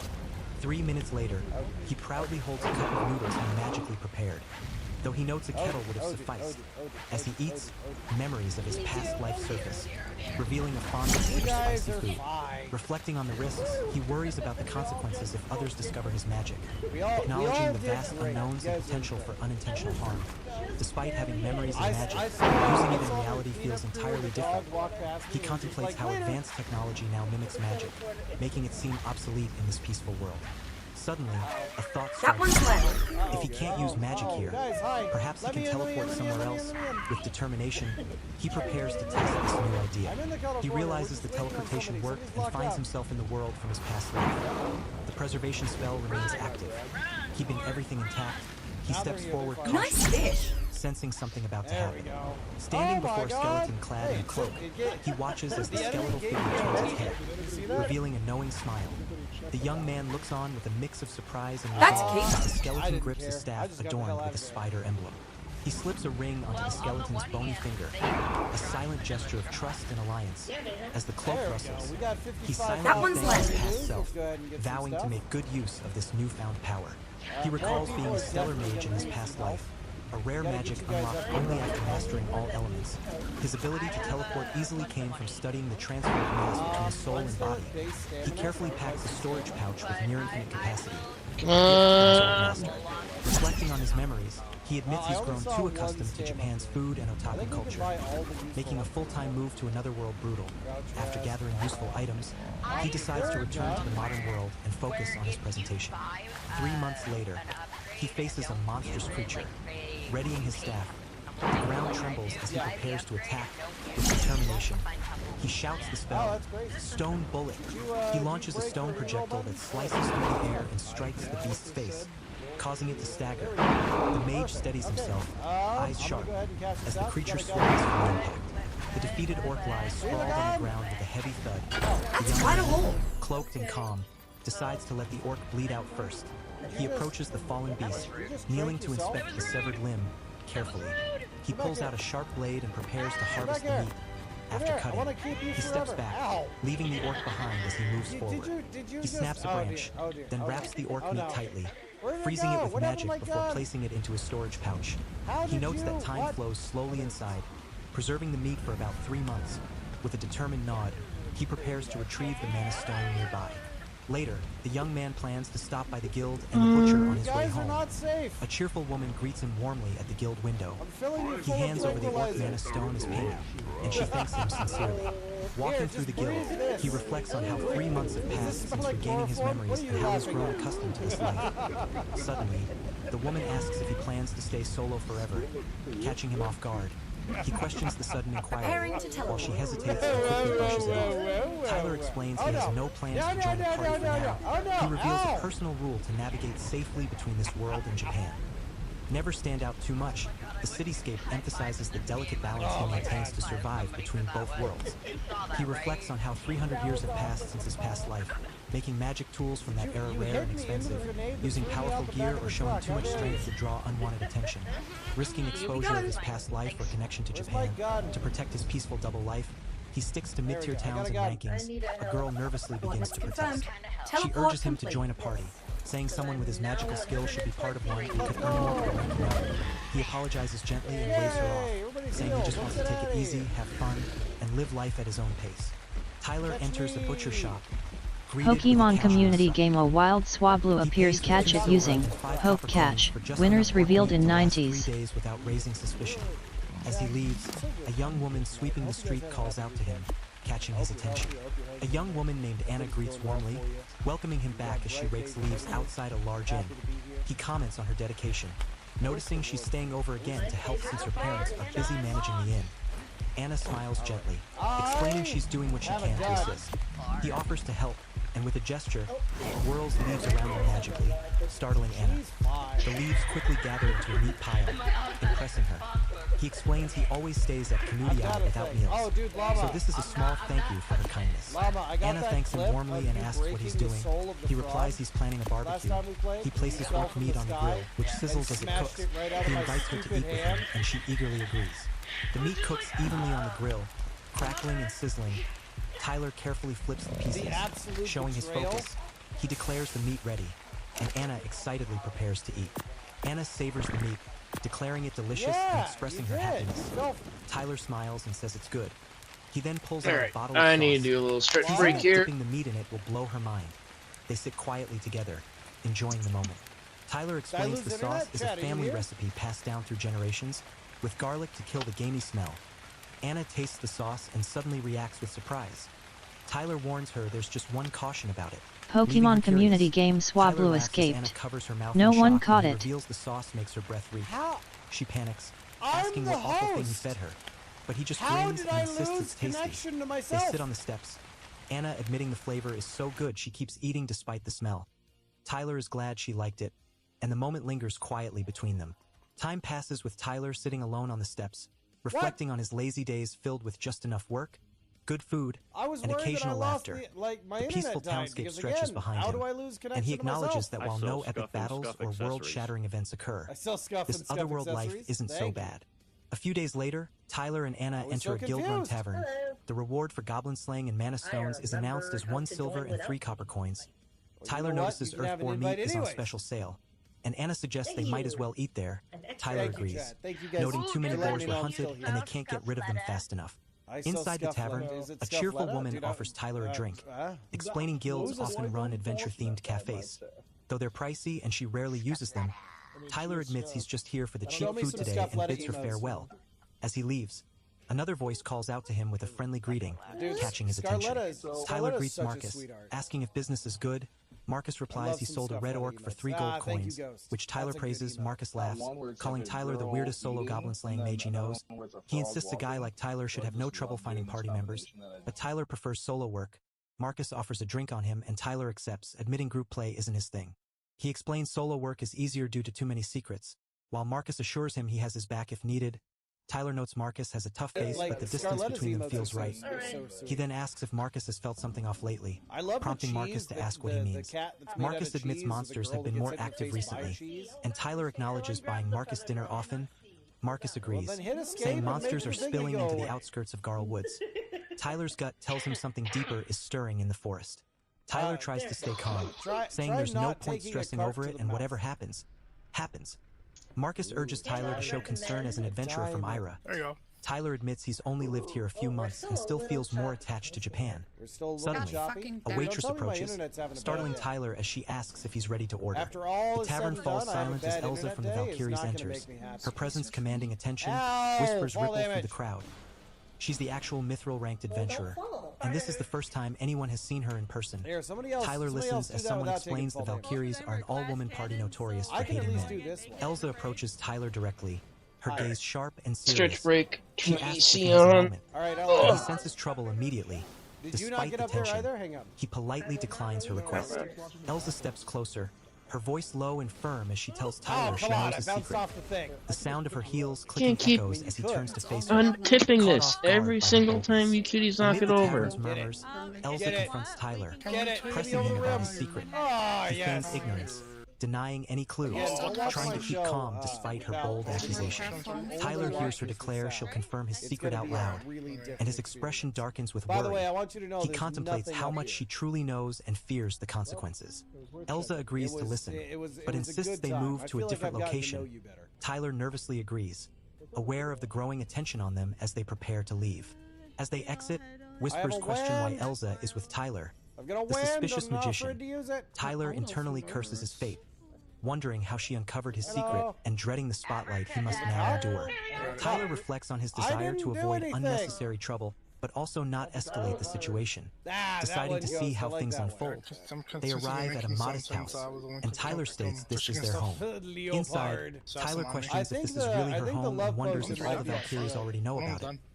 He hopes the meeting will end civilly but remains cautious, ready to defend himself if needed. Suddenly, he spots Elza entering and calls out to her. Elza warmly welcomes Tyler back, surprising him. She introduces Tyler to Liza, who reacts with shock and confusion at seeing him.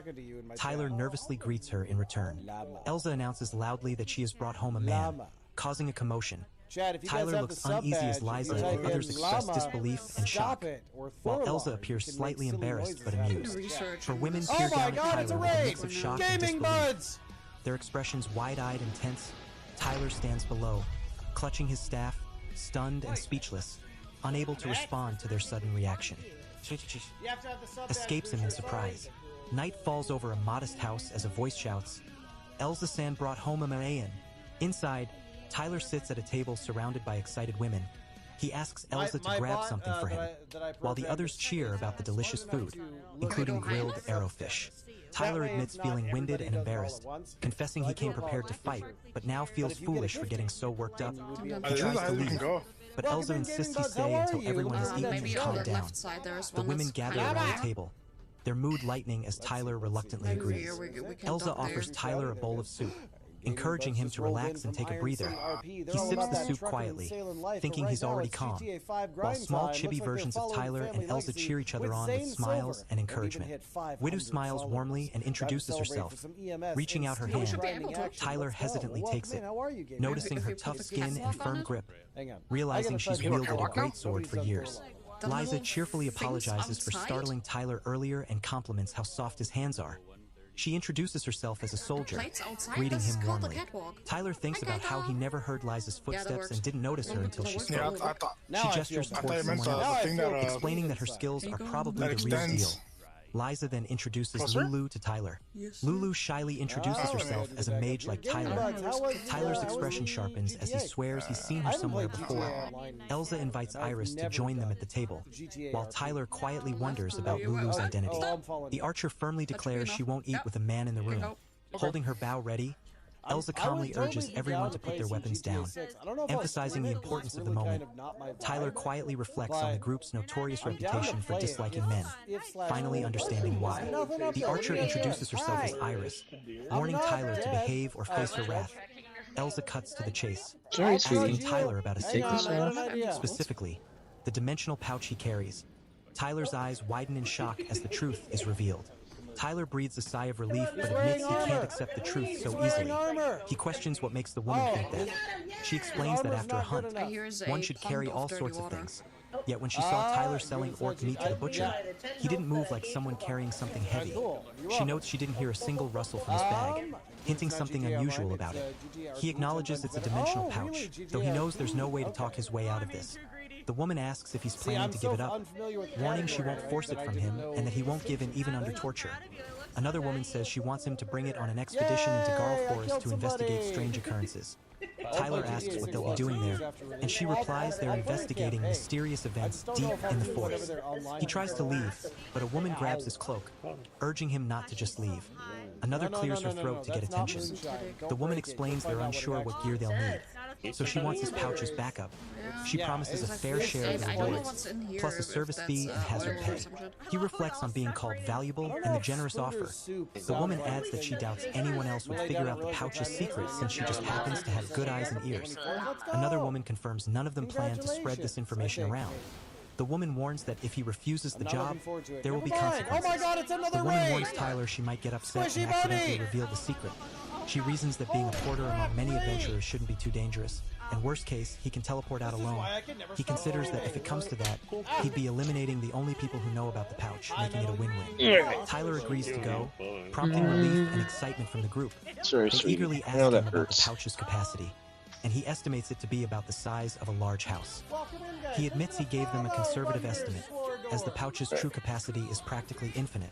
The woman smiles warmly and formally welcomes him aboard as Mage Tyler. She then asks for a bit of time before preparations, explaining they want to get ready by tomorrow if there are no problems. The scene shifts to a cityscape, signaling a pause before the next step. A man in a suit asks Kyohei if he's really okay with becoming a full-time employee. Kyohei calmly confirms, explaining he wants to live a quieter life in the countryside. He smiles softly, embracing this new path. The narration reflects on how, as a mage in another world and a part-time remote worker 3 days a week, he has begun living a double life. The scene shifts to a peaceful townscape, underscoring the quiet life he's chosen. Dawn breaks quietly over a forest campsite where a lone man types rapidly on a laptop inside a small tent. The soft sounds of birds chirping fill the air as he works diligently, finally exhaling a relieved breath after finishing his task. He rubs his tired eyes, acknowledging he barely completed his work before morning arrived, sitting cross-legged. He casts a gentle healing spell on himself, the magic swirling softly around his staff. Just then, someone approaches, lifting a wide-brimmed hat as a greeting.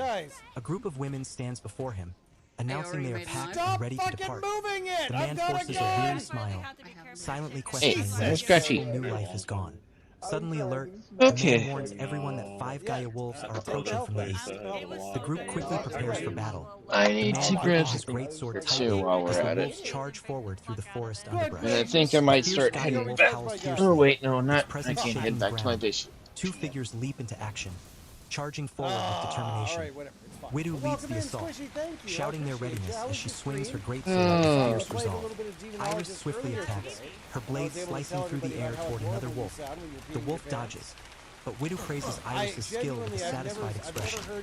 Iris remains calm and composed, ready for the next move. Lulu launches herself into the fray, flipping gracefully through the air as she strikes at the wolves.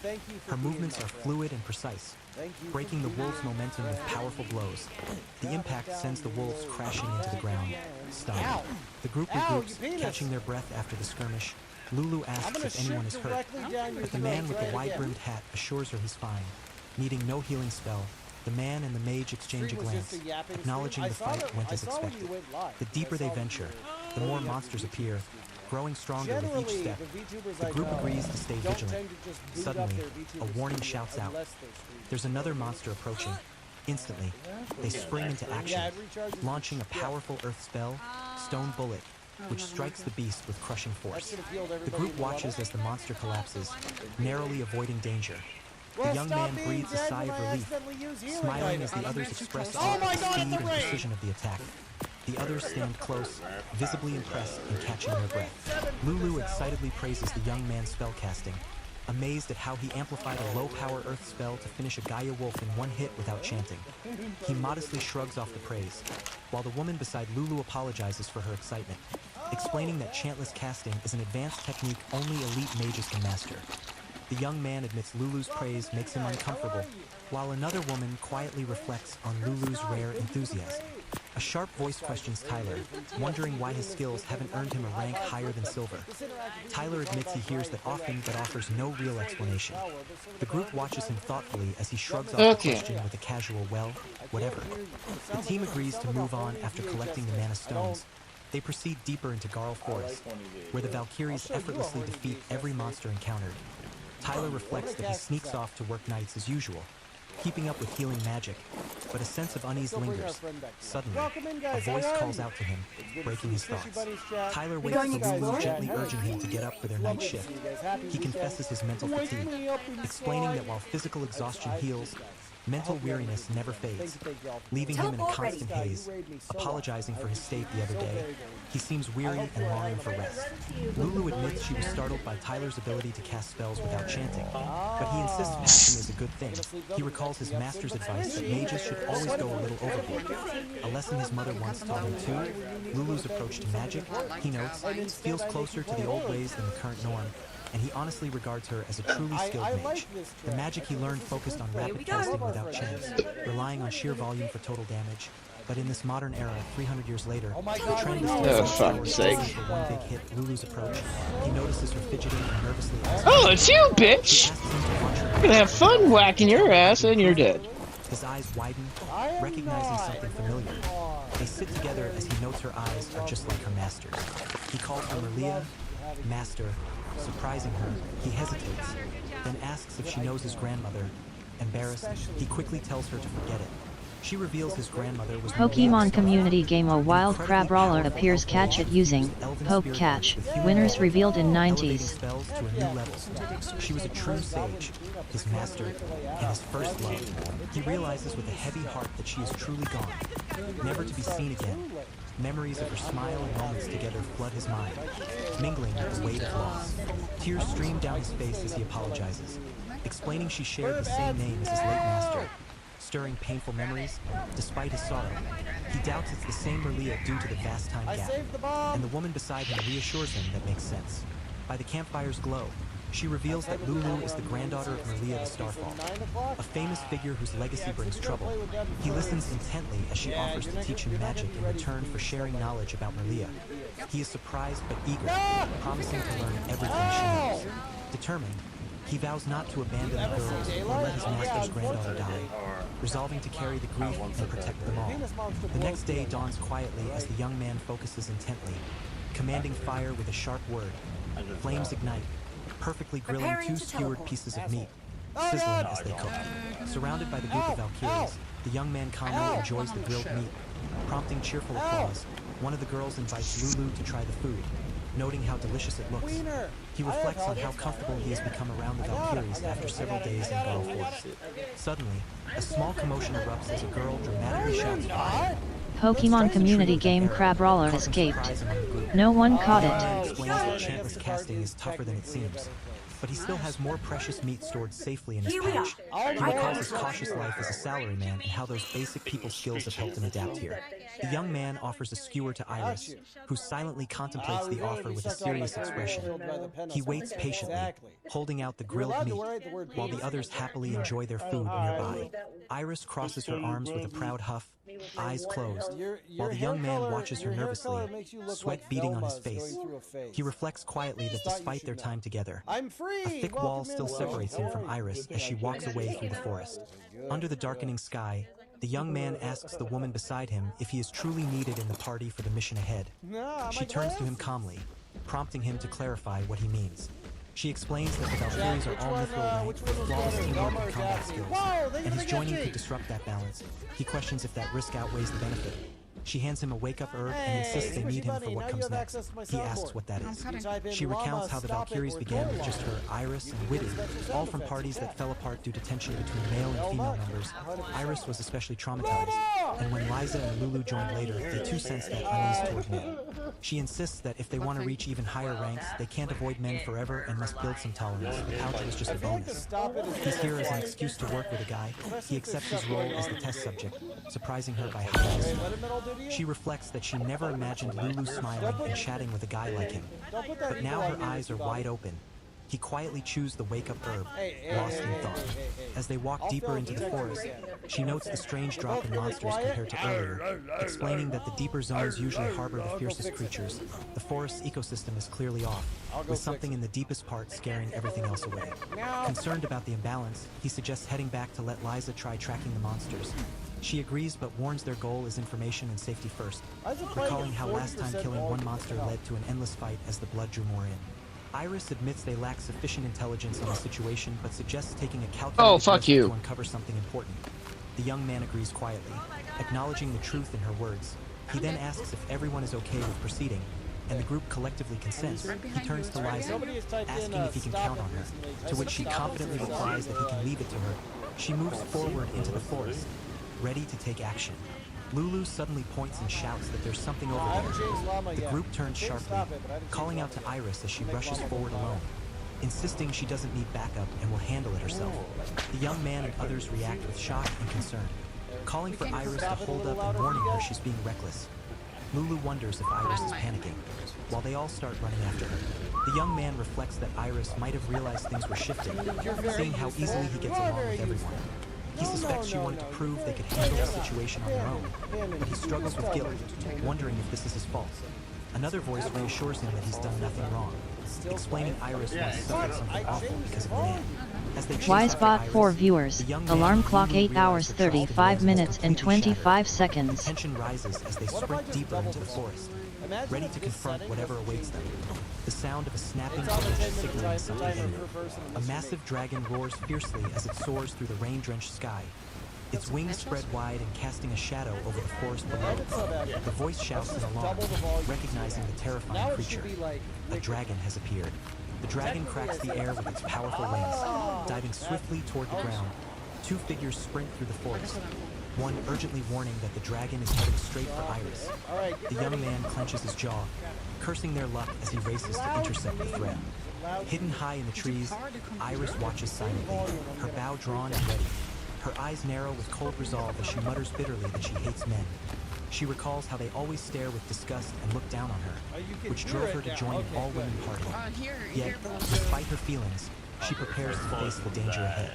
Iris steadies her aim, her fingers tightening on the bowstring and spear.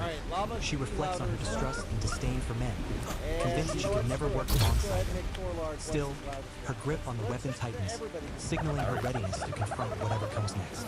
A sharp arrow strikes the dragon's horn with a solid bone, causing it to flinch in surprise. High in the trees, a figure watches calmly, confident in their own strength.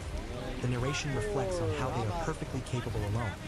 Yet everyone accepted Tyler without hesitation. The figure declares firmly that they don't need a man, turning away as leaves swirl in the wind. Suddenly, the dragon lets out a deafening roar, and the figure's eyes widen with shock. Their inner voice bitterly Come on, yells, dumbass. "I hate Go men." through the hoop. The dragon lunges forward with terrifying speed and power, jaws wide open, aiming to crush the figure. Despite the overwhelming threat, the figure stands their ground, ready to face the beast head-on. Surrounded by darkness and fear, the figure's expression is filled with anguish and self-loathing. The inner voice confesses a deep hatred for themselves, lamenting their own nature and feelings as the dragon looms ever closer. She recalls being born the second daughter of a humble farming family and known as the prettiest girl in her village. Another girl calls out to her, offering a flower found blooming in the meadow. Insisting it suits her, she refuses the gift, telling her to take it back later, her expression cold and distant. Three girls gossip cruelly about her, accusing her of liking Aaron and questioning why she didn't reject him. One shoves her harshly, shouting that she hates her. Alone and hurt, she reflects bitterly that Iris always ruins everything. Being beautiful was nothing but a burden she never asked for. Alone in a quiet forest clearing, she wishes to be isolated if everyone would hate her anyway. Her fingers gently flutter over a book as footsteps approach through the underbrush. She turns, quietly. We're running out of time. Iris. Well, Helena, how would you fucking fix the goddamn ball here? They can't get the fucking dodo. The girl softly acknowledges her, calling her grandma.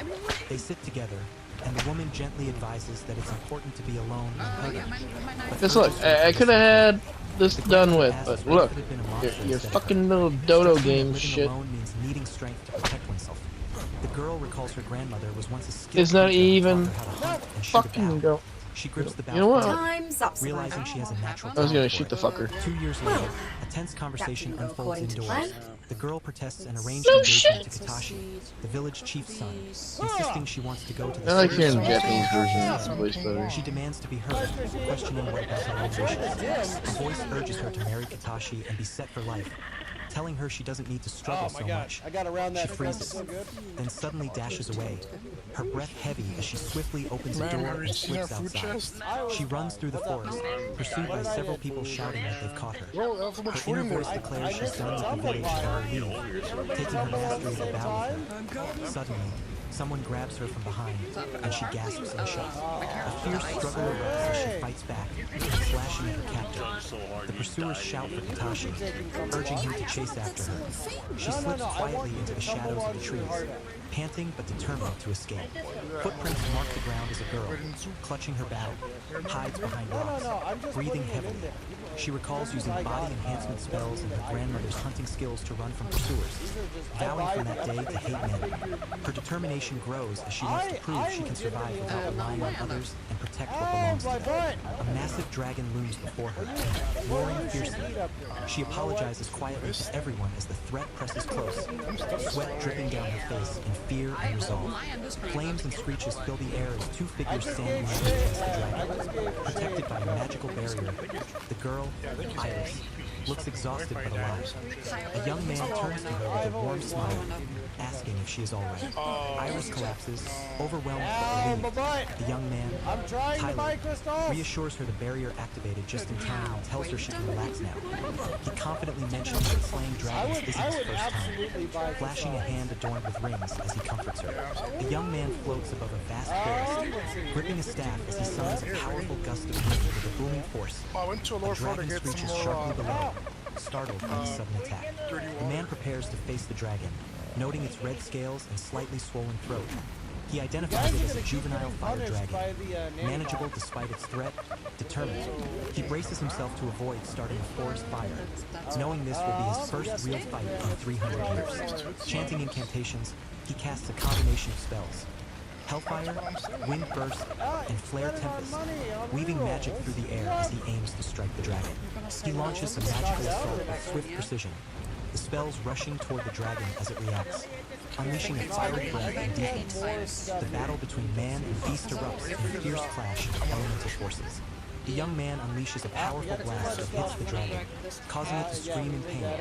He watches calmly as the flames engulf the creature, explaining that he added fire magic to ensure the attack's effectiveness. Despite the damage being dampened, the magic still works. He reveals that the dragon's adult form and fate scales were illusions burned away by the spell. He reflects on his magical equipment. A staff embedded with the Philosopher's Stone, restored by his master to amplify all magical power. The 11 magic jewels on his fingers each represent different elemental affinities, allowing him to cast spells instantly and fight flexibly. Combining his staff and rings, he wields 11 magic tools in total. He admits he wasn't a genius like his master, so he learned every spell he could. Adopting the combat style of Immortal chanting, he summons Wind Burst, Tidal Wave, and Gaia Slash, combining them in a powerful magical assault. As he descends, he declares the attack will strike from ground zero, preparing to unleash his combined spells. The spells hit the dragon directly, but it manages to deflect and force it to twist One for the record books. Frustration flashes across his face as the dragon recovers from the impact. He acknowledges taking this long against a baby dragon would make his master scream from heaven. Still, he admired the Starfall spell and chased after it, pouring everything he had into replicating it. An offensive stellar magic spell, preparing for the real attack. He calls out the spell Petit Meteor as a massive chunk of earth breaks apart above him. Holding his staff high, he prepares to unleash a powerful attack, the ground trembling with booming force. The meteor crashes down with overwhelming force, smashing into the forest below and sending debris flying in every direction. The impact shakes the earth violently. Smoke and dust rise as the crater forms, revealing the shattered remains of the target beneath. He watches intently, the blast's aftermath settling around him. the forest scarred by the devastation. He admits to himself that the attack might have been overkill, confessing he couldn't resist testing his limits. Boom, Though stronger than an average Count silver it. rank, he hadn't intended to reveal so much power so soon. He questions if he should have let the dragon go, but knows that if he had Lulu, his master's granddaughter, and her team would have died. He recalls that they would have encountered the dragon eventually if they had gone deeper. The moment he agreed to join this mission, his slow, peaceful life ended, and panic overtakes him as he shouts his own name, Tyler. Watching the group from behind, he acknowledges their wary looks and admits he expected it. Despite the pressure, he resolves to handle the situation somehow. He reminds himself that he's not just a mage, but also a corporate employee for Earth, and now is the time to put those adulting skills to use. Suddenly, a powerful blast erupts, and Tyler urgently pleads for secrecy. Bowing deeply Somebody to the ground as he talking begs shit. not to tell anyone Somebody about what just talking happened, shit. leaving the group Somebody shocked and talking confused. shit. Tyler And eyes come face on, down school on the up, ground, do your bowing bitch do deeply that. as he begs the group not to tell anyone about what just happened. One of the women asks if he wants them to keep it a secret, and he quickly obeys when told to lift his head. The group, including Iris and others, reacts with mixed emotions. The woman with long hair thanks Tyler for saving Iris, urging Iris to say it too. Iris remains silent, clearly uneasy. Iris blushes and thanks Tyler quietly, while he nervously asks if she is okay. Noticing her flushed face, Tyler attributes her condition to the dragon's heat. The woman with long hair calls Tyler back to the main topic, and a cheerful girl excitedly calls out to him. The group bombards Tyler with questions about how he learned Oh, stealth come magic on. and how he defeated the dragon without a scratch. The woman with long hair tells Lulu to ask later. She admits she always sensed Tyler was extraordinary, but never imagined him to be this powerful. Tyler remains silent, overwhelmed by their reactions. The group acknowledges that the forest disturbance and the dragon's defeat must be officially reported. Insisting there's no way to keep it a secret, Tyler requests that it be known the forest investigation and dragon slaying were accomplished solely by the Valkyries. They respond that he is free to report everything, but emphasize his wish for credit to go to the Valkyries alone. Tyler humbly insists he did basically nothing, but a woman angrily challenges him, saying he wants all Pokemon the community credit game for A his Wild fight with Herdier one appears who catch defeated it the using dragon. Tyler Poke calmly Catch. agrees. Winners While the group revealed in expresses 90s. concern over his selflessness and asks if he is truly okay with this. He smiles gently, saying what matters most to him is being able to keep living like this. The group reluctantly agrees, acknowledging they cannot refuse their savior's wishes. The scene fades out with an agreement from everyone. The investigation of Garl Forest. Seriously, how does a dodo get The city of fucking Ira stuck buzzes with every excitement. single fucking In a lively time? tavern, people talk about someone having actually slain a dragon made of orichalcum, a task usually reserved for the national army. They marvel that the dragon was even brought back using a storage pouch, spreading the news with amazement. The tavern buzzes with cheering and clamor as patrons celebrate the all-female Valkyrie party that actually defeated Yeah, this the is dragon. wildcard for you. Tyler, sitting alone and drinking, notes there's a full-on festival happening. A man leans Wow, over, just pointing out how crazy waste the of fucking situation is and time asks because of who he that. thinks is the breakout star of the group. Tyler, caught off guard, stammers in response. The man presses, and Tyler realizes the answer must be Lulu, since she's the master's granddaughter, which shocks him. A sharp-eyed woman named Iris finally finds Tyler, who panics and yells her name loudly. She orders him to be quiet as she grabs him firmly, insisting he must come with her. Tyler, startled, asks where they are going as they head toward a door, leaving a confused man behind. Outside, a man in armor excitedly recognizes Iris and toasts to the new dragon slayers, while Tyler awkwardly insists Pokemon he just community wants game Iris. Herdier Others escaped. laugh, No one telling caught him it. he's had too much to drink, but the celebration continues in the lively town streets. As they walk, Tyler asks Iris to release his ear, releasing from her grip. She snaps at him to shut up and complains about how long she's been searching for him. Nearby, a woman calls out to Tyler from a wooden house, exclaiming it took him long enough to arrive. Tyler notices the woman, Widow, dressed in an apron and asks if she was cooking. She smiles warmly, saying everyone has been waiting for him. She laughs softly, admitting the apron doesn't suit her. We're running out of Describing time. herself as a rough and tumble type despite the domestic outfit. Tyler quickly assures Widow that the outfit looks good on her, catching her off guard. He thinks the contrast is nice as she usually wears practical Time's clothes. up, Survivor. Widow invites them inside. Announcing the party is ready, Good on ya. Tyler and Iris exchange surprised looks at the mention of a party. Widow explains the party is to celebrate completing the quest and that she came to get Tyler herself because he was taking so long. She proudly says she poured her heart into the dishes and handles all the housework for the Valkyries. Having been trained fully by her mother, Tyler compliments her, saying she'd make a great wife. She blushes deeply at Tyler's compliment, While Iris and Tyler exchange glances, sensing the flirtation, Iris notes she might need to step in. Widow nervously admits her father is strict and won't accept a man weaker than himself as her husband. The group prepares to start the party now that everyone is gathered, though Tyler wonders what that means. The woman with long dark hair reflects on how recent events made them realize their shortcomings. Admitting the journey should have ended earlier. She credits Tyler for keeping them going and thanks everyone for their strengths and help with the investigation. Tyler smiles quietly, acknowledging the gratitude. She warns that their growing fame has also drawn more attention. They warn that depending on their next actions, some might begin to suspect Tyler is an exceptional mage. The group agrees that Valkyries won't simply ride on others' achievements. They vow to keep growing stronger, aiming to take down a dragon on their own next time.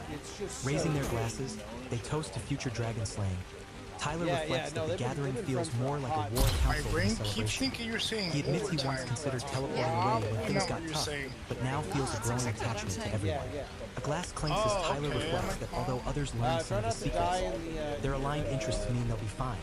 Suddenly, two women call out to him, startling him. He asks what they want, caught off guard. Three women eagerly engage Tyler. One asks about the element of his flying spell. Another invites him to visit her family's dojo. And the third requests he continue teaching her magic. Tyler internally admits he's grown used to being the only guy among these girls, but isn't comfortable. He desperately wishes for a break and to just go home and relax. Tyler suddenly remembers and announces with a smile that he's a mage. The three women react with shock as he reveals his magic. Teleportation. Exhausted, Tyler collapses face first onto his bed, muttering how sleepy he is. The quiet night outside contrasts with his sudden drop Boom, into the mattress, shakalaka! signaling his need for rest. A sharp voice calls out urgently, warning Kaganikuin that there's a problem, despite the scolding. They acknowledge he met the deadline this time, but stress the importance of full team alignment and facing a client properly even while working. Kaganikuin stands quietly, sweating under the pressure. Nearby co-workers note he's being chewed out again, exchanging a resigned glance. The dismissal comes abruptly, and Kaganikuin responds with a weary yes.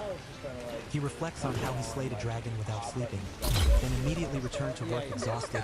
Endless lectures and impossible quotas make him want to quit. But he knows he must endure for a stable double life.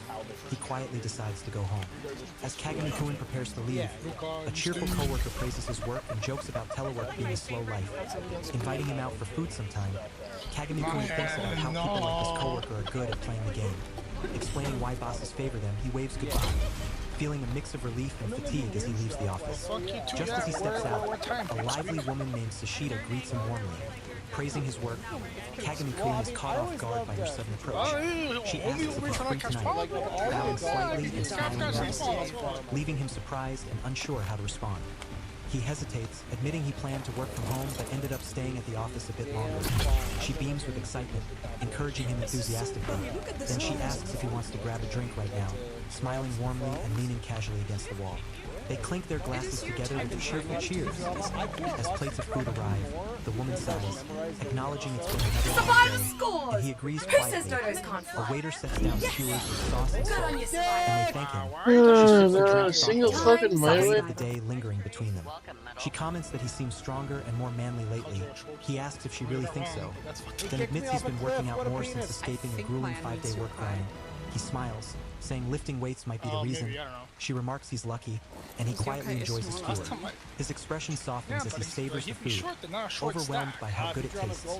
He reflects that the chefs, spices, and cooking methods here are incredible, far beyond what he's used to. Still, he notes the ingredients were fresher back where he came from, savoring each bite carefully to avoid suspicion. Suddenly, the woman playfully pokes his leg with her shoe, catching his attention. She smiles warmly, her eyes sparkling as she leans forward, watching him intently. He looks back, slightly surprised but engaged. There's a quiet moment between their deepest. He asks if she's drunk, noting she's acting strange, but she complains he's boring and too calm. He decides not to react, thinking she's just teasing him. She warns boring guys don't get dates, and he quietly agrees, thanking her for the advice. She gently grabs his hand and suggests going to a second bar. He remains silent, then firmly says he's calling it a night. She protests, surprised it's already over. She admits spending time with the Valkyries has made her immune to cute girls. Challenging him to resist her, he accepts, saying he'll see her tomorrow and mentions working remotely. As she leaves, he reflects that normally a guy would give in quickly. But not him. G'day, He resolves survivor. to finish some work and sleep elsewhere tonight. The next day, he wakes up in bed, alert to sounds. Suddenly, a woman with short hair and a bow slams open the door with force. A woman with long light hair and a stern expression bursts into a room, demanding Tyler get up because he's late. Tyler, sitting on the bed, is startled by her sudden entrance. Another girl protests that she can't just barge into his room, but the woman insists she's with him, dismissing the complaint. The second girl pleads for the woman to stop, but the first remains indifferent. The three stand tense in a room with a large, intimidating statue looming behind the woman. Tyler admits he has no idea how to break up fights between women, apologizing to Anna and asking Iris not to be so hard on her. Iris looks displeased but listens as Tyler takes responsibility for breaking his promise. Tyler, now dressed and adjusting his cloak, grumbles about the situation going over and scolds the woman for making him come this far when he was late. The woman and Anna glare at him, but Tyler decides to separate them now and urges them to leave since they're already late. Anna looks frustrated but complies, while the woman holds the other girl protectively. Outside, the sun shines on a quaint village street as Tyler and the woman walk together. She tells him he should apologize to Widow too. Teasing him like a mother, Tyler responds with a dry joke, asking what she is. His mom? He wonders why both women are in such a bad mood and admits he doesn't understand women. Suddenly, he notices something and tells the woman to look as well. A few days after the Valkyrie's dragon subjugation, word spreads quickly that he had been with them. Their fame skyrocketed, even gaining a fan club while he drew more hate than ever. Still, since no one knew who actually killed the dragon, he keeps his peaceful life as a silver rank mage. Around the Valkyries, he can use magic without holding back. Finding surprisingly free and naturally, he spends more time with them, training with Widow among those moments. Widow greets him with a teasing smile, saying he finally showed up and that it took him long enough. Apologizing for sleeping in, he bows deeply, but she tells him not to worry and promises to treat him next time. That makes sense. That checks Iris out. dismisses the fuss, saying he makes it sound bigger than it is, and that she was doing other things anyway. He thanks her quietly, thinking Iris is seriously turning into the party's mom. Widow commands the start of core building training, instructing him to focus and circulate his mana throughout his body. He steadies himself, gripping his sword tightly as he prepares to begin. She explains how to merge the mana that's already flowing with the stagnant mana, turning them into one current. Once the flow is steady, keep adding more, feeling it grow stronger and faster. He listens intently, eyes closing briefly before opening again. She smiles confidently, resting her sword on her shoulder, while he looks on with quiet determination. She commands him to start with 100 sword swings. He grips the wooden sword tightly, focusing as she encourages him with a spirited Asu. The blade moves steadily through the air, his hands gripping firmly. His swings grow faster, and he realizes the mana is forcibly boosting his physical abilities. His eyes widen in surprise as he feels his body moving beyond its limits. The realization dawns. This is core building. He recalls struggling to connect with this technique in a past life, but hopes it will work this time. She calls out, warning him he's overthinking and urging him to focus on the blade. He apologizes, and she commands him to clear his head, tighten his grip on his core, plant his weight on his pivot foot, and swing with his whole body, not just his arms. The training intensifies as he strives to master the technique. Exhausted, he collapses to the ground with a heavy breath as she calls an end to the session. She laughs, teasing him for looking dead tired. Sitting up, he admits core building helped him push through, or he would have quit after 30 swings. She smiles warmly, pleased with his effort. She reassures him that beginners like him naturally struggle with close combat. Praising his progress, he quietly reflects on his difficulty. Rubbing the back of his neck in frustration, she encourages him, confident he'll master it quickly. They agree to rest briefly before continuing. She shyly asks if he'd like to stay for dinner after training, offering to cook. He looks surprised but listens intently as she speaks. He eagerly accepts her invitation, and she beams with happiness. The scene shifts to the exterior of the building as she orders him to do 200 swings next, and he nervously agrees. Tyler thanks them warmly but admits it's getting late and he should be heading out. The woman assures him to call anytime. Waving goodbye cheerfully, Tyler smiles, grateful for the help, as another woman calls out to him, surprised he's leaving so soon. He responds with a friendly nod while a third figure quietly says goodbye. The woman with the eye patch insists Tyler stay over since the roads aren't safe at night. Another chimes in enthusiastically, offering to make dessert and set up a bed. Tyler looks a bit overwhelmed but listens as they warmly invite him to stay. It's just The chemistry. mysterious woman scolds the group to stop crowding Tyler. They reluctantly back off, laughing nervously. Tyler promises to return soon to teach more magic to Lulu. My data The says it group smells waves as he pungent. leaves, Wishing him a good night and saying they'll be waiting. Tyler sits at a table laden with food, eagerly biting into a large piece of meat. The woman with the eye patch and another smile as they serve more dishes, creating a warm, inviting atmosphere around the feast. A few days later, the young mage stands quietly, her arms crossed beneath a wide-brimmed hat. She points carefully at specific spots on a magical diagram, focusing intently on the details. The mage and her mentor examine the diagram together, noting that the circuits are too close and causing interference.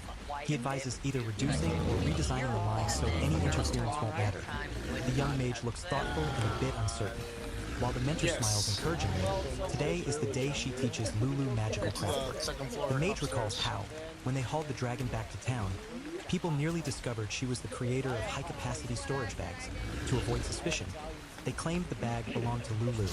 This deception earned her too much credit, which sparked Lulu's desire to learn how to make one herself. Proudly, the young mage presents a finished bag shaped like a cat's face, declaring it done. She and her mentor prepare to test it by placing stones inside.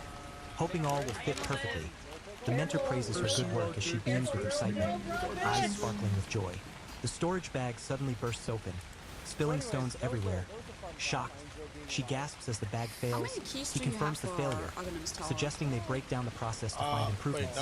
She agrees, determined to fix it. They study the diagram closely, noting unused space and messy circuits. He advises looking at the entire tool, not just the lines. She brightens with resolve, promising to try again. He nods, still cautious but supportive. He praises her quick progress for a first attempt, attributing it to being the master's granddaughter. He suggests starting with a simpler item, like a drawstring pouch, to ease the circuit complexity. She reacts with surprise and frustration, insisting that's not good enough. She reveals her plan for the first storage bag to be a raccoon cat design. Emphasizing its cuteness, he hesitantly accepts her choice, clearly overwhelmed but going along with it. Tomorrow is an office day, so he decides to earn some pocket money first by checking the quest board. The big quests get snatched up early by hot-blooded adventurers, leaving only the usual tasks behind. Orc extermination, goblin extermination, and sewer cleaning are the typical leftover quests. A voice calls out to him, Pokemon community addressing him game as A Tyler, Wild as Holocha he appears. contemplates the Catch it familiar using routine. Hope Tyler Catch. arrives Winners without revealed in pause, 90s. ringing the bell as he enters. A woman and a girl greet him warmly, asking what brings him here today with bright smiles and open arms. He thanks Widow Liza and the girl for helping him set teleportation rules. Appreciating their support, Liza laughs, recalling how his random teleports once nearly gave them a heart attack. As a flashback shows the chaotic scene, Tyler apologizes sheepishly. He explains he fixed his teleport point to the front door, causing the bell to ring upon arrival. Liza teases him about not exposing his lazy side where others can see it. Tyler smiles, saying that helps. He then mentions bringing everyone a souvenir, prompting curiosity. Nearby, townsfolk grumble about Tyler's frequent visits to the Valkyrie's house, calling him cocky. Sitting together, Tyler shares he got grapes through a certain connection and just wanted to share. Liza stretches, unimpressed, calling fruit a luxury. Tyler laughs off her comment, while internally admitting he can't fully blame her for feeling it. Fruit in this country is honestly bad, with magical agriculture having declined because energy was prioritized over nutrients. Compared to 300 years ago in his past life, the food situation is clearly worse. He thinks Widow Liza's reaction to the fruit is valid, but decides he'll just have one. He smiles warmly and says he'll call everyone to eat together. Curious if Liza will keep her attitude after tasting the Earth grapes. He proudly presents the legendary Shine Muscat grapes he obtained through his connection. The group gazes up in awe at the enormous grapes, amazed by their size and strong scent. Each reacts with surprise. Pokemon community game Holocha escaped. No one caught it. Reactions. He encourages everyone, noting the grapes are green, plump, and ready to burst. He explains they're delicious when chilled and offers the grapes to the group, prompting one to nervously decide to try one. The group's eyes widen in surprise as they taste the grapes. One girl gasps, overwhelmed by the flavor, declaring them incredibly delicious and so good they practically pop in her mouth. Kagami-kun calmly chews, satisfied with their reaction. The girl asks Tyler how much the grapes cost, concerned about the price. He reassures her not to worry, explaining he only buys them once a year for a reason. He warns that if such fruit were released too often, the market would collapse, and his estate's fruit would pale in comparison. Suddenly, Tyler notices something and reaches out his hand. Tyler asks Liza if she was fine with just one grape, surprised by her reaction. Liza, moved to tears by the taste, admits she didn't expect them to be this good. She falls dramatically to the floor, overwhelmed. While Tyler apologizes nervously, the others react with shock and concern. Liza pleads with Tyler, promising to do anything if he stops teasing her. She looks tearful and vulnerable, biting her sleeve as she asks for his apology. Tyler, caught off guard, is gently scolded by the others to apologize to her, while a small child tugs at his cloak. He awkwardly apologizes for teasing her and suggests they all eat together. She stays silent for a moment, then suddenly beams with a bright smile. The others cheer excitedly, wanting more of the grapes, while he watches quietly. The group warmly calls out to Tyler, expressing their anticipation for next year's event. He smiles, slightly surprised by their enthusiasm. The scene shifts to the exterior of a building, as Tyler reflects on his once-a-year Shine Muscat grapes, reassuring himself it will be fine. Inside, a young woman approaches Tyler with a request addressed to him. He wonders if it's a direct request for himself and contemplates refusing to maintain his reputation and live a relaxed life. She urges him to hear her out despite knowing his likely response, asking him to politely decline if he must. The request comes from Ida-sama, a beast tamer with a circus troupe, who wants him to enter Gara Forest to supervise her beast and help it gain combat experience. He questions if there's some hidden angle, doubting that a first-timer like him should babysit a prized monster. She admits she also feels something off, but believes he can handle whatever they're plotting. She wonders if she's asking too much, and he realizes she trusts him far too much. He considers that even if the guild nitpicks and his rating dips, nothing will truly hurt him. Confident he could brute force any situation with magic, he agrees to take the request, but insists she buy him something next time.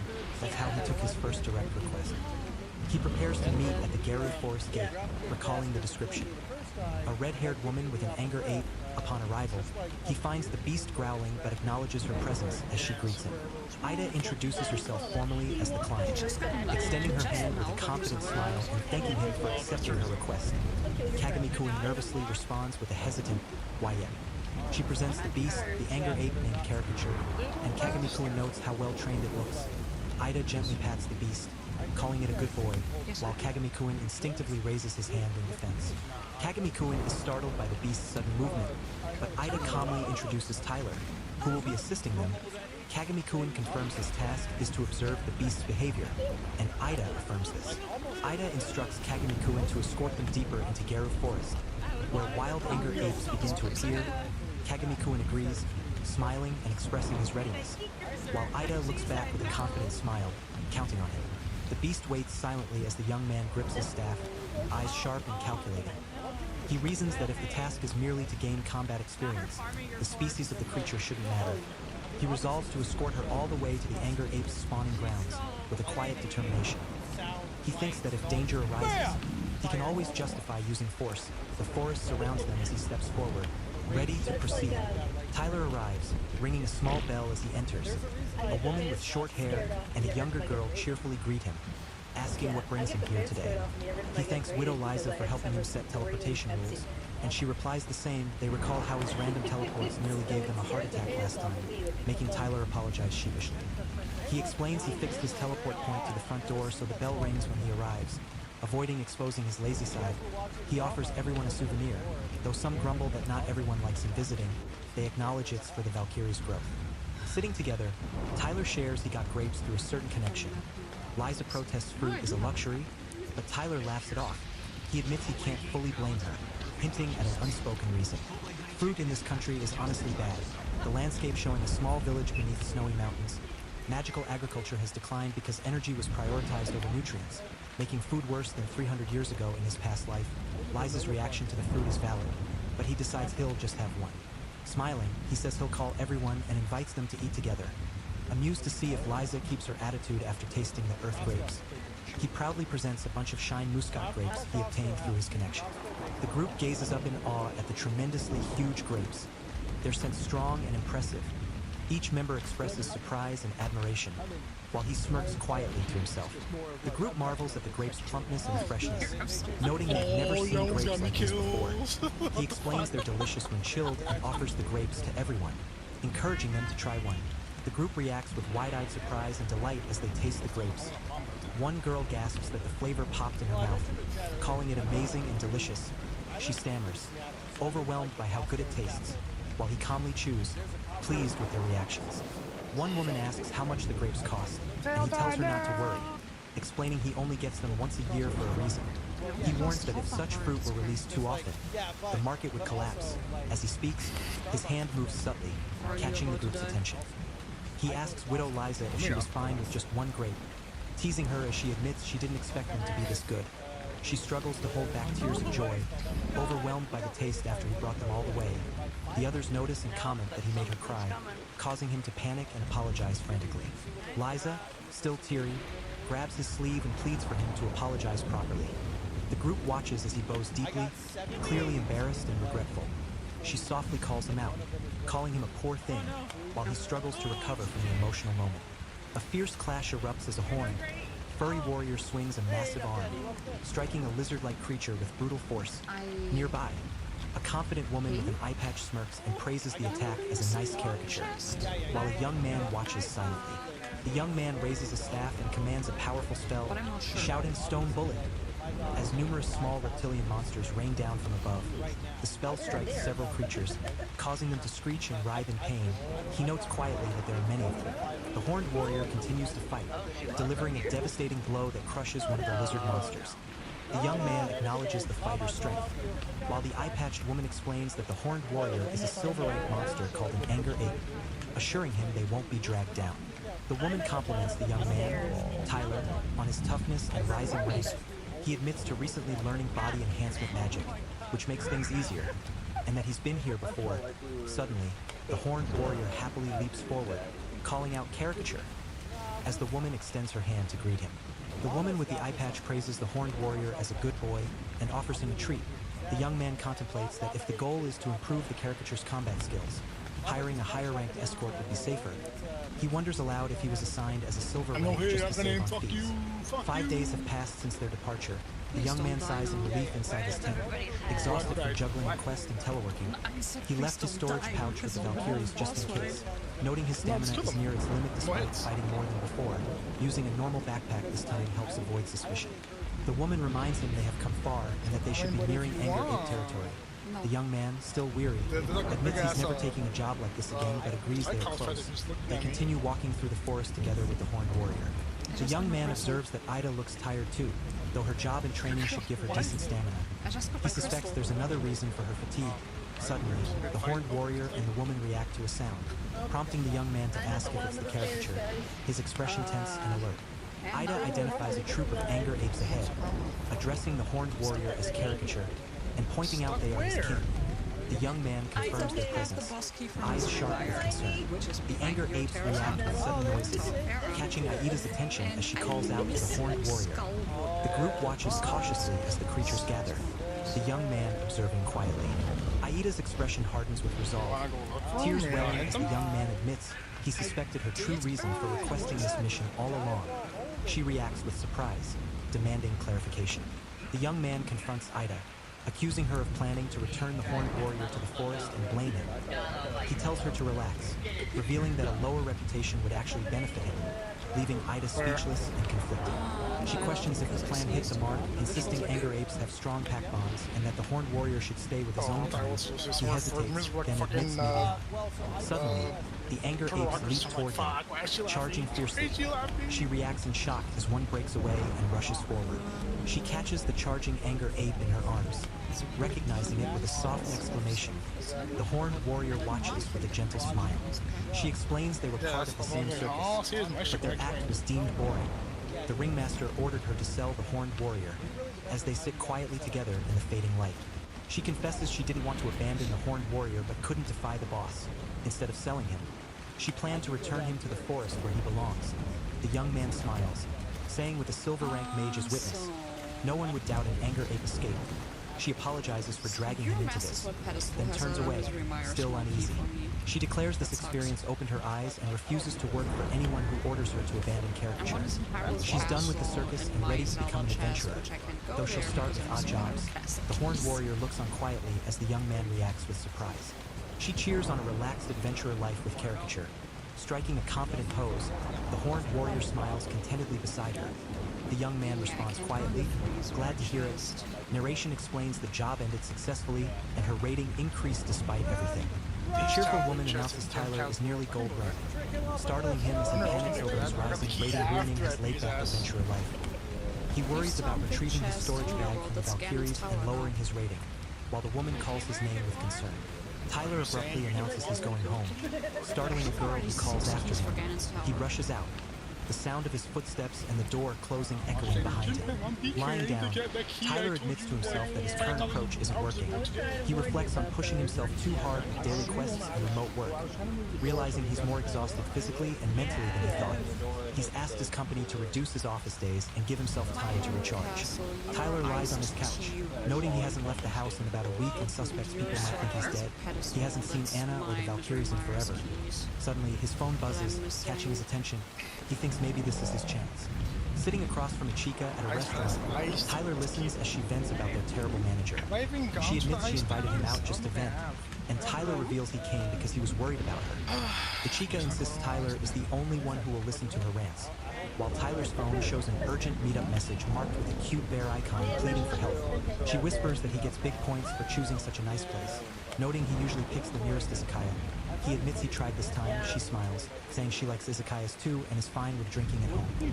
He glances nervously, and she watches him with a hint of sadness. He declines her invitation to visit his place, calling it as messy as her desk. She insists his place must be super messy, leaving him speechless. She scolds him, calling him a coward. He quickly denies it, flustered. Their conversation drifts as she looks away, and he braces himself. He mentally urges himself to change the topic smoothly.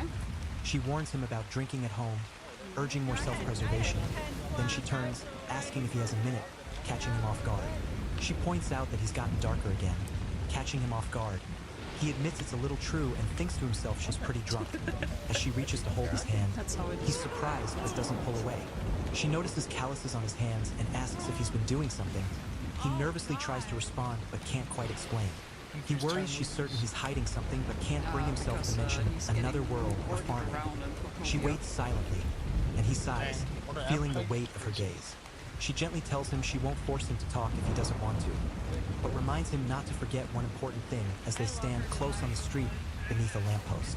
She leans in close, softly assuring him that she's on his side, calling him senpai.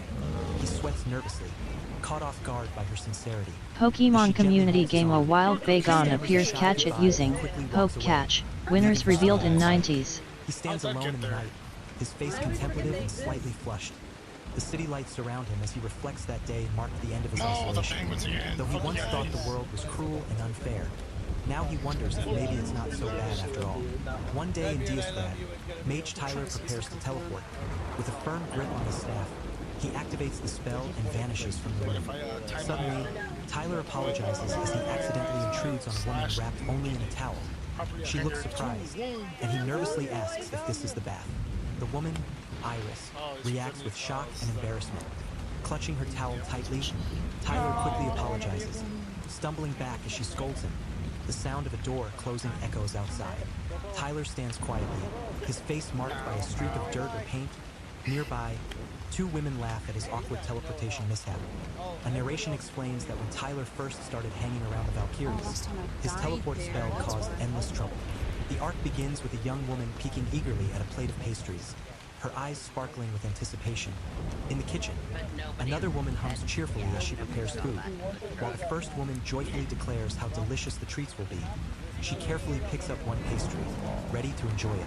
Suddenly, she announces the word teleport, and in an instant, the woman in the kitchen reacts with shock and pain, exclaiming loudly. A man rushes Pokemon in, community alarmed, game Bagon asking if escaped. Liza is okay No or one not. caught it. The man helps the fallen woman up, quickly explaining that he teleported and accidentally bumped into her.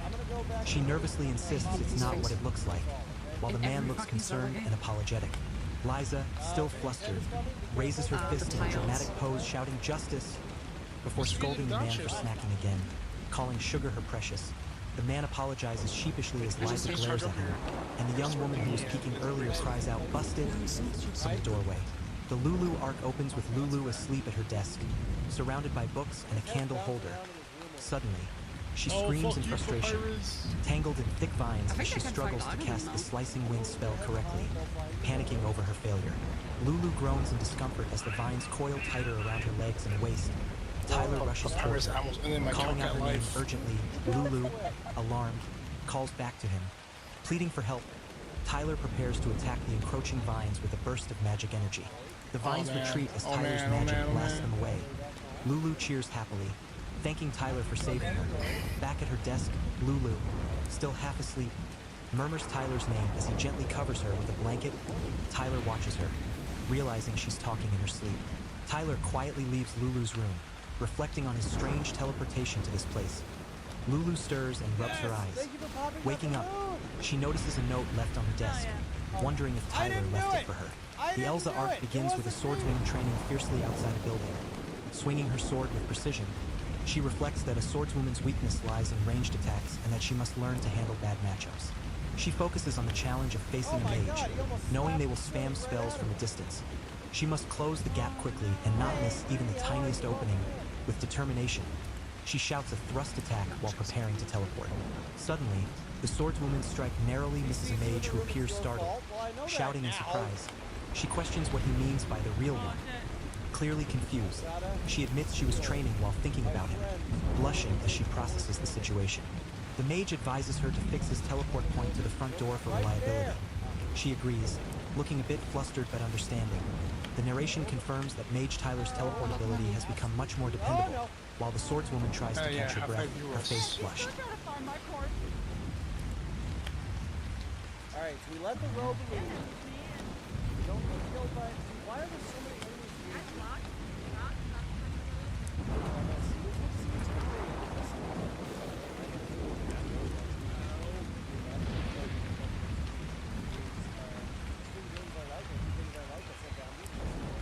Fuck you, Papyrus, not this time.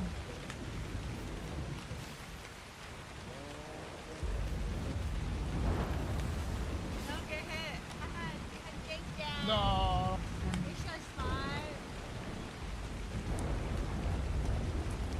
Fuck you, Papyrus. Yeah. You little sneaky bastard.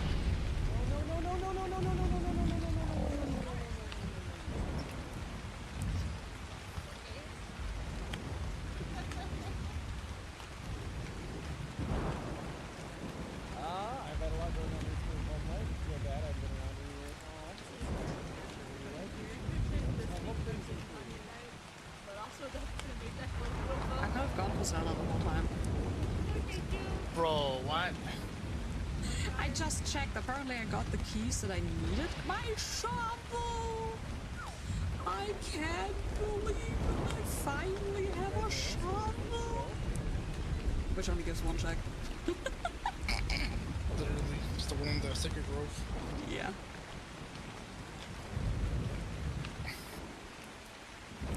So apparently the 4 keys for Hyrule Castle that you can find, you only need 2 to get down to Zelda.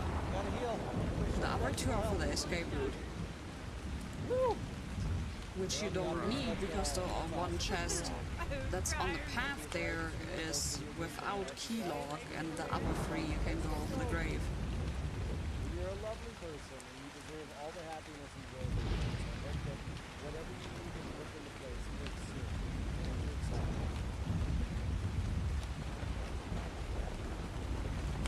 You don't need no weak cooking shit, right? Time to beat up our Aghanim. Hopefully.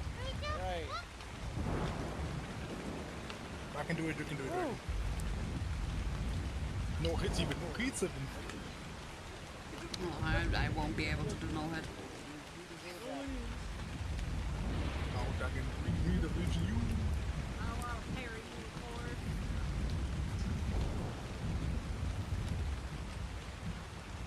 Oh, you don't care?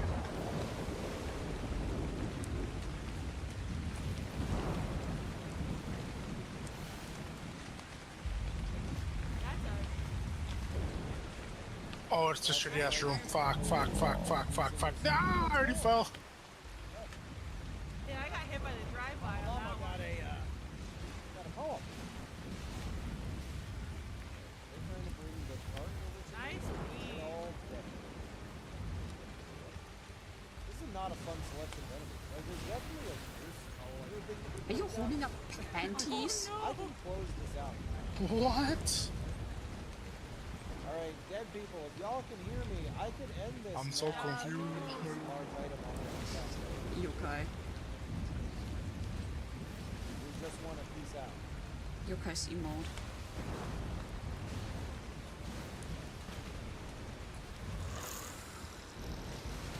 Oh, cart's moving. Cart's moving. Coming to us. Here they come. Here they come. You okay? That doesn't sound like okay.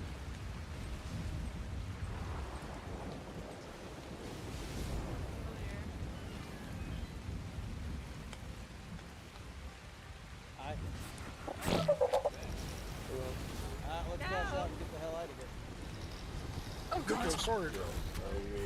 I know that's Oh, now see how I feel, huh? What she did? It's fucking scary when you do this. Oh, shit. She's stabbing. That's the wrong way. Oh my God, when you're fighting your little I agree, Greg is sooner. I'm new to the scene. I had a lot of people tell me otherwise. So I'm gonna build a community. I mean, it is definitely better to build a community. Sticking to one game and playing it over and over again. I'm not gonna lie to you. It's definitely easier. I don't know what you mean. I didn't talk about huge rag. I dropped the head somewhere. I know, I saw that. No, I got damaged. Yeah, I was talking about huge rag. She's right. I was talking about them, not her.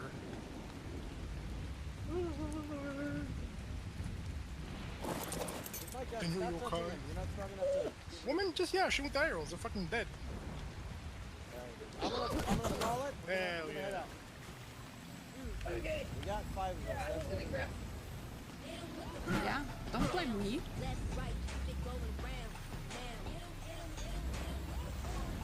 G'day, Survivor.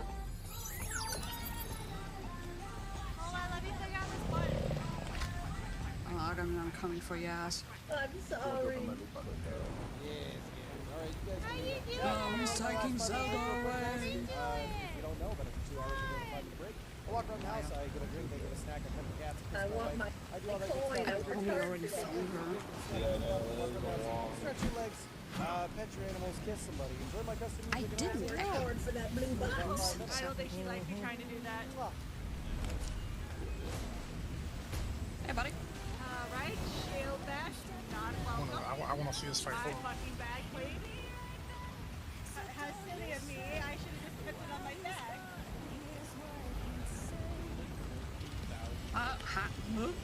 Okay.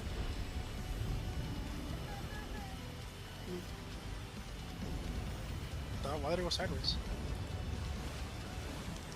I don't know. It even hit me and I don't know why. That was stupid. Time for a race.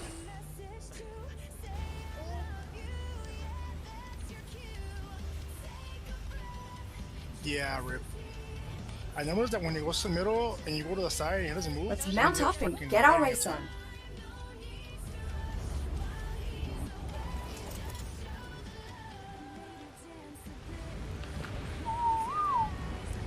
Three, 2, 1, start!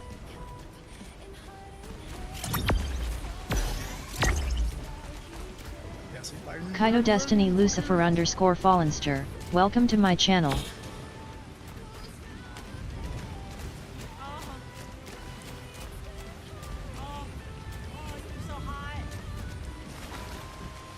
Back here again. Yo, she did it, chat. She did it. I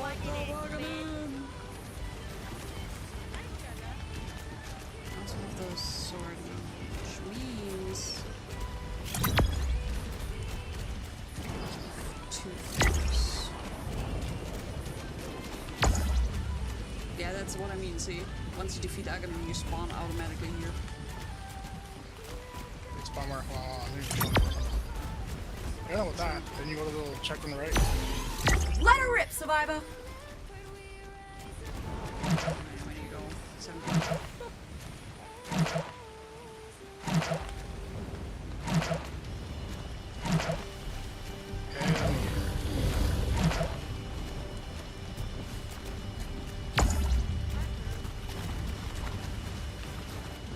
Oh, straight in the wall.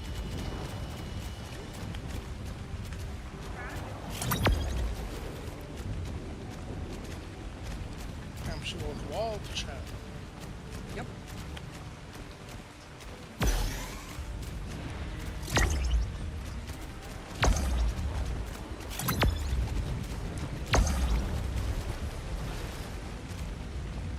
Organize having your food. Yeah, pretty much.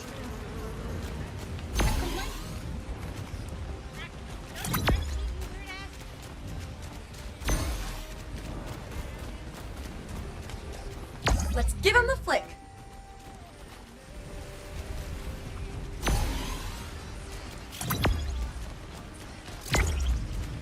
Alright, here's your flick.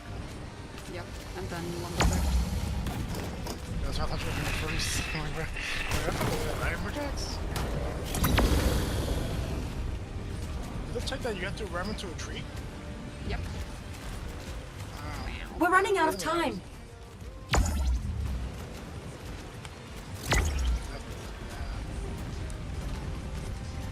That was a check. Are you serious? Yeah. It's really fucking rooping. That's so AIDS, man. What the fuck?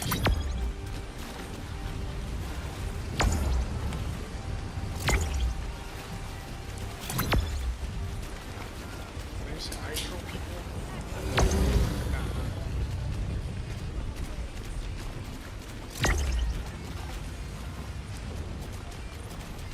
Look, afraid. Time's up, Survivor. The fuck? Tough race. But I think we're getting the hang of it. Was that an easy? You look faster. But let's test how fast you really are.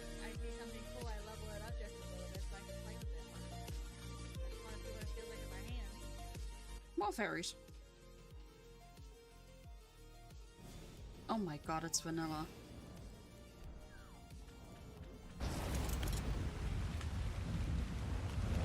Oh, what the hell? Useless. Off we go. Useless. Oh, I'll go check them direct after I finish here.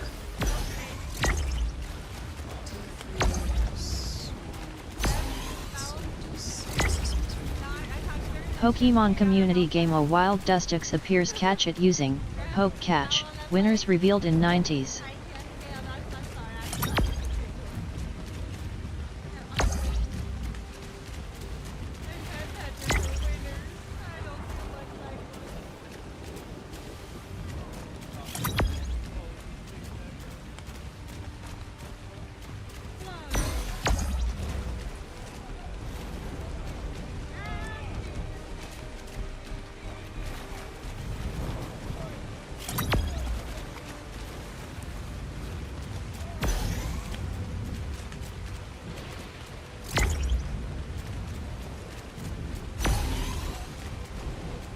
Let's give him the flick.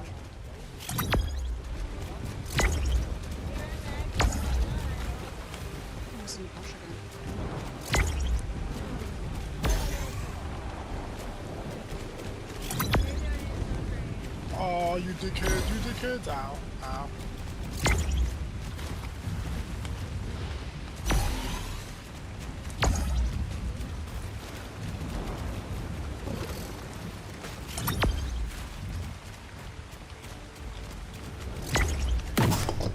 I fell.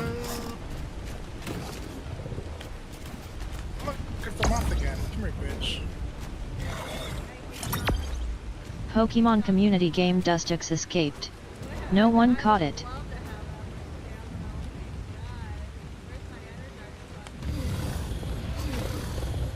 Come on, come on.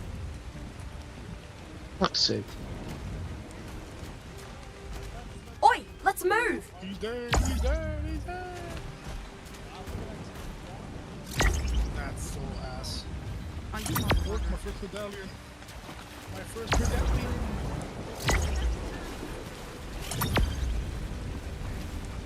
You should check if any more of your keys are carrying ice pads before I leave.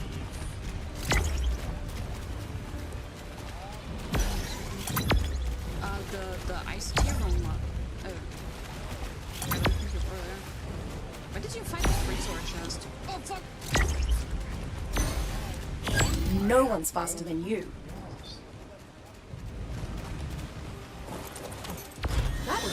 I have a singular key There we go. Found it. with me, but I'm not sure what it's for.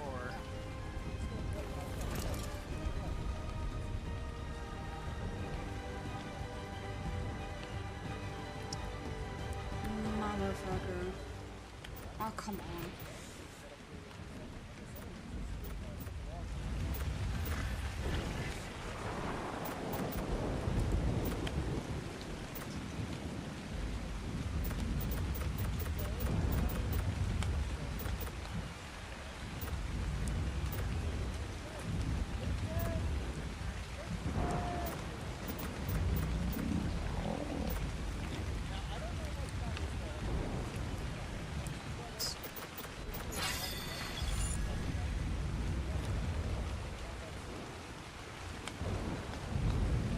That makes no sense.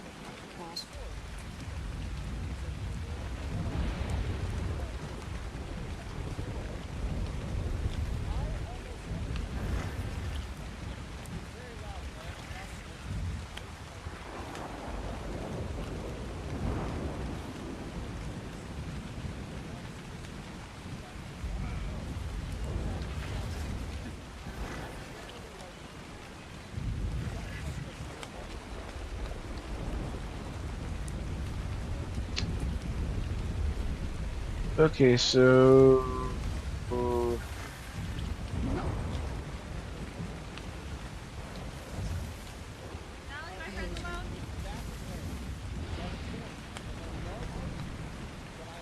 What happened? Somehow, Grabby McGrabster still grabbed me. Right Yeah, I was in trying to front issue of the too. boss. Oh, that's fine. I was trying to use where he kept grabbing me. Shit. And I was even like, I mean, I was kind of near him, but I wasn't under him. Oh He well. kept grabbing me. Hey, I got the money with at least.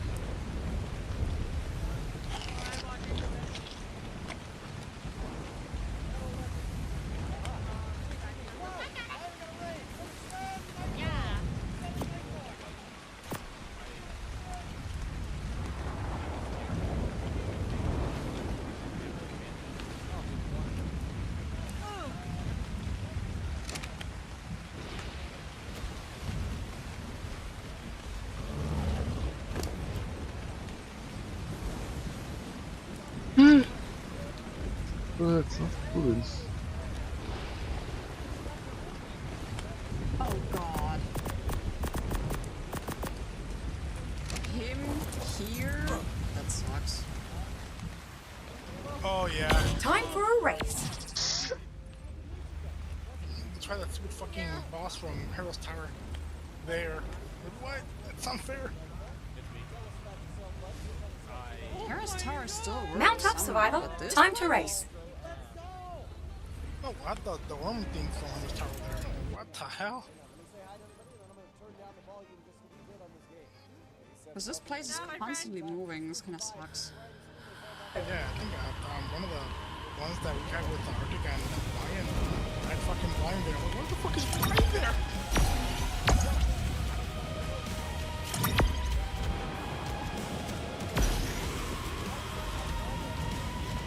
Oh yes. It wasn't that quick, 2 hits, what?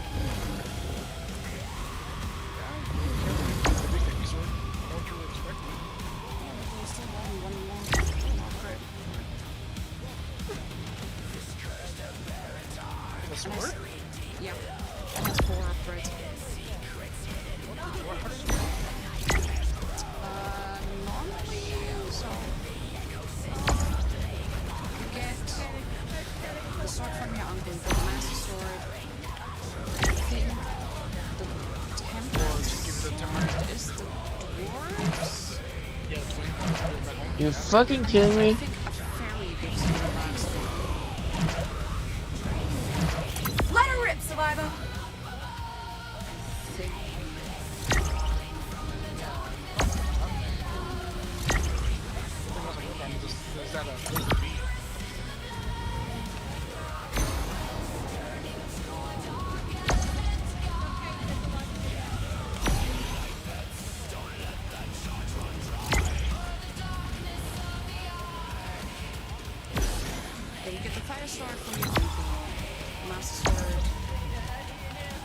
has acquired the 5th and 6th crystal, he can buy a super bomb at the bomb shop, which is located in the Dark World, right where Link's house was.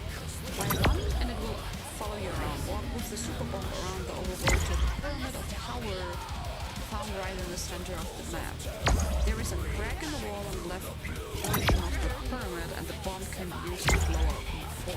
Faster, survival! Find a fairy, and if you throw in the tempered sword, the fairy will return it to you and give you the upgraded boots.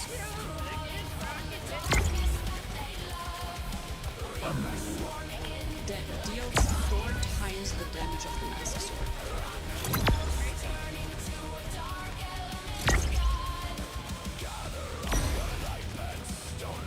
We're running out of time. First place. Good on ya. That's how you do it. Good on ya. Which I currently can get. Whatever the check is. Yeah.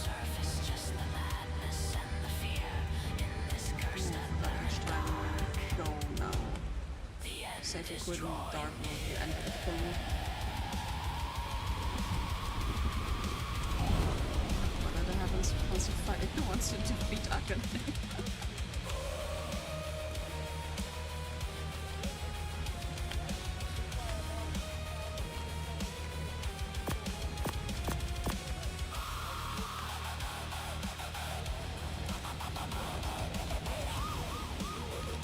Okay, so would that qualify as a check?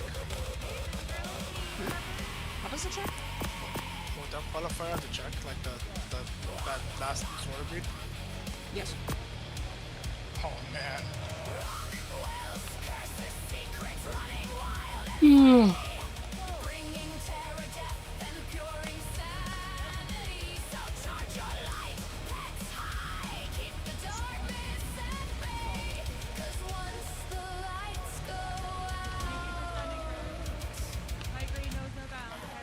So I would like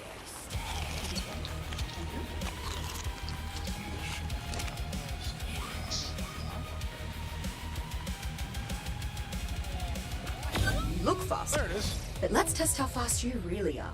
I just used my bomb. I forgot I can't jump down. I got it, but I wasn't quick. Okay. I still have one key I can use here, so I'm very Mount up, fucking survivor. confused. Time to race. Oh, there.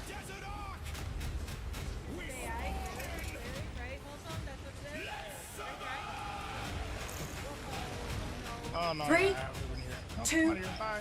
1. Start!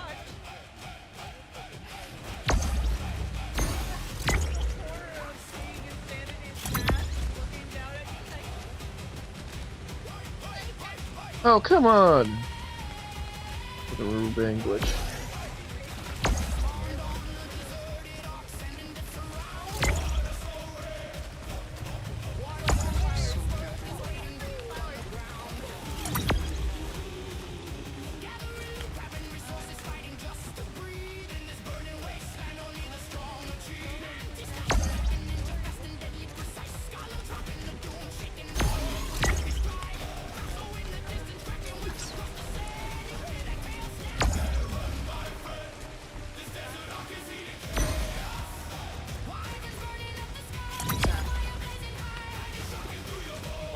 That was a hard container, $20.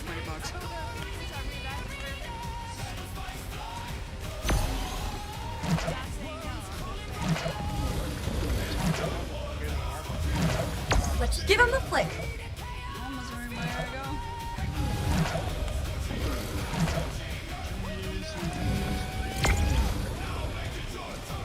It's literally the last thing I need to do before I can get Nan's castle.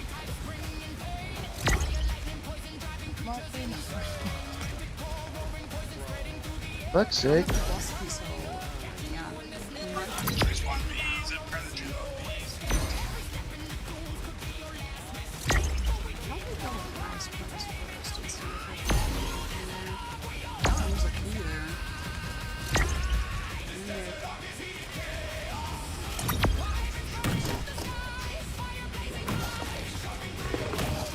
Not much time left. If I didn't get cock blocked by that fucking poison tree. think I might have been able to make it, but then again, trying to go and get that through this without getting stuck is also the hard part.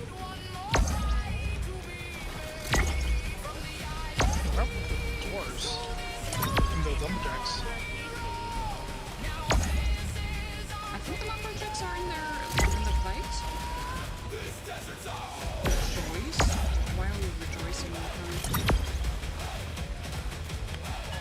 Yep. Time's up, Survivor. 34 out of 36, so it's We'll have another possible. go when you're not so knackered. Ecker? You look fast, but let's test how fast you can move.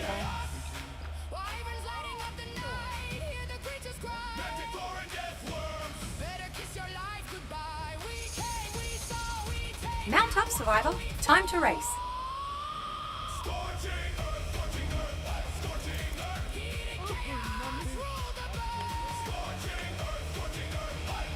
Three, 2, 1. Start!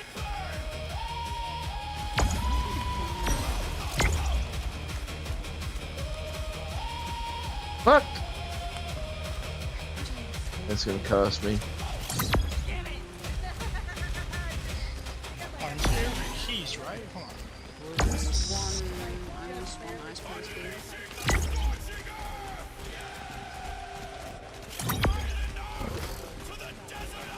Rocky, Ice Palace, Turtle Rock, Roller Room left. Oh, that makes fucking sense. Well, to be fair, I didn't need to kind of. I just how I always say one key myself. I didn't really need it. There's So one, I'll lock it up. there's one room where you need it. There's a chest behind it. It's that iced tea room. Yeah. So here's the thing. I didn't even need. I still had one key when I went to that room. Let her rip, Survivor. Yeah, that's my mom. That's how I got you your thing. So I got you a key from Mr. Myers. Why do I still have one key? You know, just a. Pokemon Community Gamer Wild Jigglypuff appears catch it using Poke Catch. Winners revealed in 90s. Worthless.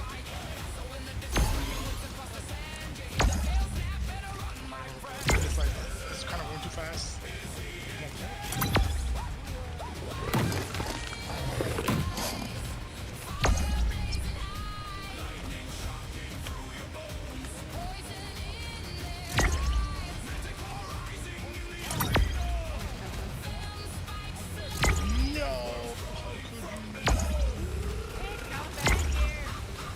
Not much time left.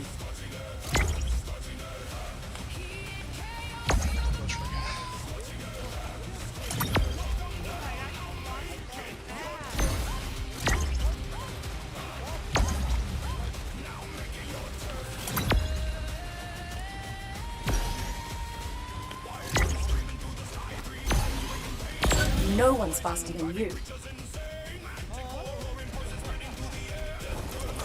That was fast, Survivor. Oh shit.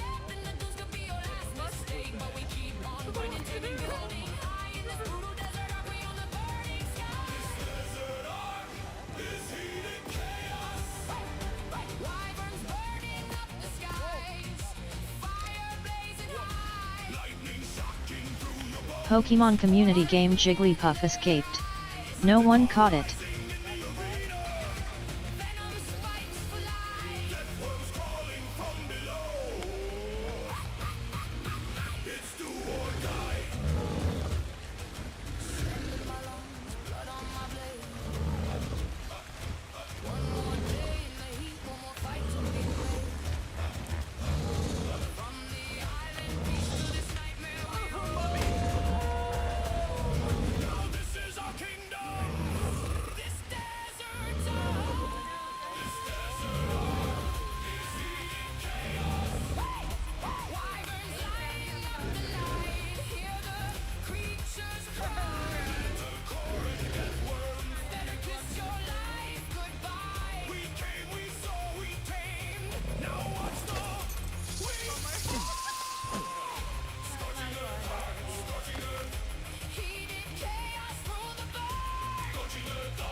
survivor. Ready for adventure?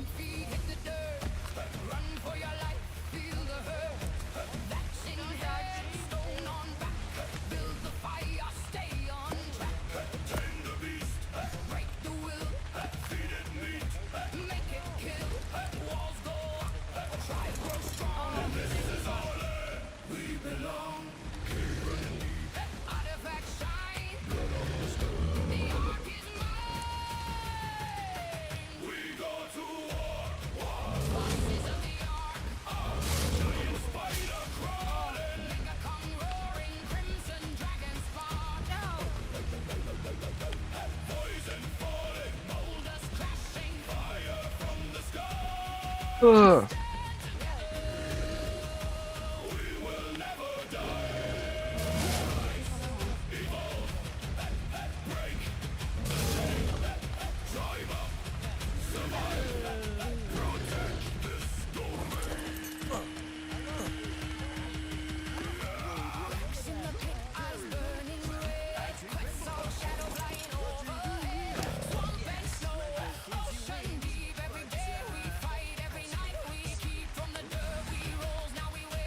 And one more pool.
Teleport ready.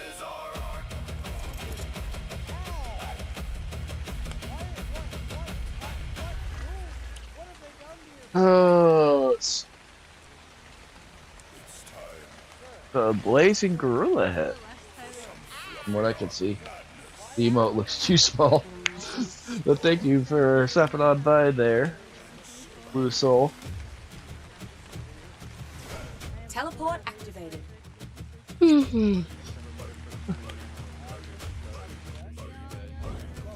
Here we are, right on target.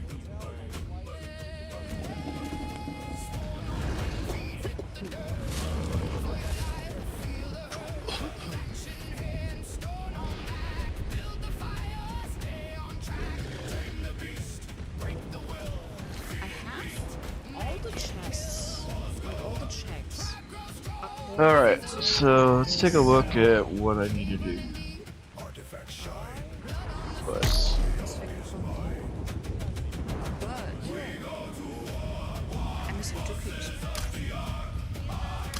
For Ice Palace? Yes, sir. Yeah. Well, technically, I've seen one of them. Since that's the only thing that I don't have that's probably missing.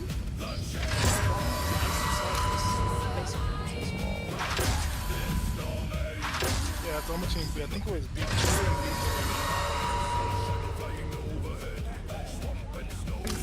It's from you. Yeah. No, I was agreeing with you. Go ahead. So, kill off Kaito. Grab that one key as Craft ammo. Kill 3 alpha. God damn it. Gain 5 herbivores at 9% or higher. 2 more. And then berries and imprint 5 creatures.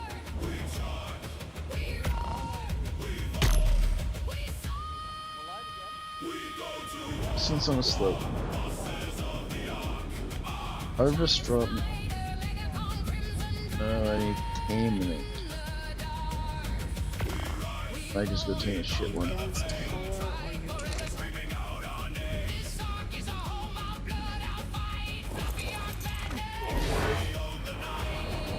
How is that fall damage?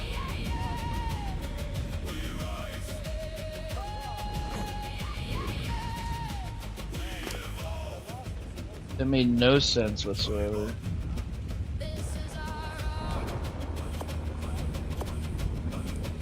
I hope I don't need this Misery Mire key to finish Misery Mire. Otherwise, I'm gonna be fucked.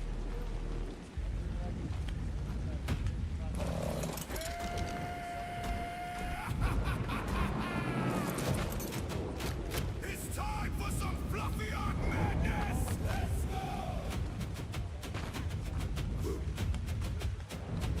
Let's go. To Misery Mire.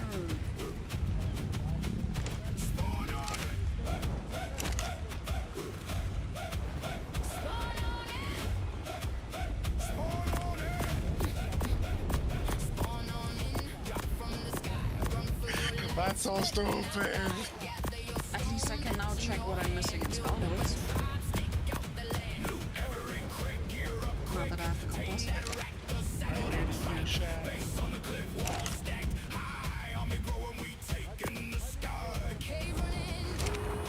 I risked my neck for that stupid fucking compass.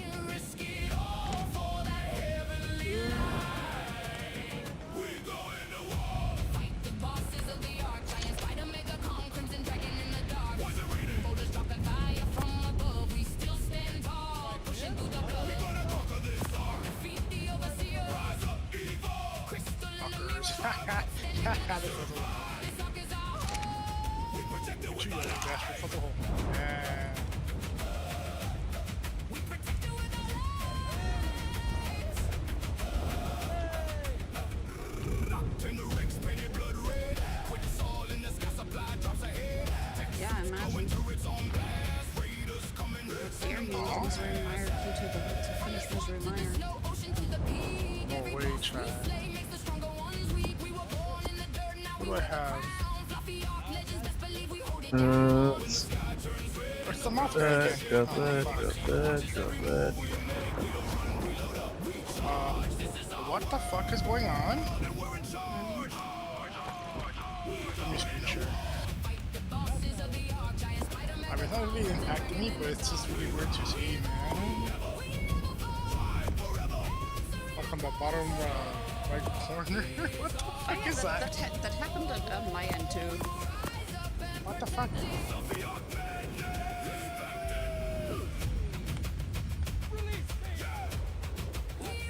That's kinda, it's probably a bug because it's trying to simulate his actual field. What the hell?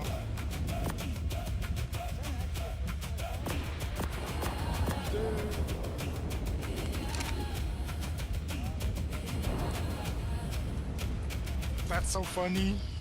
Yep, bro. Oh look, it's my Misery Mire key. It's time for some fluffy art I just got my golden sword. Oh wow.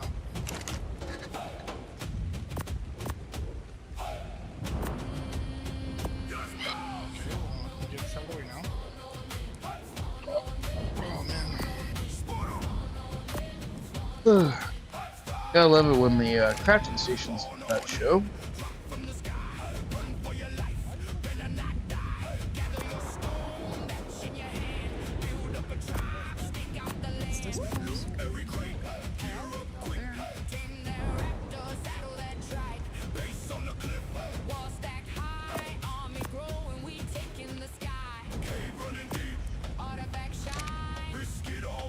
Just got my Desert Palace boss key.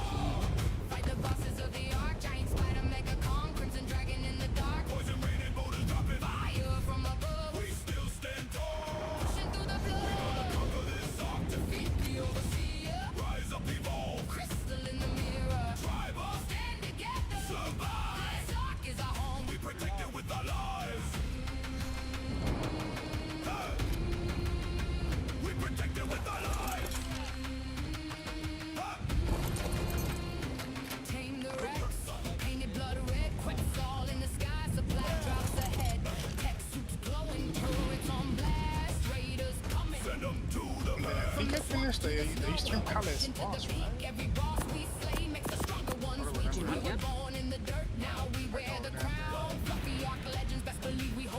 When the sky turns red and the ground starts to shake, when the overseer watches every move we make, we don't run, we load up, we charge. This is our world, and we're in charge.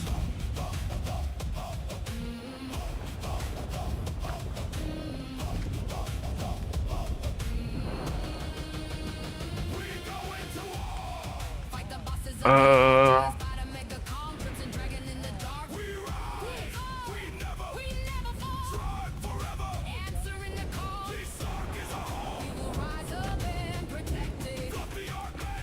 Preparing to teleport.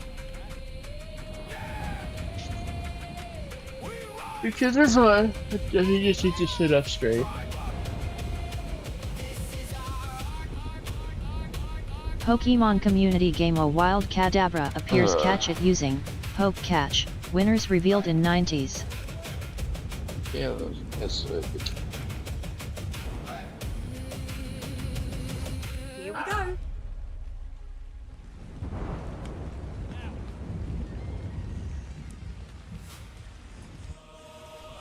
Here we are, right on Stomach time. after red sauce, bruh.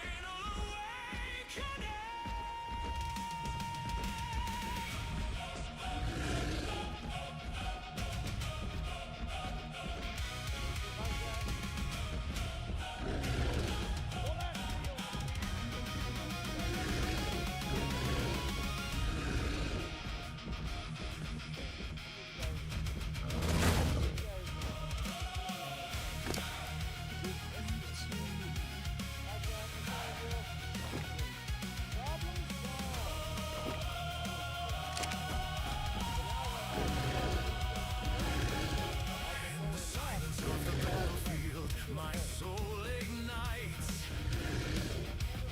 Light and darkness clash inside these veins tonight. No more hiding, no more chains. The seal is breaking free. The dragon stirs within my heart. Pokemon community game Kadabra escaped. No one caught it.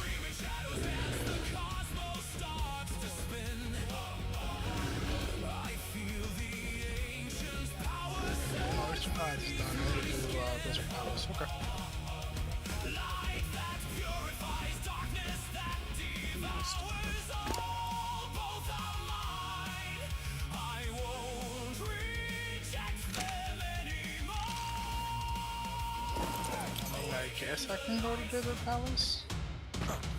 See what I'm missing. Maybe a key.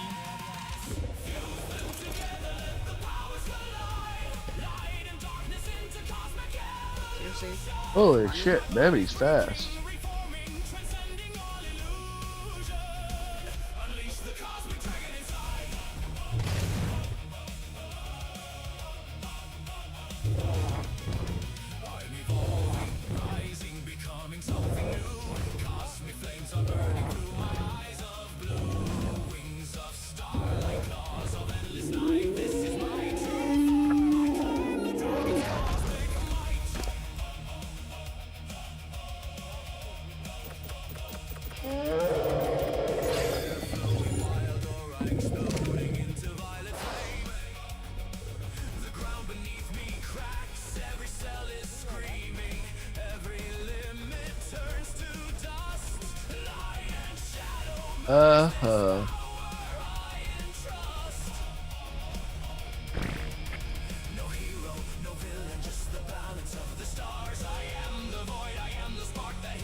except you both become my guiding might. Armor forming, dragon horns piercing the sky. My eyes glow with galaxies.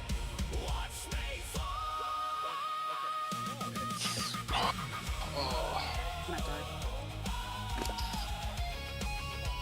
Please say psych, chat. Please say psych. Nope. Ah, fuck. My one bottle fairy coming clutch. Are you fighting a boss? No, I'm in that stupid fucking place in Misery Mire where you have to kind of bump the wall. On the right?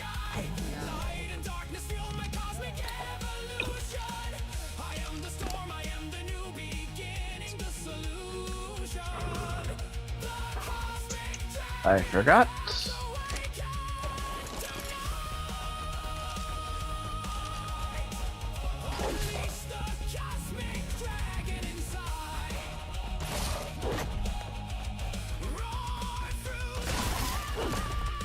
Oh yeah, that's McKay. That makes sense.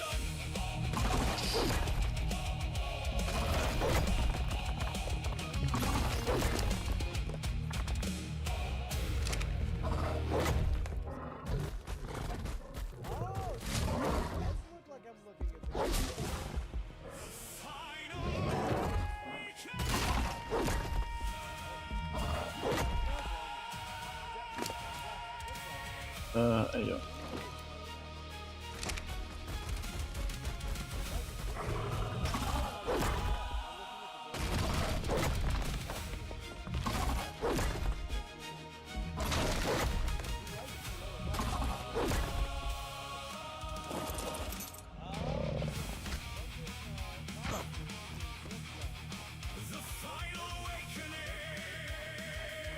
I've been lucky so many times that I never. I do need to go back real quick and grab my.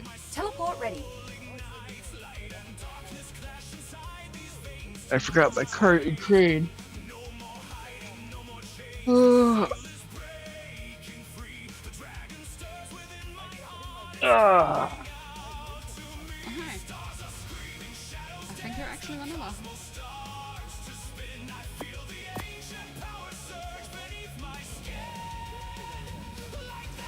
Teleport now.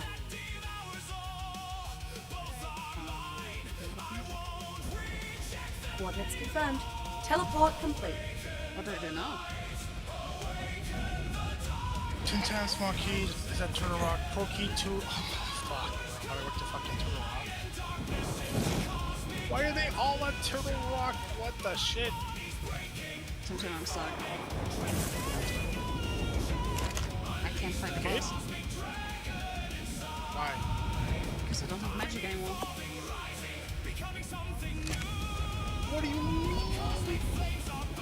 Exactly what I said. You won't carry blue potions or green? That's crazy. No. That's right for this fucker.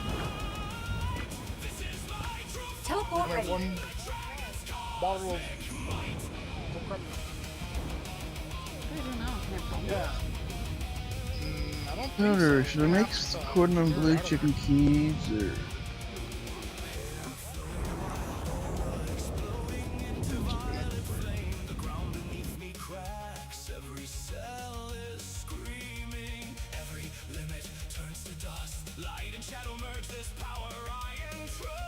See, but you could just use like the potions for that, so you're good.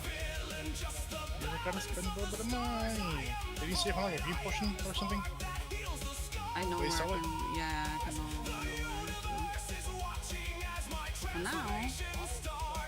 Ow, you motherfucking whore.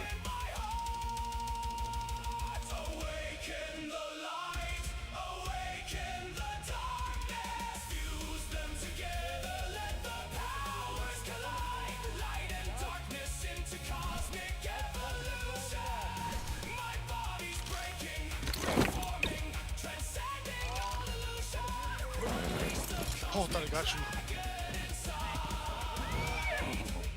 Look. Look. A heart container. Yep. I fought 13 hearts on it. I think we were at 7 hearts yesterday. Crazy. Big wheel too fast, Charlie. Armor forming dragon horns piercing the sky.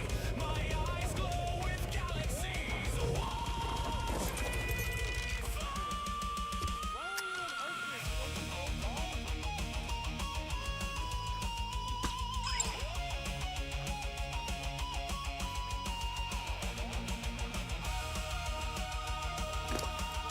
If I could do magic at some point.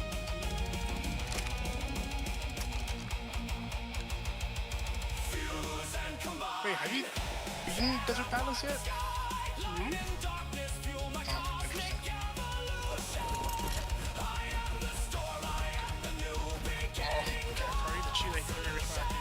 Way back. Cosmic dragon has awakened tonight. Unleash the cosmic dragon inside. Run through the heavens. This is my evolution.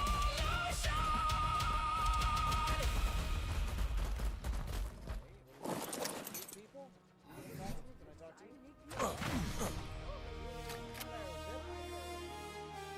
It is time. The final awakening.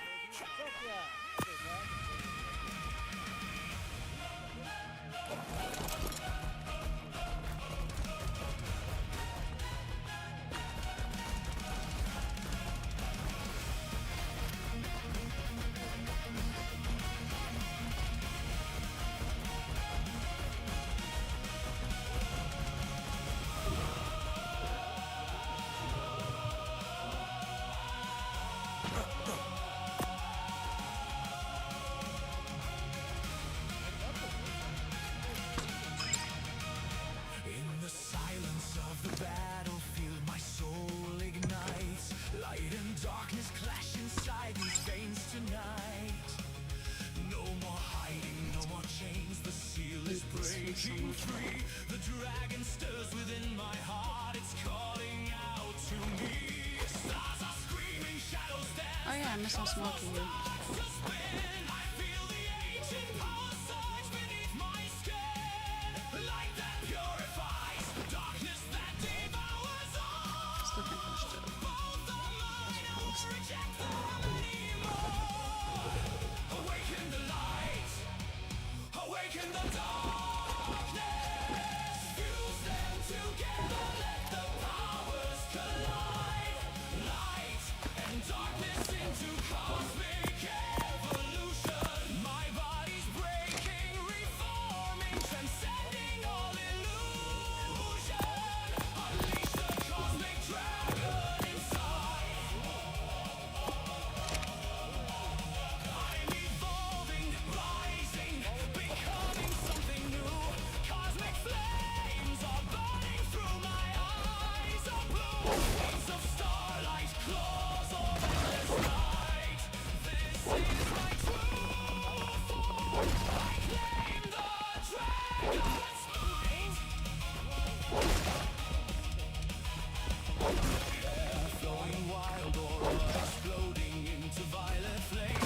Ground beneath me cracks as I scream your name. Every cell screaming, every limit turns to dust. Light and shadow merge. This power I can trust. No hero, no villain, just the balance of the stars. I am the void, I am the spark that heals the scars. The universe is watching as my transformation starts. Feel the cosmic heartbeat pounding in my heart. Awaken the light, awaken the darkness. Fuse them together, let the powers collide. Light and darkness into cosmic evolution. My body's breaking, reforming, transcending all illusion. Unleash the cosmic dragon inside. There was kind of a situation of shoot first, Ow! Ow! Ow! Ow! What the fuck, kitty? What the fuck? My foot is not your scratchy post. This endless night, I accept you both, become my guiding light.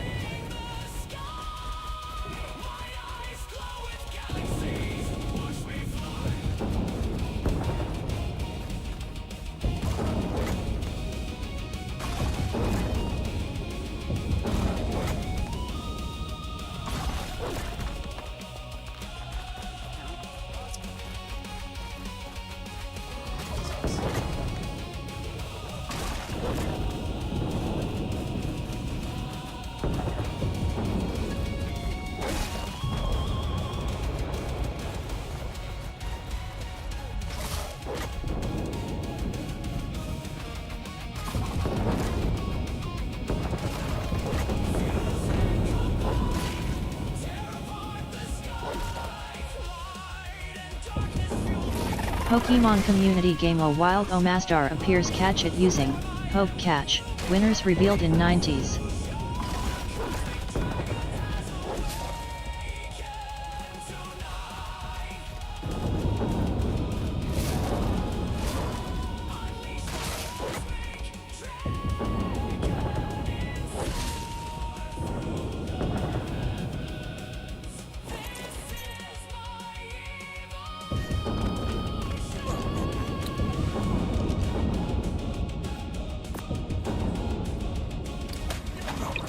Kaito Destiny, a 190, welcome to my channel.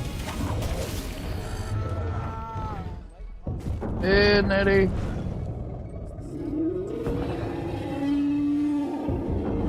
My kitty cat just clawed my foot.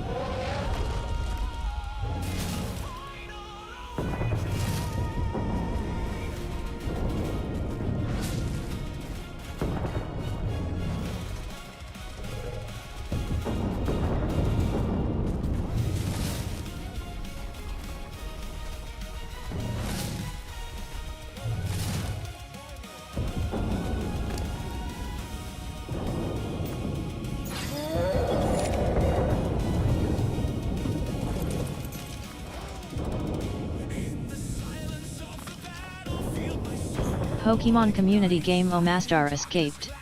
No one caught it.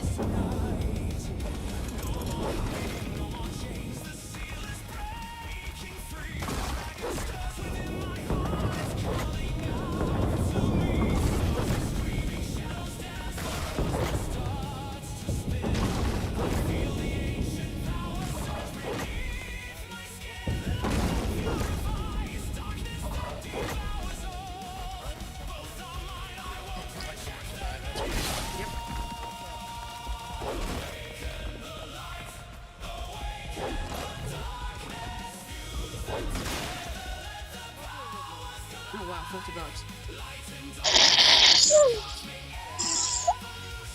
I don't know about you, man, but $50 is $50.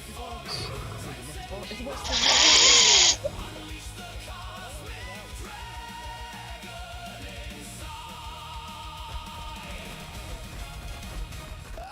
Oh, they suffer in what do you call it?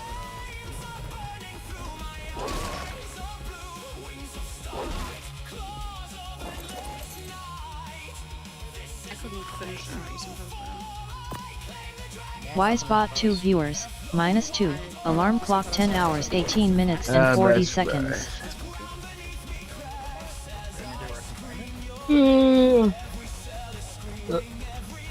as far as I know, that's my Oh, that's so fucked, bro. Can't get it. Hey, you were telling me yesterday you might even get that.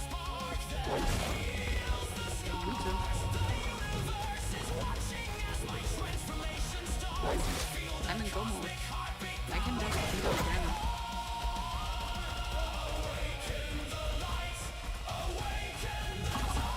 You're in what mode? I can finish. Literally. You wanna finish? I can.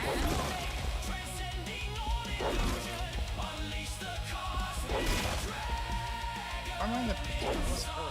Dumbass, if you go to the next one. Oh, okay.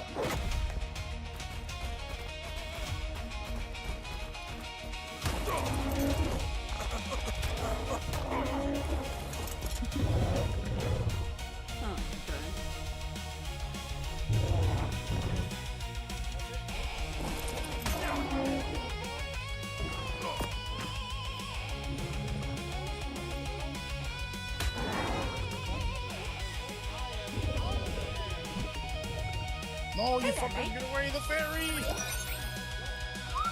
Oh, these fucking dickheads. I hate it here. They took your fairy. They both cucked me while I was trying to catch it.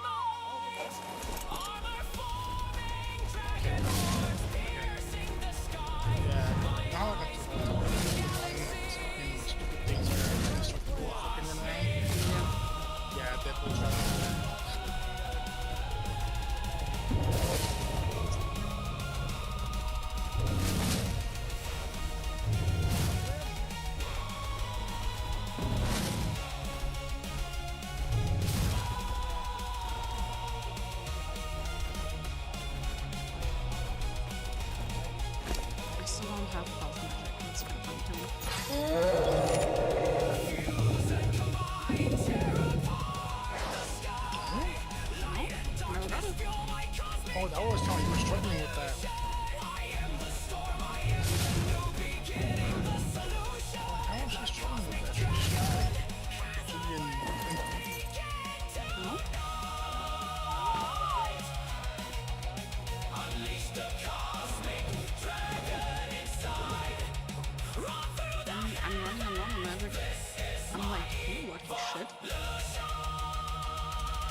finish the game whenever I want. I No, didn't say whenever let me I get want. on. I just got all my 7 crystals. I'm good friends, I'm good friends. Not really. What is this wordplay? Wait, wordplay, I'm sorry. Fuck you, Train Johns. Get out of here, stinkies. I have a mirror shield now, so I should be able to deflect some of this shit back to these assholes. Imagine having a mirror shield. Imagine having 4 bottles. I have only 3. Only 3? That's still 3. That's 2 more than I do.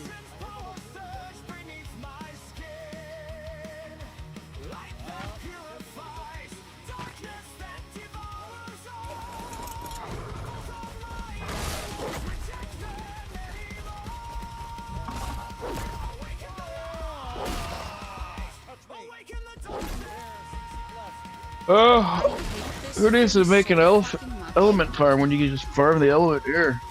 Fuck.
Here, have 300 rupees. Oh, fuck!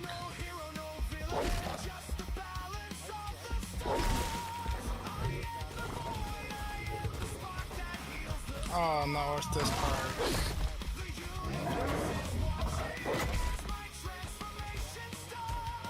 Oh, that's gonna work. Forgot the exact pass for this.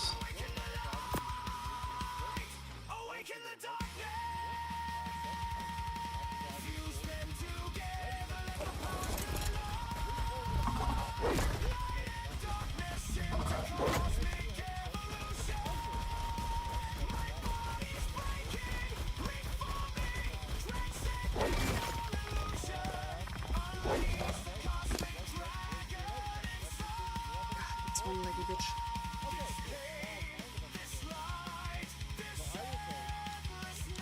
It gets worse. Yes.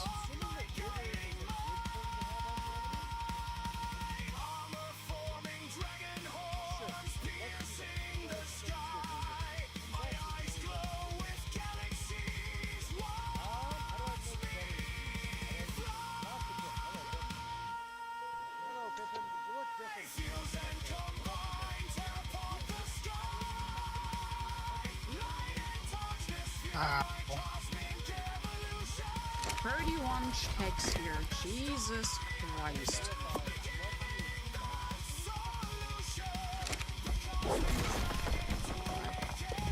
They changed that? Okay. No, well, I know that in here, in a place where you have to make a platform and then you have to throw fire to open a room. Yeah, that's at the entrance. Second stop on your right. No, but the lights were off, aren't they?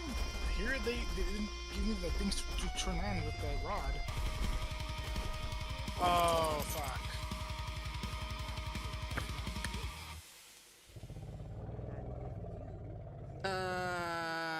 Okay, I have a problem. What's the problem, officer?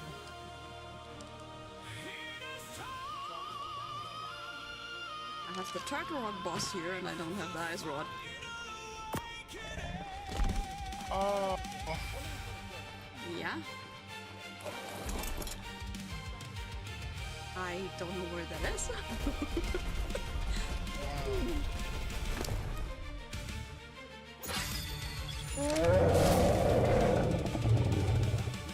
Gotta beware of those fucking flowers, though.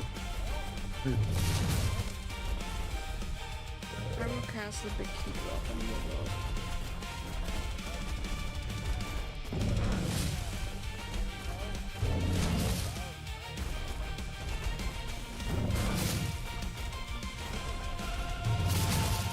Should I just wait until you can get it? What exactly is that? Hyrule Castle.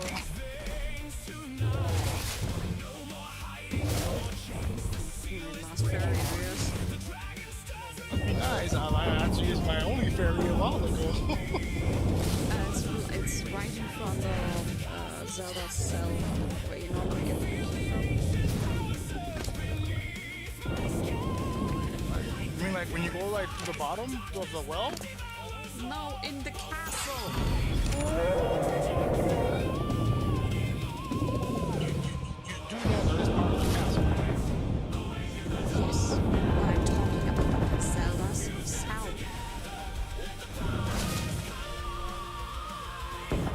Just me down.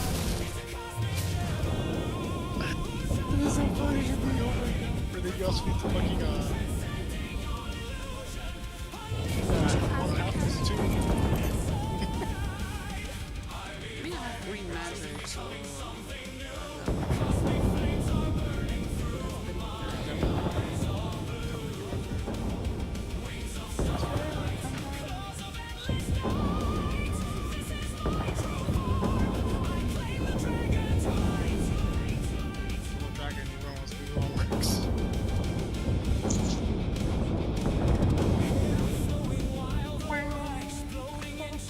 If it's underwater, biggest one there is. Problem would be is because the ocean is a massive freaking zone.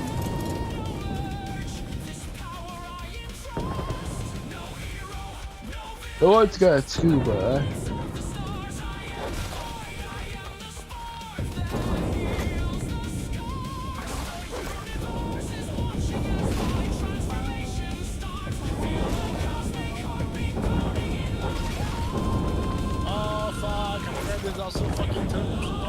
Alright, I need to pause music. Arctic! Helmet on. It's a slightly better helmet. Not a whole lot better, but it is slightly better. Hello, lady. Alright, let me see here. Firebird apparently died again. You're kidding, right? There we go. It didn't play that alerts, that's why. Down she goes. What? My back and my knees say otherwise. Firebot. Oh, the bot died. I thought you died in the game. I'm like, you're kidding, right? Pokemon Community Game A Wild Poniard appears catch it using Poke Catch. Winners revealed in 90s.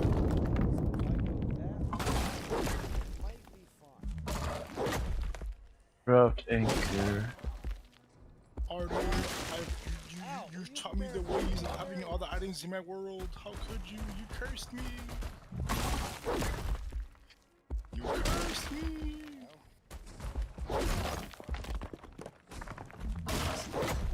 Alright, down he goes.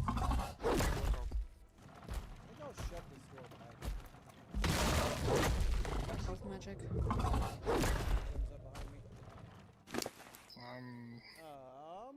Isn't like a curse or something? One of my shitty healing potions. Quote unquote. Go ahead and use my shitty healing potions. This shit gets heavy. Hello?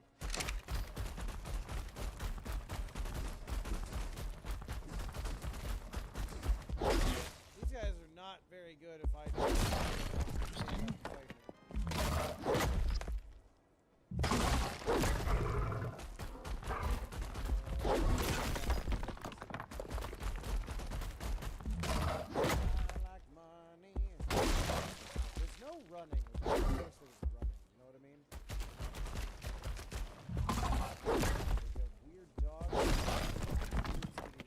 Pokemon community game Ponyard escaped. No one caught it. Why don't you go there? The large is dealing with me. This castle The then. large is dealing with me. Run. Okay, so they want us to be getting salt, I see. I have decided to listen. Oh, that's money. I transmigrated into a fantasy game as Garrett Ravenwood, the Demon King. The busty women from every race who were supposed to hate me started staring, worshipping, and simping for me instead. The catch was brutal. Every captured heroine could awaken as a goddess and kill me. So when Celine Darkwater swung a whip at the first human saint, I caught it before it touched me. Marina Crestfall stared at my hand. Celine stared at me, and both women decided I had a much darker plan. I had no plan. I had been inside that body for less than 10 minutes. To understand why saving one woman scared me more than an army, we need to go back to the moment I looked into the Demon King's mirror. Less than 10 minutes earlier, I stood on a balcony inside Blackspire Citadel, the Demon King's castle. Below, broken alliance banners covered the courtyard. Armored demons bowed whenever I looked down. Then I saw myself in the black mirror. Long, dark hair, red eyes, a wing-shaped crown. The face had the whole final boss art budget. A soldier below shouted, "Victory to Garrett Ravenwood, the White Beast!"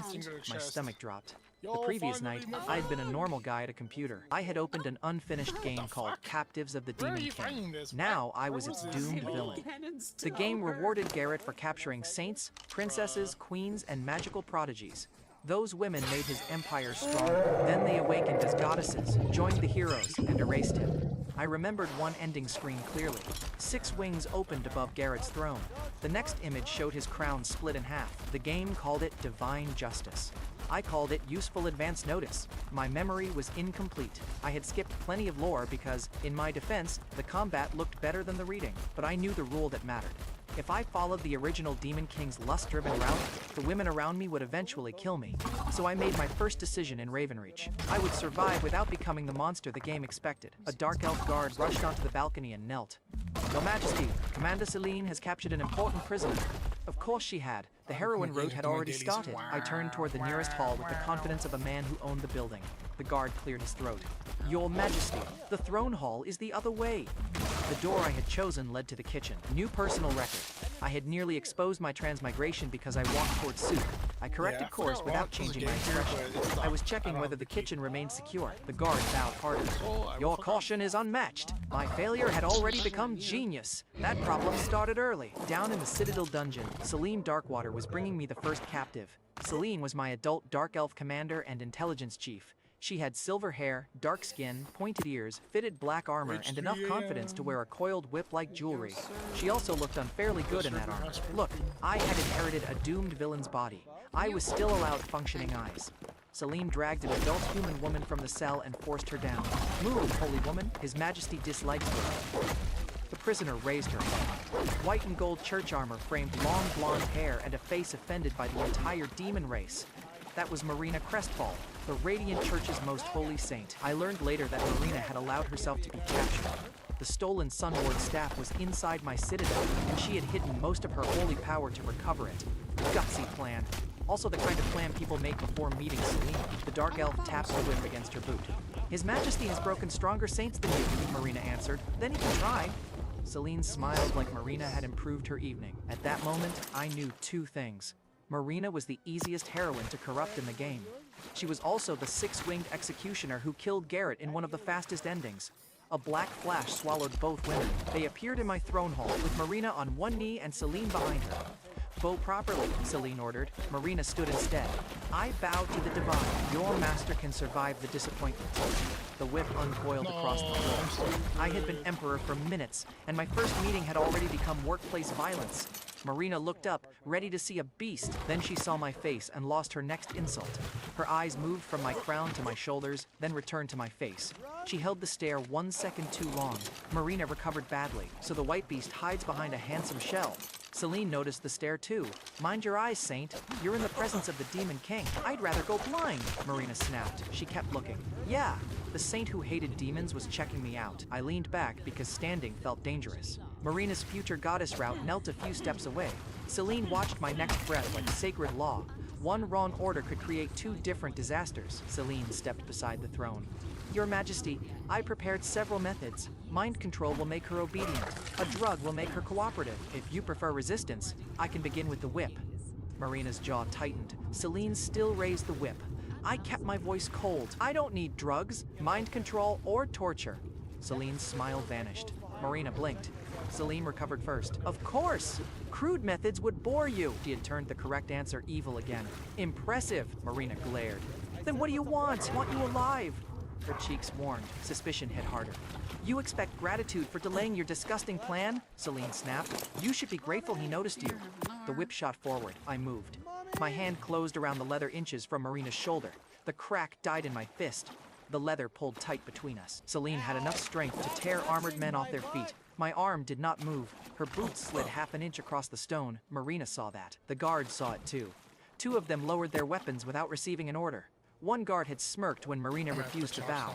Now he stepped back from my throne. Celine saw him retreat and lowered her eyes. Celine froze with both hands on the handle. Marina stared at the whip, then at me. The throne hall went silent. Nobody laughed now. That was my first real flex in that world, and I hadn't even known whether my hand could catch it. Demon King reflexes. Very convenient. Horrible for maintaining low profile. I pulled the whip from Celine's grip and dropped it beside the throne. I gave an order. Celine immediately knelt. Forgive me, Your Majesty. Her anger disappeared. Fear took its place. Marina's shoulders loosened, though her eyes stayed guarded. I had stopped the first violation. Celine's face made a new problem obvious. She looked terrified that Mercy meant I hated her. Marina watched me like Mercy had confirmed the deeper trap. You know where this was going. Celine pressed one hand to her chest. Have I disappointed you? Needed her loyal, calm, and far away from Marina's skin. You acted without permission, I told her. It won't happen again. Celine bowed until her silver hair touched the floor. Never. Marina watched that absolute obedience and swallowed. My attempt to look reasonable had apparently made me more frightening. I pointed toward the guest wing. Give Marina comfortable quarters, good food, clean clothing, no restraints inside her room. Celine lifted her head slowly. Comfortable quarters? I know what it is. Celine's brows rose. Silk bedding? If that's what we have. She leaned closer. A private bath? Celine. Her mouth closed. Then she tried once more. Near your private wing? Celine's next question exposed the jealousy. I stared back at her. Near enough for security? Celine's gaze slid toward Marina. Naturally, Marina looked between us. I refuse whatever arrangement you 2 are discussing. We're discussing blankets, I told her. That's how demons begin. Warm? She glared harder. Marina hugged her bound wrists against her chest. I won't submit because you bought a soft bed. I'm devastated, I told her. Try the bed before declaring victory. Her eyes flashed. I don't take orders from demons. Then consider it hostile furniture. Celine looked between us and tightened her mouth. Marina's glare stayed on me. Celine moved half a step closer to my chair. That night, inside the Citadel's guest wing, Marina met the bed she insisted was evil. Celine's next morning report, plus Marina's angry corrections, gave me the whole scene. Moonlit gardens filled the windows. The bath filled itself. Even the mattress felt softer than anything inside the church. Marina stood beside it and announced to an empty room, "This is demonic temptation." She checked the windows, searched beneath the mattress, and tested the bathwater with holy light. Nothing attacked her. That made the room more suspicious. Then she sat down to test the bed. Then she lay back for 1 second. She woke the next morning under 3 blankets with 1 pillow trapped in her arms. Celine found her there. Marina opened one eye and warned, "Speak, and I purify you." Celine answered, "His Majesty's corruption appears extremely soft." Marina threw the pillow. The saint had fought evil and lost to lumbar support. The next morning, Celine turned comfort into psychological warfare. She entered Marina's room carrying a black and white maid uniform. It had a short skirt, a fitted waist, and enough exposed shoulder to start a church inquiry. Celine placed it on the bed. "His Majesty has assigned you to serve during his war meeting." Marina stared at the outfit. "This is humiliation." Celine folded her arms. "He spared your body, your pride, and your life. Your poor tea." Marina held up the skirt. "In this?" Celine said. "He chose mercy." "I'm helping it hurt." That was Celine in 1 sentence. Loyal, gorgeous, and 1 bad interpretation away from starting the war. Minutes later, in my war room, Marina arrived carrying a tea tray. The uniform fit her far too well. I noticed. She noticed me noticing. Marina stopped beside my chair.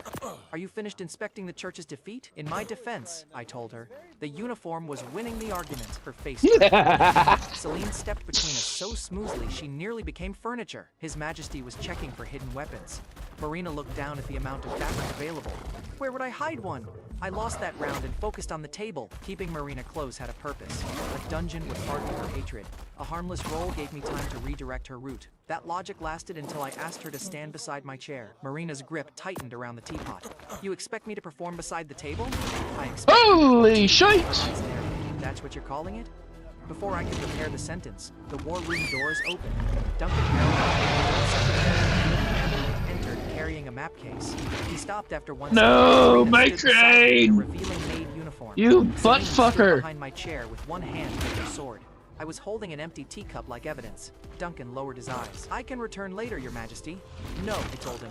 You absolutely cannot, Marina muttered. Coward, I pointed at the table. This is a military meeting.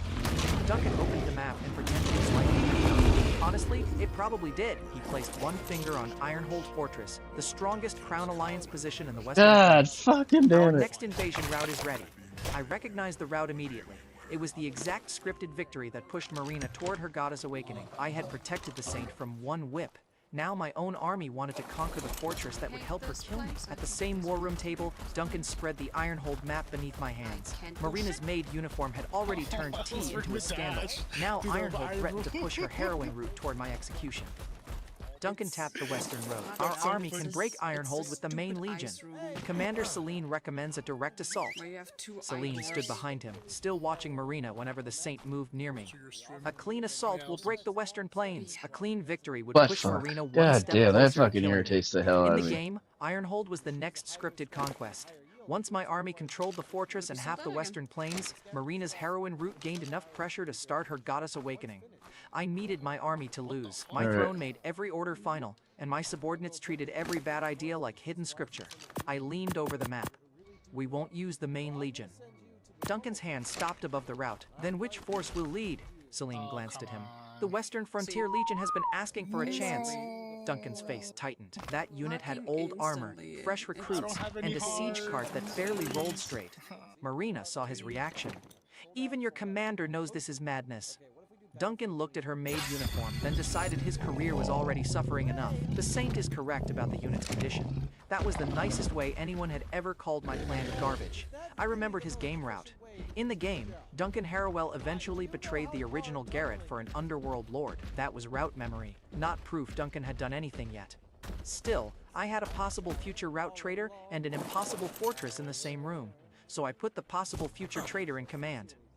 You'll lead the underdeveloped Frontier Legion, I told him. Duncan went pale. Celine's eyes brightened as if I had just unveiled a masterpiece. Marina nearly spilled the tea. Duncan kept his voice steady. That unit has old armor, fresh recruits, little siege experience, and no cover on the frontal road. I know. Duncan stared at me. Marina watched Duncan go pale and looked at me like I had signed a murder order. Celine looked impressed. Same table, very different reviews.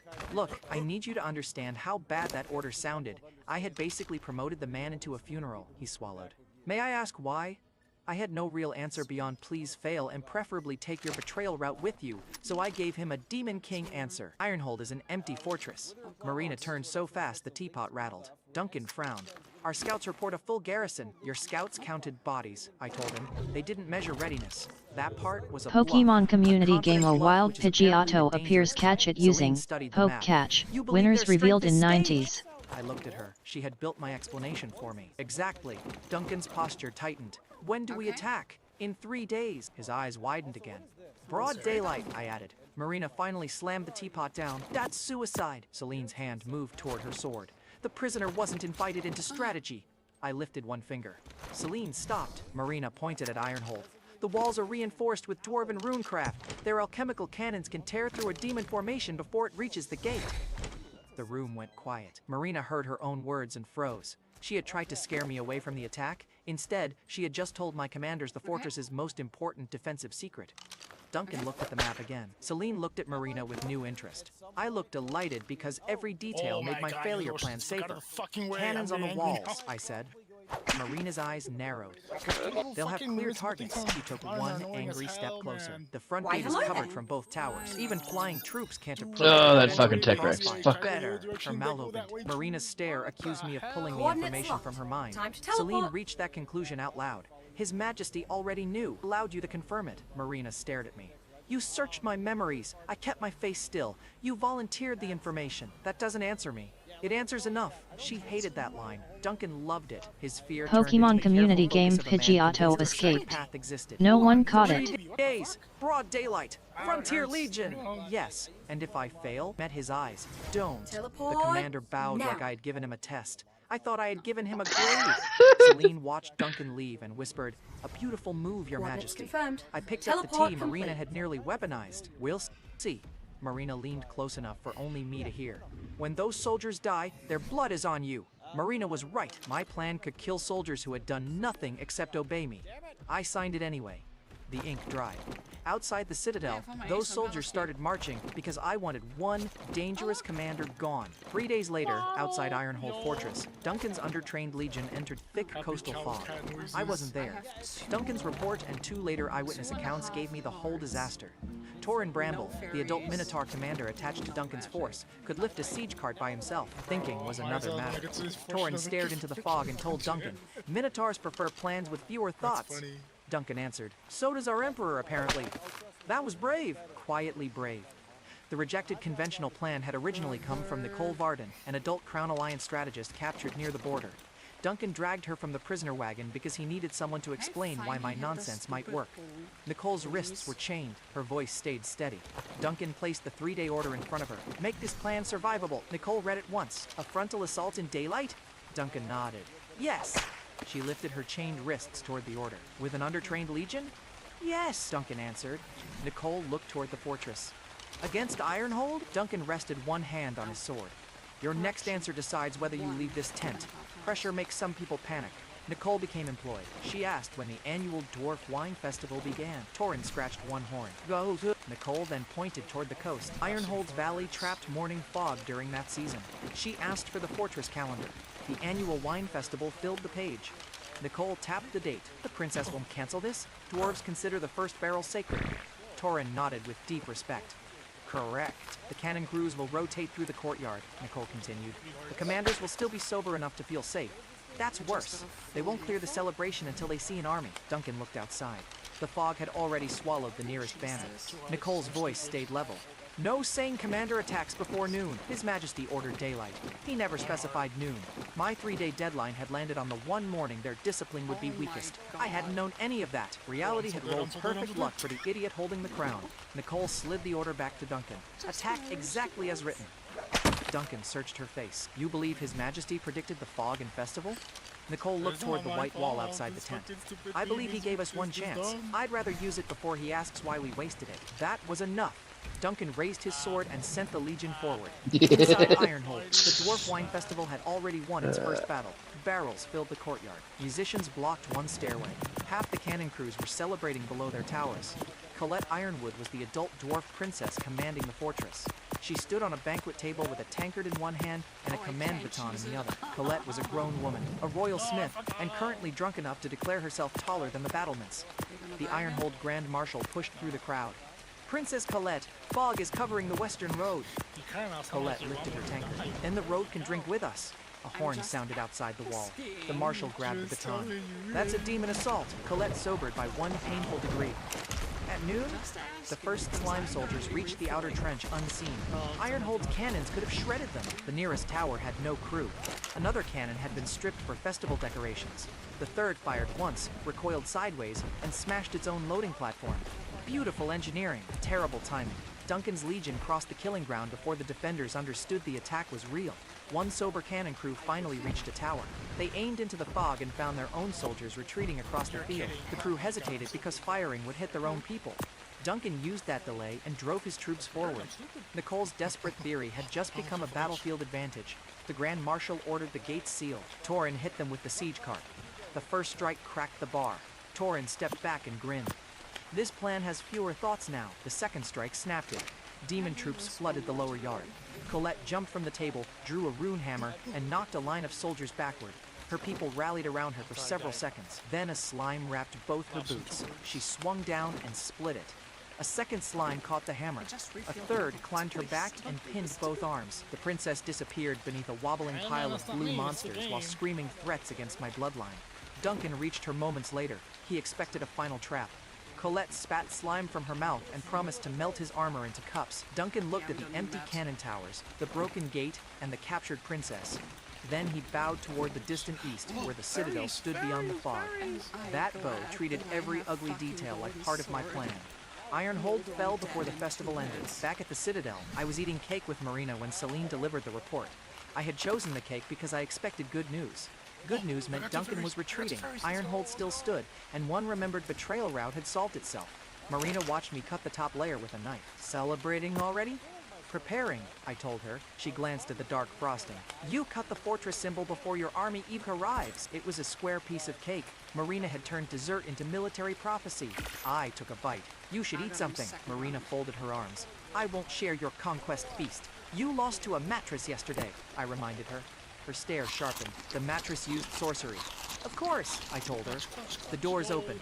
Celine strode inside with dust on her boots and excitement in her eyes. Your Majesty, Ironhold fell. I inhaled cake. The cake chose violence. I coughed into my fist while Marina's face emptied. Celine mistook my choking for calm amusement. In less than one day, just as you intended. Marina rose from her chair. That's impossible. Celine faced her with open satisfaction. You told us about the cannons. His Majesty told us when they would fail. Marina looked at me. You knew about the festival? Picked one crumb from my sleeve and bought myself a second. I knew the fortress was vulnerable. Technically true. Every fortress is vulnerable if reality personally hates your plans. Celine's expression turned reverent. Marina kept staring, but the blush was gone. Now she wanted answers. I set down the fork. Explain. She delivered the conditions quickly. Coastal fog, festival, empty cannon towers, broken loading platforms, and Duncan attacking before the defenders could recover. The report made the victory more absurd and made my bluff look terrifyingly precise. Marina gripped the edge of the table. Alright, I gotta go see this merchant thing back at the hub. It did for him. Marina stopped Let's see. arguing. She had watched me refuse torture, then watched an impossible fortress collapse after one casual order. The earlier blush was gone. She still couldn't look away. Now her questions were sharper than her insults. Celine continued. Our forces took half the Western Plains before the Crown Alliance reorganized. My chest went cold. Half the plains! That was one of Marina's remembered awakening conditions. I stood so fast the chair scraped stone. Duncan to abandon every new position and return. Celine's smile flickered. Abandon the plains? All of them, I ordered. Marina searched my face. Why retreat after winning? Because your goddess route just moved closer. I couldn't say that. Victory has already served its purpose, I told them. Celine lowered her head. I understand. Her reverent smile told me she understood the wrong thing. My plan had failed upward hard enough to damage geography. That evening, on the return road, Duncan received my retreat order. Torin read it twice. We won! Now we leave? Nicole studied the captured territory behind them. The Crown Alliance will rush to reclaim it. Duncan followed her gaze. Nicole continued. They'll stretch their army across damaged roads and empty supply posts. His Majesty wants them overextended. Torin nodded slowly. I understand. Fewer thoughts again. Duncan folded the map like my retreat order was sacred. His explanation turned Ironhold into bait and the returned land into a trap. Nicole asked whether he still thought the order was irrational. Duncan folded the map carefully. I think His Majesty wanted me to doubt it. A commander who can't question an impossible order doesn't deserve the answer. Torin nodded. That sounded like many thoughts. Duncan sighed. It was. The man I wanted dead had become a devoted field commander. He obeyed immediately. Then he sent me a victory gift. By nightfall, the throne hall doors opened and Celine led in a bound prisoner. Colette Ironwood still wore one broken boot. Dried slime clung to her royal coat. Her glare could have sharpened metal. Celine forced the adult dwarf princess to stop before my throne. Ironhold's commander, Your Majesty. Shall I begin the interrogation? I recognized Colette from the game. Another captured heroine. Another future route that could end with divine power pointed at my throat. My army had turned one failed assassination and one planned defeat into a historic conquest. We gained half a region and a second goddess campaign. I was cooked. Unfortunately, I was the one wearing the crown. Leave us, I ordered. Celine went still. You want to question her personally? Yes, I told her. Her eyes moved from Colette to Marina, then back to me. Possessive panic returned at full speed. Celine knelt. I understand. I'll correct my failure elsewhere. She had captured an invincible fortress and still decided she had disappointed me. The doors closed behind her. Colette lifted her chin despite the chains. Metal clinked against stone as she glared at my throne. A second future goddess candidate now stood before my throne. Minutes after Celine delivered Colette, the adult dwarf princess entered the Citadel's guest wing. She saw Marina's maid uniform before she saw me. Colette had lost Ironhold, her hammer, and one boot. The uniform offended her most. Colette pointed at Marina. The church sent its saint to serve the Demon King? Marina pulled the skirt lower. It refused to become longer. This isn't what it looks like. Colette looked at the tea tray in Marina's hands. It looks like you're pouring tea for him, gathering information. With lace? Marina's face tightened. The lace wasn't my decision. Celine stood beside the door with one hand on her whip. His Majesty's mercy gave her clothing. Gratitude would improve the fit. Colette turned on me. So you broke the saint and brought me here for the same treatment. I had barely survived one woman's misunderstanding. Now they were unionizing. No torture, I told Celine. Celine's fingers stopped on the whip. Colette narrowed her eyes. No interrogation, prefer conversation, I told her. Marina muttered, that's how he starts. I looked at her. You slept through the night.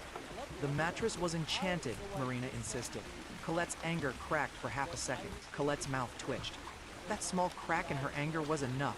I dismissed Celine from the room. She obeyed, though her stare told Colette the interrogation had merely become private and probably worse. Then I placed a black bottle on the table. Colette looked at it, then at me. Ois it in. That got her attention. Dwarves treated brewing like warfare with better endings. Colette was a royal smith and one of the Dwarf Kingdom's best brewers. In the game, insulting her beer caused more damage than insulting her crown. I poured the dark drink into a stone cup. The roasted smell reached her before the cup did. Colette tried one sip. Her eyebrows moved. That was all. For a dwarf brewer, it was basically a marriage proposal. She took a larger drink and glared at me over the rim. Who made this? My craftsman, I told her. Colette tasted it again. Demons can't brew this well. Apparently they can. Colette tasted it again to confirm the insult. She rolled the drink across her tongue, checked the foam, and held the cup toward the light. The roast is too clean. Then make it dirtier, I told her. Colette took another sip. The finish needs more smoke. You have a workshop. Her fingers tightened around the cup. I had answered every complaint with more control over my resources. Colette set the drink down with great reluctance. I'm accepting access, not allegiance. Drink enough and see which one survives. She tried to glare. The cup reached her mouth first. Marina leaned toward her. You're drinking his corruption. Colette kept the cup. I'm inspecting enemy resources. Marina very thoroughly. Colette pointed at the bottle. Quiet, maid. Marina almost dropped the tray. Beautiful. Marina tightened her grip on the tray, and Colette kept the bottle. They were already insulting each other like teammates. I slid a workshop key across the table. You'll have access to my brewers, smiths, and materials. Improve the drink. Build whatever harmless tools you want. Colette stared at the key. She had expected chains. I had offered a forge. Her fingers closed around the key. The beer helped. You want a prisoner running your workshop? Colette asked. I want results. She tapped one finger against the cup. What if I sabotage everything? Leaned back. Then try not to waste the beer. Colette folded first. One brewing room, she demanded. My own forge. No one touches my tools. Done, I told her. Marina stared at her. You agreed quickly. Colette finished the cup. I'm infiltrating with benefits. She had accidentally described my whole survival plan. Later that afternoon, in the rear garden, Marina and Colette compared escape plans. I learned the details from a goblin informant who had been trimming hedges close enough to hear both women. Marina folded her arms. You accepted a position from Garrett Ravenwood. Colette kicked dirt over a flower. You accepted a uniform. Marina pointed at the citadel. I need the Sunward Staff. The church sent me to recover it. Colette looked her up and down. The church sent you into this castle dressed like that? Pokemon community game a wild Aegis slash Glade appears catch it using Poke Catch. Winners revealed in 90s. Marina's suspicion eased by 1 degree. Then we want the same thing. Colette shook her head. There. You want your holy stick. I want my weapons gone. The Sunward Staff is a sacred relic, Marina warned. Still sounds like a stick. Marina took one offended breath. Help me recover it. I'll help you reach the cannons. Colette held out one hand. Temporary alliance. Marina shook it. Until we escaped, both women had accused the other of falling halfway under my control. Honestly, both had evidence. The goblin delivered their plan to me that evening. He was a small intelligence runner with excellent ears and terrible judgment. He repeated every line, then grinned. Should I tell Commander Celine too? No. His grin faded. Helping Marina and Colette escape would remove 2 death roots and weaken my army. For once, treason was exactly the service I wanted. I leaned toward the goblin. You heard garden complaints, nothing else. He nodded too quickly. I let one thread of abyssal power roll from my hand. It swallowed him before he made another sound. When the shadow cleared, the floor was empty. The goblin understood the rule half a second before he disappeared. His shadow vanished last. The little intelligence runner had delivered one secret too many. No loose mount, no second report. Then I started placing opportunities where my prisoners could trip over them. The next morning, near the treasure wing, Marina began the pruning job I arranged. The rear garden looked peaceful from a window. Up close, the plants had criminal intent. A living tree wrapped one branch around Pokemon community game Aegis/Blade escaped. No one caught it. Corrosive sap across her sleeve. Holy light burned it away before it reached skin. Then an orange fruit burst above her head and covered her hair in stinging powder. She cleansed it with another flash. A vine grabbed both ankles and dragged her through a flower bed. Celine and I watched from the covered walkway. Celine tilted her head. The garden seems fond of her. Marina slammed her shears through the vine. Tell your plants to stop touching me, I called back. They don't take orders well. Marina ripped one ankle free, then burned them. That would be rude to the staff, I told her. She threw the shears at me. I caught them. Celine's smile returned because apparently attempted assault counted as flirting when Marina did it. The route had a purpose. The garden bordered the treasure wing, where the Sunward staff had been stored after its capture. Marina only needed to get past one final bed of flowers. She stepped on a pale blossom. The petals opened. Marina stopped moving. The illusion flower projected a victim's strongest desire. I knew the species from the game. Celine recognized it after Marina's posture changed. The saint looked toward empty air and smiled. That alone was alarming. Then Marina whispered, "The church won. Kneel, Demon King." Celine's head turned toward me. Marina reached forward as if grabbing someone by the collar. Ask the church for mercy! Nicely! Stared at the woman who had called my room corrupt, my bed evil, and my tea suspicious. Her subconscious had apparently selected domination. I judged her immediately. Fair is fair. Marina's cheeks flushed inside the dream. You may call me most holy again. Then she patted the air beside her. Closer. Celine's fingers curled around the handle of her whip. Her expression went flat. She desires your submission. She's poisoned by a flower, I told her. Celine tightened her grip. She sounds specific. I raised one brow. Are you jealous of a hallucination? Celine looked at me. I'm evaluating a threat. The threat was kneeling in dirt and ordering imaginary me to behave. I used the pruning pole to knock the blossom away. Marina woke on her knees with both hands closed around empty air. Her gaze hit me, moved to Celine, then dropped to the flower. No one speaks of this, Marina ordered. Celine smiled. I would never expose His Majesty's future pet. Marina chased her halfway across the garden. The staff remained unrecovered. After the garden disaster, Colette moved the plan underground. She met Marina behind the winery and unveiled a heavy shovel. Colette planted it in the dirt. The armory is roughly 3 kilometers that way. Marina stared at the ground. You want to dig 3 kilometers? Dwarves built kingdoms with less. With one shovel? Colette patted the handle. A good shovel. I overheard them from the passage above. At their pace, the tunnel would reach the armory sometime after my death root finished killing me. So I redirected the opportunity. The storage chamber beside Colette's workshop suddenly had no guards. Its door remained unlocked. A cart of damaged material sat inside where any curious smith could see it. No explanation, just bait. Colette entered before lunch. I wasn't inside. Colette later admitted what the ore did to her judgment, and the Sunward staff supplied every embarrassing detail once it started talking. Between those 2 witnesses, the storage room had no secrets left. Animated binding straps launched from the first crate and wrapped around her arms. She headbutted the crate, tore one strap loose, and kicked the lid open. Then she stopped fighting. The chamber held rare ore and stolen dwarf metal worth years of royal work. Colette lifted one silver black ingot. He gave me access to this? No dwarf workshop could legally buy that rune-ready alloy during wartime. She placed it on the door. Then she added another. By the 3rd ingot, she had forgotten she was escaping. Professional loyalty almost defeated national loyalty on the spot. A gold-white glow pulsed beneath her private staff. Colette shoved the ore aside and found a bound staff carved with sun patterns. The artifact spoke before she touched it. Finally, person with thumbs. That was the Sunward staff, the sentient holy relic Marina had entered the Citadel to recover. Colette cut the bindings. You're smaller than I expected. The staff flared brighter. I am a sacred instrument of divine authority. Colette turned it once in her hands. You're still a stick. The staff made an offended humming sound. Colette later told me she carried it into the weapons workshop and covered it beneath a canvas sheet. She planned to alter its aura before delivering it to Marina. The staff's gold-white glow leaked under the workshop door. Celine entered before the canvas settled. The dark elf commander looked from Colette to the glowing shape beneath the cloth. What are you hiding? Colette put one hand on the staff. A weapon for His Majesty. Celine pulled the canvas away. The Sunward staff flared. I can explain. Celine's eyes narrowed.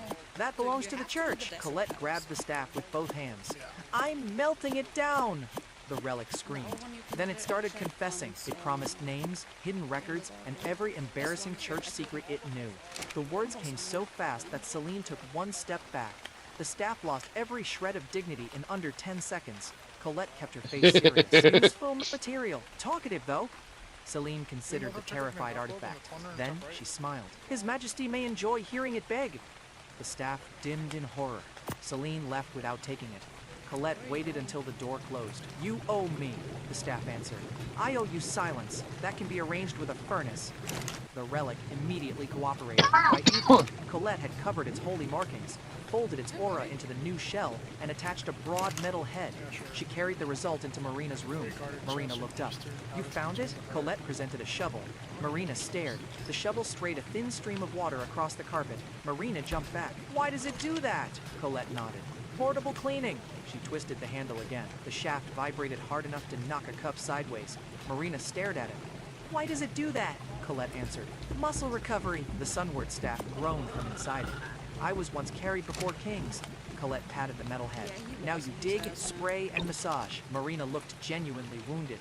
You added features. Colette lifted her chin. I respect craftsmanship, the staff answered. You respect suffering. Marina's face went pale. You turned the church's holiest relic into yard equipment, Colette corrected her. Portable yard equipment, the staff whispered. Please melt me. That was the birth of the sacred shovel. The new shell hid the relic's holy aura. Marina could carry it past Celine without announcing the escape. They had the staff. They also proved they could ruin any object faster than my army could guard it. By week's end, in the weapons hall, I inspected Colette's work. She expected punishment for dismantling smaller equipment and delaying repairs. I gave her a title. Princess Colette, you're now Chief of Weapon Development. Her eyes widened. You're rewarding me? I'm giving you responsibility, I told her. Celine smiled behind her. His Majesty recognizes talent. Colette looked at the rows of captured alchemical cannons along the wall. I placed every captured cannon under her authority. Colette tested the order. I may dismantle them completely, I told her. She pointed at a cracked barrel. Replace parts? If you must. Colette's smile appeared. Destroy a prototype? I encourage failure. Her eyes sharpened. She had just received direct permission to gut my army's best artillery while drawing a salary and drinking my beer. Develop them, I ordered. I wanted her to destroy them slowly and make it look productive. Colette smiled like I had just authorized sabotage. She accepted before I changed my mind. Kaito Destiny Aratnaiwi, welcome to my channel. Shovel hidden under a cloth. Aratnaiwi, hello and welcome. Buzzing sound. Marina had the disguised relic. Colette had the cannons. Both future goddess routes now pointed toward the exit. For once, my plan looked safe. Oh, I got Her new a department needed a depth. I decided the safest choice would be the least competent engineer in the Citadel. I thought handing a captured princess my cannons would help her destroy them. For everyone who's here watching and lurking, my name is Kaito Destiny. I'm the Blue Silver Dragon. Thanks to everyone here. Currently I'm playing Ark Survival Ascended on the Monarchy community server. The siege master rebuilt a broken launcher while cavalry charged it. She opened Just got back to base after gathering resources and taming a lot of dinos. Then she lifted the third folder with both hands. This inventor has never failed a weapons trial. Any one of them could have doubled our output. Oh, we're also got anime manga recap stories here. Celine's fingers paused above the folders. No, to which candidate, Your Majesty? All of them. Colette leaned against the desk with a black beer bottle in one hand. You asked for an engineer. I asked for a deputy, I told her. Those people would try to succeed. Colette pointed at the decorated files. That is generally the purpose of employment. I'm trying something advanced. Colette lifted one brow. What? Disappointment, I told her. Colette drank from the bottle. Then you should interview yourself. Colette stared at me. Celine's eyes sharpened with admiration. Wonderful.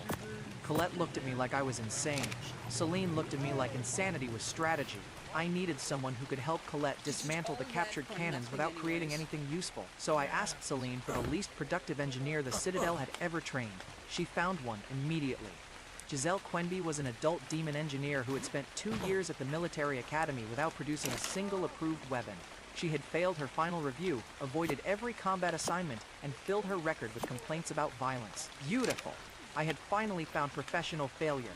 Celine looked uneasy. Giselle has contributed nothing to the army. That makes her perfect. That evening, in the audience hall, Giselle arrived carrying a stack of books and enough panic for a whole department. She stopped before my throne, tried to kneel, caught her boot on her robe, and launched forward. Her forehead hit my chin, the books scattered across the floor. Giselle bounced backwards, stared at me, and went white. "Forgive me, Your Imperial Demonic Highness, King Emperor Majesty." She had speedrun every title except the correct one. Celine reached for her whip. I lifted one hand. "Let her stand!" Giselle scrambled upright, bowed again, and headbutted me a second time. Every guard in the hall froze. Giselle covered her mouth. "I'm fired. You were never hired," I told her. Her shoulders collapsed. "That feels worse." Colette turned away to hide a laugh. I rubbed my chin. Demon King durability had now saved me from whips, fortresses, and one unemployed pacifist.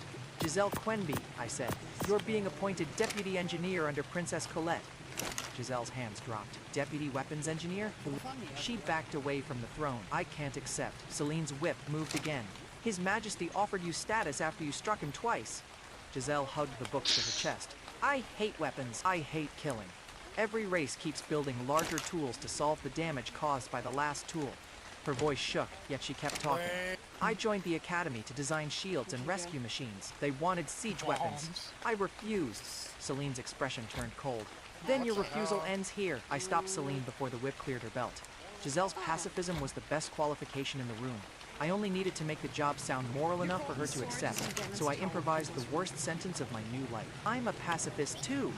Colette coughed into one fist. Celine looked proud, which concerned me more. Giselle stared at the throne. "You lead the Black Spire army."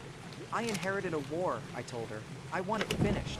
"How does building weapons finish it?" Giselle asked. I pointed toward the books in her arms. "Build one weapon so frightening that nobody dares start the next battle." Her breathing slowed. I should have stopped there. Naturally, I made it worse. "Killing is saving." The sentence left my mouth. I wanted it back immediately. Giselle repeated them softly. "Killing is saving." "Yes," I told her. "Preferably with very little actual killing." Giselle nodded once. "My warning did nothing. The fear left her face. Purpose took its place." Giselle knelt without falling this time. "I accept." Celine watched the pacifist bow and pressed one hand to her chest. "Your Majesty found the courage hidden beneath her weakness." I had found a dropout and fed her one dangerous slogan. Same thing, apparently. The next morning, outside my office, Giselle returned before sunrise. She had dark circles beneath her eyes, weapon books in both arms, and a notebook packed with rejected academy designs. Loose pages stuck from her pockets. Her hair looked like she had argued with a thunderstorm and lost. Celine blocked the doorway. "Did you sleep?" Giselle shook her head. "Sleep delays peace." That sentence should have triggered an evacuation. Kaito Destiny Mephisto 18, welcome to my channel. A weak weapon prolongs war. Mephisto, hello and welcome. Pointless. The academy feared excess. I won't. Every margin held a different weapon sketch. Colette lowered the bottle and stopped laughing. I had wanted fear. She had removed it. Celine looked inspired. "I'll double inspections and triple the night." You were already in here. Alright. I don't remember. So, ladies and gentlemen, Chest is open. you appreciate everyone coming in to join in, but we are going to do a BRB break. I'm going to make some food because I need some. Oh fuck! Right now, Okay. Oh, look, I need to get rid of this cold. I don't So, know what is a carrot. please enjoy the clips. YouTube video. Oh, you fucker. It's basically a very entitled Good thing you already have the best armor. With that. It's not a So it's hypocritical. basically a description of Nimbus. Yeah, but isn't that a bit hypocritical? They were so entitled to the fact that Bro they throwing decided his to back out threaten to for quit real. the server if they didn't get what they wanted. And she left the Discord before I could retort it. Pokemon Community Game A Wild Weedle appears catch it using Poke Catch. Winners revealed in 90s. Like as I was replying. Wait, who's this?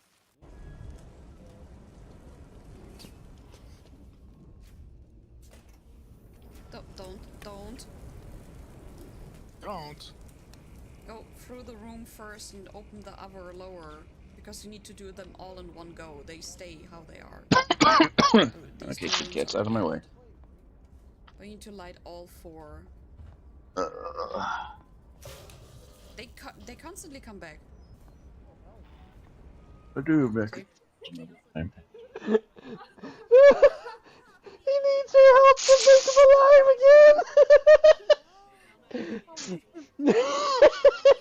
You good, Kato? Rise him from the ashes! Make him rise! I sound good. Oh, yeah, I'm good. Oh, that was great. We broke Kato. He has to Ooh. call Oh, I this know time, where Arctic. Echo from. I slept. I don't know if they Yeah, you did. Yeah. He was babysitting me while I was sleeping. Yep. And to her, I have a very cute snore. Yep. It's adorable. Pokemon community game Weedle escaped. No one caught it. Or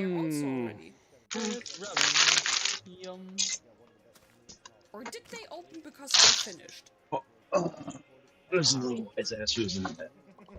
Will he Kevin again? We had the same thought!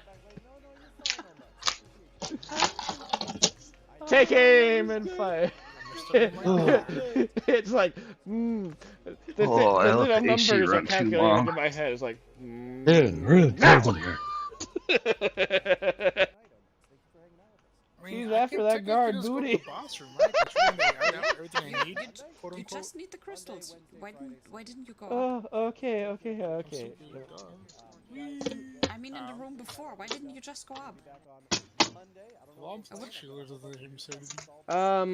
Ladies and gentlemen, the captain's cake. Please, for the love of goodness. I'm a dead man walk. Okay. Hello? Tim likes a challenge, yeah, apparently. Okay, Throttle, you take care. Be safe on your way home. Did I give you for finishing? Oh, That's- God. Come on, drop the shield, drop the shield, drop the Hit. shield. That's it for the race. That shield's so stupid. Come on. Oh, you have 3 now, right? Bye, Stronz's Velo. Oh, wait. Wait. We won! We killed that motherfucker! Yes! Yeah! It says -9. What is that? Oh, go Strong! Did it give us pity time? I think it did. Me too, it's better than... Like, seriously? Oh, fuck yeah, Strong. Jeez. For a long time. And then, like, comes up at the very end, like, please consider voting for Cincy. Yeah. Right. A, B, B. Eric. He's going the most complicated way I ever seen. There's a door. Oh, the door, I'm sleeping.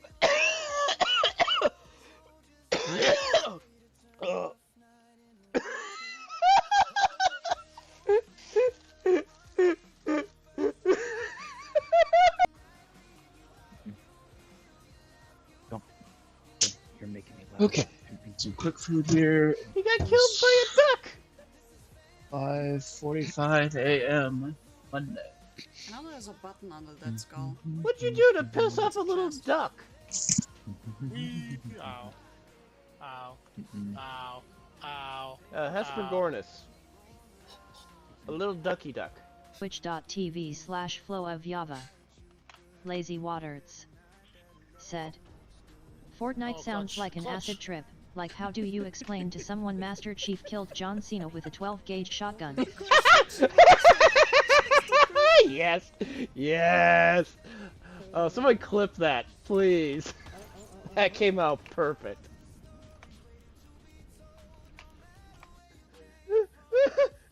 No shit. There's a button under that skull too.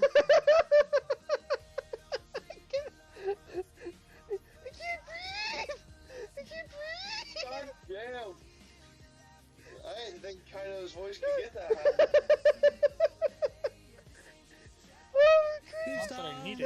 Laugh, clown, laugh! Laugh, bitch, laugh! We all laugh to the insanity here. Dude, stop sucking the helium that hard.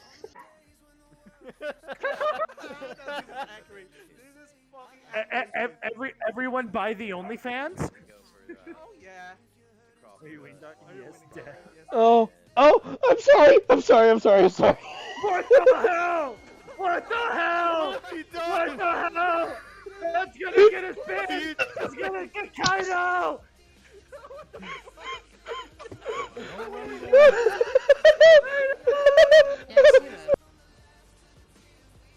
I'm a fluffy But you were dragon, right. bitch. He had so much fun. Nice. This is very nice. But the first impression is this. This is basically what we get to stare at when we walk in through that door. They want us to look at the cake. They want us to look at the cake. Somebody's clipping this, by the way. Somebody's clipping this. And look. Look at that cake. What?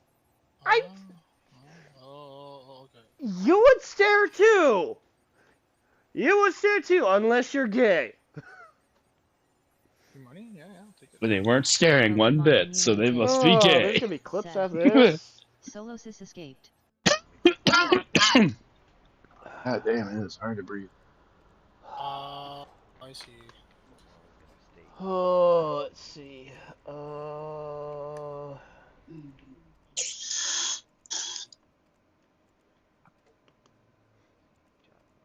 And now you're going to die.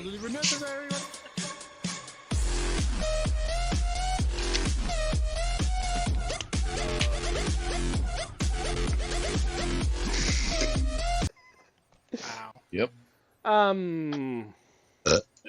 Die of the century. Yeah. With the stupid wall, don't bump the wall. And the amount of cake that keeps showing up. Is no one here to see this? Just Are you guys all blind or something? I mean, look at that cake. Look at that dessert. Previous room. I'm so dead. I'm just digging a grave. Oh. Up. Yes. There.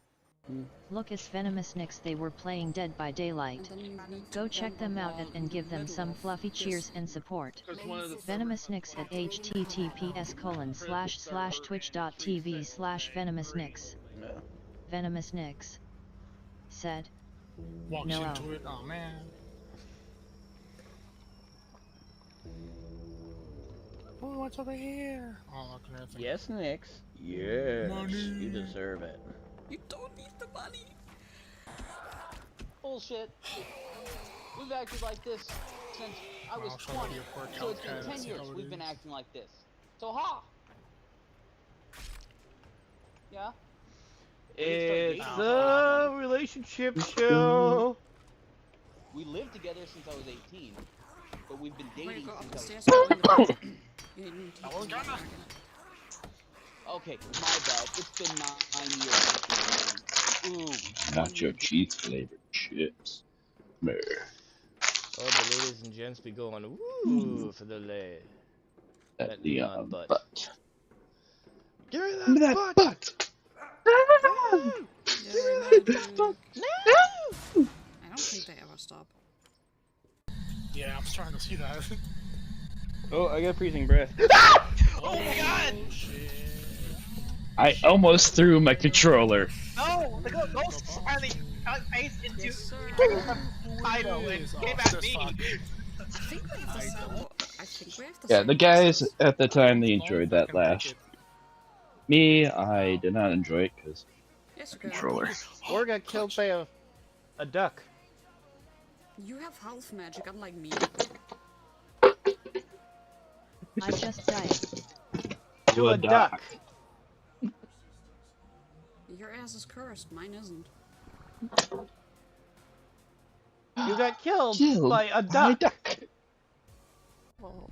Who wants dessert? Ow. Ow, bro, fuck his eyes. I'm being abused by love.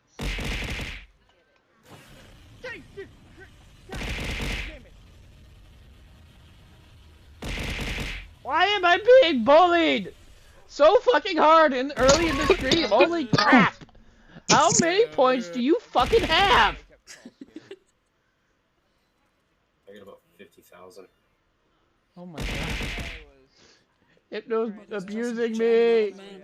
Mama! Welcome to the Fluffy Dragon's Den. I don't know if I got That shield's everything. so stupid. Come on. And drinks. Yeah, test out of 11. You need to. Oh, wait. Wait, We what? won! We killed that motherfucker! Yes! You don't have everything because you missed like 6 spots. Yes! Oh! The thing is, Fuck you, Ibis! What were you saying? My brain likes it, okay? Oh yeah! finally beat the Target. Ah! After 30 tries, you dead bitch. Yes. But yeah, no, when I touched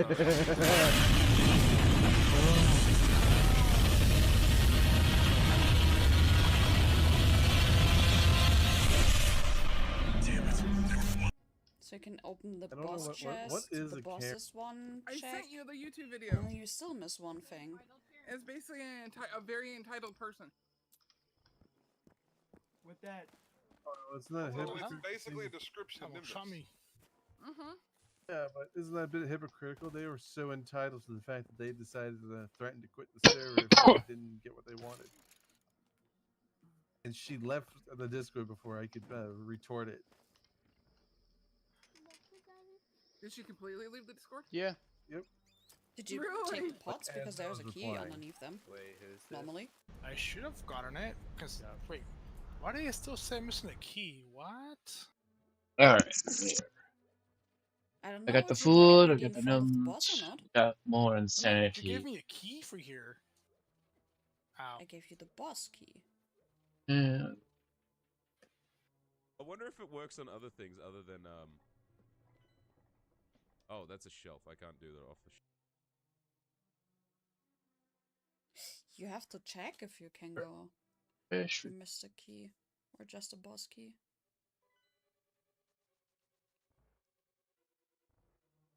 Yeah, okay, I'm missing one key. Ah.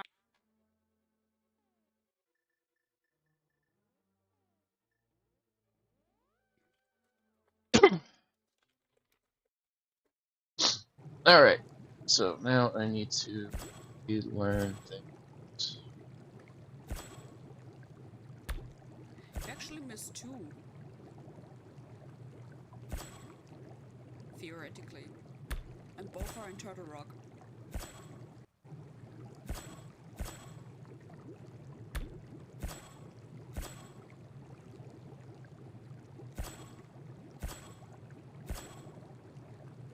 I only need one of them.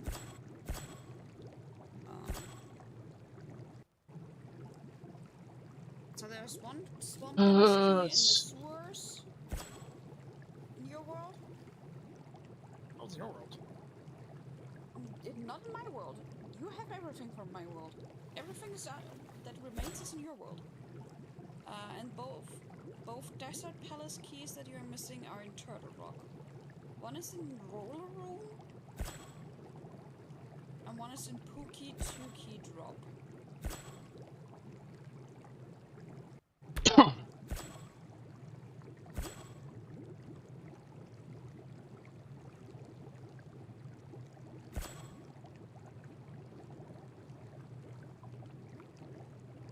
Sorry, my brain short-circuited for a quick second when I call. Pokey is this jumping thing. Yeah, I know. I told you guys. They hit back. I think the Roller Room is the easiest to get into.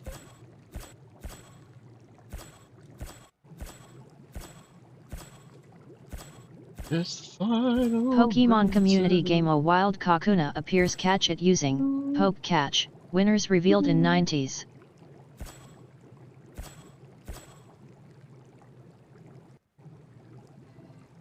You did that one. Yeah, so I'm confused. What's going on?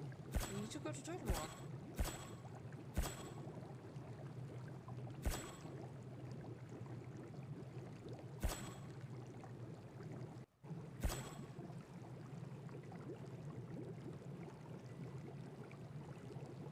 Really? I can't. Okay, I can't do the thing. No, because you're in basically a dungeon.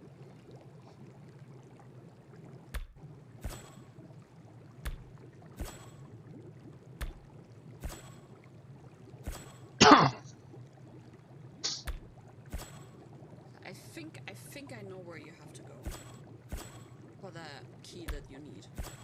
Or for that you need to go to Turtle Rock. I have no other choice. No, you don't. Ow. Ow. Ow. Okay.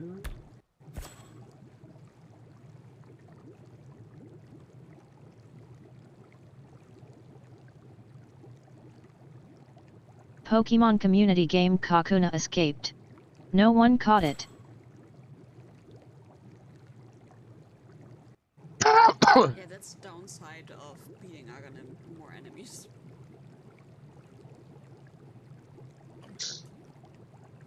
It's part of the process.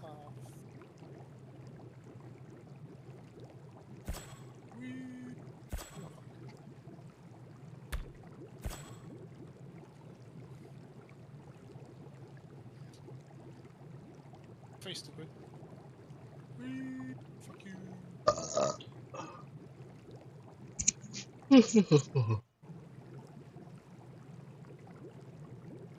They turn into stone if you hit them.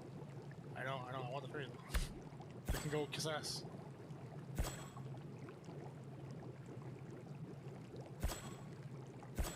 Oh, I missed. Yeah, that matter. Fuck you.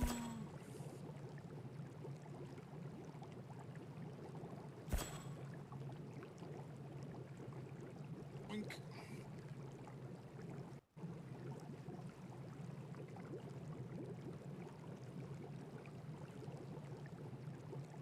It's Night patrols. Please don't learn from her, I said. Celine bowed. I'll learn faster. Yeah, My you weren't in pacifist there. had motivated my torturer. Outstanding team chemistry. Instantly That morning, see it. in the Citadel's weapons workshop, Colette began dismantling right one side. captured alchemical cannon. I wasn't present for the first teardown. Giselle later described it with terrifying pride, and Colette corrected every detail she found insulting. Colette rolled the cannon beneath a lifting frame and handed Giselle a wrench. We're taking it apart completely. Giselle looked delighted. To understand the design, make sure nothing dangerous remains assembled, Colette answered. Colette wanted the cannon dead. Giselle started memorizing it. Colette stripped the cannon into parts, spread them across separate tables, and ordered the workers to stop. Giselle walked between the pieces once. Then she closed her eyes. She pointed toward a rune plate hidden beneath canvas. That sat behind the crystal chamber. It vents force downward. A worker looked at the canvas. She was right. Giselle touched a copper ring on another table. Reverse this delay, and the recoil fits a smaller frame. Colette smiled, weeping. She had dismantled the cannon, but the dropout had seen it once and already owned the layout. Colette grabbed a scrap of paper and drew a compact handheld launcher. Fine. Build this. The drawing showed a short barrel, a grip, and barely enough space for one crystal shard. Colette tapped it with one finger. An officer's toy. Expensive, short range, low power. It might frighten a bird. Giselle studied the sketch, then she started changing it. Giselle moved the recoil rune, narrowed the chamber, and fed the crystal through the same ring. Colette watched Giselle remove every weakness from the toy. Stop improving it, Colette ordered. Giselle looked up. Because decorative weapons need restraint, Giselle smiled. Peace needs range. Colette later admitted that was the moment she realized the dropout was dangerous. By afternoon, Giselle carried the finished prototype to the outer test wall. It fit in one hand. Colette stood behind her with crossed arms. Aim at the practice slab. The wall behind it belongs to His Majesty. Giselle raised the weapon. Then I'll be careful. She pulled the trigger. A white blast punched through the practice slab. The shot hit the wall behind it and opened a crater wide enough to park a carriage inside. Stone dust rolled across the yard. A guard dropped his spear. Colette's beer cup slipped from her hand and landed upright in the dust. Her hand stayed frozen where the cup had been. Giselle lowered the smoking pistol. Her exhausted face lit up. It works! Colette stared into the crater. That was supposed to be a toy. One workshop guard walked to the hole and looked through it. Princess, that wall stopped a siege ram last winter. Colette snatched the sketch from his hand. The wall had structural issues. A second guard pointed through the crater. We can see the river. The river was always there, Colette snapped. Giselle hugged the weapon against her chest. It can save people from very far away. Then she turned toward the cannon frame. A larger chamber could carry the same rune farther. Colette stepped between her and the parts. We're done for today. Giselle leaned around her. What about tomorrow? Colette moved with her. Tomorrow has been canceled. The workers stopped treating the pistol like a toy. There it was. I hired an apocalypse intern. At the time, I knew none of this. I stood on a balcony above the workshop and saw smoke rising from the test yard. Colette appeared below, waved both arms, and shouted that everything was under control. I believed her because I wanted to. From that distance, Giselle looked like a nervous assistant carrying scraps. Colette kept stepping between her and the cannon frame. Giselle kept leaning around her and pointing at larger pieces. Colette finally shoved the little prototype into a locked chest and sat on the lid. I saw the whole argument from above. Perfect. One engineer wanted progress. The other was physically sitting on it. I assumed they were canceling each other out. I did not see the crater from that angle. The tower blocked it, and Colette had ordered every worker to stop shouting about the hole. Across the citadel, Marina used the distraction to slip through an unguarded side gate with the sacred shovel wrapped beneath her cloak. I saw the empty post and smiled. The weapon team looked harmless. Marina was finally leaving. My plans appeared to be working in 3 places at once. Look, I should have recognized the pattern by then. When my plans looked safe, I had usually missed the crater. At the next victory ceremony, Duncan Harrowell knelt in the Citadel's throne hall. The army praised his capture of Ironhold. Duncan was the commander my suicide mission had turned into a hero. His remembered future betrayal route still had no present proof, so I needed a reward that looked generous and became dangerous later. I unfolded a map of Embervale. The region had fertile fields, rich mines, and enough villages to make any commander wealthy. It also sat above a sleeping fallen god that awakened late in the game and destroyed everything around it. Future problem. Perfect future punishment. Duncan Harrowell, I announced. Embervale is yours. Duncan lifted his head. Your Majesty is granting me a fief, a fertile one. His eyes went wet. That reaction made the whole thing awkward. Duncan pressed one fist to his chest. I'll make it worthy of your trust. The soldiers behind him struck their armor in celebration. One officer who had laughed at Duncan's Frontier Legion now bowed to the new Lord of Embervale. Duncan's status rose before he even touched the map. I had handed a possible traitor land over an underground apocalypse, and he thanked me like I had adopted him. Celine smiled at his loyalty. The officers looked jealous. My trap had become the most prestigious reward in the room. I wanted the capital offices weakened next, so I called Torin Bramble forward. The Minotaur commander who broke Ironhold's gate approached with battlefield confidence. That confidence lasted until a clerk carried in the ministry papers. Torin, I said, you're leading field command. His ears lowered. You'll oversee internal administration. Torin stared at the stack. Does administration involve hitting anything? Mostly problems. With an axe? With forms, I told him. The paperwork victim looked toward Duncan for help. Duncan avoided eye contact. Torin picked up the top page, turned it upside down, then turned it back. Your Majesty, I may be too valuable on the battlefield. That's why I need you inside. The officers nodded like I had seen hidden talent. 2 ministers at the edge of the hall whispered that Torin's battlefield courage would finally reach the capital offices. Torin heard them and looked betrayed by his own reputation. Torin looked like I had sentenced him to death by ink. He bowed anyway. I'll defeat the papers. The hall erupted in approval. My punishments had created a grateful lord and a determined minister. Meanwhile, Giselle's pistol had already put a crater in my wall. Marina had escaped with the staff. I thought those were 3 separate successes. While the hall applauded, Marina was outside Blackspire Citadel with the staff and absolute confidence in her sense of direction. She had just ignored the relic's 3rd warning and turned north. While I handed out poison promotions, Marina was outside Blackspire Citadel and completely lost. She had slipped through the side gate with the sacred shovel hidden beneath her cloak. The forest path pointed east toward Crown Alliance territory, the coalition fighting my army. Marina went north. She later insisted the moon had confused her. The staff gave me a harsher version. You turned left at the dead tree, the relic told her from inside the shovel. Marina pushed through a wall of vines. The tree looked familiar. It was dead. They all looked tired. Her holy protection kept the forest from seriously injuring her. The creatures still made the trip miserable. First, a bed of black vines wrapped around her waist and dragged her into a ditch. Marina burned them away and declared the obstacle proof that demons had built a maze. Then a slime swarm swallowed both boots and carried her downhill. The staff vibrated against her back. This direction is also wrong. Marina blasted the slimes apart. I'm following instinct. Your instinct needs a handler. The 3rd problem had tusks. An armored forest beast charged from the brush. Marina planted the sacred shovel, vaulted over its back, and landed facing the direction she had just come from. She kept walking anyway. Look, 3 wrong turns had changed nothing. Marina still trusted her instincts. Near sunset, Marina climbed a ridge and saw tall black walls beyond the trees. She raised both hands. Kigalization! The staff went silent. Marina squinted at the towers. Black banners hung above the gate.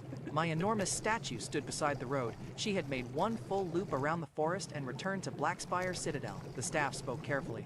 I would like a different saint. Marina pointed at the castle. He changed the roads. No. He used demonic geography. The staff answered. You walked in a circle. Marina opened her mouth to argue. A patrol surrounded her first. Duncan had reorganized the outer defenses after Ironhold. Every path now curved toward a second checkpoint, and every returning traveler faced 2 patrols instead of 1. The commander I tried to kill had improved the exact gate I wanted Marina to escape through. Marina raised the sacred shovel. The staff whispered, before you fight, confirm which way freedom is. She lowered it by half an inch. The patrol captain recognized her and smiled. Welcome back! Marina glared until the patrol captain's smile weakened. By nightfall, at the same gate she had escaped, my guards dragged Marina back in chains. The sacred shovel was confiscated and locked in the storage wing. Celine met them in the throne hall. Marina stood exhausted, covered in leaves, and still tried to look dignified. One leaf still hung from her hair. Celine held the escape report in one hand. She stole a sacred artifact, attacked patrols, and breached the outer gate. Marina lifted her chin. I also defeated a carnivorous shrub. Celine looked at me. Execution would prevent a third attempt. My stomach tightened. Killing Marina could trigger the rout I had feared since waking in that body. No execution! Celine's jaw set. Your Majesty, she escaped with the church's relic. Marina's church would retaliate if their saint died here.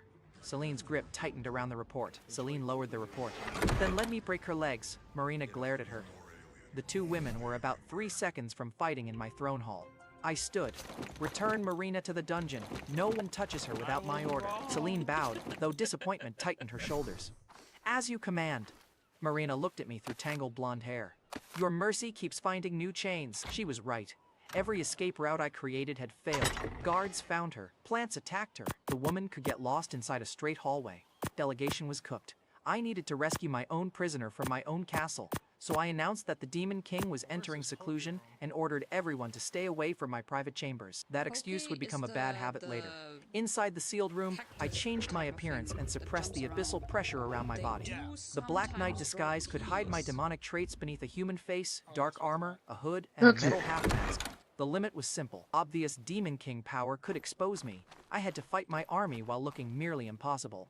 An hour later, in my own dungeon, I entered as the Black Knight. The outer guard saw a masked stranger walking toward him and reached for the alarm bell. I hit the door first. The iron slab tore from its hinges and knocked him across the corridor without breaking him. The second guard swung a spear. I caught the shaft, pulled him forward, and placed him gently into the first guard. Gentle by Demon King's standards, they still became a pile. Marina sat chained inside the final cell. She looked up as my boots crossed the broken doorway. Her eyes widened. Marina later told me the church had filled her childhood with stories about a heroic protector. Every faithful woman, they claimed, would one day meet the person who reached for her when the world turned dark. 15 years later, a masked criminal had just smashed through a demon prison to offer her that hand. I snapped the lock and held my palm toward her. Can you walk? Marina stared at the hand. Who are you? The person getting you out. That isn't a name. It's the useful part, I told her. She looked past me at the 2 unconscious guards. You broke into the Demon King's dungeon alone. My defense, I knew the layout. That answer almost caused a problem. Marina narrowed her eyes. How? I study my enemies. Marina studied me for another second. Staying chained was the only alternative in front of her. Then she took my hand and tried to stand. Her legs folded after the forest chase and the restraints. I caught her around the waist before she hit the floor. She froze against me. My mask hid my face. It did nothing for the rest of the situation. Marina looked up. You're warm. I've been accused of worse. Her cheeks colored. I meant your armor, of course. She still had one hand against my chest. I cleared my throat. No matter the danger, I'm getting you out. The embarrassment left her expression. She tightened her grip on my arm and nodded. I stopped joking. She had trusted me. Then the alarm bell started. Pokemon community game A Wild Frigivax appears catch it using Poke Catch. Winners revealed in 90s. Minutes later, above Blackspire Citadel's western wall, my escape route ended behind a line of guards and one locked gate. I triggered a blast beneath the stair tower as the guards closed in. It opened the outer parapet and covered the wall in dust. Marina stared over the edge. That drop will kill me. Your holy protection survived a forest beast. You were watching? I cut her off. No time! Lifted her. Marina grabbed my shoulders. What are you doing? Trust exercise. Then I threw her over the wall. Her scream followed her into the darkness. Every guard on the parapet stared at me. I ran straight at them. One goblin guard raised a shield. I planted a boot on his helmet and used him like a stare. A second goblin looked up just in time to become the next step. I crossed the line above their heads, struck 3 spear shafts aside, and launched from the battlement. The guards rushed to the edge. One shouted that no human could clear that distance. Another shouted that I had used his captain as a staircase. Marina was still falling.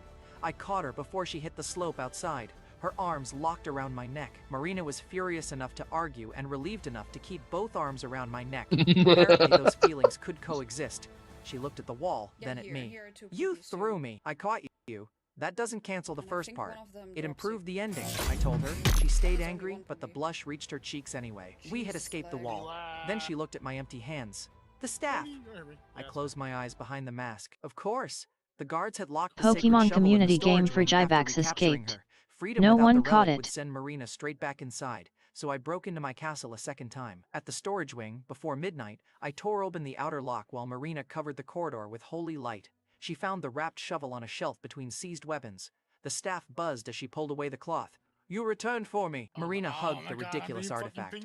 Obviously, staff answered. Your navigation suggested otherwise. Turned toward the corridor. Celine stood at the far end with her whip uncoiled. She had arrived in fitted black armor, silver hair loose over one shoulder, and a stare promising violence.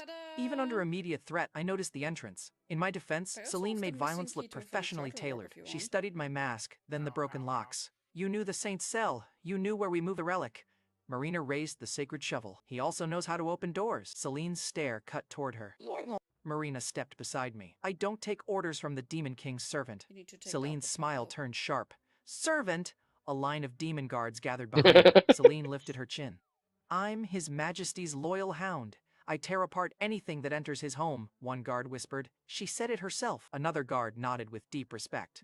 The commander's devotion is unmatched. Marina looked at Celine. I belong only to God. Celine cracked the whip. Then ask God to catch you. The floor beneath Marina flashed black. Webs erupted around her arms and legs, pulling her against the wall. Celine's spider sanctuary could produce restraints. Ordinary weapons could not cut. The placement looked compromising enough that Marina's face turned bright red before her anger caught up. Get these off me, she shouted. Celine walked toward me. Kneel, intruder. I may leave enough of you for His Majesty to question. I let one invisible thread close around my wrist. Then another caught my ankle. Celine smiled because she thought the fight had ended. Wrong masked stranger! I twisted my hand once. The sanctuary thread snapped. Celine stopped walking. I cut through the rest with 2 fingers, crossed the corridor, and tore Marina free from the wall. The guards behind Celine lowered their weapons. Marina landed against me again. Do you catch everyone this often? Only saints with navigation problems, she glared. I was 1 turn away. From the kitchen, maybe? I answered. Celine attacked before Marina could answer. Webs filled the corridor from floor to ceiling. I hoisted Marina over one shoulder, held the staff beneath my other arm, and walked forward. Every thread broke against the pressure around my body. Celine's boots slid backward. Her whip dropped from numb fingers. I stopped close enough for her to see her own reflection in my mask. Celine braced for a finishing strike. I gave her an order instead. Move! Celine moved. The strongest commander in the Black Spire army stepped aside for a masked man carrying her prisoner like stolen luggage. No one behind her followed us. As we crossed the outer yard, Celine called after me. Why spare me? I kept walking. You weren't the reason I came. Behind me, Celine's whip struck the floor and stayed there. By the time we reached the forest, Celine had sealed the gates and started questioning every guard who knew the cell transfer. I learned later that she blamed an internal traitor. The Black Knight had known 2 locations issued under private orders. Celine refused to disturb my supposed seclusion until she found the leak. My disguise had freed Marina and opened an investigation into myself. Efficient. Terrible.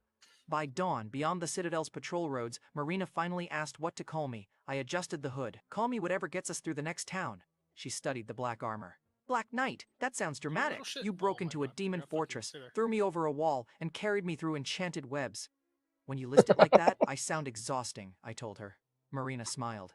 Black Knight fits. She used the name again, softer this time, and kept standing closer than the road required. The saint still cursed the Demon King. She kept saying my masked name and standing closer to me. I enjoyed the irony for about 10 seconds. Then Marina proposed our cover story. Marina studied the road ahead. The occupied city will question a human saint traveling with a masked fighter. I could pretend to be your slave. Marina lifted one brow. You rejected that quickly. You're already holding a shovel that talks. We have enough attention. She moved closer. A convincing disguise may require a collar. Perhaps a short chain. Absolutely not, I told her. Marina's mouth curved. You seem nervous, Black Knight. I'm protecting the mission from censorship. The staff hummed.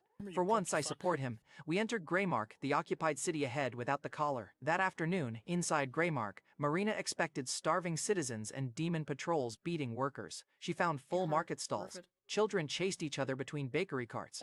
Demon guards stood at intersections while human shopkeepers ignored them. A tavern owner waved us inside because Marina's cloak looked expensive and my mask looked profitable.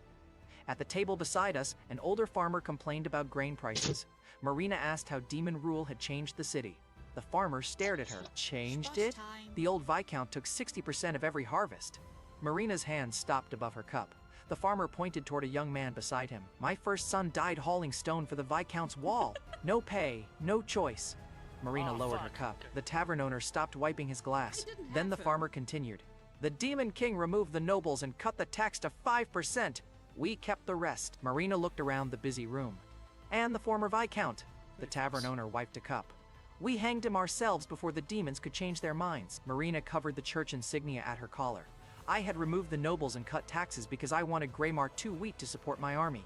Torin had handled the administration. The Minotaur I promoted to ruin governance had apparently discovered basic fairness. I pictured Torin eating the forms until only good policies remained. Honestly, that explanation felt plausible. A hooded resistance scout approached our table after sunset. He recognized Marina's church insignia beneath the cloak and whispered that human loyalists were hiding nearby. Marina looked at me. They can guide us to Alliance territory. I looked at the citizens praising demon rule. The human resistance suddenly felt like the more dangerous option. Still, Marina needed a road home, so we followed. That evening, inside a manor beyond Greymark, Alistair Wycliffe welcomed us with wine and polished manners. Alistair was a dispossessed Viscount leading a room full of nobles who called themselves resistance fighters. Their coats were spotless. Several still wore old signet rings and called one another by titles they had lost. Alistair spread both arms. Most holy, your return will unite every loyal house, Marina answered. Then help us reach the Crown Alliance. A beastfolk servant entered carrying a tray. Her gray ears stayed flat. Old bruises marked one wrist. She kept her eyes on the floor as she poured Alistair's wine. One drop struck the tablecloth. Alistair slapped the cup from her hand and backhanded her across the room. Okay, Marina time moved for an before the ass tray whooping. hit the floor. She caught Alistair's raised wrist. Touch her again. The fake resistance lord smiled at the saint. She's property. Marina tightened her grip until his smile twitched. Try the sentence again. Alistair lowered his hand. The nobles stopped drinking. Marina knelt beside the servant. What's your name? The beastfolk servant hesitated. Pippa Greypaw. My blood went cold. The game had shown Pippa as a towering white wolf demigoddess beside the hero party. She had been one of the deadliest enemies on the Demon King's route. Here, she was an abused servant who flinched when anyone lifted a hand. I had rescued one future goddess from my castle and walked directly into another. Later that night, at Alistair's Manor hot spring, Marina soaked with the sacred shovel propped beside the pool. The Sunward staff stated the problem she had missed. You stopped one beating, the relic told her. Pippa still belongs to him after you leave. No person belongs to another, Marina answered. The contract says otherwise. The rule